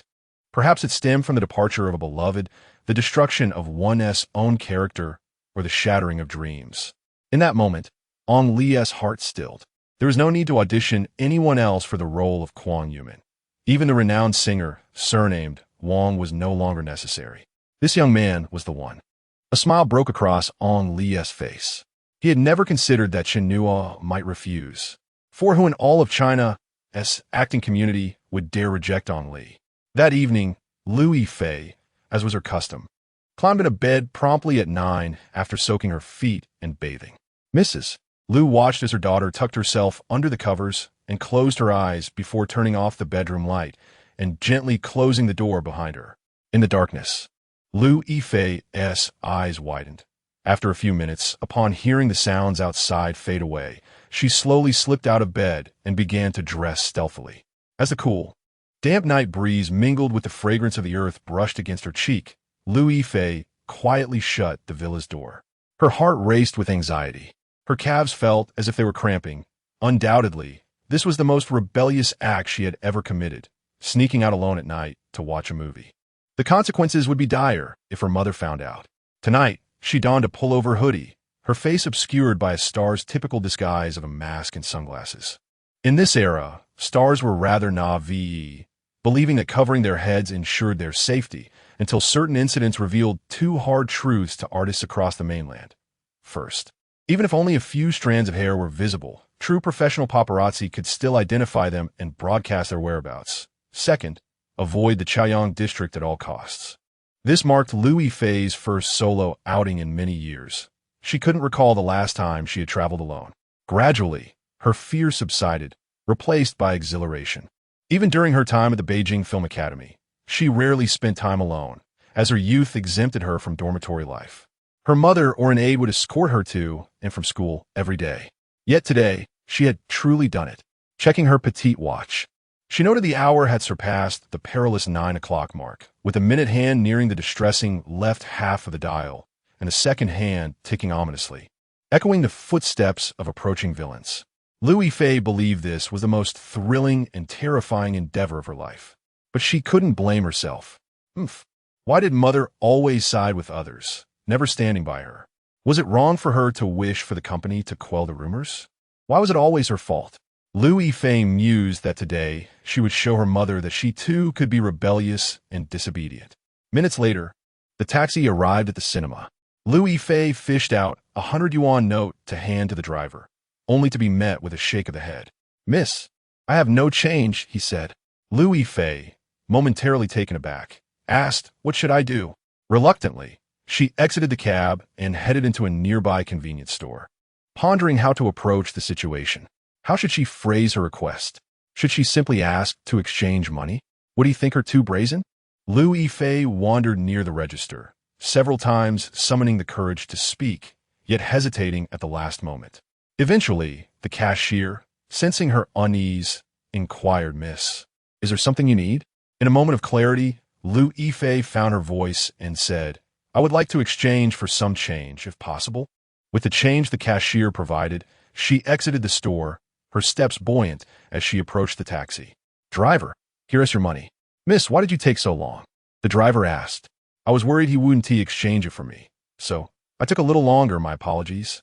The driver took the money and remarked, "You could have just bought something, you know." With that, the taxi sped away, leaving Liu Yifei momentarily stunned. Indeed, why hadn't she thought to buy something? After a couple of steps, she realized she didn't need to insist the driver provide change. If he had none, so be it. She had brought 1,000 yuan with her. Liu Yifei slapped her forehead, feeling foolish. She quickly became more astute, removing her mask and sunglasses as she entered the cinema. And indeed, no one paid her any mind. She lowered her cap to obscure her eyes and approached the ticket counter, speaking softly, for the film The Mute's House. "Please buy me a ticket for the next screening." The attendant checked the computer and asked, "Is 11:30 all right?" "That's too late. Is there nothing sooner?" The attendant replied, "This film is about to be taken off the schedule, and we're down to just one screening." "Then I'll take a ticket for 9:30. It's already started over 10 minutes ago." "That's fine." Chapter 76. A phone call at 1 hour and 07 minutes when Liu Yifei entered the theater. She found it indeed desolate. Though the dim light from the screen obscured her view, she could discern that only a handful of individuals occupied the seats. She settled into her designated spot and, upon glancing up, was met with a familiar visage. However, the transformation was stark. He appeared utterly different from the character she had known. In the return of the Condor Heroes, there would never be a speck of dust or grime upon Yonghua's face, nor would he ever display a sycophantic smile. Yet here he was, hunched over, wearing a smile so forced it seemed to have etched lines upon his face. He was burdened with a sack of filthy plastic bottles, bowing and scraping before a decrepit old man who collected refuse. This scene struck Liu Yifei deeply. She envisioned how she might portray this moment if it were a scene in a film, but her mind was a blank canvas, devoid of inspiration. That smile did not belong to the world she inhabited. She recalled a book that had suggested she sell candied hawthorns to experience life and hone her craft, which seemed to possess some insight into improving her acting skills. As she exited the cinema, an impulse surged within her to call Chen Nuo and inquire about his performance. She retrieved her phone, located his number, and dialed, only to hang up immediately. Perhaps it was best to refrain. Although there were colleagues discussing acting in this peculiar moment, the implications of a late-night call could tarnish her reputation. By now, the night had deepened. Outside the cinema, a sparse gathering of individuals lingered, seemingly those emerging from the nearby mall, preparing to hail taxis. Liu Yifei donned her mask once more and stood silently at the roadside, awaiting her transport. Regret began to seep into her thoughts for sneaking out. The streetlights cast a dim, yellowish glow, failing to instill a sense of safety. Rather, they amplified the shadows that loomed ominously. Within those shadows seemed to lurk pairs of malicious eyes, covertly observing her. Illusions, mere illusions, she reassured herself, summoning her courage. She stood on tiptoe, scanning the road. Just moments ago, there were several cars, yet she hesitated to compete with others for a ride. The crowd thinned, and the vehicles appeared to vanish. A noise behind her caught her attention. Footsteps? Her heart nearly leapt from her chest. Though not timid by nature, she recognized that in this situation, whether the pursuer was a paparazzo or a villain, it was undeniably frightening.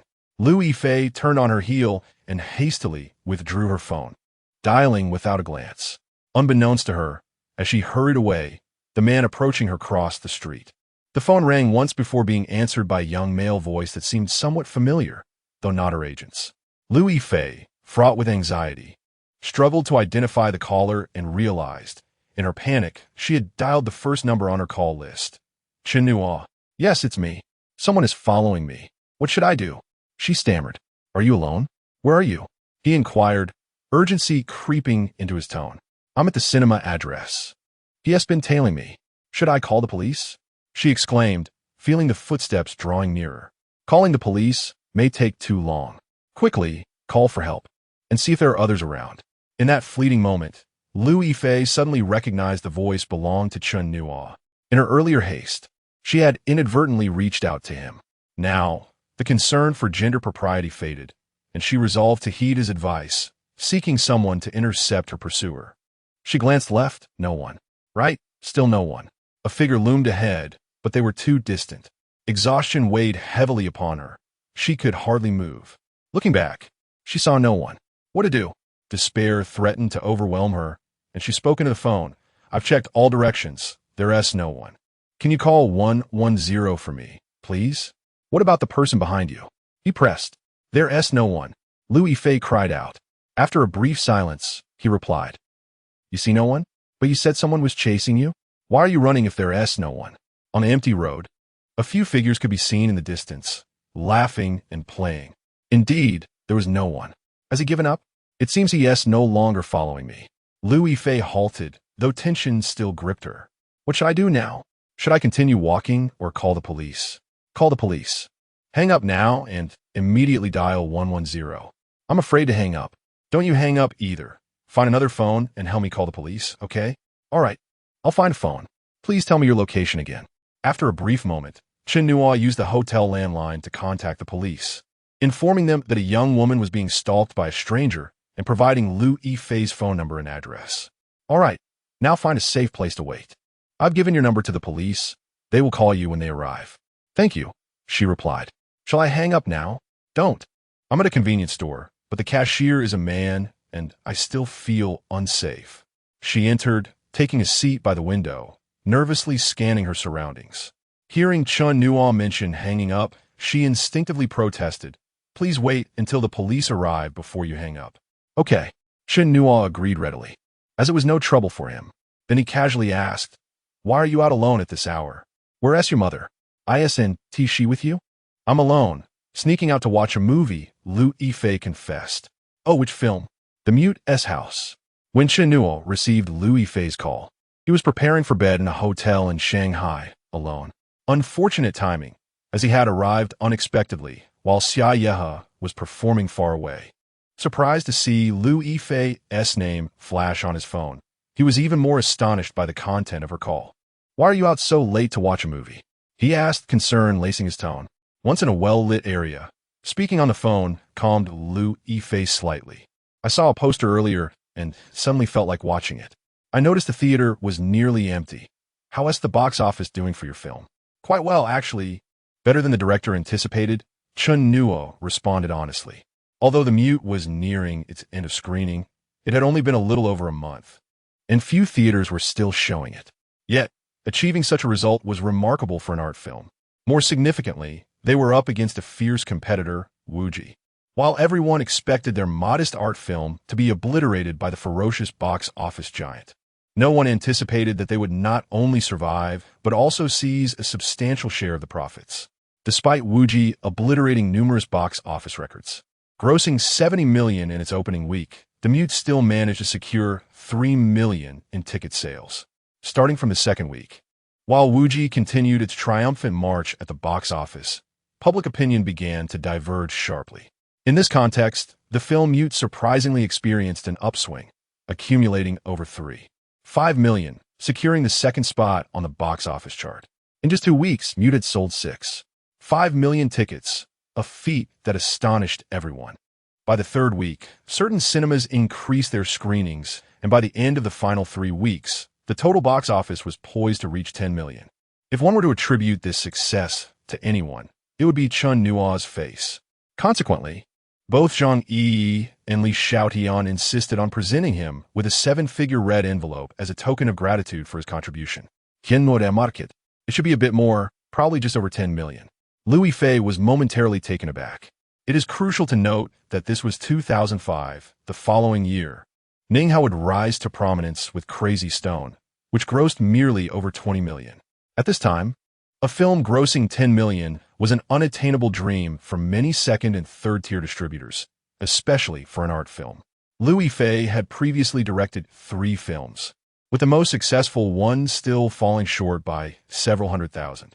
If she were to land the leading role in a 10 million level film, her mother would surely wake up laughing in her sleep. Isn't that akin to director Goose Peacock from not long ago? Chen Nuo was surprised by Liu Yifei's understanding and replied exactly. You are impressive. Liu Yifei, who had seldom experienced jealousy throughout her life, found herself feeling envious of the boy on the other end of the line. He didn't need to conform to any image, nor did he have to cater to fans or engage in the cutthroat dynamics of various talent agencies. He reportedly had merely established a personal studio with just one agent. He simply acted in films, earning admiration from everyone on set, garnering respect from directors and producers. And his debut film grossed over 10 million, while also winning him the title of Best Actor. Curiosity piqued, Liu Yifei asked, "Have you recently taken on any new projects?" Chen Nuo replied, "Not yet. I had a meeting today about a project. The director is quite keen for me to take on a role, but I'm still considering it. But aren't you still filming the return of the Condor Heroes?" Liu Yifei inquired. "That schedule is later. If I accept, it would be for next year." Liu Yifei realized, then why finalize the cast so early? Chen Nuo responded, "I'm not certain." Liu Yifei concluded, "It must be the director's high standards, wanting to select carefully, and likely the chosen actors are big names, necessitating early arrangements." "Who is the director?" "Chen Nuo gestate." "I'm unsure if I can disclose this." Liu Yifei, slightly displeased, pressed, "Go ahead, I won't tell anyone, not even my mother." Chen Nuo pondered and decided that while anyone might leak information, this girl on the line certainly wouldn't. "All right, it's Lian." Liu Yifei had thought of many directors, but never anticipated it would be Lian. Although she had starred in numerous productions and was on the verge of becoming a first-tier actress upon the airing of The Return of the Condor Heroes, Lian was a figure beyond reach. The desire to work with him felt akin to a typical high school girl dreaming of playing the role of Xylon. Liu Yifei could hardly believe her ears. "Who did you say?"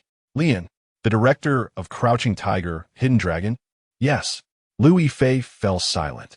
The earlier tinge of jealousy had now morphed into an overwhelming weight in her heart.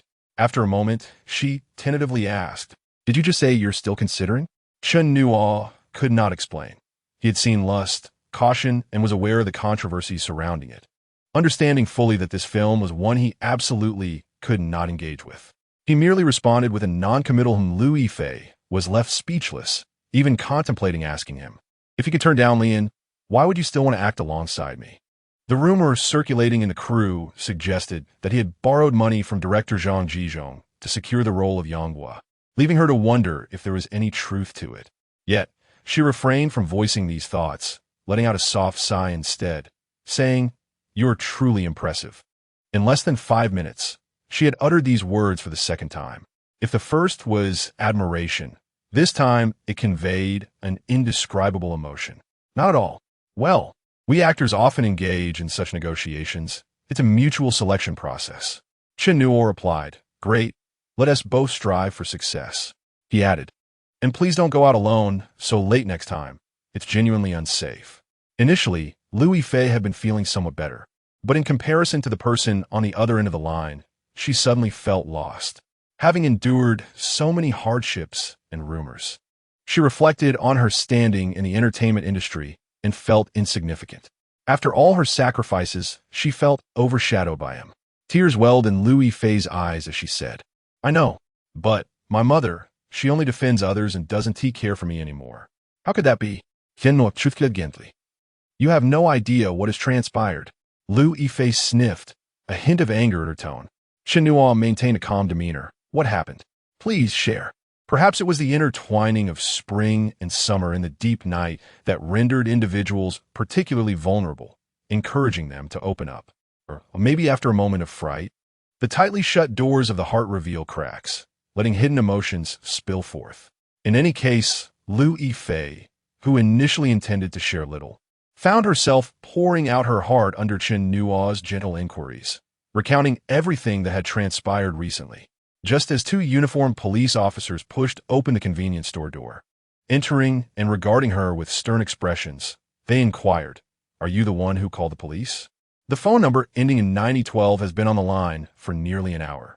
We've been searching for you in this vicinity for quite some time." Startled, Liu Yifei jumped to her feet, exclaiming, "Yes, that was me. I'm so sorry, I forgot. Thank you." Upon boarding the police car, Liu Yifei attempted to stow her phone in her bag. A fleeting glance revealed the screen still lit, displaying the contact Chen Nuo with a call duration of 1 hour and 7 minutes. It was over. Over. All right, goodbye. She felt a pressing urgency. Reflecting on this, Liu Yifei felt a hint of resentment. What did this mean? Was she truly so daunting that he hung up so quickly? She refrained from freshening up and went straight to bed. As she nestled into her warm blankets, the tension she had been holding on to finally eased. Just before drifting off to sleep, her final thought was she would find time to watch the film from start to finish again. Chapter 78. The college entrance examination on June 6, 2005. There remained 39 days until the first broadcast of the Supergirl finals. At this time, no one could foresee that this edition of Supergirl would become a significant cultural marker. However, for Chen Nuo, this summer held little chaotic significance. His sole ambition was the college entrance examination. In his past life, Chen Nuo had merely participated in the examination symbolically, ultimately scoring a meager score of either over 100 or 200, details that had faded from memory. To him, that exam could have easily been skipped. Yet, at that time, he had chosen to attend, dutifully occupying his seat for the entire duration. Deep within, he had sensed a nebulous emotion, akin to the currents flowing beneath the icy surface. It was only many years later that Chen Nuo recognized this sentiment as regret. This time, Chen Nuo felt no regret, only a fervent determination. Have you packed everything? The examination permit, ID card, pencils, erasers. Pan Chengrong Andiosli Kisket Chen no Stationeribug. Chen Biching, arms crossed, stood by impatiently, thinking he was old enough to check for himself. Pan Chengrong replied, "Chen Biching, I do not wish to argue with you today. Either help me or remain silent." Chen Nuo reassured, "Mom, don't be nervous." "I'm not nervous." "All right, everything is ready. We can set off." "Okay, I'm not nervous. Let's go. Chen Biching, start the car." Thus, when Chen Nuo entered the examination hall, half an hour remained before the test began. Everything proceeded smoothly, devoid of any unexpected occurrences. His seat was by the window, and upon sitting down, he closed his eyes to gather his thoughts. Thus far, everything was perfect. After diligent preparation for considerable time, his goal was merely a score of 400. What could possibly go wrong? Chen Nuo did it. Suddenly, a question did arise in his mind. If a remarkably high-achieving individual sat next to him and placed their answer sheet in a visible position after completing their exam, should he take a glance? Chen Nuo found himself in a quandary. He opened his eyes and casually glanced sideways. A bespectacled boy was gazing at him with an almost drooling intensity, as if he were a rare treasure. In that moment, Chen Nuo's heart was as calm as still water. He smiled at the boy, who immediately became excited, pointing at him with his finger, about to speak. However, at that instant, the invigilator entered the room. The boy fell silent, grinning foolishly at Chen Nuo. With an expressionless face, Chen Nuo turned away. During the examination, he indeed noticed the bespectacled boy placing his answer sheet within his line of sight, accessible with just a straight posture. There are always those who seek to undermine me. After the 120-minute examination concluded, Chen Nuo managed to keep his focus unwavering. Upon submitting his paper and exiting the hall, he did not hurry or wish to crowd with the others, opting instead to wait a moment at his seat. The bespectacled boy, however, remained, continuously grinning at him. With a sigh, Chen Nuo inquired, "Brother, do we know each other?" The boy replied, "You are Chen Nuo, right? I've seen your photo online, but you are not as handsome in person." Chen Nuo chuckled, and so the boy introduced himself. "I am Lu Qi. Shall we be friends?" This Lu Qi seemed somewhat lacking in intellect, and Chen Nuo hesitated before nodding. "Very well, let us be friends. A pleasure to meet you." Lu Qi exclaimed, "Come, let's shake hands." Extending his hand, Chen Nuo shook it briefly, glanced at his watch, and stood up. "All right, my friend, I must take my leave. You should too. Goodbye." Lu Qi also stood, waving goodbye. "Are you interested in seeing my answers for the math exam this afternoon?" Chen Nuo forced a smile. "No, thank you." The math exam that afternoon was, in Chen Nuo's estimation, extraordinarily difficult. He puzzled over the questions, but managed to solve only 2 major problems. Meanwhile, he observed Lu Qi furiously scribbling away, seemingly never pausing, filling his paper to the brim. Despite having claimed not to look, Lu Qi still positioned his answer sheet within Chen Nuo's sight, to which the invigilator remained oblivious. "Really? Is this how you test students?" Chen Nuo mused. Which student could withstand such temptation? After finishing the afternoon exam, Chen Nuo took his time leaving, with Lu Qi accompanying him as usual. "How did you do? I saw you writing so much. What did you write?" Chen Nuo curiously asked. Lu Qi replied cheerfully, "The problems were too simple. I finished early and decided to write 2 methods for each question." Chen Nuo raised an eyebrow. "2 methods? That's impressive." Lu Qi grinned broadly, nearly drooling. "I know other methods too, but I just couldn't fit them on the paper." "Such brilliance, truly a genius." Chen Nuo smiled. "You are remarkable. Now let's depart." The 2 days of examinations passed swiftly. As Chen Nuo exited the hall after completing the comprehensive subject examination, he felt as if he were floating.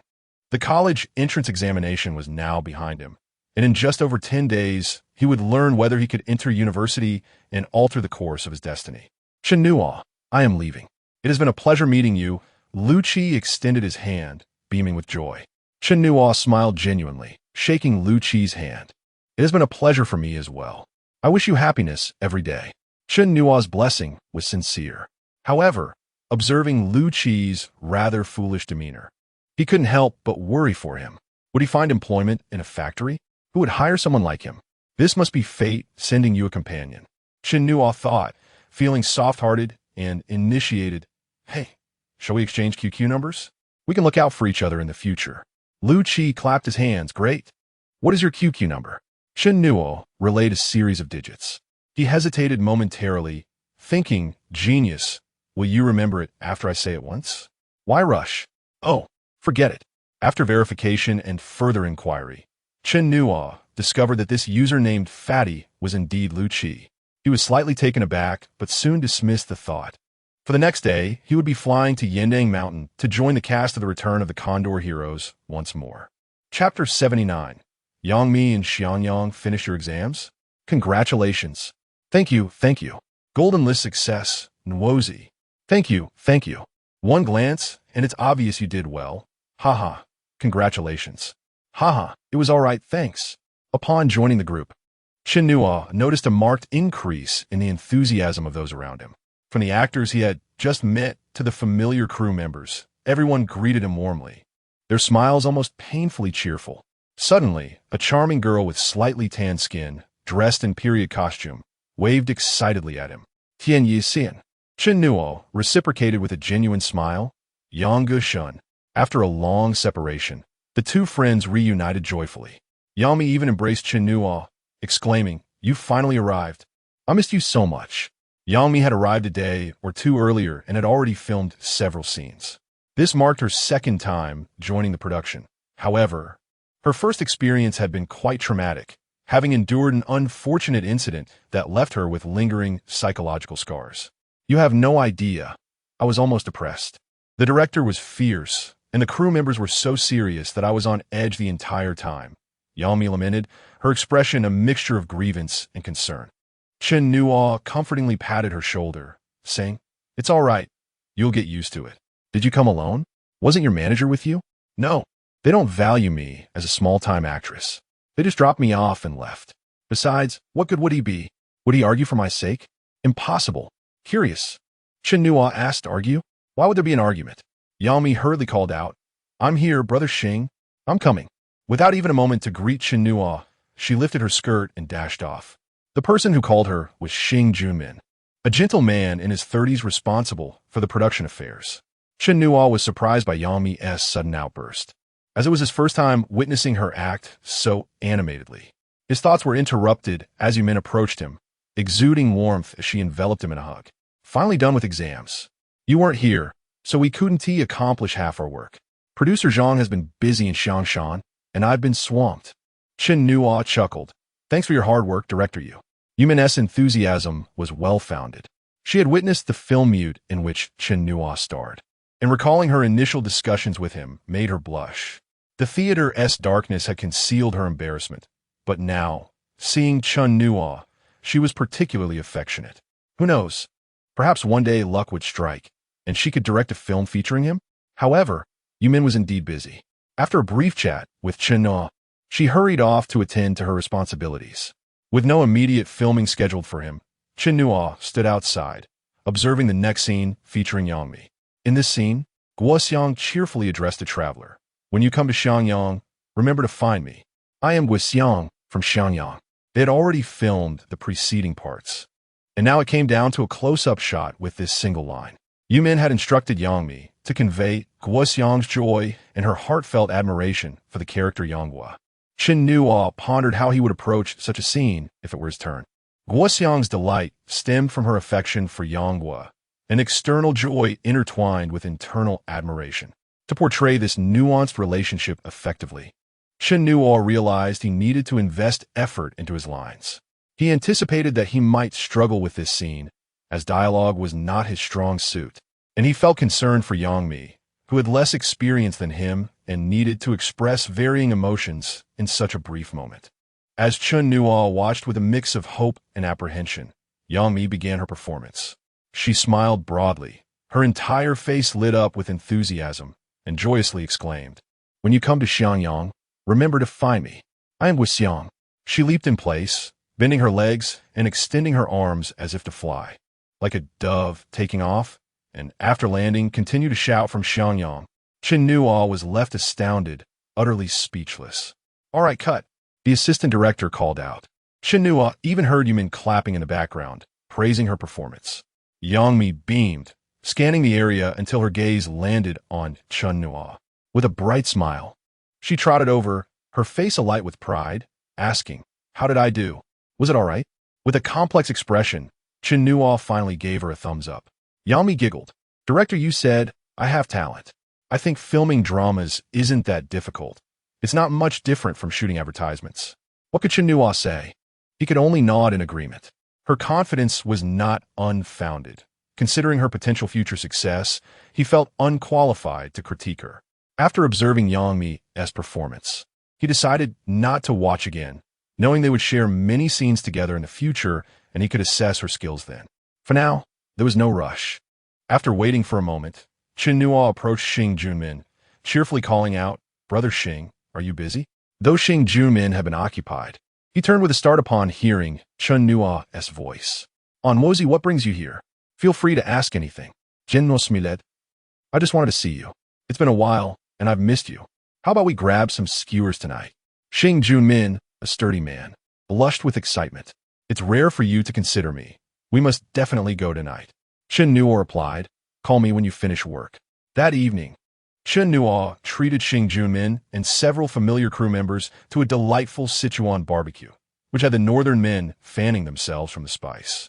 Although Chen Nuo sipped on soft drinks, his companions seemed oblivious, insisting on toasting him. The joyous gathering ended with laughter and camaraderie. The following day, when Chen Nuo saw Yang Mi and Xing Junmin together, he noticed him speaking gently, like a refreshing spring breeze, which caused Yang Mi to fidget awkwardly. Thus began Chen Nuo's second filming experience with the Divine Eagle crew, marked by this small yet significant event. Chapter 80, 402. The following day after Chen Nuo's arrival, Lu Yifei also made her appearance. This time, she was not alone with Ms. Lu. Her manager, Chan Jinfeng, was steadfastly by her side, accompanied by several assistants. A makeup artist, a stylist, and a bodyguard, all there to shield her from the prying eyes of the press. A bustling entourage of over a dozen individuals followed Lu Yifei wherever she went, creating a scene of grandeur. The reporters from Yining Mountain, along with fans and curious tourists, were unable to approach within 3 meters of her. However, Chen Nuo was preoccupied with one particular concern: his college entrance examination results. June 26, 2005, was the day when the scores for the college entrance exams in Sichuan province were released. He received the news shortly after finishing filming that day. Secluding himself in his room, he anxiously dialed the number to check his scores. At that moment, Yu Min happened to arrive, intending to discuss the next day's shoot. As she exited the elevator and rounded the corner, she was met by a throng of people in the corridor. Upon closer inspection, she recognized Yang Mi, who played Guo Xiang, Wang Luoyong as Guo Jing, Chun Zihan as Guo Fu, and Kong Lin as Huang Rong, among other crew members, all gathered in cheerful conversation. "What are you all doing?" Yu Min inquired, her curiosity piqued. Typically, after a long day of shooting, everyone would retreat to their rooms to rest, not congregate in such a manner. Upon seeing the director, the group turned to face her. Kong Lin chuckled. "We heard from teacher Luo Yong that the college entrance exam results are out today in Sichuan. Everyone came to ask how Xiao Chen did, but he kicked us out and locked the door to check alone." Yu Min laughed upon learning this. "So the results are out today?" No wonder he seemed a bit distracted during filming these past few days. "I was going to check if something was wrong, but it turns out it's just this." "How long has he been in there? Has he found out his score yet?" "Not long. He just kicked us out. We offered to keep him company while he checked, but he refused, haha. He promised that if he scored over 400, he would treat us all to a late-night snack. I saw him trembling a bit earlier. Haha. It's entertaining." Everyone wore smiles, treating the matter as a light-hearted topic.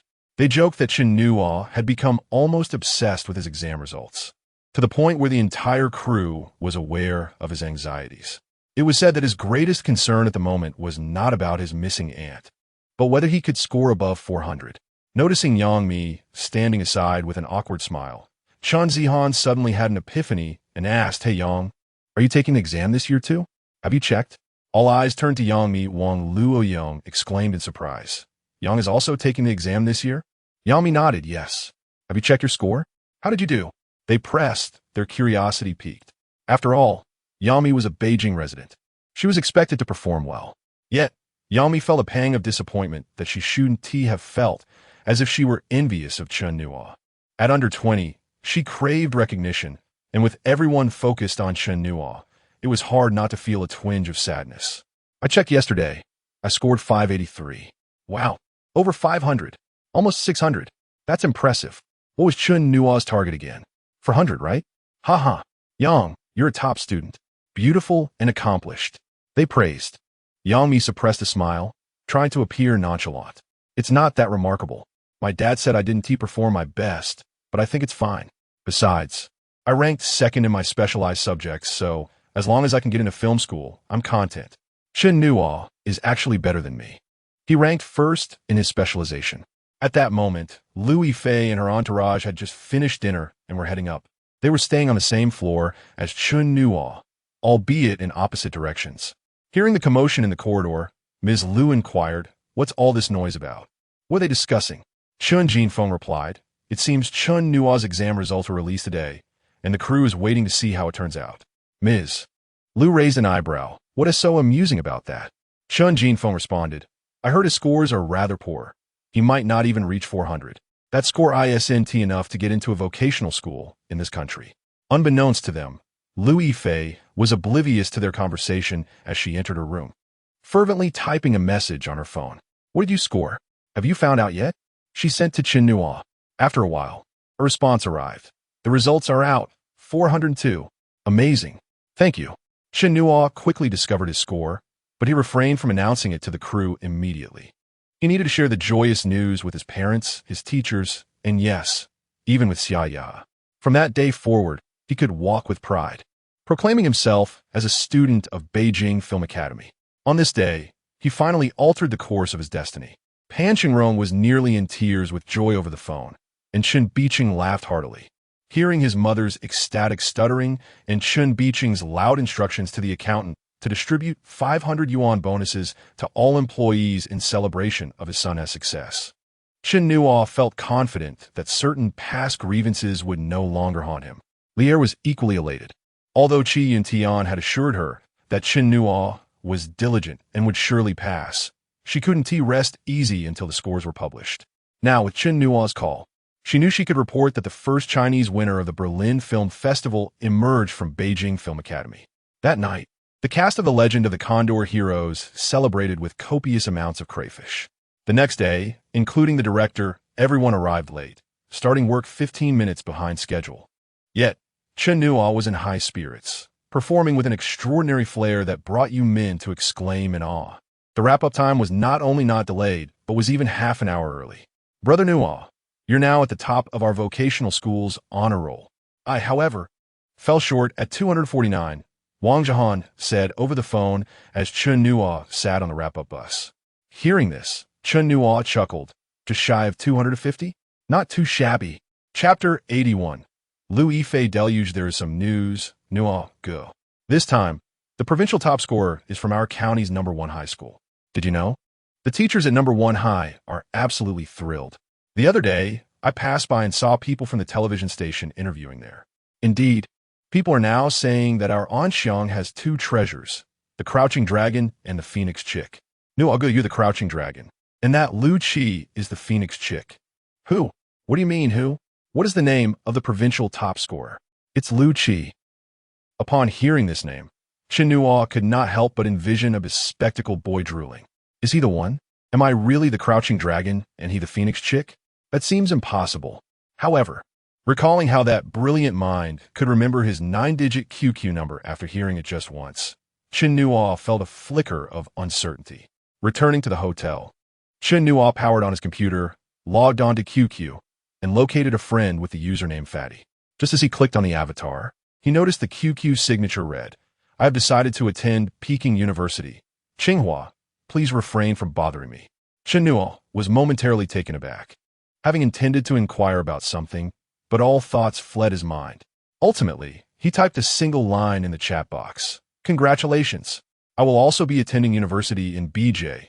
Let us get together when we have time.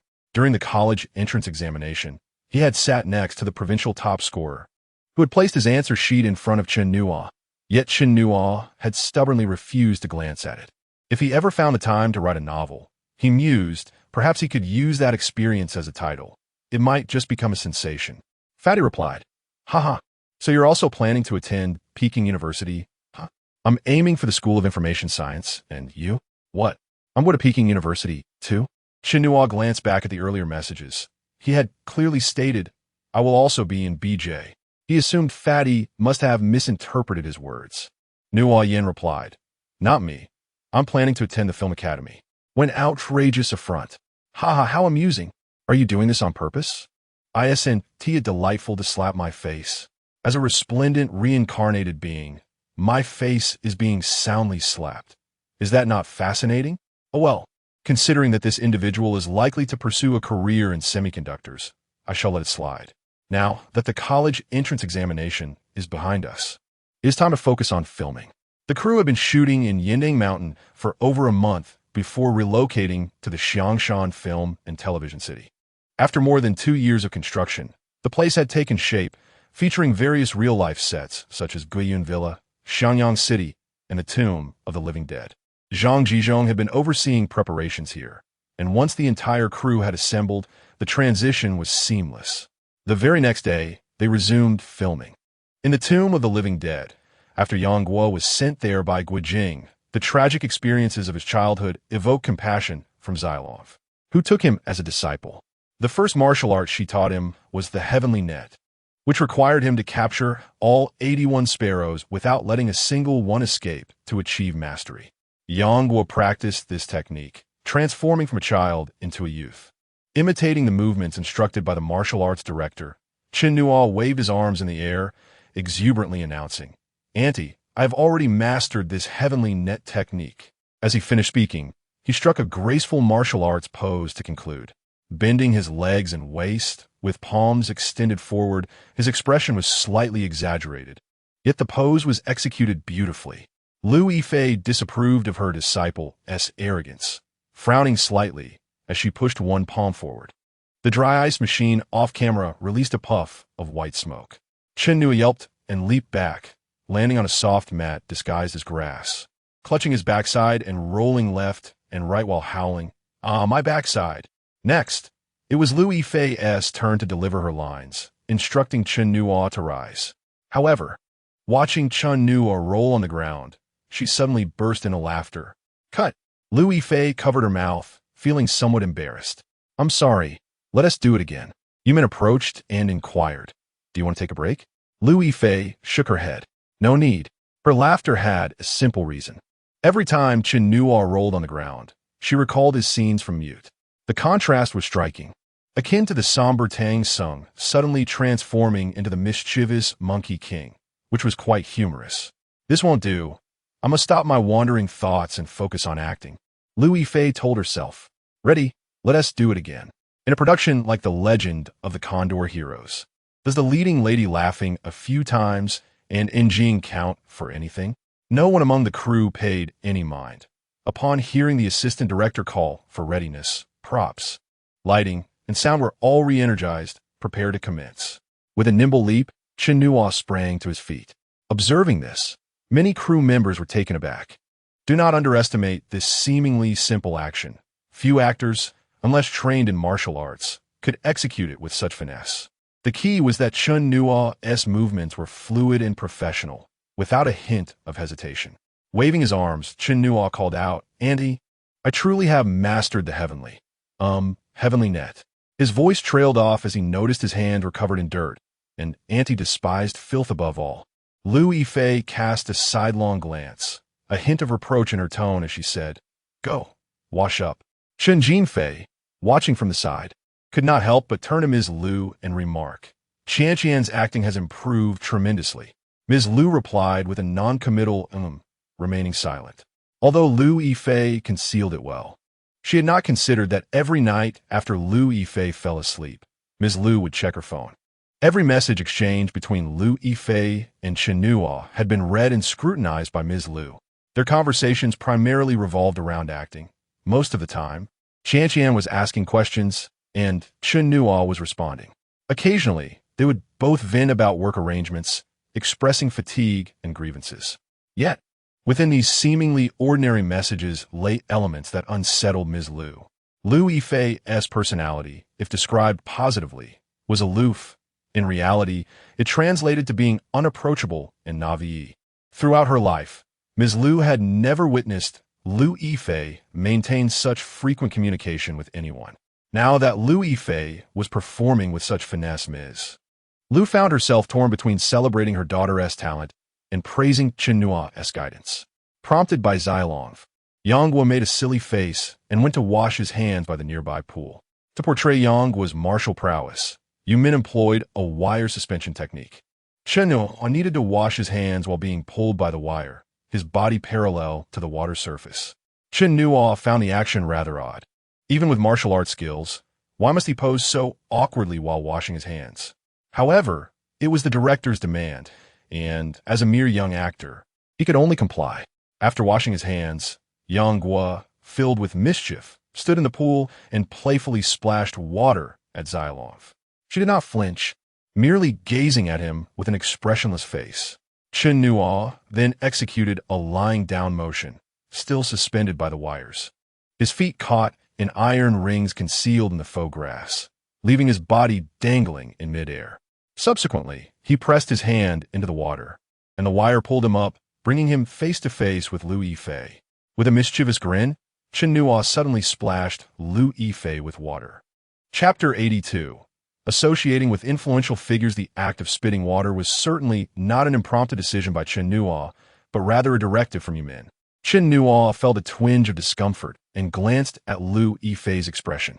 However, Liu Yifei remained utterly professional and refrained from expressing any dissent. Given her silence, he deemed it prudent to comply with the director's wishes. Yet, during the shoot, Chen Nuo held back, releasing only a slender stream of water aimed at Liu Yifei's forehead. Even so, as he watched the droplets land on her exquisite face, cascading down her striking eyes and elegantly curved nose, he couldn't help but feel a surge of anxiety, fearing her potential ire. To his relief, Liu Yifei did not react adversely. Instead, she immersed herself in the scene, producing a handkerchief from her pocket to delicately wipe the water from her face.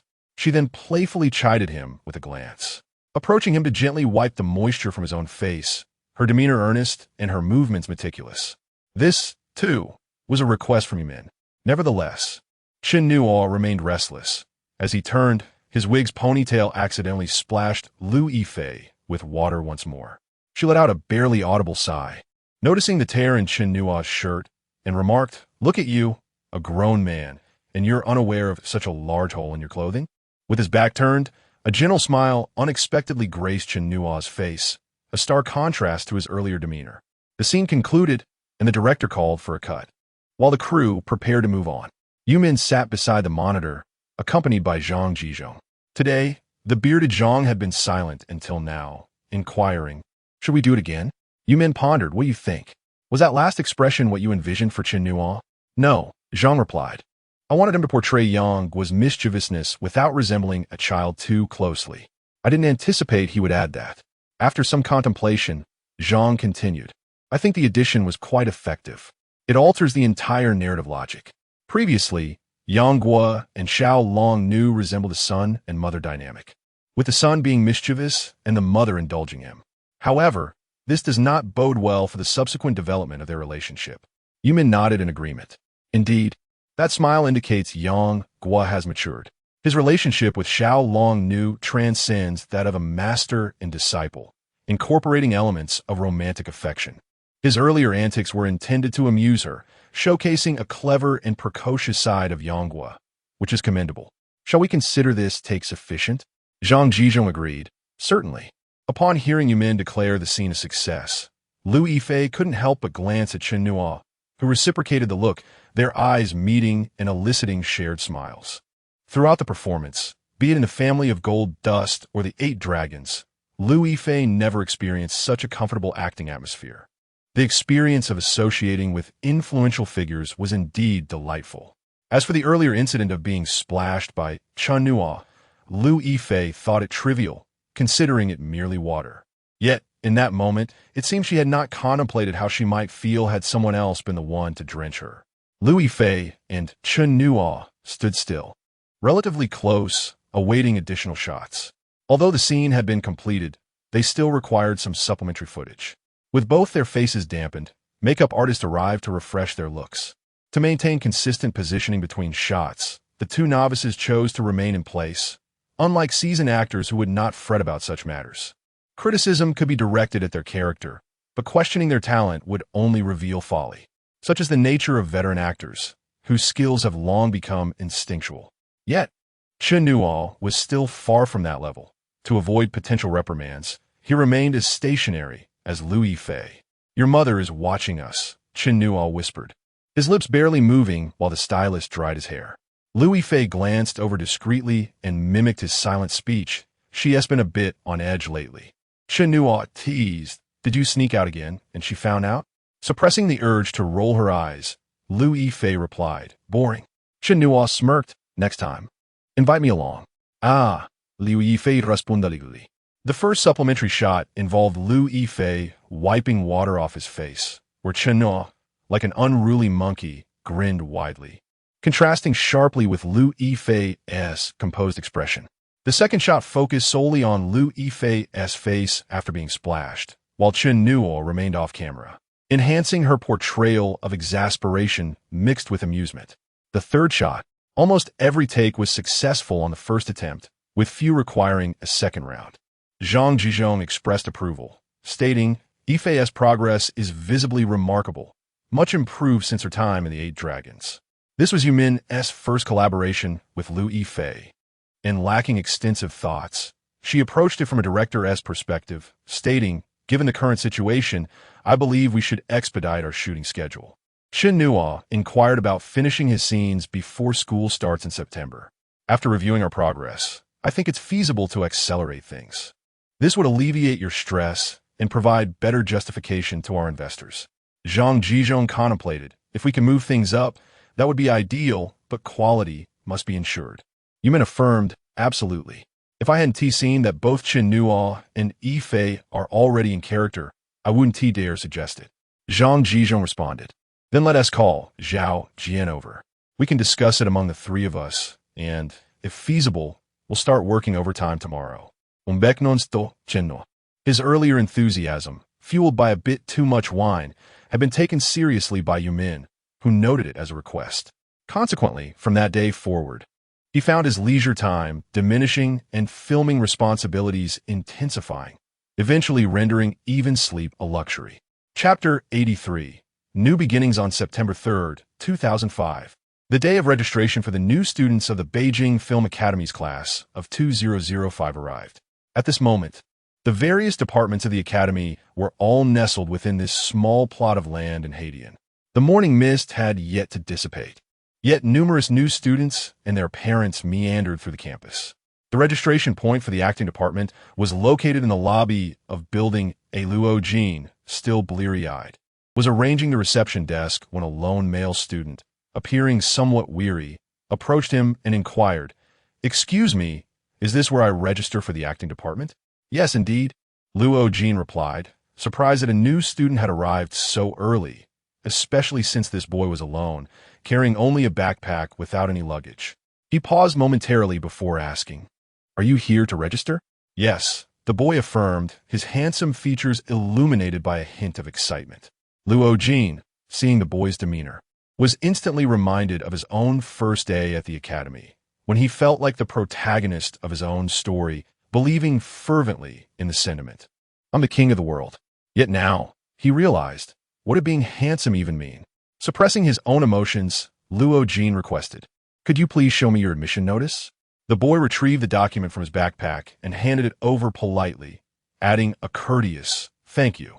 Luo Jin appreciated his politeness and smiled back as he opened the admission notice to begin the registration process. As he scanned the name, a flicker of familiarity crossed his mind, though a late night and an early morning had left him feeling muddled. He hurriedly recorded the boy's name in the new student registry and asked him to sign. "All right, you may proceed to that window to submit your documents and tuition fees," he instructed. After watching the boy complete his formalities and depart, Luo Jin rested his head on the desk for a brief moment. When he lifted his gaze again, he noticed his fellow welcoming team member, Jiang Yin, had finally arrived. "Looking splendid today. Are you trying to charm the freshman?" Luo Jin teased, rubbing the corners of his eyes and smiling at her. Jiang Yin responded with a smile. "Not at all. I just woke up early and decided to do a little makeup." Luo Jin scrutinized her attire and shook his head, with Chanel on display. "This hardly seems casual." With a light laugh, Jiang Yin raised her delicately shaped eyebrows, giving off an air of elegance as she retorted, "What's wrong with Chanel? It's meant to be worn. I can't very well let it languish in my closet." Luo Jin chuckled. "In that case, if you do plan to charm the freshman, you must treat me to lunch. Otherwise, I shall inform Zhang Ke." Zhang Ke was Jiang Yan's current boyfriend, a senior in the directing department, and their relationship had reportedly been going quite well for over 6 months. Luo Jin mentioned it playfully, but he was taken aback when Jiang Yin replied, her lips pursed, "He and I are no longer together." "Ah, you've broken up?" Luo Jin exclaimed in surprise. Jiang Yin nodded gently. Her exquisite face bore no expression, suggesting it was a minor matter. She then stood up, beaming, and greeted a newcomer. "Hello there. Are you here to register for the acting academy?" Luo Jin inquired. "Yes." "May I know your name? Please show me your admission notice."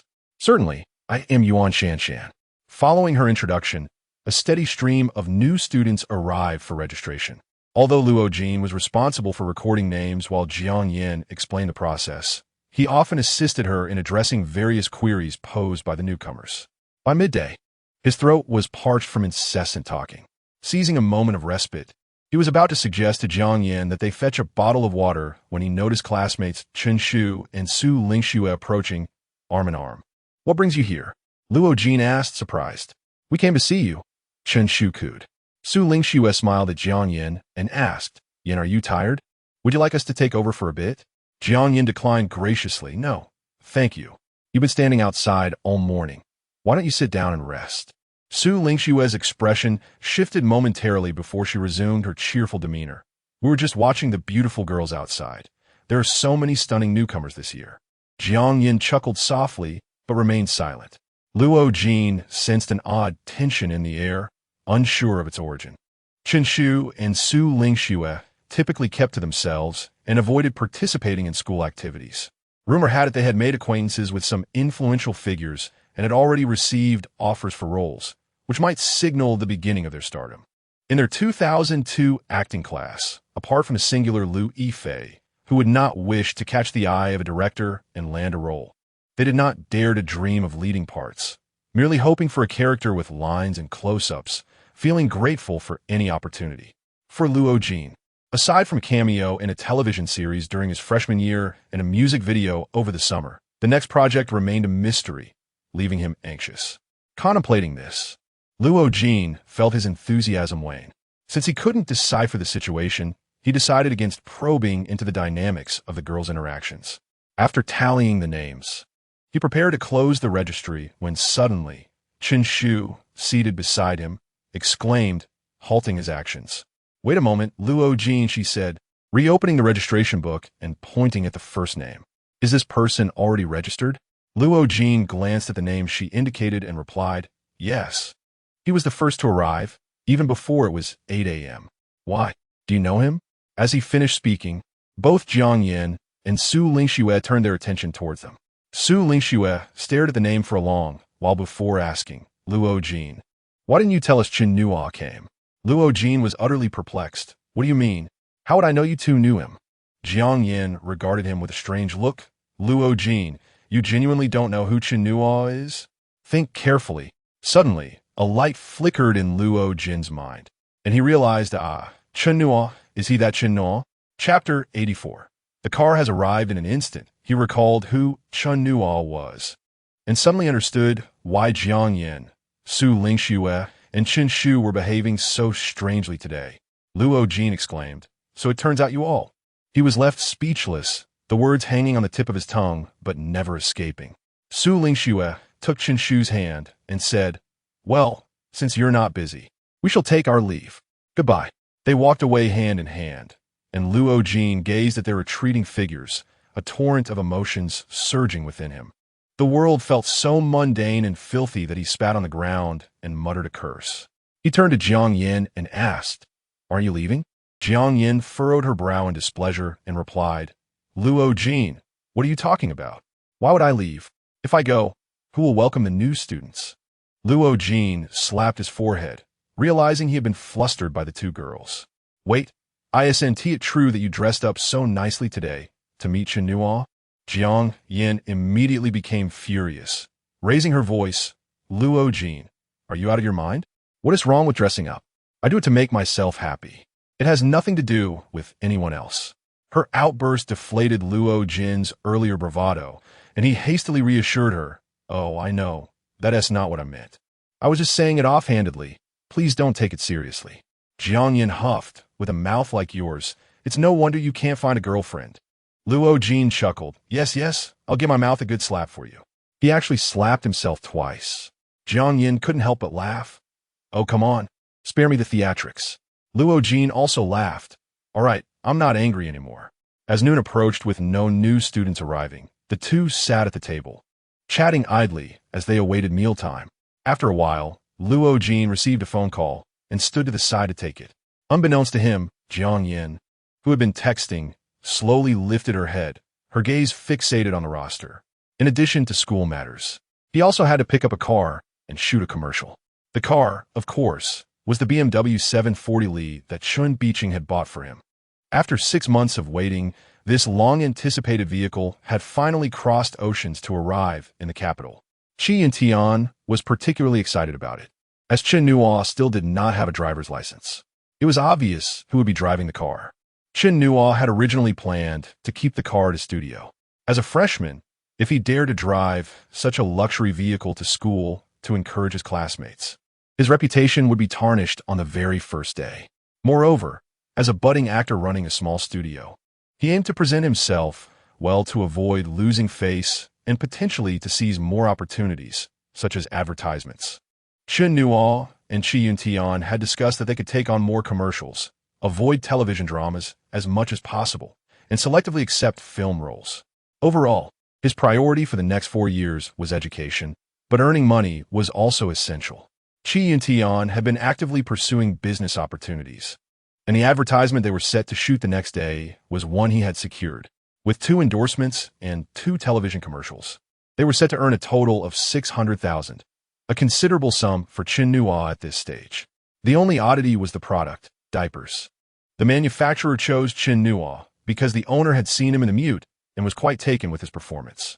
After viewing some photos and public opinions online, and under Chi Yuntian's persuasion, he believed Chen Nuo would have significant influence among young mothers. Initially hesitant about endorsing diapers, Chen Nuo was swayed upon hearing the compensation offered. As he often said, when it comes to making a living, he wouldn't shy away from diapers, as long as the price was right. Even sanitary pads would be acceptable. After all, others had done it before. The studio's finances were in decent shape, thanks to the earnings from the Condor Heroes, if love, and a generous bonus from Zhang Yi after the mute concluded, totaling nearly 2 million. By the end of the year, he would be able to repay Chen Biqing for the car. The sales manager had contacted Chen Biqing numerous times regarding the car pickup, which was initially scheduled for September 1st, although it had actually arrived at the dealership in August. Chen Biqing had already transferred the full payment, but Chen Nuo had been too busy to pick it up. At first, Chen Biqing had negotiated with the manager regarding the delivery date, proving that all discussions about delivery timings were merely marketing tactics. The dealership had prepared a grand ceremony, complete with beautiful models and flowers, but in the end, Chen Nuo declined. When he and Chi Yuntian arrived at the dealership at 1 in the afternoon, it was relatively quiet. The sales manager and 2 sales staff greeted them with broad smiles. After skipping the ceremony, the paperwork for the car pickup was straightforward, and within half an hour, Chi Yuntian drove the 740 Li out of the dealership. A good car is in a league of its own. It's far more comfortable than my old Mazda. The acceleration is impressive, quick, and steady. It's truly different. A car costing over $1 million makes you feel like you've hit the jackpot just by touching it. Pressing the gas pedal feels like stepping on a soft, yet sturdy pile of cash, Chi Yuntian said with a grin from the driver's seat. That G-Class is more expensive than this one. Why were you so quiet when you drove it? Chi Yuntian asked. Because that car belongs to someone else, Chen Nuo replied. By the way, did you see my mom when you registered this morning? Chen Nuo nodded. Of course, I also met with a school official. When he encountered the kindly vice director Lu in Lier's office, Chen Nuo sensed something off about the man's demeanor. Lu mentioned an interview, and at first, Chen Nuo thought he was referring to the one for Channel 6. But it turned out to be the interview with Yang Mi on the day of the initial auditions conducted by Beijing Television. Vice Director Lu, an elderly gentleman with a warm demeanor, informed Chen Nuo that Beijing Television had manipulated the footage from that interview, maliciously editing it to sow discord between him and the school. Fortunately, the school's leadership had promptly identified the issue, rectified it, and sent an apology letter. Lu carried the letter with him and showed it to Chen Nuo, giving his shoulder a reassuring pat. In this warm atmosphere, Chen Nuo's leave request went smoothly. He felt positively about the leadership at the Film Academy, believing it was not as corrupt as rumored online, where everything seemed to rely on connections. Unbeknownst to him, as he left Vice Director Lu's office feeling satisfied, a student who had been waiting in the office voiced his discontent to the teacher. If he can take a leave, why can't I? The female teacher, not looking up, replied, if you win an award in Berlin, you can. The student, fuming, exited the office, spat on the ground, and muttered, it's all rigged. It's all about connections. Chapter 85. The completion of the Divine Eagle. The following day, Chen Nuo was early on set, escorted by Chi Yuntian to a film studio adjacent to the Third Ring Road. The director, a young man in his 20s named Yi Bohan, coincidentally shared an undergraduate background with Zhang Yi. Unlike Zhang, however, he opted not to pursue further studies and immediately entered the workforce after graduation. Upon greeting Chen Nuo, Yi Bohan bowed slightly, displaying an admirable courtesy that could even be described as humility. Naturally, Chen Nuo responded by bowing even lower. Yi Bohan introduced himself and then remarked with a smile, I watched the mute's house, and your performance is truly commendable. Incidentally, I know Zhang Yi quite well. It's fortunate he found you. In fact, I was the first in our class to believe the rumor that he won the Silver Bear Award. Chen Nuo, observing his expression, offered reassurance. Opportunities are indeed vital. Yves Bohan nodded in agreement, acknowledging that fate plays a significant role in life. Filming the commercial was remarkably straightforward. Chen Nuo felt as though he scarcely worked at all. He spent merely half a day in front of the green screen, with actual filming lasting less than 3 hours, after which Yves Bohan unexpectedly called a wrap. This duration did not even account for the time taken for a photo with the company's owner who visited during the shoot.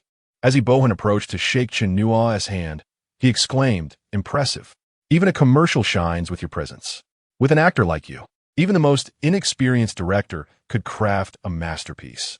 Though, I must clarify that Zhang Yi is indeed the most talented among us." Despite Yves Bohan's words, Chen Nuo sensed a hint of doubt in his demeanor.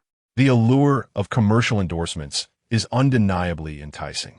However, Qi and Tian had only accepted this one opportunity, explaining that Chen Nuo's current recognition was still too low for prestigious brands to take notice, and one cannot afford to accept every trivial offer. Therefore, being the lead in an art film holds little weight. To truly savor the fruits of advertising, one must first gain prominence through commercial films. Chen Nuo's final scene was a confrontation between Yang Guo and Lu Wushuang. The actress portraying Lu Wushuang, named Yang Rue, born in 1979, graduated from a vocational program at the Film Academy in 1999, making her a senior to Chen Nuo. With her delicate features and bright smile, she was indeed quite striking. Their scene was simple. It depicted the first encounter between Yang Guo and Lu Wushuang, where Lu Wushuang, under the orders of Li Macho, sought to capture Yang Guo. The simplicity of the scene, coupled with their familiarity with each other, allowed them to complete the take seamlessly. As the crew clapped, Yu Min and Zhang Jizhong had been waiting nearby, with Zhang holding a large bouquet of flowers. Amidst the applause of the entire crew, Zhang Jizhong embraced Chen Nuo, then presented him the flowers, saying, "It was a pleasure collaborating with you. Should the opportunity arise, I would love for you to join my projects again." Chen Nuo replied with a smile, "I will heed your call, Director Zhang." Yu Min approached next, sharing a brief hug and expressing, "Though the roads are long and high, we shall meet again in the realm of artistry. Thank you, Director Yu, for your guidance." As Chen Nuo spoke, he felt a wave of nostalgia, undoubtedly. The Divine Eagle had been the longest and most rewarding project he had undertaken thus far. The reward stemmed not from the production itself, but from the caliber of his peers. Prior to the Divine Eagle, his experiences in the Mute and If You Love had been solitary ventures, with the latter involving minimal dialogue and primarily centered on singing and dancing. In contrast, the Divine Eagle provided him with the opportunity to collaborate with a diverse array of actors, including Liu Yifei, Wang Luoyong, Kong Lin, Zhong Jintao, Zhai Naisha, Yu Chenhui, and Yang Mi. Among these actors were those who had played leading roles 2 decades prior, alongside those who had spent their careers in various productions. Some were fresh faces, while others had already achieved acclaim, with a mixture of genders and ages. Their varying levels of skill made each interaction akin to an exchange with different masters of the craft. Within the narrative, Yang Guo, after enduring 16 years of trials and tribulations, emerges as the heroic figure known as the Divine Eagle. Outside of the story, after 6 months of diligent effort, Chen Nuo might also earn the title of a capable young actor. Yang Rue approached him, shaking his hand and stating, "Chen Nuo, though I may not have the standing to say this, I must express my admiration for your performance. I feel honored to have such a talented junior like you." With a playful poke on his shoulder, she added, "Well then, I'll be waiting for you to catch up." Today was a day without Liu Yifei's scenes. So Chen Nuo was slightly taken aback to see her standing alone on the periphery of the crowd.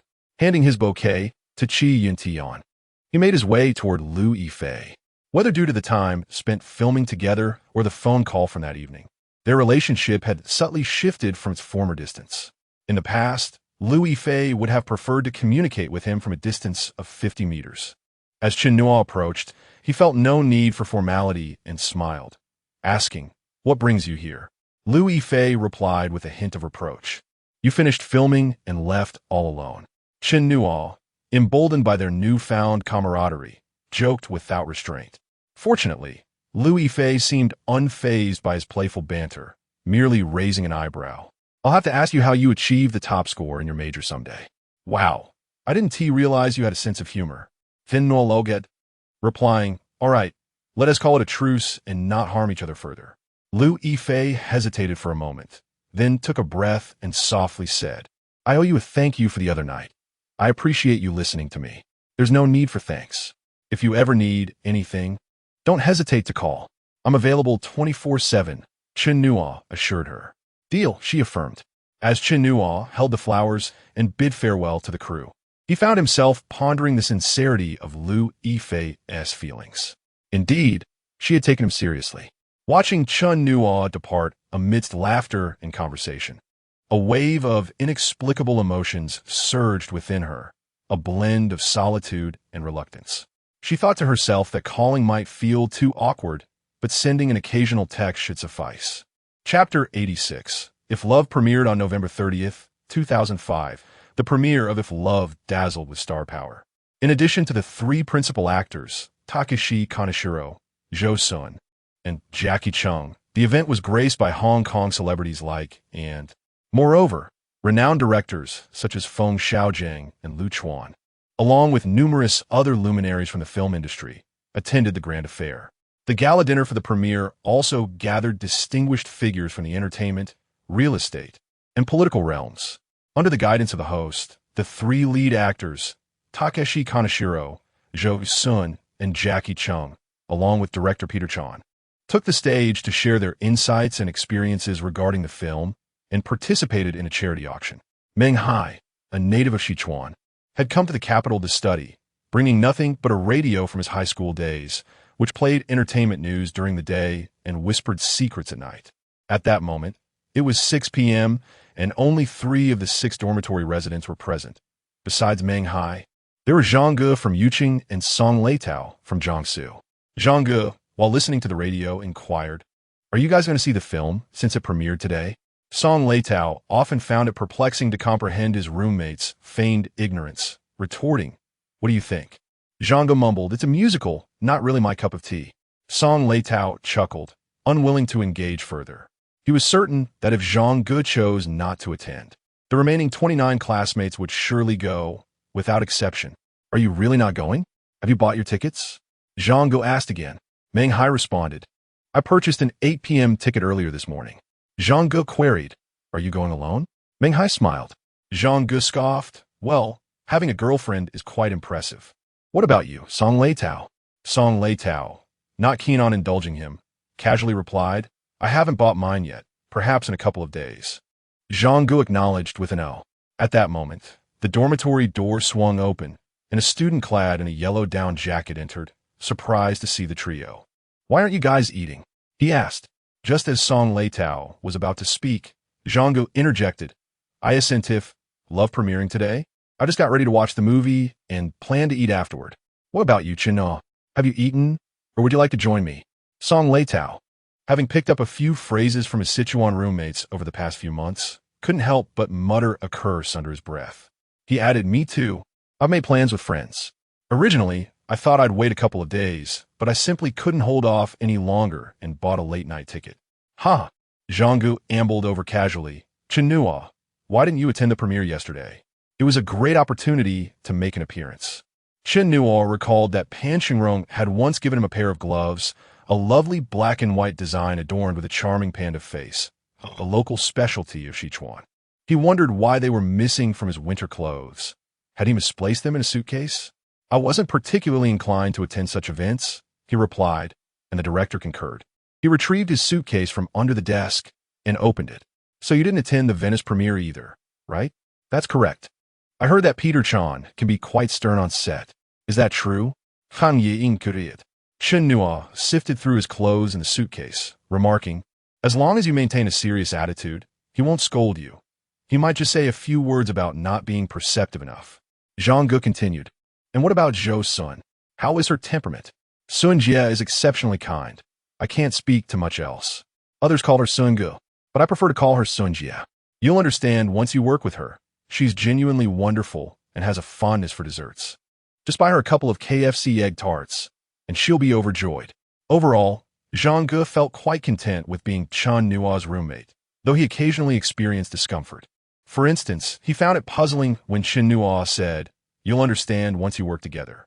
Each word was clear, yet the meaning eluded him when put together. Zhang Ge fell silent, prompting Song Leitao to interject. "Chen Nuo, what about Jackie Chang? Do you interact with him often?" As he searched for his missing gloves, Chen Nuo pondered where they could possibly be. "Not too much. I had dinner with him once alongside the crew. I sat next to him, and he seemed quite talkative and warm, even offering to show me around Hong Kong when I visit." At that moment, the somewhat introverted Meng Hai boldly interjected. "I saw in an entertainment news article that when you filmed the Condor Heroes with Liu Yifei, you two had an affair. Is that true?" Song Leitao, who had been drinking water, nearly choked at the remark. "Wow, a dog that doesn't tee bark bites indeed. So it's true," despite still searching for his gloves. Chen Nuo couldn't help but chuckle, turning to Meng Hai. "Do you really believe that?" Meng Hai's face flushed slightly as he replied. "The article seemed so credible. It claimed you two developed feelings during filming." Suddenly, Chen Nuo remembered where his gloves were. He had probably placed them in the pocket of a down jacket while retrieving his winter attire. Most of it is fabricated, primarily for publicity. Some gossip magazines just make things up to maintain interest. Once the drama airs, such absurd news will fade away. Meng Hai hesitantly said then, "When you next see Liu Yifei, could you ask her for an autograph for me? I adore her portrayal of Wang Yuyan." After Chen Nuo finished speaking, he exited the room. Song Leitao found himself reassessing his opinion of Chen Nuo. Initially indifferent, he now felt a strong aversion. Choosing not to speak, and instead preparing to leave, Meng Hai contemplated for a moment and remarked, "I'm not sure if Chen Nuo likes them, but I can say for certain that Yang Mi definitely has feelings for him. During class a few times, when they were paired for a scene, her gaze toward him was unusual, almost as if it wasn't acting." Once Song Leitao had donned his shoes and heard this, he chuckled. "By your logic, how many girls in our class look at him the right way? None of them." Chapter 87. 3 people watching a movie. If Zhang Xiaofei were to hear Song Leitao's words, she would certainly resonate with them deeply. At the Film Academy, a saying has gradually emerged. The class of 2005 in the acting department is both the luckiest and the unluckiest cohort. Their fortune lies in being in the same class as Chen Nuo. However, their misfortune also stems from this very fact. In the short term, no matter how great their individual achievements, they will never surpass this person, nor can they replace his esteemed status within the 2005 acting department. All the radiance they exude will inevitably pale in comparison to this sun at the zenith of its glory. Zhang Xiaofei considered herself hardly a star. At best, she was akin to a firefly. In terms of appearance, while she might be considered decent among ordinary people in the realm of the Film Academy, she feared even dogs would overlook her. What significance did Zhang Xiaofei hold in this place? Perhaps, at most, she resembled a dog-esque tailflower. Not only were her classmates indifferent, but even her instructors seemed to harbor little fondness for her. She had even overheard a teacher casually remark that her admission was due to someone taking a liking to her and lending her a helping hand. Initially, Zhang Xiaofei dismissed this notion. What merit did she possess to warrant such favor? However, when the illustrious Chen Nuo invited her to dine together at the cafeteria, she could no longer deny it. It had become an open secret that Professor Li Er's most cherished student was none other than Chen Nuo, who had been the chief examiner for their entrance exams. Zhang Xiaofei pondered whether she was merely overthinking, as she could not fathom any other reason for this prominent figure, who had quickly become a campus sensation, to pay her any special attention. What could compel him to frequently invite her to meals? If one were to suggest it was because he harbored feelings for her, well, that seemed absurd. He had just finished filming with the renowned Liu Yifei, the acknowledged campus beauty, portraying the iconic roles of Xiaolong and Yanghua. Today, he had informed her of their movie outing 3 days in advance, and had even secured the tickets. Alongside her, there was also his well-known friend, Yang Mi. As they waited, the conversation began to flow. Zhang Xiaofei was not particularly familiar with Yang Mi, as they did not share a dormitory, and Yang Mi often exuded an inexplicable air of contrariness, often engaging in sharp banter that made others hesitant to approach her. However, Zhang Xiaofei found that once one grew accustomed to Yang Mi's manner of speaking, she was quite enjoyable to be around. Is Chen Nuo still sleeping? Why is he taking so long? Yang Mi, adorned with a red fluffy hat that snugly covered her ears, with two red pom-poms swaying near her pointed chin, broke the silence. Zhang Xiaofei, though feeling a chill, being from the northeast, was slightly more resilient to the cold than her Beijing peers. With her hat, scarf, and thermal pants, she felt relatively comfortable. Yami rolled her eyes and scoffed. Yanghua is just so remarkable. Zhang Xiaofei chuckled, but refrained from joining in, recognizing this as playful banter among friends, and it was wise to remain a bystander. Sure enough, when Chen Nuo finally descended, Yang Mi immediately called out, "Divine Eagle Hero. Xiang'er is here to greet you. Xiang'er is freezing to death. Don't you care at all? Is your heart only for your aunt?" Yang Mi added with a smirk. "When you lived together, you called her sweetheart, and now that you have Xylong, you refer to her as little kid?" Chen Nuo could not help but laugh. "If you wanted to call you sweetheart again, you might want to pay the rent first. The usual amount is still 400. Yang Mi chuckled. "I only paid you once. And you still remember it was 400? Let me tell you the truth. I actually shortchanged you by 100. When I rented from Jiangsu, I paid a total of 800. Since you let me stay in a master bedroom, I should have given you 500. But I thought you wouldn't know. So I saved a bit, haha." Zhang Xiaofei, listening nearby, initially thought they were jesting, but upon hearing the latter part, she could not help but inquire. "You two actually live together?" Yang Mi replied with a grin. "Yes, let me tell you the whole story." Thus, the trio continued their lively conversation as they made their way to the cinema. With the movie scheduled to start at 7 p.m., they arrived with over 20 minutes to spare, so they settled into the waiting area without haste. Yang Mi was recounting some amusing anecdotes about Chen Nuo's singing practice when her voice gradually softened, and she whispered, "Why do I feel like everyone is watching us?" At that moment, the waiting area was sparsely populated. In fact, prior to the release of Avatar, most people in the country lacked the habit of frequenting cinemas. Therefore, even on the premiere day of Chun Kerson's latest film, there were only about 10 individuals waiting to enter, a mix of men and women, predominantly in their 20s. Zhang Xiaofei, quick to react, glanced at Chen Nuo and suddenly realized, exclaiming, "Chen Nuo, why didn't you wear sunglasses?" Only then did Chen Nuo remember that his sunglasses were still in his pocket, promptly retrieving and donning them. Yang Mi chided, "What are you doing? Do you still want to watch the movie? Come on, Chen Nuo. You need to have a bit of awareness as a celebrity." Chen Nuo had genuinely forgotten, as he still did not view himself as a star. Nevertheless, he felt it necessary to wear them now, especially since the promotional poster for If You Love featured not only the prominent Jin Chengwu, but also Zhou Sun and Zhang Xueyo. With his own face visible in the right corner, albeit smaller than Zhang Xueyo's, yet still distinctly recognizable. An important announcement regarding the launch of my latest work. The editor has just informed me that it will be available at midnight today. Are you excited? I certainly am. First, let me clarify something about the actresses in my book. I am not a fan of anyone in particular, neither Yang Mi, Liu Yifei, Wen Yongshan, nor Baby.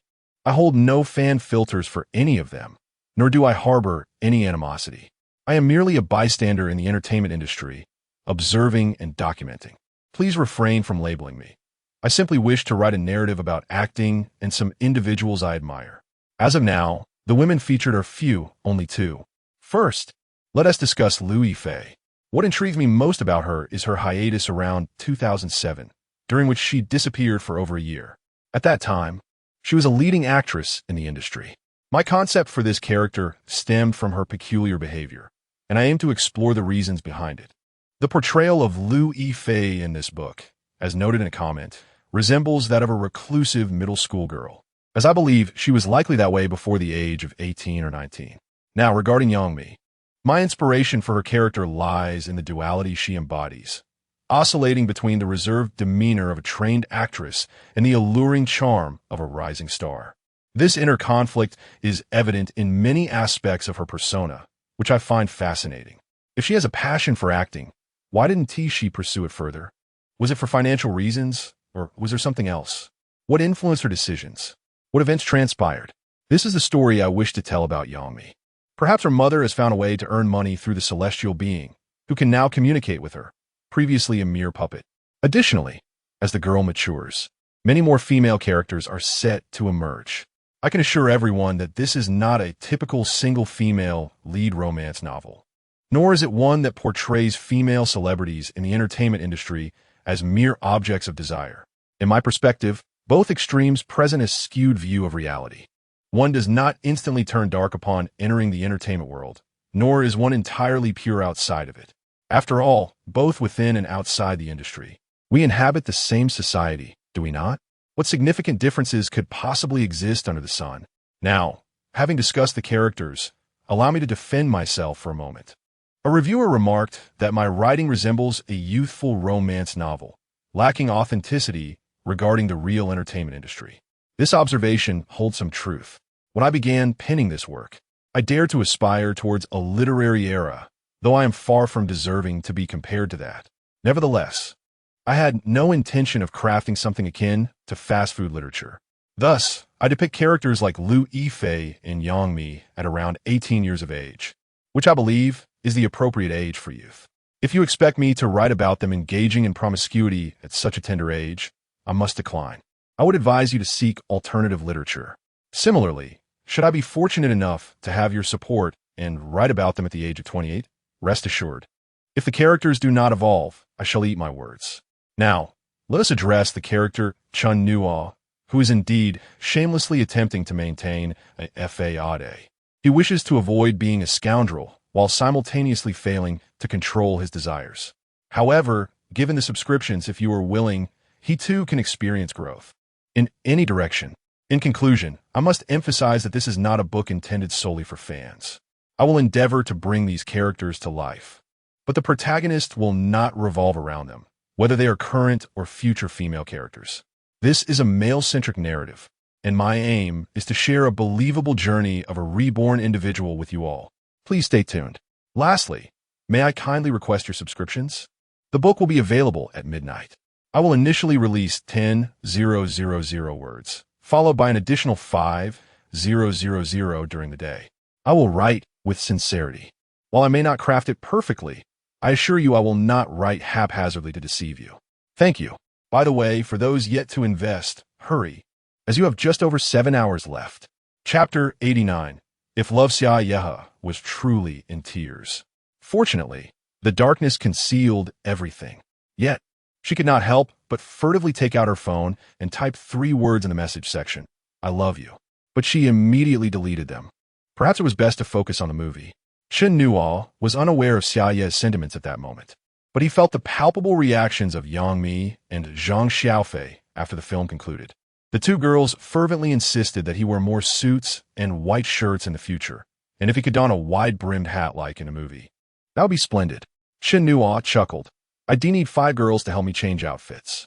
Yang Mi burst into laughter, retorting, you said it.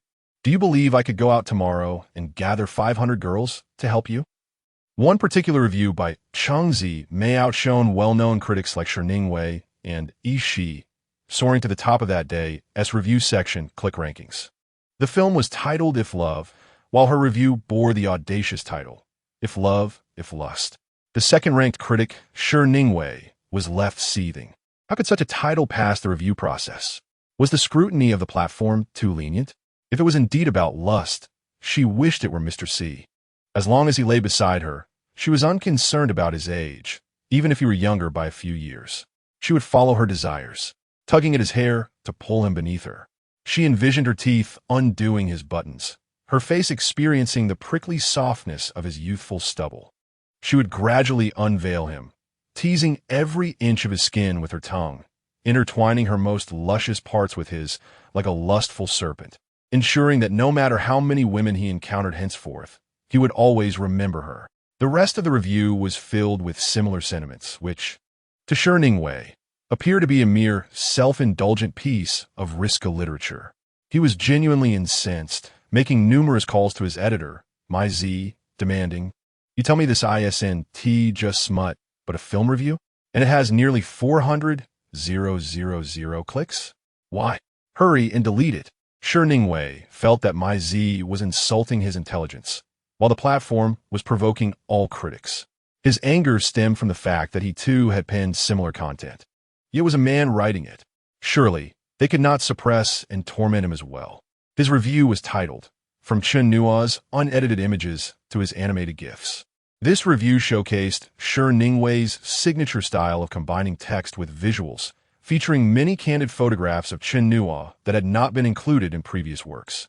Amidst the many images, he interjected, "In this film, Chen Kursen's gravest error may have been allowing Chen Nuo to appear in the first act. I believe many viewers share my sentiments. After the first 10 minutes, I could not settle my mind to contemplate the plot. All I could think of were Chen Nuo's gifts. The director should have replayed that 10-minute segment a dozen times. Then I would feel my ticket purchase was worthwhile." Within 24 hours, clicks reached 200,000, significantly boosting his blog's traffic. Besides these frivolous online comments, serious media outlets also reviewed If Love. Perhaps in an effort to elevate their local young actors' profiles, they surprisingly echoed similar points. Wang Ming held a freshly printed issue of Contemporary Cinema and couldn't help but smile. The critic, identified as Luo, was undoubtedly a female, for she understood as a woman. Suddenly, Yuan Shanshan, reclining on her bed, turned to peer over, her long hair cascading like a waterfall. She inquired, Meng, have you finished? May I have a look? Wang Ming raised the magazine high, generously stating, "Finished, here you go." Without standing, Yuan Shanshan extended herself, attempting to grasp it. The neckline of her sleepwear dipped low, revealing a considerable expanse of smooth, pale skin that caught Wang Ming's eye, stirring a pang of envy within her. She stood slightly, handing the magazine to Yuan Shanshan. "Quite impressive, flitting about everywhere," Yuan Shanshan remarked, flipping the magazine, which fortuitously opened to a particular page. Upon seeing the title and creases on the page, she scoffed inwardly. What else with the pretense of being an artsy girl? "You're just here for Chen Nuo. You don't really live in a different realm." Yuan Shanshan began to read as well. Perhaps due to the warmth of the room, she was wrapped in a thick blanket, and as she absorbed the delicate prose of the review, the scenes from the cinema resurfaced vividly in her mind, stirring a warmth within her. Her favorite feature was Chen Nuo's Adam's apple. The thought of it sliding up and down made her yearn to pounce and taste it. Lost in thought, her long, bare legs intertwined. Suddenly, the dormitory door burst open, and Zhang Xian rushed in, exclaiming, "Big news! Chen Nuo is going to America to shoot a film." Moments ago, I had gone to find Teacher Li for something and overheard that Chen Nuo's agent had come, and it seems he mentioned it. Wang Ming felt her heart race for reasons she could not fathom, replying, "But don't we have class?" Zhang Xian retorted, "How could I dare eavesdrop?" Just hearing a few words made my heart race, and I ran. The three girls fell silent, exchanging glances, then sighed in unison. Having such a person as a classmate truly dampened their spirits. Chapter 90. The flop of Wong Kar-wai indeed. Zhang Xian did not mishear. Chen Nuo was truly headed to Hollywood.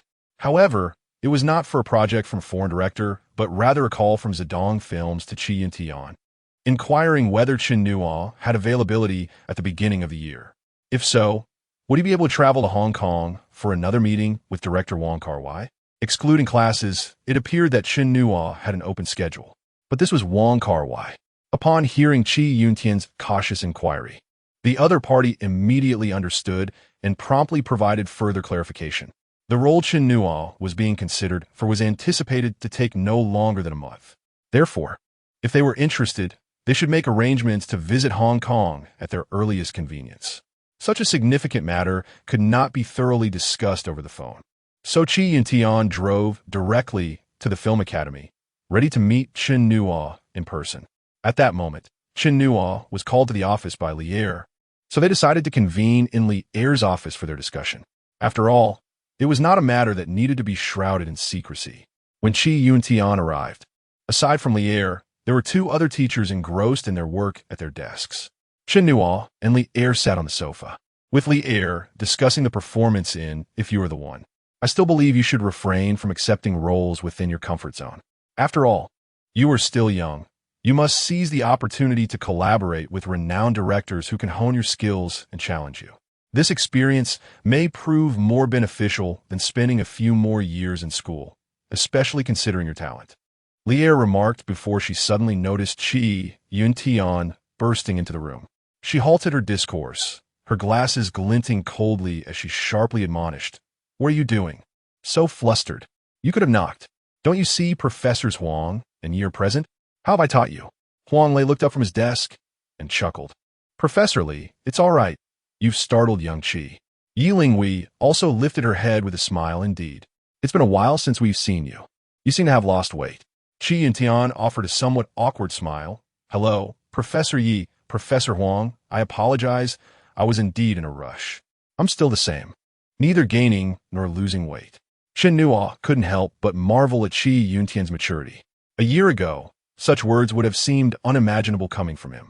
After a brief exchange of pleasantries, the other two teachers returned to their tasks, while Qi and Tian took a seat at one end of the sofa and remarked to Chen Nuo, "Wong Kar-wai has invited us to Hong Kong to sign a contract. He wants you for his new film."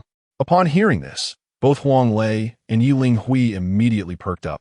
Chen Nuo was somewhat astonished, but given their prior meeting, it wasn't too surprising.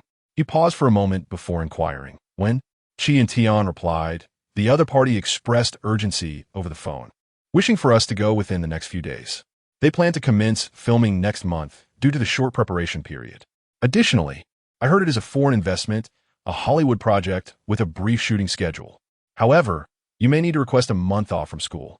At last, Chen Nuo understood why Qi and Tian kept glancing at Li Er after entering. Li Er was one of the most opposed to students skipping classes for filming, often stating that one should not attempt to run before mastering the basics, as it would inevitably lead to failure. At this moment, he could not fathom what role Wong Kar-wai might have for him. 2046 had already been completed, and he distinctly recalled watching The Grandmaster in theaters back in 2013. Thus, he wondered what Wong had been filming in the intervening 8 years in America that he had not heard about. The only plausible explanation seemed to be that it had flopped spectacularly. The more he pondered, the more he felt inclined to believe that it was destined to be a failure. Why should he participate in a project with such an apparent lack of promise? It would be wiser to find an excuse to decline. Clearing his throat, Chen Nuo said, "Requesting a leave? Wouldn't that be inappropriate? Perhaps I should just pass." A gust of wind rustled the curtains in the office, producing a soft sound, while the heating pipes murmured and students could be heard chatting downstairs. Suddenly, a chair scraped against the floor. Huang Lei stood up from behind his desk and approached Chen Nuo, scrutinizing him as if he were a stranger. After a considerable pause, Huang Lei, with a hint of a smirk, said, "Chen Nuo, you're turning down Wong Kar-wai's film?" For Chen Nuo, he had already declined on Li's offer. What did it matter if he rejected Wong Kar-wai? In truth, aside from Liu Yifei, he had not disclosed to Qi Yuntian that he had refused to star in Ong Li's new film. Ong Li had earnestly sought his participation, persuading him several times. But upon seeing Chen Nuo's resolute stance, he ultimately relented. Fortunately, he did not take offense, as he had grown accustomed to the Western way of separating personal relationships from professional endeavors.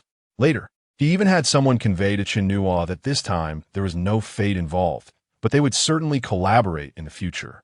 Now, hearing Huang Lei's comment, Chen Nuo could only feign embarrassment, scratching his head as he replied, "I really have classes to attend. I already requested leave from military training once. And asking again feels a bit awkward." Huang Lei laughed heartily. "Professor Yi will surely approve. If not, what would be the point of a film academy?" Li Er then turned to Qi and Tian and inquired, if he were to shoot a film with foreigners, how is Chen Nuo's spoken English? Is it satisfactory? Chapter 93. A good friend, Emma Stone, known in mainland China as, is undeniably a genius actress. In 2024, at the age of 36, she won her second Oscar for Best Actress. In the annals of American cinema, only Elizabeth Taylor and Jodie Foster have achieved this accolade. In the early 1960s and 1990s respectively, making her the first in nearly 3 decades. At that time, American news outlets were ablaze with her accomplishments. Chen Nuo had also seen her award-winning film and could not help but marvel at her exquisite and profound acting skills. There are few actresses in the West who excel in both artistic and commercial realms, and she stands out prominently among them. As previously mentioned, although Chen Nuo was immersed in the Chinese entertainment industry, he had spent a significant portion of his previous life across the ocean. thus possessing a flawless accent and an extensive knowledge of various entertainment stars from that region. Therefore, upon hearing Wong Kar-wai mention her name, he instantly realized that something had shifted. He would wager that in his past life, Stone had never appeared in a film by Wong Kar-wai.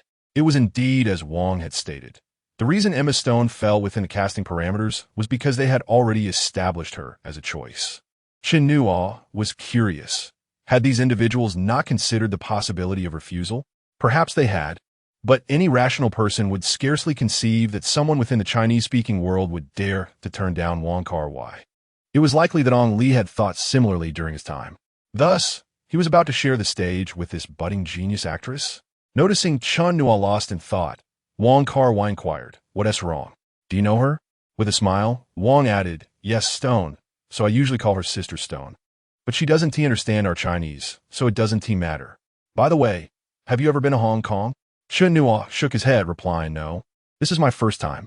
That evening, Wong Kar-wai and Liu Jinwei hosted a lavish banquet, inviting the male lead of their new film. Berlin Film Festival winner Chen Nuo, along with several esteemed guests from Studio Canal. The banquet hall was filled with familiar names from the film industry. However, perhaps by design, Chen Nuo discovered that amidst the bustle, a youthful maiden of similar age had taken a seat beside him. She was a stranger to him, and based on his limited knowledge of the Hong Kong entertainment scene from his previous life, he had never encountered her. This young lady possessed a remarkably innocent appearance, with a delicate face, luscious lips adorned with a glistening gloss reminiscent of pink candy, and captivating eyes that seemed to communicate unspoken words. Yet, she was dressed quite provocatively, wearing a low-cut, light green top paired with a super short skirt, her well-proportioned legs encased in sheer black stockings that hinted at the skin beneath.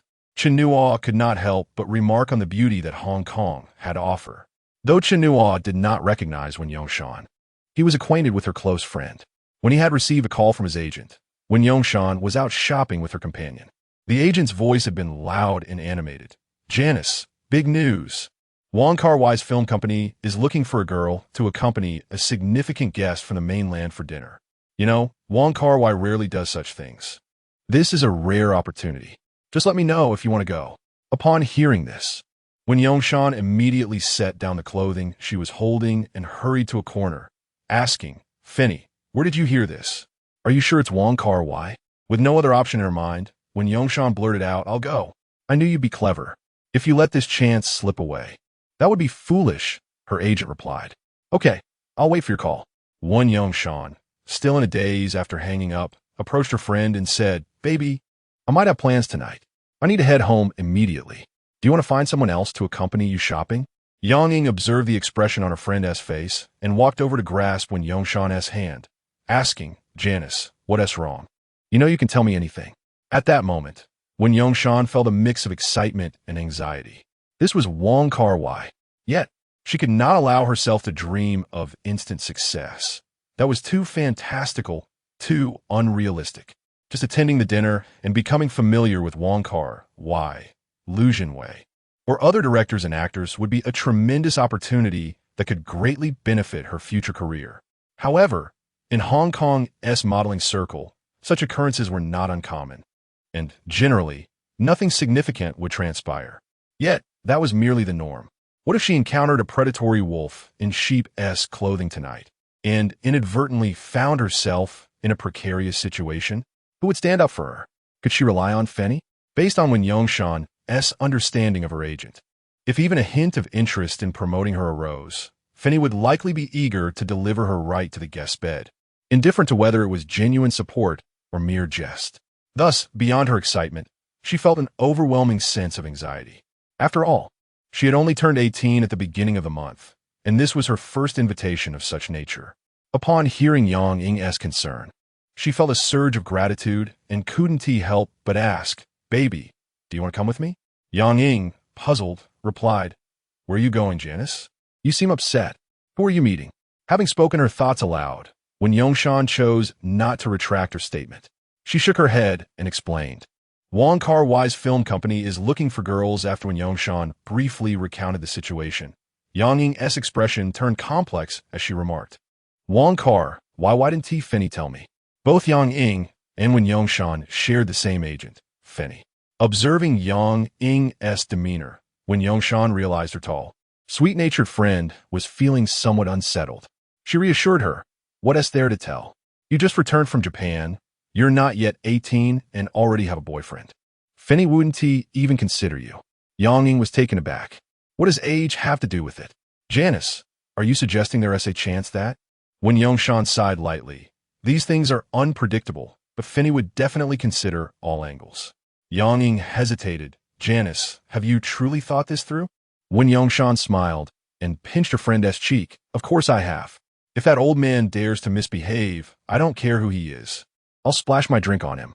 Yang Ing nodded emphatically, without a trace of hesitation. All right. Chapter 94. Sensuality awaits. When Yongshan's abode was located in Shatin, a mere 10-minute journey from her residence. Her home consisted of 2 rooms. She and her sister occupied the outer room, while their parents resided in the inner sanctum. In Hong Kong, this arrangement was considered typical for an ordinary family. With her parents off to their respective jobs and her sister attending school, she found herself alone. Sitting momentarily at the edge of her bed, she drifted into thought before commencing her preparations. She selected a figure-hugging black gown, and upon donning it, gazed at her reflection in the mirror, feeling satisfied.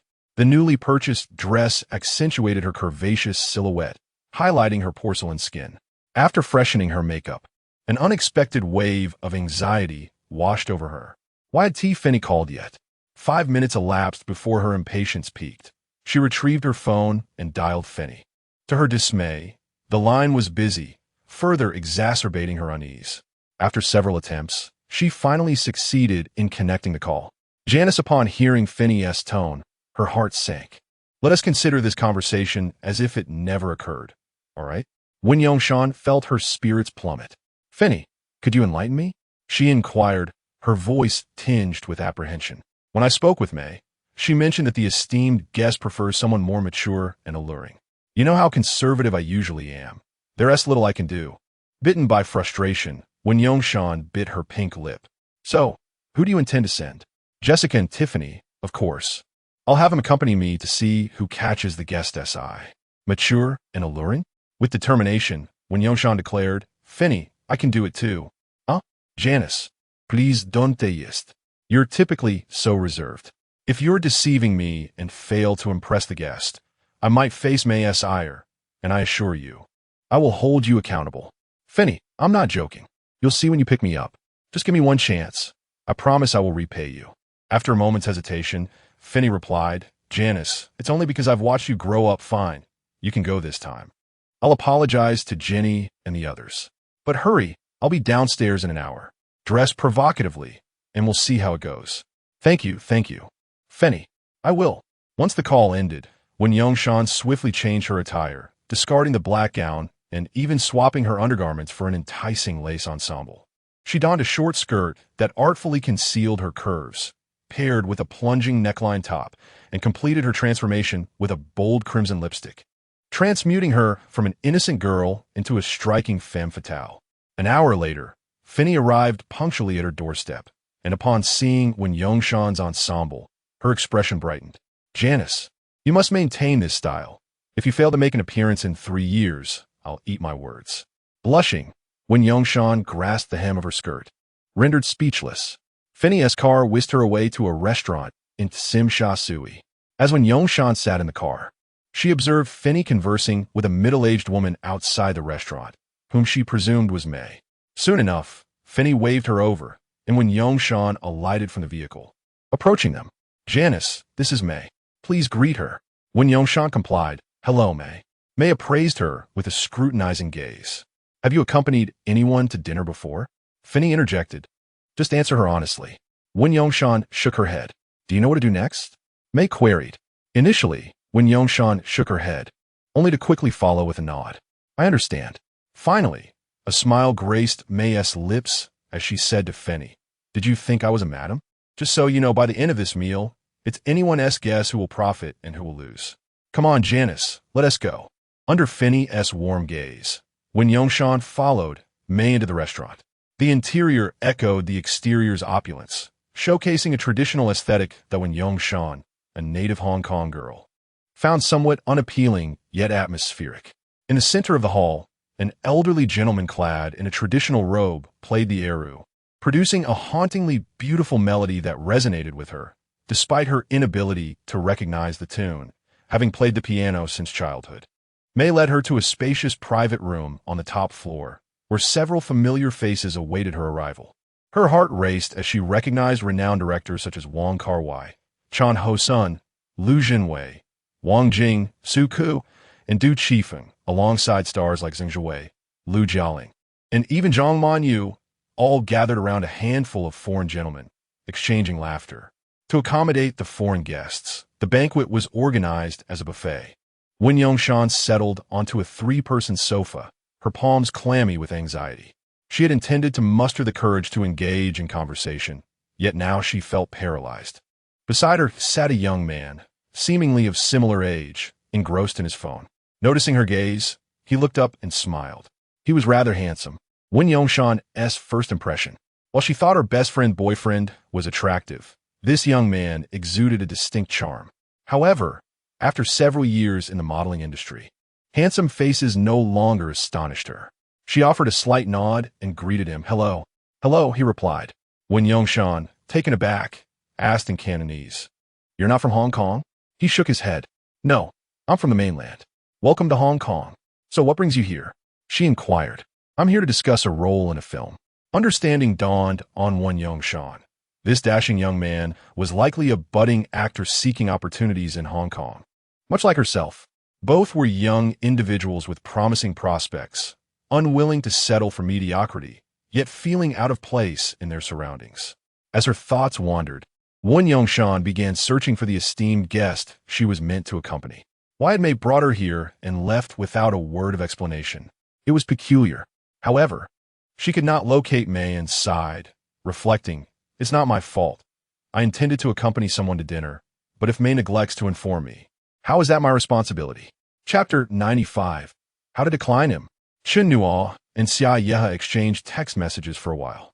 He was not particularly fond of such social engagements, but since Xia Yehe initiated a conversation, he was content to indulge in texting while listening to her recount various trivial matters from her group, which he found rather amusing. Although many renowned figures were present tonight, few were actually there for him. As for the connections in Hong Kong, Chi Yuntian was adeptly utilizing his experience as a party king or queen in America, effortlessly mingling within the crowd. So Chen Nuo felt little inclination to concern himself further. Unfortunately, Xia Yehe had to attend a meeting, and he reluctantly tucked his phone away. When Yongshan observed that the young man beside her finally put his phone down and kindly advised, "You really shouldn't be sitting here. Go seek out some opportunities." Chen Nuo understood that the girl had misunderstood him and clarified, "Actually, I didn't come here to meet anyone." Perhaps due to a linguistic gap between Mandarin and Cantonese, when Yongshan interpreted Chen Nuo's denial differently.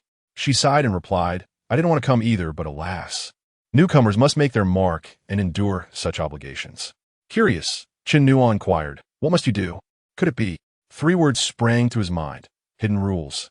Damn, he finally witnessed it. Surely, the entertainment industry could not be as pristine as it appeared. After all, he had navigated the capital for so long. Everything felt so splendid and pure, except for Ma Yanran. It turned out to be an illusion. On his very first day in Hong Kong, he was confronted with its darker side. He could only wonder who this lovely lady would fall victim to today. When Yongshan softly responded, "I merely accompany others for meals.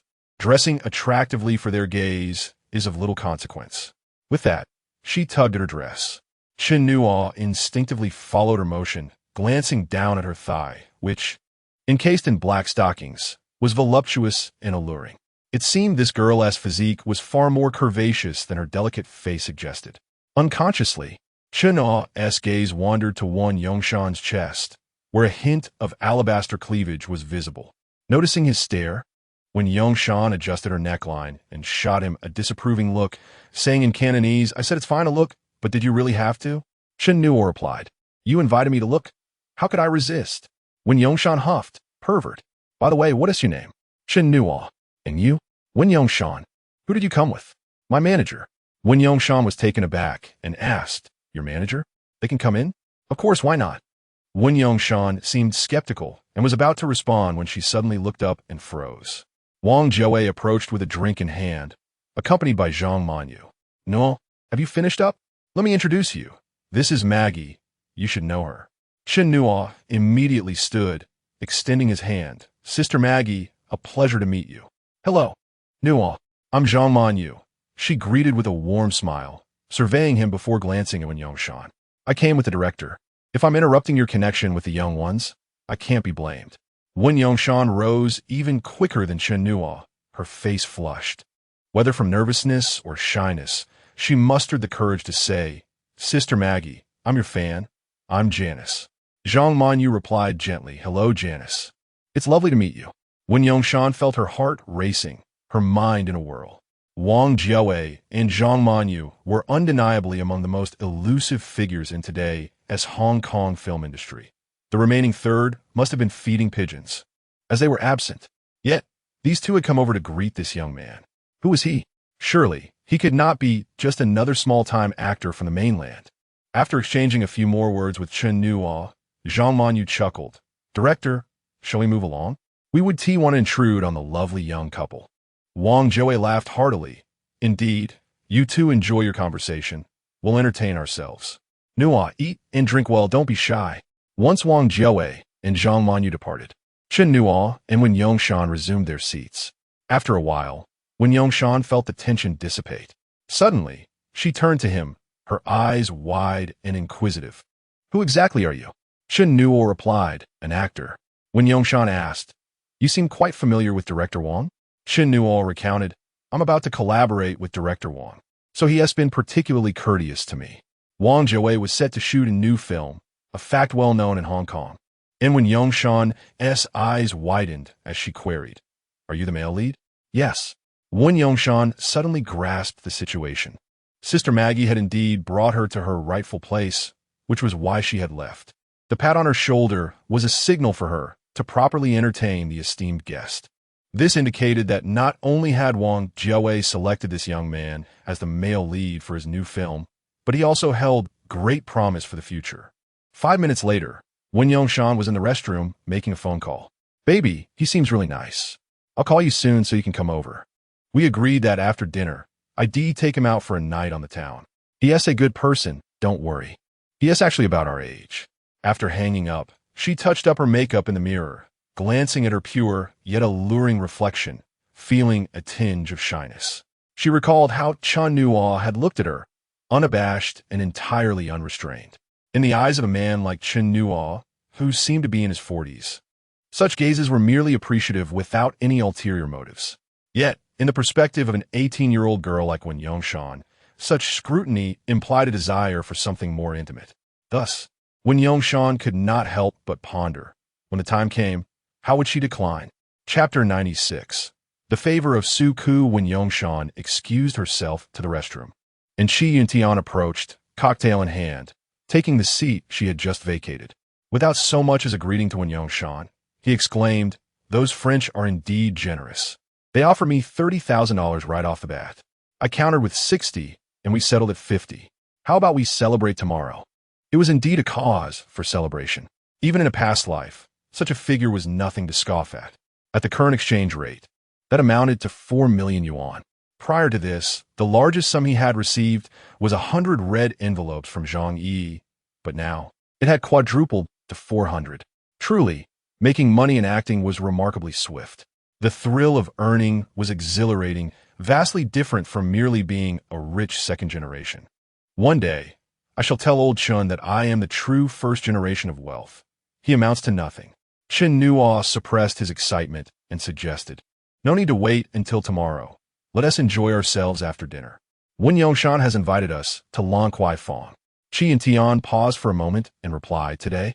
No, we have to attend Brother Jiwei's party later. They've rented a yacht and invited many guests, especially those foreign friends. I want to see if I can mingle and find some opportunities." Chen Nuo contemplated for a moment and decided it would be best to bring Wen Yongshan along to the yacht party. He had noticed that this girl was rather innocent. A simple inquiry revealed that she was merely invited to accompany him for dinner. Moreover, she had genuinely engaged him in conversation, so if an opportunity arose, he would gladly assist her. Later, when Yongshan mentioned that her close friend also wished to join, Chen Nuo readily agreed, though he had not anticipated who that friend would be. Upon first glance, he nearly failed to recognize her. This angelic beauty was adorned in a style reminiscent of Japanese gyro fashion, which was quite striking. However, she wore a white mini-skirt that accentuated her figure. Although it wasn't as short as when Yongshan's, her bare legs, devoid of stockings, were undeniably captivating. Chen Nuo believed that a woman's legs should not be too slender, as long and skinny legs resembled matchsticks. Conversely, they shouldn't be overly thick, for that would appear robust. Yang Ying's legs embodied the perfect balance, neither too plump nor too thin. One could say that the admiration she garnered was justified. Yang Ying extended her hand confidently and said, "No, go. I'm baby. It's a pleasure to meet you." Her Mandarin was far superior to Wen Yongshan's, and she was notably more poised. As Chen Nuo assessed her, she showed no signs of shyness. Instead, she held her chest high with confidence. Chen Nuo smiled politely and replied, "Hello, baby," extending his hand to shake hers. To his surprise, he felt a playful tug on his palm. Goodness, this girl hardly seemed of age, yet she was so audacious. Chen Nuo was taken aback. Indeed, none of the rising stars were simple individuals. He cast a glance at Wen Yongshan, noticing her naivety, and realized why he had been oblivious to Yang Ying having a friend like her in this lifetime. The contrast between the innocent girl and the scheming one would inevitably lead to discord. As Chen Nuo walked ahead with Wen Yongshan on one side and Yang Ying on the other, they boarded the yacht rented by Zheng Zhuwei, preparing for a night cruise on Victoria Harbor. Hardly anyone paid them any mind, as each gentleman present was flanked by 2 or 3 ladies. Both Wen Yongshan and Yang Ying were novices to such gatherings and initially felt a bit overwhelmed, following Chen Nuo closely. When they witnessed him conversing fluently in English with the foreign guests, Yang Ying was taken aback and whispered to Wen Yongshan, "Isn he from the mainland. How come his English is so good?" This was information relayed to her by Sister Fenny. When she received a call from Sister Fenny inquiring about the situation, Wen Yongshan mentioned Chen Nuo's name, and within 5 minutes, Sister Fenny had provided her with all the details about him. Had she watched If You Love, she would have recognized him instantly. Even in Hong Kong, a recent edition of Apple Weekly had named him one of the top 10 sexiest actors of 2005, a major discovery for many infatuated women that year. His works were few, including The House of the Mute, If You Love, and a mainland drama. Yet he was soon to take on the lead role in a film by Wong Kar-wai. At this time, he was not yet 20.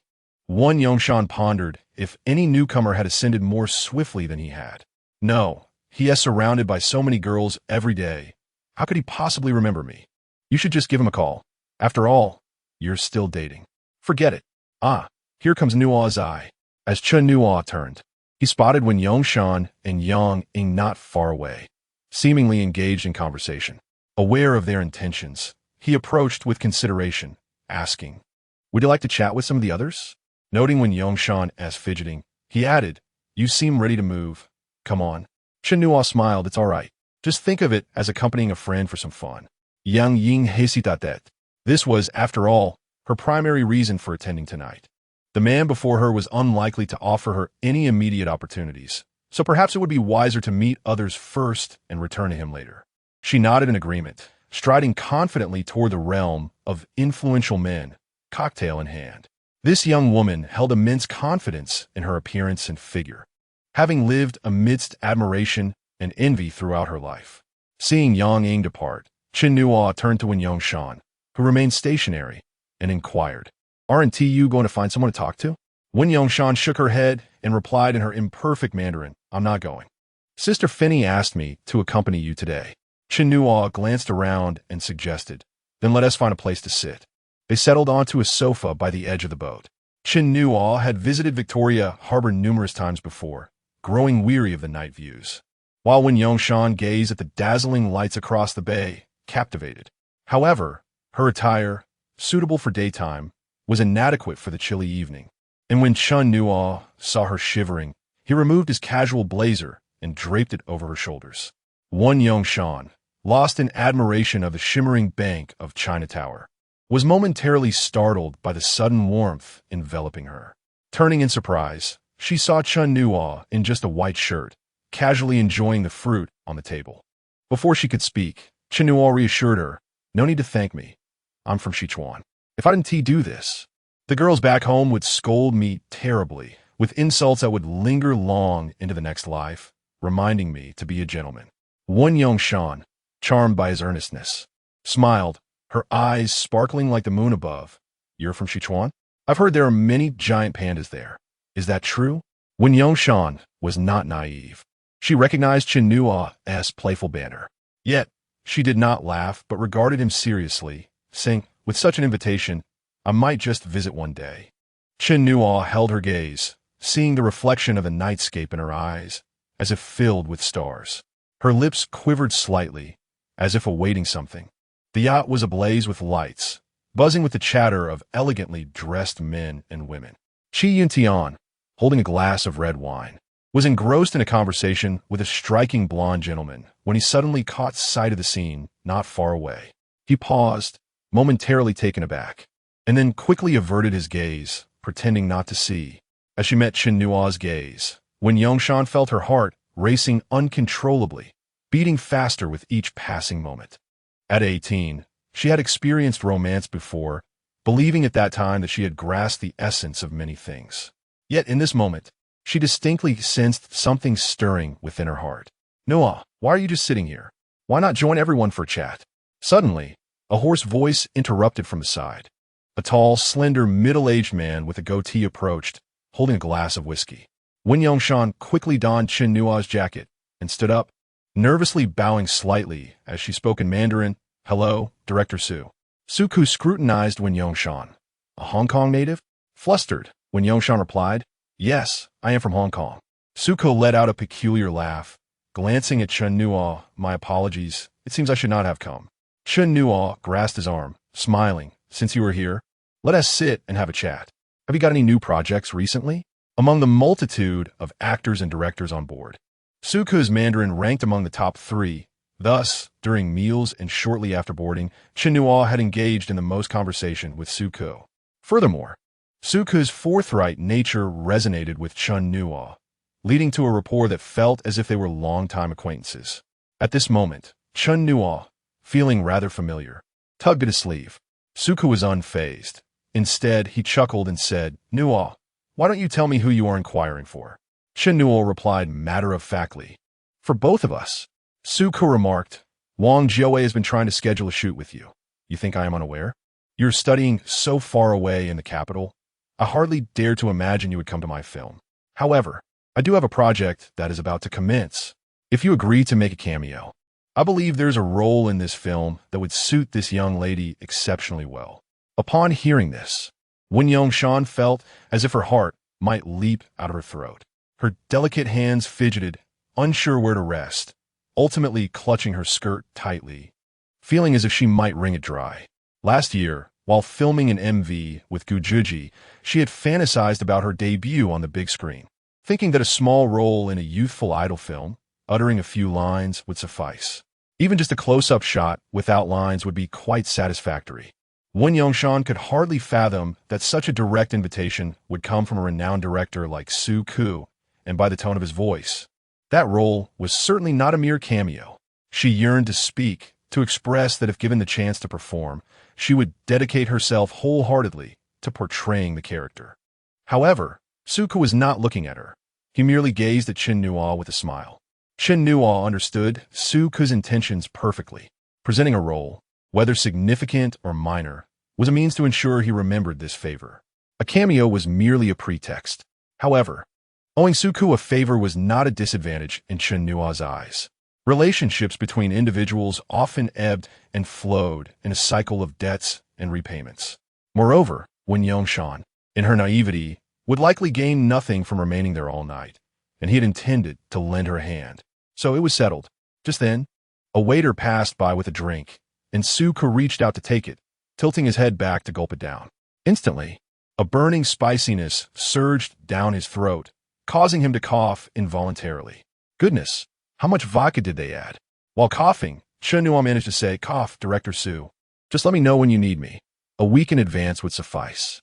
Suka laughed heartily. Nuo, I appreciate your straightforwardness. Beautiful lady. Have your agent contact my company tomorrow. Wen Yongshan gently patted Chen Nuo's back, suppressing her exhilaration as she nodded. All right, thank you. Thank you, director. A warm surge of emotion coursed through her, yet she found no outlet for her excitement, leaving her feeling quite overwhelmed. Suku observed Chen Nuo's expression and suddenly chuckled. Speaking in Cantonese, no need for thanks. If anyone should be thanked, it should be Nuo. Beautiful lady, please take good care of him. I shall take my leave now, lest others see and blame me for overindulging a young one. But it's not my fault. He drank this himself. Chapter 97. Jonathan Nolan, Suku arrived like a gust of wind and departed just as swiftly. Wen Yongshan supported Chen Nuo as he settled onto the sofa, gently patting his back and inquiring, Are you all right? Thank you, truly thank you. Chen Nuo waved his hand dismissively, saying, I'm fine. I may have. Not drunk in a long time. In truth, he had hardly touched alcohol throughout his life. Even in his past life, he had possessed a notably low tolerance.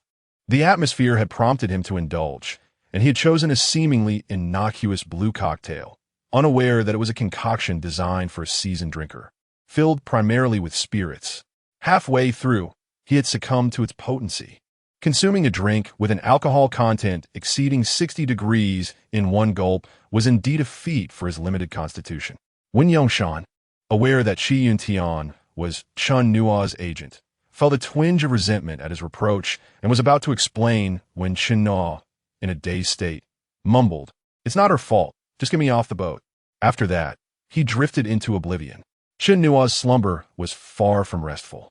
The discomfort of inebriation left him feeling dizzy, particularly as he sensed that he was still aboard a vessel. Though his eyes remained closed, his consciousness was clouded.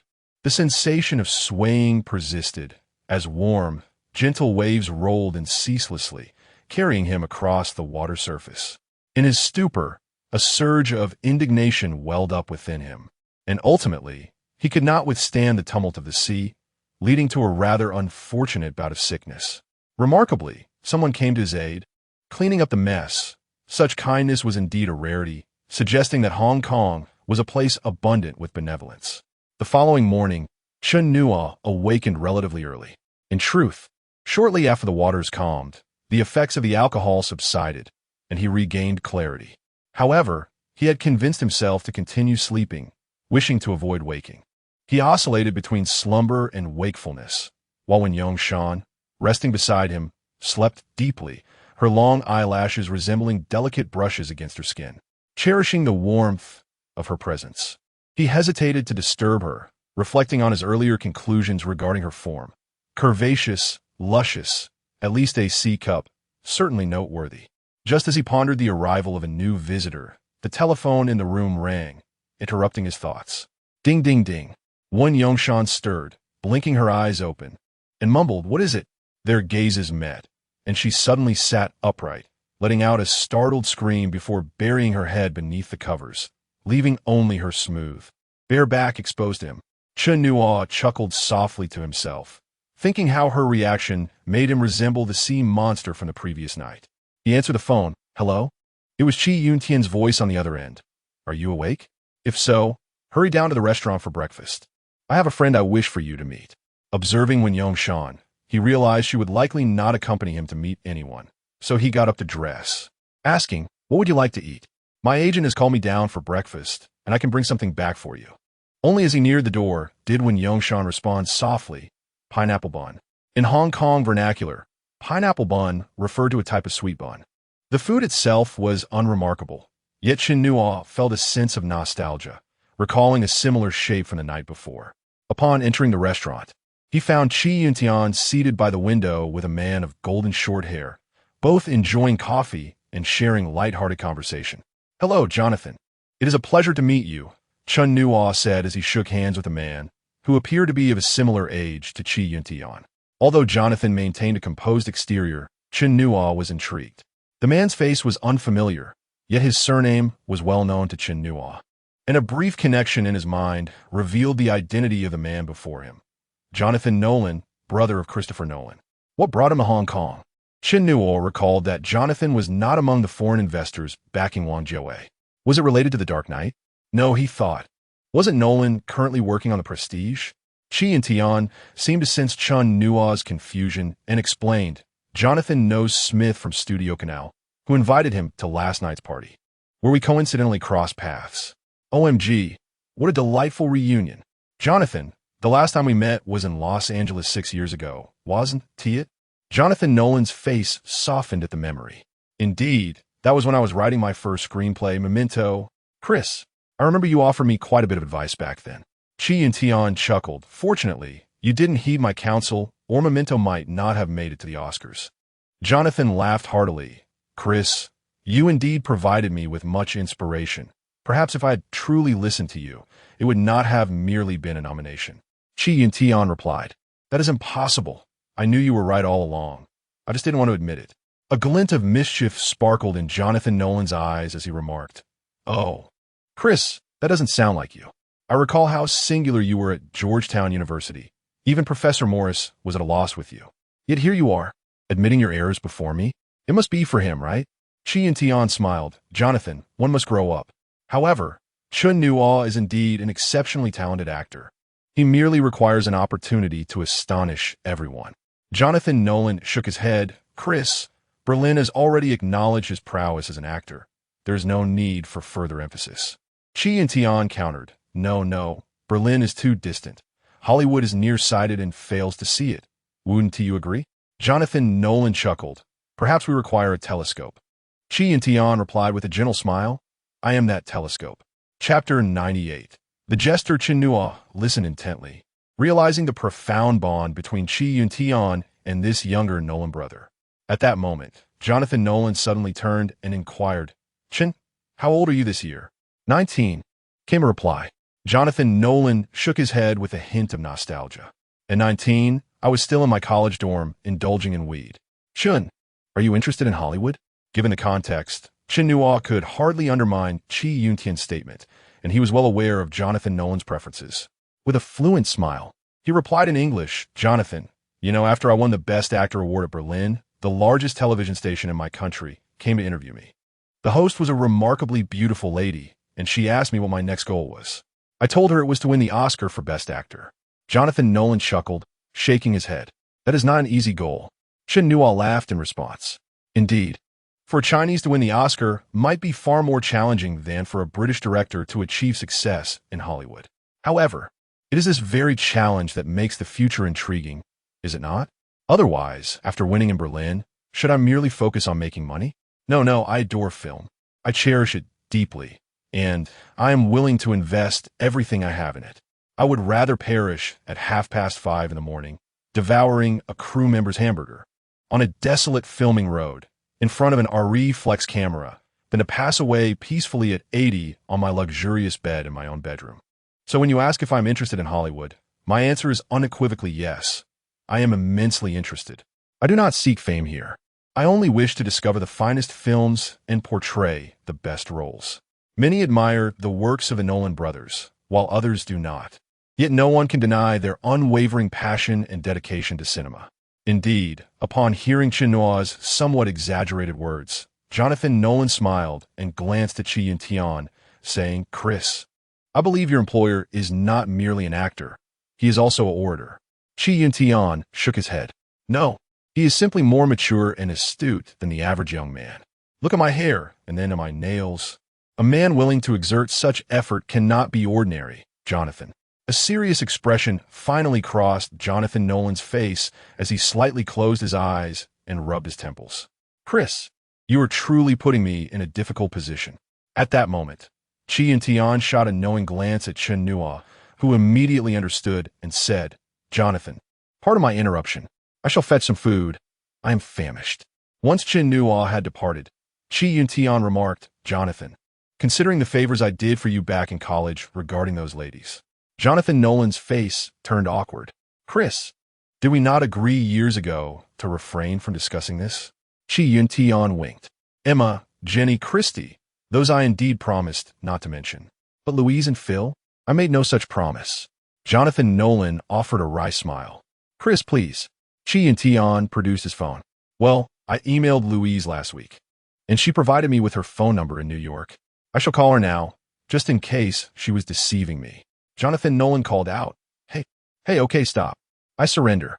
Chen Nuo placed his phone on the table and inquired. Jonathan, you are here in Hong Kong scouting for your brother's new film, correct? I am unaware of what your new project entails, but is there a suitable role for Chen? Nothing minor, no cameos, and certainly no villains. Trust me, if given the opportunity, he will astound you. He observed Jonathan Nolan's expression and continued, do not worry about his language skills. He will be starring in Wong Kar-wai's new film in Hollywood, and his proficiency in English is as commendable as his Mandarin. You may test him when the time comes. Jonathan Nolan tilted his head back and gazed at the ceiling, remaining silent for a considerable time. No one would refuse money, not even the Nolan brothers. After all, writing scripts and making films are all part of the same process. The order of precedence does not matter. However, when they completed the script and began casting, they discovered that the psychological state of one key actor seemed somewhat unstable. This actor was the first to be confirmed after filming The Prestige. Now, both the Nolan brothers and Warner brothers were contemplating whether to replace him at the last moment. If they were to replace him, who could they possibly choose? Jonathan collected his thoughts, speaking somewhat chaotically. I have only one role available, but it is a villain. However, it is extremely significant, even the soul of the film. I am unsure if it suits Chen, but as I looked into his eyes just now, you were right. He conceals something within himself that could be worth exploring for this role. However, he is too young, so I do not know. Having encountered Jonathan Nolan the previous day, Chen Nuo had already researched extensively online. Hearing Jonathan's words now sparked a thought in his mind, and he hesitated before asking, Jonathan, you cannot be referring to the Joker, can you? Jonathan Nolan regarded Chen Nuo, saying, Chris, it seems you have indeed become a professional. Yes, it is the Joker. Chen Nuo hesitated, momentarily at a loss for words. Jonathan Nolan revealed a sly smile. In fact, I watched your employer's award-winning film last night because I knew why you invited me today. Well then, that is settled. You may discuss it among yourselves, and if you are interested, contact me swiftly. I shall do my utmost to recommend you to Christopher. However, I cannot guarantee that he will meet with you.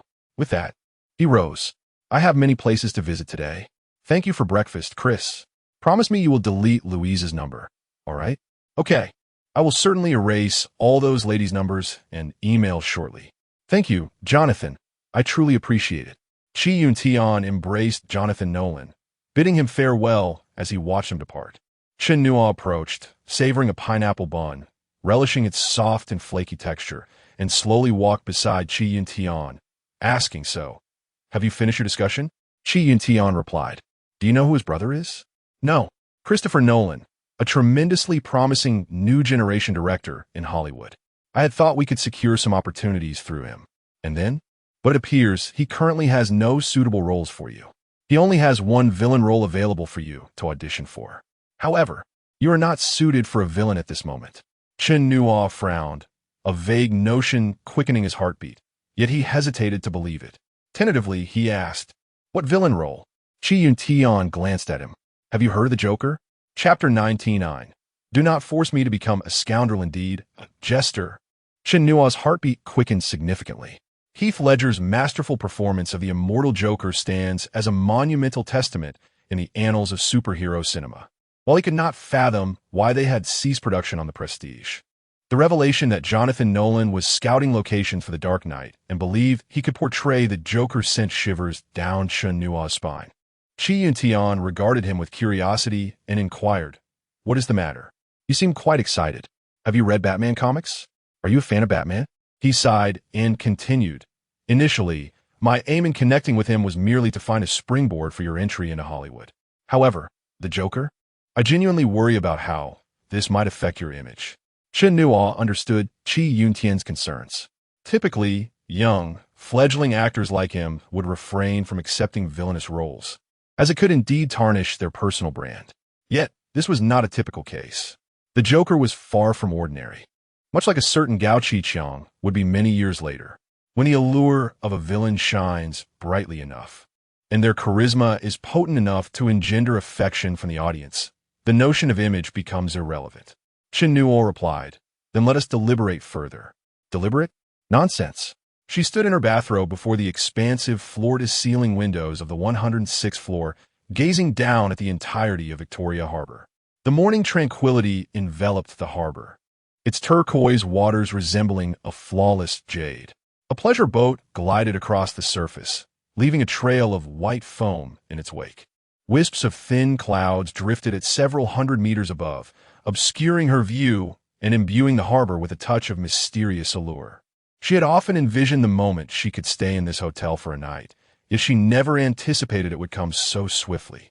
Chen Nuo raised the pineapple bun in his hand, prompting Wen Yongshan to smile, her eyes lighting up with warmth and clarity. After a long wait, you must eat, Chen Nuo said, approaching her to hand over the bun, gently tousling her hair. Wen Yongshan evaded his hand, silently nibbling on the pastry. When Chen Nuo had arrived, he pondered how to navigate the situation with Wen Yongshan. Qi and Tian had mentioned that after Wang Jing and Zheng Wei had sent him to the hotel, only Qi Yun Tian and Wen Yongshan remained in the room, where she volunteered to care for him. I saw you two enjoying yourselves on the yacht. I certainly wouldn't want to dampen the mood. Although I did not foresee her actions, even if I had, why should I intervene? Are you unwilling? He chuckled. Now, do you need me to step in and sort things out for you? After some contemplation, Chen Nuo decided to try addressing it himself first, resorting to his usual approach from a previous life. In Hong Kong, you should be my girlfriend. Indeed, only in Hong Kong. When Chen Nuo subtly conveyed this sentiment, Wen Yongshan's reaction was surprisingly subdued. She did not refuse but rather blinked with curiosity, asking in Cantonese, how many girlfriends do you have in mainland China? 1. Chen Nuo. I don't believe you. There must be many women surrounding you. How could it be just one? Chen Nuo realized he needed to practice his Cantonese listening skills. Otherwise, he struggled to comprehend her rapid speech. Hence, he decided to remain silent, sealing her lips with his own. Wen Yongshan's lips, slightly upturned, felt like soft candy, sweet yet unmelting. Her tongue danced playfully, alternating between timid and bold as they engaged in a game of chase and retreat. As Chen Nuo tugged at the sash of her robe, the white garment slipped away. Just then, the sun ascended into the sky, dispelling the mist outside and casting a beam of golden light upon her smooth, jade-like back, making her lustrous hair shimmer as if dusted with gold. The sunlight illuminated not just her back, but also her shapely curves and long legs. Chen Nuo's hand roamed over her, leaving deep imprints of his fingers. They tumbled onto the bed together. Chen Nuo was once again able to teach her to recognize words. What am I writing? I don't know. Guess. Really? I don't know. Not obedient. Well, I truly don't know. Eventually, upon witnessing the disarray on the bed, when Yongshan's cheeks flushed crimson as she bit Chen Nuo's chest in playful indignation, you were supposed to teach me words. Are you not a bit of a pervert? Chen Nuo, unwilling to concede, pinched the softest part of her, retorting, you a Hong Kong girl. Understand nothing. This is called edutainment. Wen Yongshan was about to retort when her phone on the bedside table rang. She scrambled to answer it, immediately signaling Chen Nuo to be quiet. Her tone shifted to one of excitement. Only one female character? Then I am the leading lady. Oh, you want to come to my place now? But I must leave immediately. All right, I will wait for you. After hanging up, Wen Yongshan said in her broken Mandarin, sorry baby, I must go home. The director, Su Ku, wants me to play the leading role. I'm so happy, thank you. With that, she beamed and planted a heavy kiss on Chen Nuo's lips. But I must leave now. Darling, I will come find you later, all right? Okay, Chen Nuo replied, rising as well. Let me escort you. Wen Yongshan shook her head while dressing, stating, no need. The paparazzi in Hong Kong are everywhere. If they capture us together, it will cause you trouble. Chen Nuo was somewhat skeptical. How could they possibly photograph us? Wen Yongshan insisted earnestly. You are quite well known in Hong Kong. Do you not realize if you are the one has been screening for over 2 weeks? Chapter 100. Both standing and acting when Yongshan was not mistaken. If Love had indeed been released in Hong Kong for over 2 weeks, accumulating a box office of over 8 million. It had directly dethroned Harry Potter and the Goblet of Fire, which had premiered 2 weeks earlier, from its position as the box office champion that week. Similarly, in mainland China, the film surged ahead, nearing 30 million in sales in under 20 days. As for how much of this success was attributable to Chen Nuo, that was difficult to ascertain. Chen Nuo could not recall the original box office figures for Love. However, recently, Chen Kursin, who was promoting the film in Malaysia and Singapore alongside Jin Chengwu and Zhou Sun, repeatedly mentioned Chen Nuo's name in interviews, using descriptors that made Chen Nuo feel embarrassed. He could only imagine how Southeast Asian movie fans might react. Since when Yongshan had expressed such sentiments, he naturally refrained from further remarks. As Qi and Tian had previously advised, one should not wander aimlessly. Anything could be done within the hotel room, but one must absolutely avoid the streets. Thus, he opted for sleep. Despite having signed a contract, the script penned by Lawrence Block was inexplicably locked away in a bank vault. They would not be able to retrieve it from Zedong Films until 2 o'clock in the afternoon. With Wen Yongshan gone, what else could he do but sleep? He dozed for quite a while, until Wen Yongshan's phone call roused him. Nwozi, can you pick up the phone? It's Baby S' boyfriend. He has something to ask you. Before he could finish, the phone was snatched away, and a sharp male voice erupted from the receiver. Is this Chen Nuo? I am Chen Whiting. Did you tell Baby to break up with me? Chen Nuo heard Yang Ying anxiously speaking something in Cantonese beside him, but her words were rapid and indistinct. Nevertheless, Chen Nuo had received countless similar calls in his past life. He was quite adept at handling such situations. Get lost, you scoundrel, he yelled into the microphone in his imperfect Cantonese. Your affairs are none of my concern. I have no idea who she wants to break up with. If you dare frame me again, I will come through the phone and take you down. Do you believe me? The last few sentences were spoken in Sichuan dialect. In essence, Chen Nuo understood that at such a moment, his demeanor must be formidable, and he could not afford to explain himself. To explain would put him in the wrong. If the other party was aggressive, one must be even more so, lest one be perceived as an interloper. Of course, if caught in the act, that would be an entirely different matter. If one were to be beaten, one must remember to cover their head. However, at this moment, Chen Nuo felt entirely justified.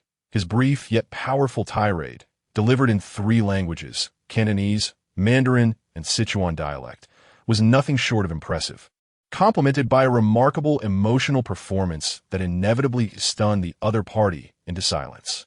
When Chen Whiting spoke again, his tone had noticeably softened, and he began to speak in a Hong Kong accented Mandarin. If it's not you, then why did she say she wanted to break up? Chen Nuo's tone remained unfriendly, his impatience evident. You're asking me about your relationship? Why not ask her? She isn't saying anything. Chen Nuo continued. If she isn't saying anything, can't you think for yourself? Is this your first relationship? How do you know? Chen Nuo rubbed his nose, genuinely unfamiliar with this kind of celebrity gossip. Did these two truly have a history as first loves? All right, let me give you some advice. After you hang up, go apologize to both ladies. Even if a man must face his demise, he should maintain a gentlemanly demeanor. You a Hong Konger in a suit and tie. Need me to teach you this? Oh, and then? Chen Nuo sighed. Then you should talk to your girlfriend. I took her to a party yesterday, but I got drunk and don't remember what happened. You need to discuss it with her. If she is not telling you the reason, it's probably because she thinks you'll get angry. If you, as a man, lack the courage to hear the truth from a girl, perhaps you should reflect on your temperament. Think about it. Now, pass the phone to Wen Yongshan. Oh, right, sorry. Chen Nuo hadn't anticipated that Chen Whiting would turn out to be a timid little puppy, ultimately apologizing to him. When Wen Yongshan took the call, she was equally surprised. What did you say to William? Why is he suddenly so calm? I taught him that a man should be magnanimous and gentle. All right, is everything settled now? When Yongshan seemed to step aside, her voice turning particularly sweet and slightly nasal. I'm sorry for bothering you. You're not angry with me, are you? Of course not. How could I be so petty? You didn't even ask me what happened? What's there to ask? It's merely that Baby told her boyfriend she wanted to break up, and he thought I was the instigator. So he followed her here to confront you, right? Yes. Wow, darling, you're so clever. Actually, Baby was just angry with me, saying that I deliberately made her leave last night, and then William showed up out of nowhere. After they leave, can I come find you again? Chen Nuo glanced at the time and replied, I have something to attend to shortly. Can I call you afterward? Okay, I'll wait for your call. Hong Kong girls are often like this, sometimes reserved and shy, yet at other times proactive and enthusiastic. Just like the city itself, where tradition and modernity coexist harmoniously. When he and Chi Yuntian arrived at Zedong Films, it was precisely 2 o'clock in the afternoon. When Wang Kar-wai handed him a rather thick script. His sunglasses obscured his eyes, but could not conceal the hint of resignation at the corners of his mouth. The only time in my life I'm acting in a scripted film is this one. Nwozi, I hope after you read it, you forget everything inside. Though Wang Kar-wai spoke as if the script were unimportant, in truth, it was the most securely guarded script Chen Nuo had ever encountered. Not only was it stored in a bank, but he also had to sign an extensive confidentiality agreement to retrieve it. The script's thickness did not stem from an abundance of content, but rather from the large font and wide spacing of each English word printed on the red pages. The red paper was designed to prevent copying, and the large font ensured that each script bore a unique digital watermark embedded in its pages, making it easy to trace back in the event of a leak. Upon seeing the hefty penalty for breach of contract on the confidentiality agreement, Chen Nuo confidently remarked, "Don't worry, director, if their essay leak. It's certainly 1 TB for my copy. All right, then we'll see each other in New York on January 5th, Nwozi." "Okay, director, see you then." Wang Kar-wai arranged for a car to take them to their hotel. Upon reaching his room, the first thing Chen Nuo did was lock the script in the safe before calling Wen Yongshan. When he met Wen Yongshan, he noticed she had changed into a different outfit, swapping her short skirt for a more casual pair of fitted jeans that hugged her curves perfectly, accentuating her shapely rear and long, straight legs. Her top was a pink t-shirt with a transparent lace trim around the neckline and sleeves, layered with a denim jacket. Yesterday, Wen Yongshan had been a sultry vixen. Today, she transformed into a fashionable, youthful girl of the city. The moment she saw Chen Nuo, she fluttered toward him, wrapping him in an embrace before casting a cautious glance at the expressionless Chi Yuntian and asking, "Darling, where shall we go to play?" Wen Yongshan gasped, her eyes widening. "You're leaving tomorrow? When will you come back to Hong Kong?" As the words hung in the air, Wen Yongshan suddenly felt an overwhelming ache in her heart. A pang of sorrow, unlike any she had ever experienced before, swelling within her chest. Tears cascaded from her eyes, trickling down her cheeks, swiftly ruining the makeup she had spent over an hour perfecting. Chen Nuo shot an exasperated glance at Chi Yuntian, aware that he was intentionally laying bare many things, severing potential thoughts with ruthless speed. Perhaps it was a matter of same-sex repulsion. Chi Yuntian showed no softness when it came to girls. Chen Nuo understood the reasoning behind this, yet she wished he could be a tad gentler, a bit more accommodating, and a touch more respectful. With tear-filled eyes, Wen Yongshan asked, "Are you serious?" Each tear blurred her long, thick eyelashes, and Chen Nuo gently took out a tissue, carefully dabbing at her eyes to preserve her makeup. "Of course. So, where shall we go to have fun now?" Wen Yongshan cast a sidelong glance at Chi Yuntian, leaning closer to Chen Nuo's ear and whispering, "I don't want to go anywhere. I want to make love with you in the hotel. Is that all right?" The candidness of her words was striking. Thus, Chen Nuo and Wen Yongshan ventured nowhere at all. From 4 in the afternoon until 2 the following morning, they traversed from the bed to the floor, from the bathroom to the window. Chen Nuo was taken aback by Wen Yongshan's remarkable resilience. Having bled the day before, she appeared completely unfazed the next day, almost as if she had healed him instead. Fortunately, Chen Nuo possessed some unconventional skills, or else the outcome could have been uncertain. The next morning, Chen Nuo rose quietly to dress, noticing that Wen Yongshan had not stirred. It was only at the moment he stepped out that he heard a faint sound of sobbing. Yet, in the unpredictable world they inhabited, Chen Nuo could only depart with a heavy heart. Having experienced the previous night, Chen Nuo had gained insight into the fervor of Hong Kong girls. If Xia Yehe were a wildcat, then Wen Yongshan was akin to a magnificent tiger. While a wildcat is difficult to tame, a tiger is a creature that can be fatal. One misstep could leave nothing behind but remnants. What tales might unfold if a wildcat and a tiger were to encounter one another? Chen Nuo pondered, feeling a stirring of excitement. However, being the responsible individual he was, such thoughts remained confined to his mind. From the moment they met, Chi Yuntian wore an enigmatic smile. On the way to the airport, Chen Nuo said, "Feel free to say whatever's on your mind." Qi and Tian finally laughed, but replied, I have nothing to say. With a dismissive wave, he continued, all right, I won't tease you anymore. What is her number? Give it to me. I will reach out and keep an eye on her. Chen Nuo found himself speechless, genuinely appreciating the ease of having such a manager. As he boarded the plane, the image of Wen Yongshan's flushed face and hoarse voice lingered in his mind. Just as he prepared to switch off his phone, a text message arrived. Sender, Liu Yifei. Chapter 101. Secret Meeting in October. After completing the filming of the Condor Heroes, Liu Yifei traveled to Japan. During the initial month, she frequently exchanged messages with Chen Nuo, sharing her experiences in Japan. However, as time passed, their communication dwindled. Chen Nuo presumed that the distance was creating a rift in their once-close relationship. But to his surprise, upon encountering him at school, Liu Yifei declared, Chen Nuo, I'm going to America with you. I will no longer be going to Japan. Having grown accustomed to her occasional startling statements, Chen Nuo chuckled and replied, Have you had another quarrel with your mother? Liu Yifei responded with wide, sparkling eyes, not blinking as she gazed at Chen Nuo, as if to say, Can you believe such things exist in this world? Chen Nuo, equally astonished, inquired why. Liu Yifei, visibly irritated, shook her head, saying, She claims I text you too frequently. My goodness, Chen Nuo, do you think we text excessively? I only send you 4 or 5 messages a day, right? Chen Nuo nodded slowly, remarking, with all due respect, Aunt Li is being a bit excessive this time. Liu Yifei exclaimed with enthusiasm, You think so too? Over there, I must learn to sing and dance every day, which is exhausting. I only occasionally text you to vent, and she confiscated my phone, allowing me just 10 minutes to use it before bed. Chen Nuo recalled that on some mornings, he had indeed received messages from Liu Yifei late at night, often expressing her exhaustion. Looking around, he suggested, Shall we find a different place to talk? It seems everyone is watching us. It was not merely a change of topic. He realized that standing beside Liu Yifei drew considerable attention, even within the film academy. Neither wore masks, and they had chosen to meet beneath the pyramid at school. Although it was still class time, a fair number of students passed by.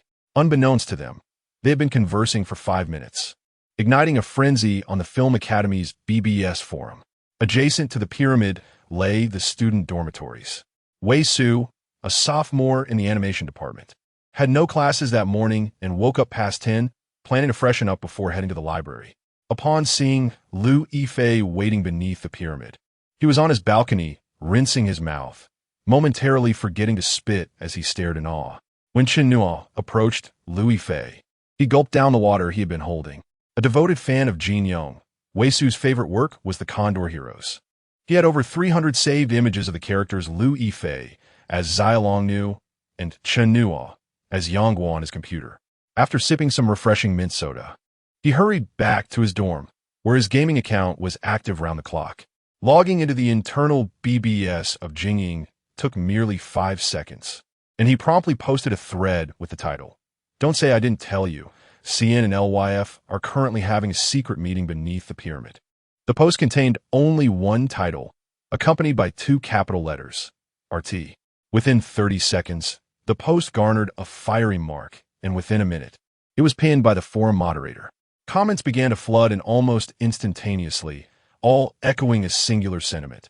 LZ is a good person. May you have peace in life. As time passed, Wei Su's post began to lose traction as others started sharing photos. The angle of the shots indicated they were taken from a dormitory balcony nearby, using high-quality lenses and cameras. Though the faces were not exceptionally clear, the features were discernible. The title of the new post read, Welfare Post, Photos of Chen Nuo and Liu Yifei's secret meeting, seemingly kissing. In less than 10 seconds, this post skyrocketed to popularity on the forum. The comments below it varied widely compared to Wei Su's initial post. LZ is clickbaiting. Kissing? But why do I feel so uncomfortable seeing them together? If there's no illicit relationship between them, I'll blind myself. Liu Yifei's expression is indeed different. I'm her classmate, and I know.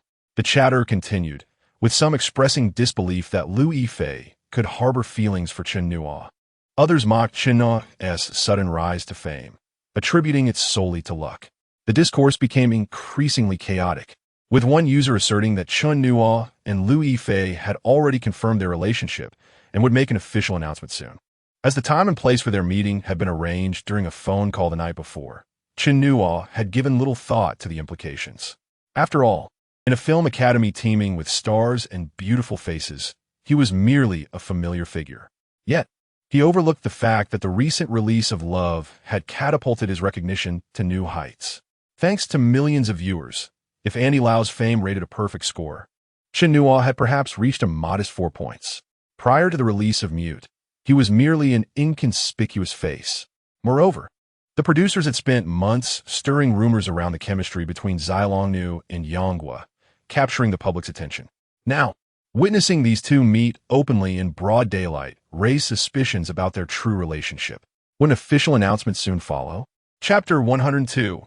Rising to fame after the collapse before the group on the BBS could arrive, Chen Nuo had already taken Liu Yifei and made their exit. However, the confines of the Film Academy were rather limited, and after leaving the pyramid, they found themselves with nowhere to go, ultimately meandering towards a less frequented path beside the library. To Chen Nuo's surprise, Liu Yifei, who had studied here for 4 years, was gazing around with an expression of wonder. "Have you never been here before?" Chen Nuo inquired. "Not really," Liu Yifei replied. "I rarely spend time on campus. With graduation approaching, I realize there are many places I've never explored. Everything feels so unfamiliar." In the future, Chen Nuo had seen numerous comments on Weibo praising Liu Yifei's flawless complexion, even in her natural state. At that moment, with Liu Yifei so close, he wished to convey to those who could only admire her photographs, "You are not mistaken. The truth is indeed as you perceive." Her skin was undeniably exquisite. From Chen Nuo's perspective, her face resembled an unblemished piece of white jade, devoid of any large pores or blackheads. Her jawline elegantly smooth, akin to the effects of 2 decades of hyaluronic acid treatments. He noticed a small earring hole in her taut earlobe, reminiscent of a single dewdrop resting upon a pure white lilac petal. Today, she not only appeared barefaced, but had also opted against wearing any earrings. Liu Yifei herself was unsure why she had chosen not to wear makeup today. She simply felt there was no need to adorn herself, as she was merely meeting Chen Nuo. Feeling Chen Nuo's gaze upon her, Liu Yifei suddenly became aware of their solitude and, somewhat flustered, tucked a stray strand of hair behind her ear. "What are you looking at?" she asked. Curiously, Chen Nuo remarked, "Have you become even fairer since your trip to Japan?" At his words, Liu Yifei recalled some unpleasant memories, causing her cheeks to puff slightly. With a hint of baby fat, the gesture made her face resemble a dumpling. Chen Nuo nodded in agreement. "Yes," he affirmed. Liu Yifei sighed softly, acknowledging that with the contract signed, it was too late for regrets.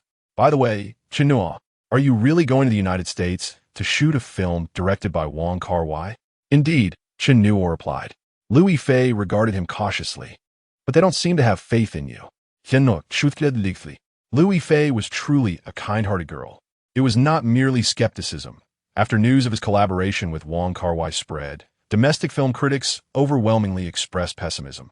Logically, one would expect that a 19-year-old Berlin Best Actor paired with a Cannes-winning director would create a highly anticipated project. Yet, the prevailing sentiment in the media was starkly contrary. The renowned film critic under the pseudonym Old Color was the first to publicly express doubt. "Wong Kar-wai and Chen Nuo appear promising, but forgive me, I must douse your enthusiasm with cold water. Their failure seems almost inevitable.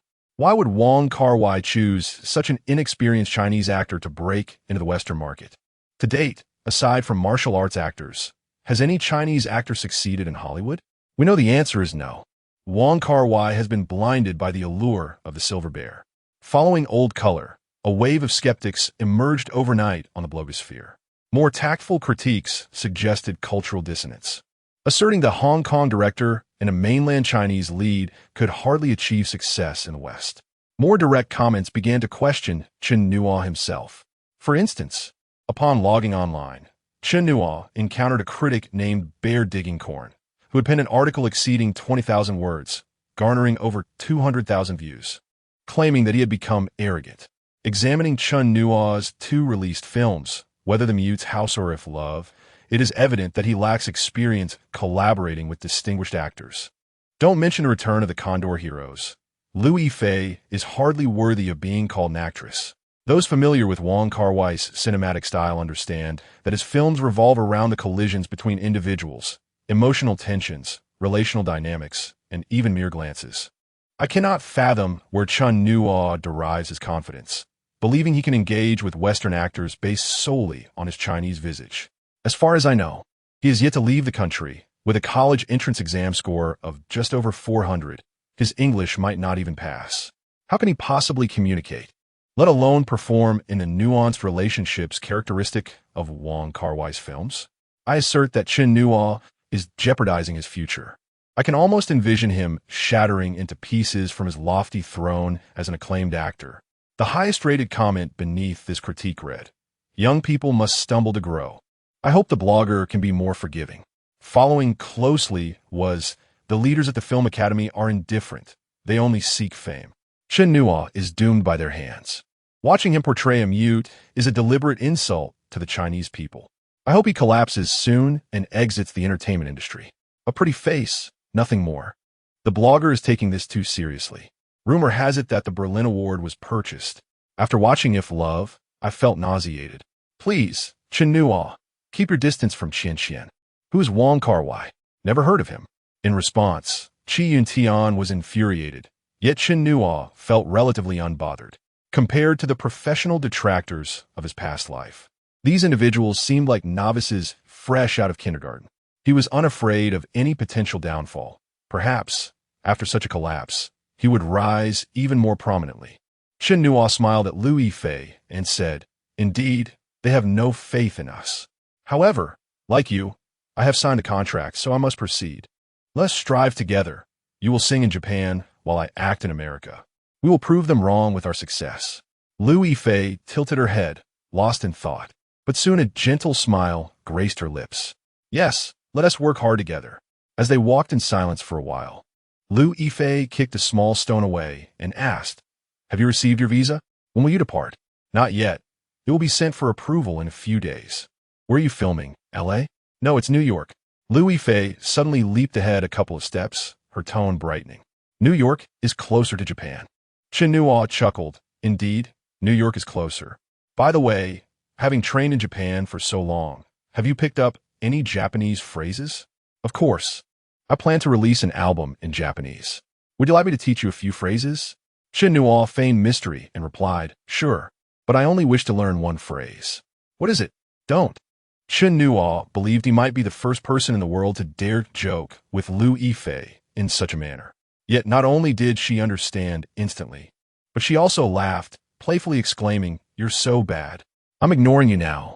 You know, my Japanese teacher is named Yoko Yamashita. She is very beautiful and gentle, but in her 30s, she is still unmarried. Her boyfriend treats her poorly. Japanese men tend to be quite patriarchal. Today, the capital was graced with rare sunshine, breaking free from the winter gloom.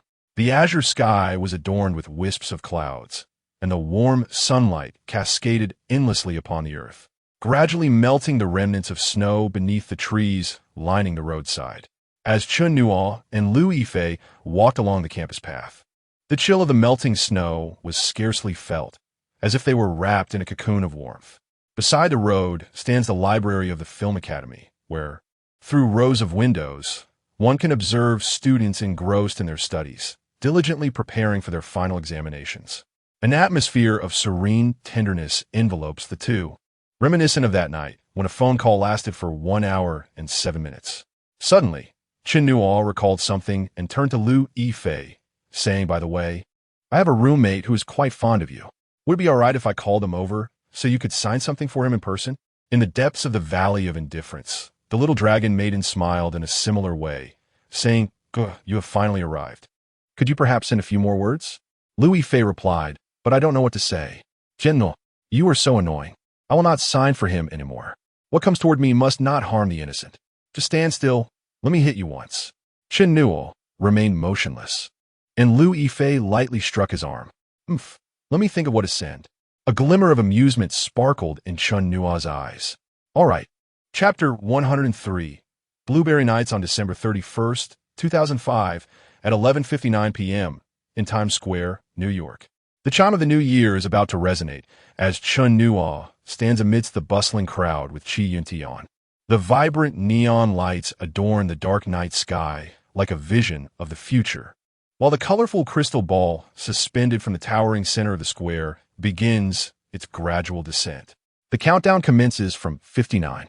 Chi Yuntian beside him breathes out clouds of white mist in the cold air and exclaims, "Isn't it lively?"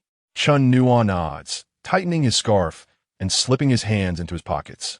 Although he had visited in a previous life, he accepted Chi Yuntian's invitation to experience this moment. As the countdown grows louder and the crystal ball nears the ground, the crowd begins to chant in unison 5, 4, 3, 2, 1. With the final count, the year 2006 arrives. The LED screen flashes Happy New Year, and the square erupts into a cacophony of cheers, accompanied by dazzling fireworks and swirling confetti. Times Square transforms into a jubilant sea of celebration. The fireworks burst in the night sky, each explosion a round of applause for the new year. Venno Gazes Uplert. Feeling the essence of New York, the most renowned metropolis in the world, the financial epicenter, the city of sin. He sends out a mass text that he had prepared earlier. Among the girls, besides his two friends, Xia Yehe and Wen Yongshan, there are three others, Lu Yifei, Yang Mi, and Zhang Xiaofei. The girlier had urged him to look after. The messages from Xia Yehe and Wen Yongshan arrive almost simultaneously. As soon as he sends his message, his phone chimes with incoming texts. Despite the 13-hour time difference between Shanghai, Hong Kong, and New York, it seems these two girls were poised to send him New Year greetings right at noon. Xia Yehe's message reads, "Happy New Year. I hope your box office blooms in 2006 and your studies and career flourish. Mua, keep it up. You will always be the best in my heart." Wen Yongshan's message states, "Darling, may your career soar in the new year, and may your new film be both critically acclaimed and commercially successful. Remember to take care of your health. That's most important. Love, Yongshan." Perhaps a minute later, Yang Mi's message arrives. "Happy New Year. Chun Gushin. Oh my, I was wrong. I didn't expect it was still daytime there when I sent my New Year text last night. Forgive me." After arriving in New York, Chen Nuo begins to peruse Wong Kar-wai's screenplay. The script, titled My Blueberry Nights, features him as Jeremy, an Asian student working in a CAF. Here, he meets Elizabeth, a freshman at New York University, who discovers that her high school boyfriend, with whom she had been in a relationship for years, has been unfaithful. After helping Elizabeth navigate her emotional turmoil, Jeremy finds himself falling in love with her. Subsequently, to heal her wounds, Elizabeth decides to take a break from her studies and travel across America in search of the true essence of love. During her journey, she encounters various individuals and experiences a myriad of events. Each time she reaches a new destination, she sends Jeremy a postcard detailing her adventures. The thick script essentially narrates this simple yet poignant story. This inexplicably reminds Chen Nuo of his past, when he could achieve a score of over 600 after 2 months of review. It wasn't because he was a genius. The questions were simply too easy. Similarly, the plot isn't particularly intricate. The text is merely large and spacious. Wong Kar-wai expresses his anxiety, stating that this is the first time he is directing a film based on a script. Chen Nuo muses that if Wong Kar-wai truly adapts this script without modification, it would be a wonder if it doesn't falter. He cannot discern the significance of such a story. Nevertheless, as an actor, what can he do? An actor should refrain from meddling in the director's affairs and focus on delivering a stellar performance. Having spent half a year at the Film Academy, Chen Nuo has encountered various acting styles. Compared to 6 months ago, he has made significant strides in many areas. For instance, his daily voice exercises have greatly stabilized his breath, and he has gained a preliminary understanding of various acting theories and methods. He has also come to a clearer understanding of his own talent. He realizes he is a quintessential immersive actor, akin to Daniel Day-Lewis, Leonardo DiCaprio, and Heath Ledger. According to Lee Ayer, such actors are likely to deliver exceptional performances, yet they also risk physical and mental strain. The line between insanity and immersive acting is perilously thin, and one misstep could lead to a plummet into darkness. Thus, it is best to avoid immersive techniques unless absolutely necessary. However, when a moment arrives, Chen Nuo chooses the method he is most familiar with and confident in. He feels that perhaps due to his rebirth, his spirit seems more resolute and robust than the average person, and for him, the harm inflicted by this acting method is relatively limited. Just as he was once mute and unaware, he faced no repercussions. Additionally, he believes that this role, being of a similar age and a college student, makes it easier for him to immerse himself in the character. On this day, Chen Nuo drags Chi Yuntian to the streets of Manhattan. Looking at the NYU flags fluttering on the buildings ahead, Chi Yuntian sighs. New York University is immense. It has no campus. The entirety of Manhattan is its domain. If you wish to experience studying at NYU, you can't expect me to traverse all of Manhattan with you. Why not? If you can't accomplish such a trivial task, how can you call yourself an actor? Over the next few days, Chen Nuo dedicates himself to walking from dawn till dusk, not only covering every NYU building in Manhattan, but also observing every NYU student he encounters. He scrutinizes them from head to toe, noting their demeanor, gait, expressions, and their perspectives on the world. He observes some students with pride and confidence, while others rush by with heads bowed. His gaze is intense, bordering on unnerving. Initially, a few students were taken aback, nearly calling the police. Had it not been for Chi Yuntian's timely intervention, he may have found himself at the precinct instead of on set. However, as time passed, no one reported him anymore. In fact, some kind-hearted students occasionally asked if he needed help finding his class. Wong Kar-wai instructed him to forget everything in the script after reading it. Throughout this process, Chen Nuo succeeded. He forgot the script, the lines, and the actions. All that remained was the essence of being a student at New York University, coming from a humble background and wandering the streets of Manhattan daily. He knew the locations of every NYU building and how long it took to walk between them. He missed his mother, longed for the oak-scented bed in his second-floor room, remembered the Bruce Lee poster on the wall, the little wooden horse he crafted in childhood, and his younger siblings back in middle school. He is Jeremy, currently working in a restaurant, having had 2 girlfriends, but all relationships have ended for various reasons. Now, he finds himself in a period of solitude, feeling disheartened about love. Chapter 107, a scene worthy of an Oscar nomination, New York, January 7th, 2006. 8 p.m., in a restaurant somewhere in the city. Blueberry Nights, Scene 1, Take 114. This scene had been filmed countless times, leaving him utterly exhausted, and she was likely no better off. Yet, she pressed her slightly freckled face against the cold bar of the CF, patiently awaiting his kiss. Chen Nuo felt a smile creeping upon him, though its origin eluded him. Perhaps it was a self-deprecating chuckle, or a jest aimed at the girl, or possibly a bitter laugh at life itself. At that moment, his mind was a blank slate, void of thought, yet emotions surged within him like relentless waves. In that instant, the softest string in his heart was plucked. Perhaps it was the proximity of their hearts growing closer with each kiss. Or perhaps he saw love and trust reflected in her actions. Or maybe it was the dream from the previous night, where he beheld her cream-smeared face. An irresistible impulse overwhelming him, only to be subdued by the dawn's light. In reality, he sought to make up for that kiss. He leaned in with determination, capturing the cream from her lips with his own. Yet he lingered, his lips resting there, inhaling her essence, savoring her flavor, her warmth, her softness. What is love? It arrives in the most unassuming moments. Cut. The crew prepared for another take. The makeup artist entered the CAF, the script supervisor wiped the slate clean, and the lighting and sound technicians busied themselves with equipment checks. Director Wong Kar-wai sat in his director's chair, arms crossed, observing intently, his breath forming white clouds in the air, a reminder that this man in sunglasses was indeed alive. In the shoot, Darius Kanji opted for a frontal shot of Chen Nuo, capturing just a hint of Emma Stone's profile.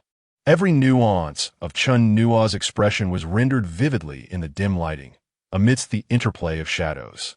Wong Kar-wai lowered his hands. After 2 days, he finally made his decision.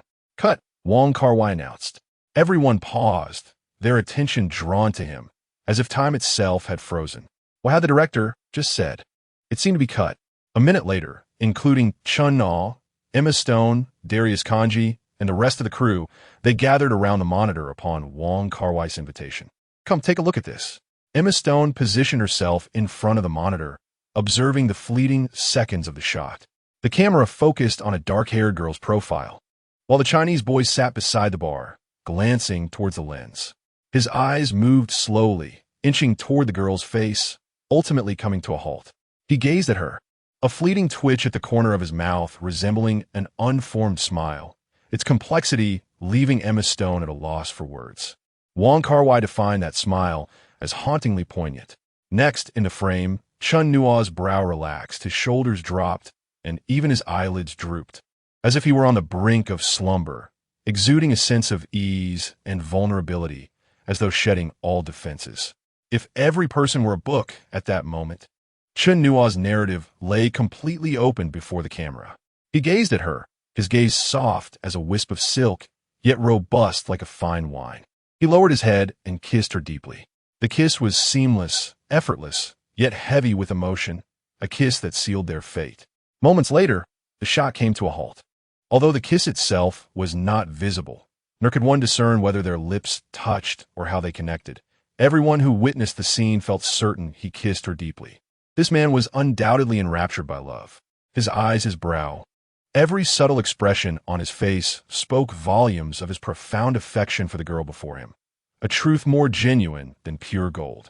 Suddenly, applause erupted. It was Darius Kanji, his slightly graying hair tousled by the wind, clapping enthusiastically. Amidst the gazes of the crew, he shrugged and remarked, "I'm applauding for myself. This shot deserves an Oscar nomination." Wong Kar-wai chuckled, and laughter spread among many. Who could argue otherwise? Chi Yun-tian, initially observing from the periphery, joined in the laughter. At that moment, a red-haired woman in her 40s approached him, whispering, "Do you have a moment? I'd like to speak with you." Chi Yun-tian recognized her as Sarah, Emma Stone's agent. They stepped aside, and Sarah lit a cigarette, asking, "Do you know what this director is up to? He wants them to blur the lines between acting and reality." Chi Yun-tian replied, "What are you implying?" Sarah realized he was aware. "All right, then I wish to propose an agreement. No matter what transpires afterward, their relationship must remain confined to this film. You manage your employer, and I will manage mine. Let us not allow this interlude to jeopardize their futures." Without a moment's hesitation, Chi Yun-tian responded, "Agreed." After 113 kisses, the story of the film must begin anew. Jeremy worked at the restaurant every night, taking phone calls, placing orders, serving dishes, and locking up. He never remembered the customers' names, only what they ordered. In the bustling restaurant at night, Chen Nuo held the phone between his neck and shoulder, speaking while uncorking a bottle of wine, busy like a diligent bee. "Hello? Sorry, I don't know that name. Hey, we have hundreds of customers every night. I can't possibly remember. How about you tell me what he likes to eat? Meat pie? What kind of meat pie? There are many vegetables that can accompany meat pie, like cucumbers, mashed potatoes, fries, and onion rings." At that moment, something on the other end made Chen Nuo chuckle, and he cheerfully said, "All right, how about this? You give me your number, and when I see this Mr. Meat Pie, I'll give you a call, okay?" Darius Kanji stood outside the restaurant with a camera, capturing Chen Nuo's upper body through the glass wall adorned with advertisements, his movements slightly swaying, rendering him akin to a lifeless mannequin in a display window. The call ended, and Chen Nuo noted the girl's number, yet he paid it little mind. Mr. Meat Pie? Over 30 people ordered meat pie every night. How could he know which one it was? Cut, keep. Wong Kar-wai spoke into the intercom. "Let us do it again." In truth, this take was already satisfactory, but Wong Kar-wai felt compelled to try once more, reminding himself to ensure this was the final attempt.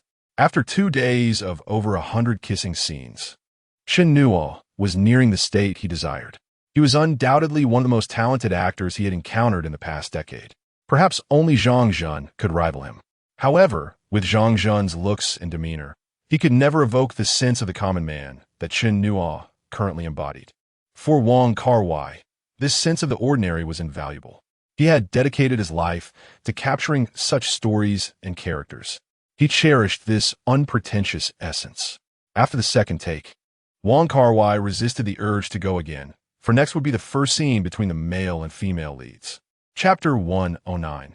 The Berlin Best Actor of the Year. Around 7 p.m. that evening, Chen Nuo and Emma Stone arrived at the restaurant, separated by a span of approximately 7 or 8 minutes. Their gazes toward one another were notably indifferent. When their eyes met, they exchanged polite smiles and courteous greetings such as "Hi" and "How are you?" It can be said that actors of such caliber, adept at their craft, could easily conceal any matter, leaving even Tin Wang Jiawei unable to discern any subtleties. Qi and Tian did not accompany Chen Nuo, nor did Sarah's agent. Both Chen Nuo and Emma Stone believed they were to continue filming the previously interrupted scene, but unexpectedly, Wang Mojing directed them to proceed to the next scene. In that instant, Chen Nuo thought Emma might truly burst into tears from excitement. In the subsequent scene, Emma Stone, upon hearing Chen Nuo's words, discovered her boyfriend's infidelity. Infuriated, she dialed his number, demanding, "Stop changing the subject. Are you seeing someone else?" Upon hearing the answer, her eyes widened in disbelief. Her mouth slightly agape as she seemed to grasp an inconceivable name from the receiver. She spat out a few forceful words through clenched teeth. "Go to hell, both of you." After ending the call, she stormed out like an enraged bull. Jeremy had been observing the girl through the shop window. Chen Nuo's gaze was intense and bright. He felt a peculiar affection for this woman reminiscent of his first love, an emotion that compelled him to care for her. Noticing her untouched glass of water on the bar, a flicker of subtle surprise crossed his eyes. Though he continued his tasks, he remained anchored to that spot. She remembered her glass. Chen Nuo glanced at the keys and then raised his head to ask, "How should I tell him?" Emma Stone shouted angrily, "Tell him he's a jerk." With that, she slammed the door and left. As Chen Nuo busied himself, he watched the girl hail a taxi outside, feigning indifference. Darius Kongi positioned the camera on his shoulder, capturing a close-up of him. In a monitor before Wang Jiawei, the swaying image mirrored Chen Nuo's agitated heart, his eyes revealing a restlessness. It was because of that girl that he, who had lost faith in love, suddenly felt a powerful urge. Okay, cut. Upon hearing that consecutive shots were approved in one go, Chen Nuo couldn't help but exchange a surprised glance with Emma Stone, each reflecting astonishment in their eyes. The potency of their shared chemistry was unexpectedly formidable. With the director's approval, Chen Nuo had no choice but to double his efforts. At 2 a.m., he discarded the empty beer bottles from the night into the trash outside, preparing to close up. Darius Kongi's camera movements were akin to a sorcerer's, first following Chen Nuo, then pausing to capture the stickers on the glass door, before resuming to track Emma Stone as she entered. Chen Nuo's expression was one of surprise and joy, yet he restrained the tumult within. Apart from his dark eyes, which were one with the night, revealing a hint of emotion, his face remained placid as a still lake, making it impossible for anyone to glean his true thoughts. As Darius Kongi continued filming, he muttered a curse under his breath. The Berlin Best Actor may be considered a treasure in China, yet in the West, it was hardly uncommon, something he had previously looked down upon. However, this boy made him feel that the judges in Berlin indeed possessed remarkable discernment. Did he come to get the keys? Emma asked anxiously. Chen Nuo innocently shook his head. No, not yet. Emma nodded and turned to leave. Chen Nuo stood still, lighting a cigarette, and when he looked up, she reappeared before him, asking, "Do you have any cigarettes left?" Darius Kongi relished capturing these two through glass, where the transparent barrier acted as both a shield and a filter, fracturing their faces and suggesting that their inner turmoil was equally fragmented and chaotic. Wang Jiawei deliberately employed warm lighting here, a hallmark of his style, rendering the characters exceptionally three-dimensional. Under such bright illumination, no blemish could escape the audience's scrutiny, including the freckles on Emma's face and a sudden blemish on Chen Nuo's chin from sleepless night. The two leaned against the restaurant, engaging in conversation. Emma Stone's large eyes appeared somewhat dazed, glancing about restlessly, indicating her mind was elsewhere, while Chen Nuo's gaze remained intensely focused, concealing all his emotions behind a calm facade. "What do you think of the girl he brought?" "Huh?" Chen Nuo paused, then lowered his eyes. "I think she's fine, but I wouldn't eat pork chops with someone like her." Emma Stone scrutinized him, attempting to discern the truth in his words. However, everyone has their own type. right? Though aware that this statement might hurt her, Chen Nuo still voiced it. Jealousy festered within him. Emma Stone was momentarily taken aback, her expression bitter as she replied, "Yes." They began to smoke together, silently exhaling smoke rings into the sky. After a while, Chen Nuo turned and entered the restaurant. Emma Stone turned around and, through the window, spotted the keys she had placed on the counter, her anxiety suddenly surging. Chen Nuo watched her with a mix of hesitation and unease. He was concerned for himself, having realized he could no longer contain the fluttering in his heart, his fondness for this girl deepening. Yet he nodded, allowing her to come inside. Darius Kongi began to showcase his skills again, maneuvering the camera through the interior, capturing each shot from unexpectedly diverse angles. Chen Nuo even saw him filming through a bottle of wine. It was uncertain what could remain of the footage. Nevertheless, Wang Jiawei appeared quite satisfied, as the night's filming had almost all been completed in one take. Once the shooting went smoothly, time flew by, and before Chen Nuo could fully react, Wang Jiawei was already calling for wrap. Chapter 111. The Blueberry Wrap-Up. The final kiss. From that moment on, the girl fell in love with blueberry pie. And every night thereafter, she would visit the restaurant to order a blueberry pie that no one else would touch. This is precisely why Wong Kar-wai named the film Blueberry Nights. Blueberry Nights is a quintessential Wong Kar-wai film. It lacks suspense, thrill, and bloody violence. And the storyline bears no twists. As Chen Nuo perceived, the film unfolds as a rather mundane and cliched narrative, sustained solely by the performances of its actors. Lier informed Chen Nuo that Wong Kar-wai's films do not possess a plot. They are merely a canvas for the actors.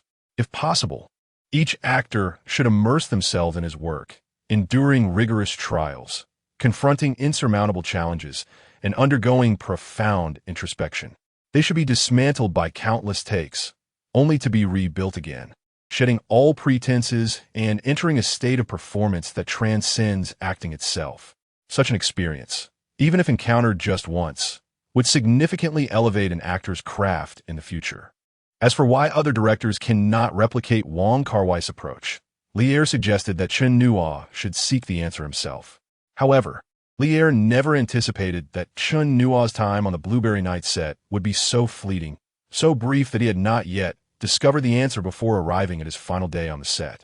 Ultimately, she gleaned the essence of love from those around her. Upon returning, she dialed Jeremy's number. When Chen Nuo answered the call, it was peculiar that his face bore no expression. Wong Kar-wai nearly called for a cut, but upon reflection, he felt fortunate that he had refrained from doing so at the last moment, for he was then able to witness the protagonist's dazzling performance. As Chen Nuo stepped out of the restaurant, trembling in the cold night air, he lit a cigarette. He inhaled deeply, stuffed his hands in his coat pockets, and began to scan the surroundings anxiously. This was a medium shot, capturing Chen Nuo and the restaurant behind him. Beyond that, the street before him was obscured, and no other sights were visible. In the frame, Chen Nuo shivered yet remained outside the restaurant, eager to see Elizabeth. He scrutinized every passerby with utmost diligence, examining them from head to toe, as if attempting to discern if any of them were the woman he awaited. For 3 full minutes, Chen Nuo searched for Elizabeth among the ebb and flow of pedestrians, all while under the watchful gaze of the crew. Wong Kar-wai saw nothing amiss. He even noted that Chen Nuo's scrutiny varied with each individual, as the people passing by were tall, short, stout, or slender, each distinct. Of course, they were different. There are no identical people in the world. Yet the question remained, where were the people? Outside the frame, the street lay desolate in the early morning, devoid of even a shadow. Dum, monkarai kurst invardli. Cut. Next. Then came Chen Nuo's final scene, yet another kiss. Chen Nuo was certain that this was a deliberate arrangement by Wong Kar-wai. The man in sunglasses was a crafty intellectual, perpetually scheming to evoke a sense of unease. Chen Nuo even suspected that Wong Kar-wai had long since discerned his relationship with Emma, feigning ignorance. It was indeed shameful. Emma, clad in a black leather jacket over a blue t-shirt, adorned with a red fuzzy hat, resembled a black rose blooming in the night. The moment Chen Nuo saw her, he smiled, instantly recognizing her uniqueness. His smile mirrored hers, a genuine, heartfelt grin.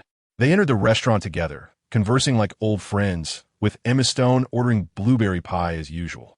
She noticed the jar that once held the keys was now empty, and her cheerful expression gradually turned serene. "You didn't keep the keys?" she inquired. Chen Nuo replied with a gentle smile. "No, I'm returning them to their owner. Do you want yours?" Emma Stone shook her head with a light laugh. "No, I don't need them anymore." They reminisced about the moments shared in this very restaurant a year prior, reflecting on their conversations and the unspoken truths that lingered between them. For instance, she had been here before leaving but hadn't entered. He, on the other hand, had left a blueberry pie each night since her departure, just in case she might unexpectedly return. They confided in one another, yet their gazes and expressions were evasive, concealing a secret that left them both trembling. Wong Kar-wai had advised Chen Nuo to kiss until he fell in love with her. But what comes after falling in love? Naturally, one continues to kiss her. Emma Stone appeared fatigued once more. Otherwise, how could she have rested her face on the bar, as if reliving yesterday? Chen Nuo leaned against the wall behind the bar, quietly observing her slumber. Darius Kanji's camera captured Chen Nuo's face from the side, focusing on his eyes. In that moment, his gaze had never been so resolute and courageous. It seemed as if he were releasing all his emotions at that instant. Under the warm, yellow light, those intense and vibrant feelings were almost palpable, not merely emotions but love itself. The next shot fell upon Emma Stone's face, her eyes closed, lips smeared with white cream. A shadow moved from off-screen, slowly enveloping her visage.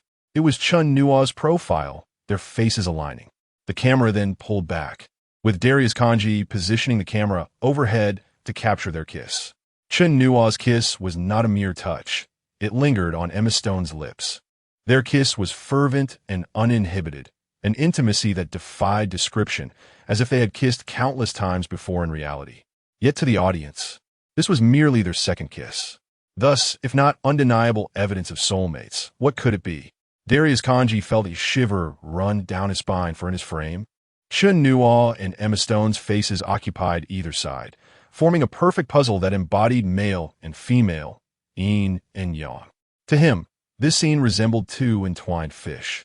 Yet in Wong Kar-wai's eyes, these young lovers were like a pair of intertwined mandarin ducks, lost in a passionate embrace. It was breathtakingly beautiful. Wong Kar-wai gazed at the scene, reluctant to call cut, and lingered for several seconds before, with great reluctance, uttering cut. The moment Chen Nuo rose, Emma Stone bit his lip, a strong and painful bite. Wong Kar-wai stood up from a monitor, swiftly entering the set, presenting him with a large bouquet of flowers, then embracing him tightly, patting his back with great fervor. "Nuo, you've worked hard. Your performance was exceptional." Thank you. Wong Kar-wai had once believed that, after In the Mood for Love, he would never again witness a pair of protagonists who complemented each other like Tony Leung and Maggie Cheung. But he was proven wrong. The chemistry between Chen Nuo and Emma Stone, enhanced by their differing skin tones, ignited a reaction that far surpassed that of Tony and Maggie, allowing the audience's imagination to stretch into uncharted realms. Not only today, but also during the scene a few days prior, when Chen Nuo stood on a stool to fix a light bulb, two men dining behind him suddenly erupted into a quarrel. In a swaying shot, Chen Nuo attempted to mediate a conflict, only to receive a punch that caused blood to stream from his nose. As he tilted his head back, dabbing the crimson substance with a tissue at the restaurant entrance, Emma Stone entered, also sporting a nosebleed. While tending to his injury, Chen Nuo inquired, "Did they hit you as well?" Emma, her gaze anxious and darting, replied, "No, I was robbed on the subway." Chen Nuo regarded her intently and remarked, "Isn't your beloved Mr. Porkchop residing nearby? Weren't you planning to reconcile with him?" "Yes, I just wanted to prepare myself first. I intended to disembark a few stops later, but ended up in the Bronx." The Bronx, known as a predominantly African-American neighborhood in New York, was where this girl, seeking to rekindle a romance with her ex-boyfriend, found herself lost in thought, only to be victimized. "Your preparation is rather unique," he observed. The conversation between them was chaotic and devoid of meaning, reminiscent of Wong Kar-wai's earlier films. In this scene, the performances of Emma Stone and Chen Nuo were bifurcated. Their lines and expressions felt almost disjointed. Though they spoke, It was evident to all that their minds were elsewhere. Astute viewers would understand that one should heed not the dialogue, but rather the nuances of their performances. Chen Nuo's gaze remained calm, profound, and laced with affection, while Emma Stone's eyes flickered, evasive and imbued with sorrow. As the scene drew to a close, the camera panned from left to right through the crevices of the bar's furniture. The composition was predominantly shrouded in darkness, with only a slender gap revealing the two figures. One could observe Emma Stone seated on the floor beneath the bar, weeping inconsolably in Chen Nuo's embrace. Wong Kar-wai chuckled, filled with satisfaction and a sense of pride. Unquestionably, this was the essence of his cinematic vision, a unique aesthetic that was unmistakably his own. The notions of rationality and logic were dismissed entirely. He silently commended himself 100 times over. Following Pierre's advice, he traveled to Shanghai, met with Chen Nuo, and heeded Chen Kursin's counsel, decisively choosing Chen Nuo and selecting a new leading lady. Wong Kar-wai felt remarkably astute. No wonder, when he visited the White Dragon King, he was told that to move westward would lead to death, while aligning with Zedong would bring life. Indeed, it proved true. Just as Kong Ji had recently visited his room for a chat, the conversation had shifted away from discussing Chen Nuo's merits or faults, no longer couched in sarcasm regarding the lead actress. Instead, subtle hints emerged, suggesting that this film represented his prime opportunity to reclaim the title of Best Director at Cannes. Monkarai concurred. He even contemplated that if this experimental endeavor were to fail, he would lose all hope in Hollywood, perhaps even in cinema itself. With utmost seriousness, he declared, "You must attend the premiere in May at Cannes. I am the chair of this year's jury, and I formally invite you. Your presence is essential." "Ah, I see. Wong Kar-wai, you're both the referee and the athlete, are you?" Chen Nuo. What on earth did your previous film turn out to be? Considering you have all the elements in your favor, yet it resulted in naught? Chen Nuo chuckled. "All right, I will certainly be there." Emma Stone sat nearby, smiling as she watched the exchange between the two, despite not comprehending a single word of their conversation. In a hushed tone, she leaned in, her voice husky and low. "If I truly win Best Actress, the first person I will thank is you. Do you know why?" Chen Nuo smiled back, gently blowing a breath into her ear. "Of course I do. Well then, farewell, Elizabeth. Farewell, Jeremy." Chapter 112. Audition for the Dark Knight. Los Angeles, the city of angels, the entertainment capital, often basked in radiant sunshine. There's an old adage that every day in LA is bright and sunny. Theoretically, from this day forth, he could claim to be a bona fide actor, ready to audition for roles in Hollywood. He would thereafter be eligible for any casting call and be protected by the union regarding performance duration, rights, and working conditions. This was the crucial first step towards any actor's success in Hollywood. The following morning, they set off at 8 a.m., facing the rising sun, to meet the Nolan brothers for an audition for a role starkly contrasting with the sunny disposition of Los Angeles. Chen Nuo had never harbored such intense ambition for a character. After deciding to compete with Heath Ledger for the role, he was resolutely determined to secure it, not merely because Ledger would tragically pass away, nor solely due to the fact that the role ultimately garnered an Oscar for Best Supporting Actor, and certainly not because of Nolan's involvement. It was simply that he was enamored with the character. Yet, it must be stated that any male audience member who has earnestly watched The Dark Knight would likely be entranced by Ledger's divine performance. And Chen Nuo was no exception. Otherwise, how could it be that over a decade later, someone would craft a brilliant biopic of the Joker? With the lead actor earning an Academy Award for Best Actor, it can only be said that any actor presented with such an opportunity would yearn to embrace the role. Moreover, Chen Nuo felt that transitioning directly from the melancholic art film, My Blueberry Nights, to auditioning for The Dark Knight was serendipitous. He was acutely aware of his current state. He had yet to shed the persona from My Blueberry Nights, emerging as a disillusioned soul from that somber narrative. He was impoverished, isolated, having witnessed countless joys and sorrows, and had discerned the stark contrasts of prosperity and desolation. He was devoid of love and lacked a beloved. He resembled a worm crawling through the underbelly of the metropolis, destined either to be devoured or to metamorphose into some grotesque creature. The Jeremy he was before encountering Elizabeth could be considered a prelude to the Joker. The only distinctions between them seemed to be age, a gash on his lip, the white powder on his face, and the catalyst for his transformation into a monster. In fact, the only role yet to be determined was the Joker. The notion of a 19-year-old Chinese boy replacing the illustrious Heath Ledger, who had delivered a remarkable performance in Brokeback Mountain, was utterly preposterous. However, as time passed, his demeanor softened. This was not due to Jonathan's endorsement or the boy's award-winning work. After all, that was merely a rough art film, which he had watched but gleaned little from, save for the realization that this boy was indeed a competent actor. This foundational competency was indispensable. Without it, further discussion was futile. The primary reason Nolan reconsidered his decision was that after several calls and a meeting, he recognized that Jonathan's assessment was indeed accurate. The filming of Brokeback Mountain had inflicted severe internal turmoil upon Ledger. During their meeting, Nolan discerned the almost frenzied glint in the young man's eyes. If he were to portray the Joker, Nolan believed it could potentially disrupt the fragile equilibrium within him, leading to an irreparable situation. While Nolan held the belief that the film superseded all else, and that if there were no options, he would have no recourse, it now appeared that a non-choice had emerged. So why not meet? Given Nolan's meticulous and earnest nature, this meeting would certainly not resemble a casual tea chat like with Wong Kar-wai.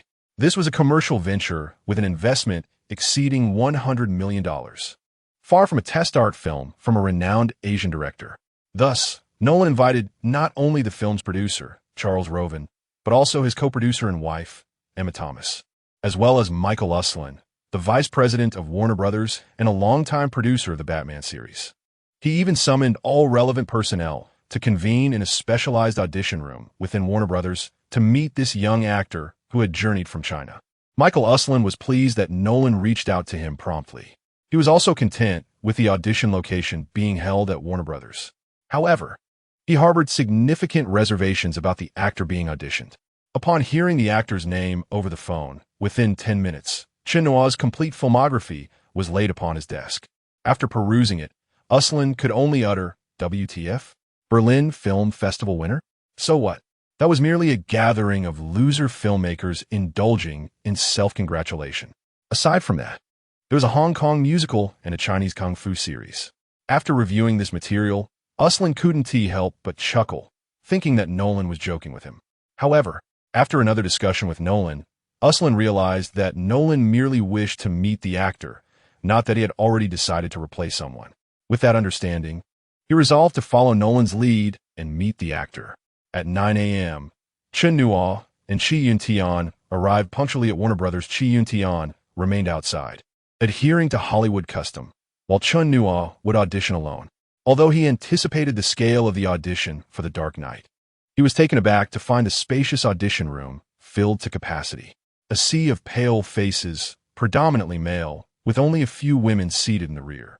This was quintessentially Hollywood. The front row was occupied by impeccably dressed white men, exuding an air of authority that momentarily rendered Chen Nuo, escorted by the receptionist into the room, somewhat stupefied. With so many attendees, it was impossible for each individual to be introduced. Therefore, Jonathan Nolan briefly introduced the actor to those present and highlighted several key figures in attendance. Following this, the still youthful Christopher Nolan invited Chen Nuo to take a seat in the front, preparing to commence the audition formally. Chen Nuo sat solitary before 30 individuals, akin to a scene from a Bruce Lee film. One yellow-skinned actor versus 30 white-skinned professionals, a palpable tension filling the air. The first to speak was Charles Roven, a burgeoning producer in Hollywood. Although his experience was still nascent, he would soon collaborate with Warner Brothers to produce several blockbuster hits, including Wonder Woman and Justice League. His career's successful inception was marked by this very film, The Dark Knight. At that moment, Roven was a tall, lean, middle-aged white man, around 40, donning tortoise-shell glasses through which his icy blue gaze scrutinized Chen Nuo. In a tone both detached and severe, he stated, "Chen, before we commence the audition, I would like you to provide us with a reason to justify watching your audition. After all, from various perspectives, you appear to fall short of our expectations for the Joker." Please elucidate why we should not consider this meeting a mere waste of our time. No pleasantries were observed. Charles Rovin's inquiry was direct and unrelenting. Such as Hollywood. An actor, regardless of the accolades he may have garnered beyond the confines of Hollywood, or the stature he holds as a superstar in his homeland, will find himself overlooked if he has not established his worth in this realm of La La Land. What relevance does politeness hold? Between you and courtesy lies a chasm of $100 million at the box office, especially when you hail from an underdeveloped China, particularly at the tender age of 19, and more so as a person of Asian descent, lacking the prowess of a martial arts icon, or even the allure of a seductive starlet. Do you truly believe you are entitled to engage in discussions of decorum with a producer from Warner? It is evident that Charles Rovin is not the only one perceiving this as a futile endeavor. Chapter 113. The arrival of His Excellency the Joker at this moment. What could Chen Nuo possibly say? He felt that no words could satisfy these disdainful individuals while maintaining his dignity. Unless, of course, he could one day approach this situation from a standpoint of strength and status, right? To suggest that one could perform a flower from nothing, to impress a room full of professionals, seemed absurd.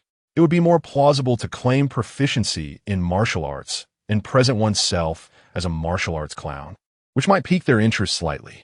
Christopher Nolan exchanged a glance with his wife, and then looked over at his brother, Jonathan. He turned to Michael Slan and said, "Michael, arrange for Chun. Let us see what he has to offer in terms of performance." Michael Slan, the vice president of Warner Brothers, chuckled and replied, "Christopher, you are wasting time. However, well, we're all seated here now." He then instructed the red-haired woman sitting in the back, Maggie, summon a few makeup artists from the company. Whatever he needs, accommodate him. Also, provide him with a private dressing room. Let us see what our Chinese boy will present to us shortly. All right, everyone, let's take a break and reconvene in an hour. Having just settled in, the sudden break left many staff members bemused. Some left the room, while others remained, discussing Chen Nuo's earlier performance. "That Chinese boy must be panicking. I bet he's crying for his mother," one remarked. "Haha, Richard, you are quite cruel. It's hardly his fault. Anyone in his position would feel lost," another responded. "Indeed. But I wonder what Christopher thinks. After all, it's the Joker. How could they possibly cast a Chinese actor? And how old is he? He looks like my nephew in middle school. Richard, you are such an arrogant scoundrel. However, I concur with your sentiment. The glory of winning Best Actor in Berlin won't aid him here in Hollywood. Actually, it might provide him a stepping stone, just as we are all setting aside our work to indulge in this charade. OMG, let us wrap this up. I have auditions to attend this afternoon." Aside from the murmurs of the staff, Emma Thomas was inquiring of her husband, "Chris, do you think that Chinese boy can deliver a performance akin to Heath Ledger?" Christopher Nolan shrugged, "Of course not. However, Jonathan believes he possesses potential. I, however, do not hold out much hope. I merely think he deserves a chance to audition. Regardless, the role of the Joker must be settled today. If it must be Heath Ledger, I hope it is a decision made collectively." Emma Thomas understood.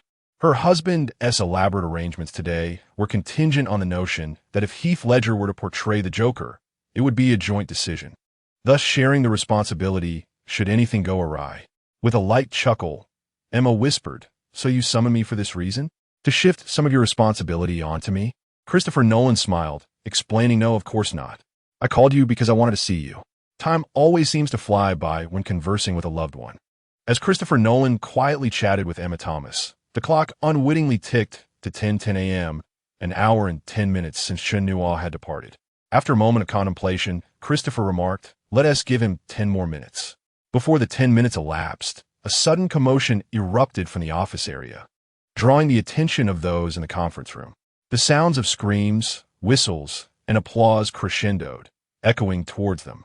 The atmosphere was akin to a plague spreading rapidly, culminating in a raucous uproar that seemed to engulf their entire floor, with countless voices exclaiming "OMG" and "Jesus."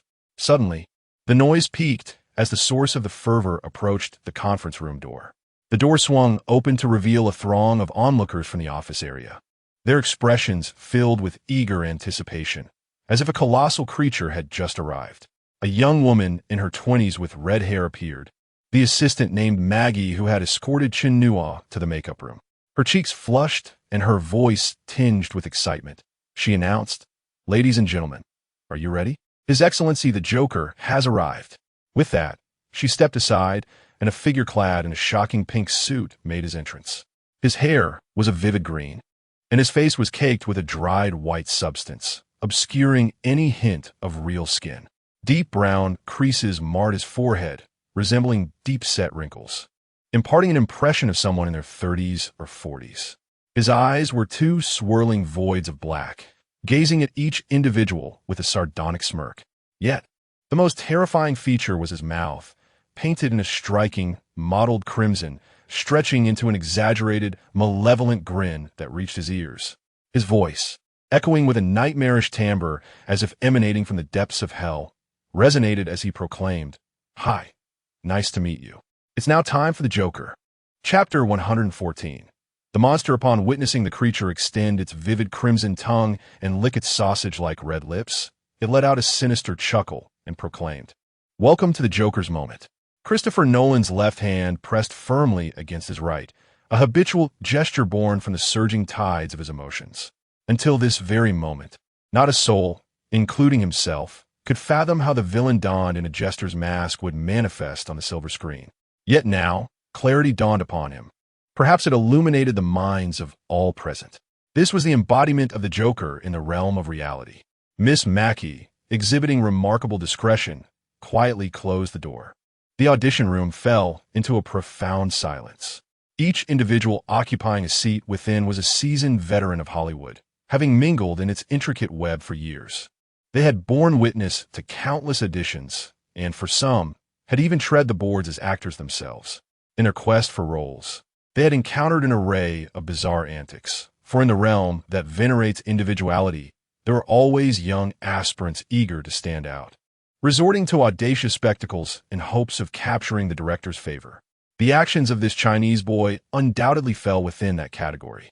However, every pair of eyes in the room fixated intently on Chen Nuo's visage as though it held the key to an expansive treasure trove. Michael Slane observed Chen Nuo with a mental reminder that this was merely the boy's portrayal, just another youthful stratagem aimed at garnering attention. What was the significance? Nothing of great import. During his tenure as a casting director, he had witnessed such theatrics thousands of times. This was merely one instance among many. Indeed, it was striking, and he felt a genuine urge to applaud. Yet, reality betrayed him. He remained frozen in his seat, paralyzed by the Joker's penetrating gaze. Michael Slane was acutely aware that it was all a mere illusion, yet an unsettling chill crept into his heart. Were it not for Nolan's silence, he might have already summoned security. He could swear to the heavens that this Chinese lad could very well be a cynical, psychopathic fiend, infiltrating Warner Brothers under the guise of an audition to orchestrate something globally shocking, perhaps even eliminating him, the esteemed vice president of Warner Brothers. Such an event would surely dominate the headlines. Michael Slane forced a smile, intending to utter something, but his throat felt parched, rendering him speechless. Fortunately, at that moment, Charles Roven interjected, his formerly icy blue eyes now radiating warmth, revealing a simmering excitement within. He turned to Chen Nuo and remarked, "Chen, you truly astonish each of us." "Chen? Who is Chen?" The Joker licked his grotesque lips, exclaiming with a shrill laugh, infused with malice, "I see now. Have you mistaken me for someone else?" With a dance-like gait, the Joker advanced 2 steps toward Michael Slane and Charles Roven, then leapt onto the desk before them. He propped one leg up, casually swaying his foot, the pointed toe of his shoe resembling a venomous mamba, hissing as if yearning to strike. His ghastly grin appeared particularly parched, compelling him to incessantly lick his scarlet tongue around his mouth, and his voice grew increasingly peculiar, sharp and gasping, as if yearning for or suppressing something. He gazed at the frozen Warner executive and emitted a guttural sound. "Michael, is it? Would you like to play a game with me?" Jonathan Nolan had remained silent throughout the audition. At this juncture, he leaned closer to his brother's ear and whispered, "From the moment I laid eyes on him, I knew this boy was precisely what we sought." Christopher Nolan maintained his composure. Yet, I swear to the divine, the astonishment brewing within him rivaled that of any individual in the room. He observed Charles Roven's fervent gaze fixed upon the Joker's face, akin to that of a connoisseur beholding a priceless artifact. He understood the sentiment. Before this boy had adorned himself in such a manner, they had deliberated extensively with various professionals on the essence of the Joker. The character was too iconic to be rendered carelessly. He transcended the confines of Batman's comics, having appeared in previous cinematic portrayals and even symbolized a classic figure within Western circuses. So entrenched in popular culture that the mention of a Joker immediately conjured images of bright red wigs and comical masks. However, Nolan did not aspire to create a circus clown, nor did he wish to replicate the grotesque caricature from earlier comics or films.